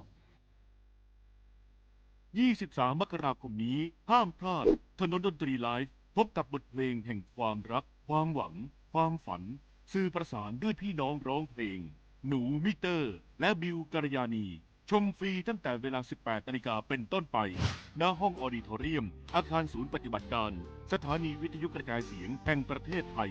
ลงทะเบียนเข้าชมได้ที่ Facebook Fanpage ถนนดนตรีเรายังเป็นนักเดินทางพี่ครับเกมนี้บอกว่าแค่ลง10 บาทก็ได้แล้วผมจะกดแล้วนะเดี๋ยวก่อนเกมแบบนี้หลอกเด็กนะผมแค่7 ขวบจะโดนหลอกด้วยเหรอแต่เล่นเป็นนะโหลดเป็นด้วยก็นี่ไงเพราะเด็กสมัยนี้เข้าถึงสมาร์ทโฟนเร็วมากแถมยังเล่นเกมเก่งแบบน้องพี่นี่แหละหยุดคิดถามเช็คถ้าเป็นเกมที่ต้องโอนเงินก่อนหรือชวนให้เล่นได้เงินง่ายๆอย่าเชื่ออย่าโหลดร่วมกันสอดส่องบุตรหลานปกป้องจากเกมออนไลน์หลอกลวงและภัยจากมิจฉาชีพนี่เธอข้างบ้านเธอเขาทำอาชีพอะไรเหรอเห็นเปลี่ยนรถบ่อยๆมาทีไรเนี่ยไม่ซ้ำกันสักวันหลังนั้นน่ะหรอเขารับราชการอ่ะแต่รถนั้นน่ะเป็นรถที่ทำงานของเขาเห็นเอามาจอดที่บ้านน่ะเป็นประจำอ้าวทำแบบนี้ไม่ได้นะเข้าข่ายประพฤติมิชอบพบเห็นเจ้าหน้าที่รัฐปฏิบัติหน้าที่ล่าช้าละเลยละเมิดเลินเล่อแจ้งสำนักงานปปท.สายด่วน1206ว่าในเรื่องการใช้รถใช้ถนนที่หลายคนก็คงเคยเจออย่าขับรถเร็วเลยครับเวลาชนก็ชนแรงขับอยู่ดีๆก็ด้านมีรถคันอื่นขับปาดหน้าคิดดีไว้ครับดีที่ไม่ชนมีรถบีบแตรไล่บางทีผมก็อาจจะเกะกะจริงๆ บ่นได้แต่ก็ใจเย็นไว้ครับตรงไหนมีป้ายห้ามขับเร็วก็แค่ผ่อนคันเร่งรักษากฎจราจรปลอดภัยไว้ก่อนความคิดดีจังหนูชอบผมก็ชอบนะป้าก็ชอบแม่ชอบจังขับรถมีน้ำใจรักษาวินัยจราจรใครๆก็ชอบกรมการข้าวเตรียมผลิตเมล็ดพันธุ์ข้าวที่เน้นข้าวคาร์บอนต่ำสู่การผลิตข้าวยั่งยืนเพื่อลดการปล่อยก๊าซมีเทนและการลดการใช้ปุ๋ยเคมีนายอานนท์ นนทรีอธิบดีกรมการข้าวกล่าวว่ากองเมล็ดพันธุ์ข้าวได้ติดตามสถานการณ์เมล็ดพันธุ์คงคลังและแผนการผลิตเมล็ดพันธุ์ข้าวปี 2570และเร่งรัดการจำหน่ายเมล็ดพันธุ์ข้าวโครงการต่างๆโดยเน้นยกระดับการทำงานด้านข้าวในทุกด้าน ทั้งงานด้านการผลิตเมล็ดพันธุ์ข้าวจะต้องเข้าถึงเกษตรกรอย่างทั่วถึงและทันฤดูกาลเพาะปลูกตลอดจนงานด้านอื่นๆที่เกี่ยวข้องเช่นการนำงานวิจัยที่เป็นประโยชน์มาส่งเสริมการนำนวัตกรรมและเทคโนโลยีสมัยใหม่มาปรับใช้ให้เกิดการเพิ่มผลผลิตและลดต้นทุนการผลิตให้กับชาวนาโดยผ่านการบูรณาการการทำงานร่วมกันจากศูนย์เมล็ดพันธุ์ข้าวศูนย์วิจัยข้าวและกรมการข้าวส่วนกลางรวมทั้งการสนับสนุนการผลิตข้าวคาร์บอนต่ำเพื่อลดการปล่อยก๊าซมีเทนก๊าซเรือนกระจกการลดการใช้ปุ๋ยเคมีลดการเผาต่อสั่งและมีการใช้สารชีวพันธุ์ต่างๆซึ่งเป็นแนวทางของการผลิตข้าวคาร์บอนต่ำของไทยทำให้ข้าวมีคุณภาพสูงเข้าสู่ตลาดพรีเมียมและเพิ่มรายได้ให้ชาวนาไทยอย่างยั่งยืนบริหารสินทรัพย์สุขุมวิทจำกัดเตรียมเปิดลงทะเบียนโครงการปิดหนี้ไวไปต่อได้เริ่มวันที่5 มกราคม 2569พร้อมรับซื้อหนี้เสียบุคคลธรรมดาไม่เกิน 100,000 บาทนางสาวนาฏนารีรัฐปัตย์กรรมการผู้จัดการบริษัทบริหารสินทรัพย์สุขุมวิทจำกัดหรือบสส.กล่าวว่าวันที่5 มกราคม 2569เป็นวันแรกที่โครงการปิดหนี้ไวไปต่อได้เปิดโอกาสให้ลูกหนี้รายย่อยประเภทบุคคลธรรมดาที่เป็นหนี้เสียแบบไม่มีหลักประกันเกินกว่า90วันหรือ NPL ณวันที่30กันยายน2568และมีภาระหนี้รวมกันไม่เกิน 100,000 บาทประกอบด้วยมาตรการจ่ายปิดจบให้ลูกหนี้จ่ายชำระหนี้บางส่วนเพื่อปิดจบหนี้ทันทีและมาตรการผ่อนชำระหนี้เป็นงวดให้ลูกหนี้ผ่อนชำระหนี้เป็นระยะเวลาผ่อนสูงสุด3ปีโดยจะได้รับยกเว้นดอกเบี้ยระหว่างที่เข้าร่วมโครงการเริ่มลงทะเบียนสมัครเข้าร่วมโครงการอย่างเป็นทางการผ่านเว็บไซต์ธนาคารแห่งประเทศไทย www.bot.or.th เพื่อตรวจสอบสิทธิและคุณสมบัติว่าตรงตามเงื่อนไขโครงการหรือไม่ทั้งนี้ภายหลังการลงทะเบียนแสดงความประสงค์สมัครเข้าร่วมโครงการปิดหนี้ไวไปต่อได้แล้วลูกหนี้จะได้รับ SMS แจ้งผลการพิจารณาผ่านหมายเลขโทรศัพท์ที่ลูกหนี้ให้ข้อมูลไว้ในขั้นตอนการลงทะเบียนและบสส.จะติดต่อกลับเพื่อแจ้งรายละเอียดการดำเนินการในขั้นต่อไปปฏิพล สัทธพรหมารายงานจังหวัดเลยทำโครงการอาชีวะขนส่งอาสาช่วยประชาชนเทศกาลปีใหม่เสริมสร้างความปลอดภัยการเดินทางพร้อมให้นักเรียนนักศึกษาอาชีวะได้พัฒนาทักษะวิชาชีพและจิตอาสาการให้บริการประชาชนนายประยูรอรัญรุตรองผู้ว่าราชการจังหวัดเลยเป็นประธานในพิธีเปิดโครงการอาชีวะขนส่งอาสาช่วยประชาชนเทศกาลปีใหม่พ.ศ. 2569หรือ Fix It Center ณสถานีบริการน้ำมันปตท.เส้นทางเลยภูเรืออำเภอเมืองเลยจังหวัดเลยซึ่งสำนักงานอาชีวศึกษาจังหวัดเลยร่วมกับภาคีเครือข่ายทุกภาคส่วนจัดขึ้นเพื่อให้บริการตรวจเช็คสภาพรถยนต์และรถจักรยานยนต์ฟรีแก่ประชาชนลดความเสี่ยงในการเกิดอุบัติเหตุทางถนนในช่วงเทศกาลปีใหม่พร้อมทั้งให้บริการจุดพักรถพักคนน้ำดื่มชากาแฟผ้าเย็นและอุปกรณ์อำนวยความสะดวกต่างๆเพื่อรณรงค์ให้ประชาชนตระหนักถึงความปลอดภัยในการใช้รถใช้ถนนเตรียมความพร้อมของยานพาหนะก่อนเดินทางลดค่าใช้จ่ายในการตรวจสภาพรถอีกทั้งยังเป็นแหล่งเรียนรู้และฝึกประสบการณ์จริงให้แก่นักเรียนนักศึกษาอาชีวศึกษาได้พัฒนาทักษะวิชาชีพและจิตอาสาในการให้บริการประชาชนในส่วนของจังหวัดเลยเปิดดำเนินการ2ศูนย์โดยมีการสนับสนุนวัสดุอุปกรณ์เครื่องมือและเครื่องดื่มจากหน่วยงานภาครัฐและภาคเอกชนในพื้นที่ดำเนินการระหว่างวันที่30 ธันวาคม 2568 ถึง 5 มกราคม 2569 ตั้งแต่เวลา 8 นาฬิกาถึง 16 นาฬิกาปัณพัฒน์แสงสีเรืองสวทเลยรายงานจบข่าวอานนท์นันตะสุคนอ่านรับฟังข่าวครั้งต่อไปเวลา 23 นาฬิกาติดตามข่าวที่นำเสนอไปแล้วได้ที่ www.thainews.prd.go.th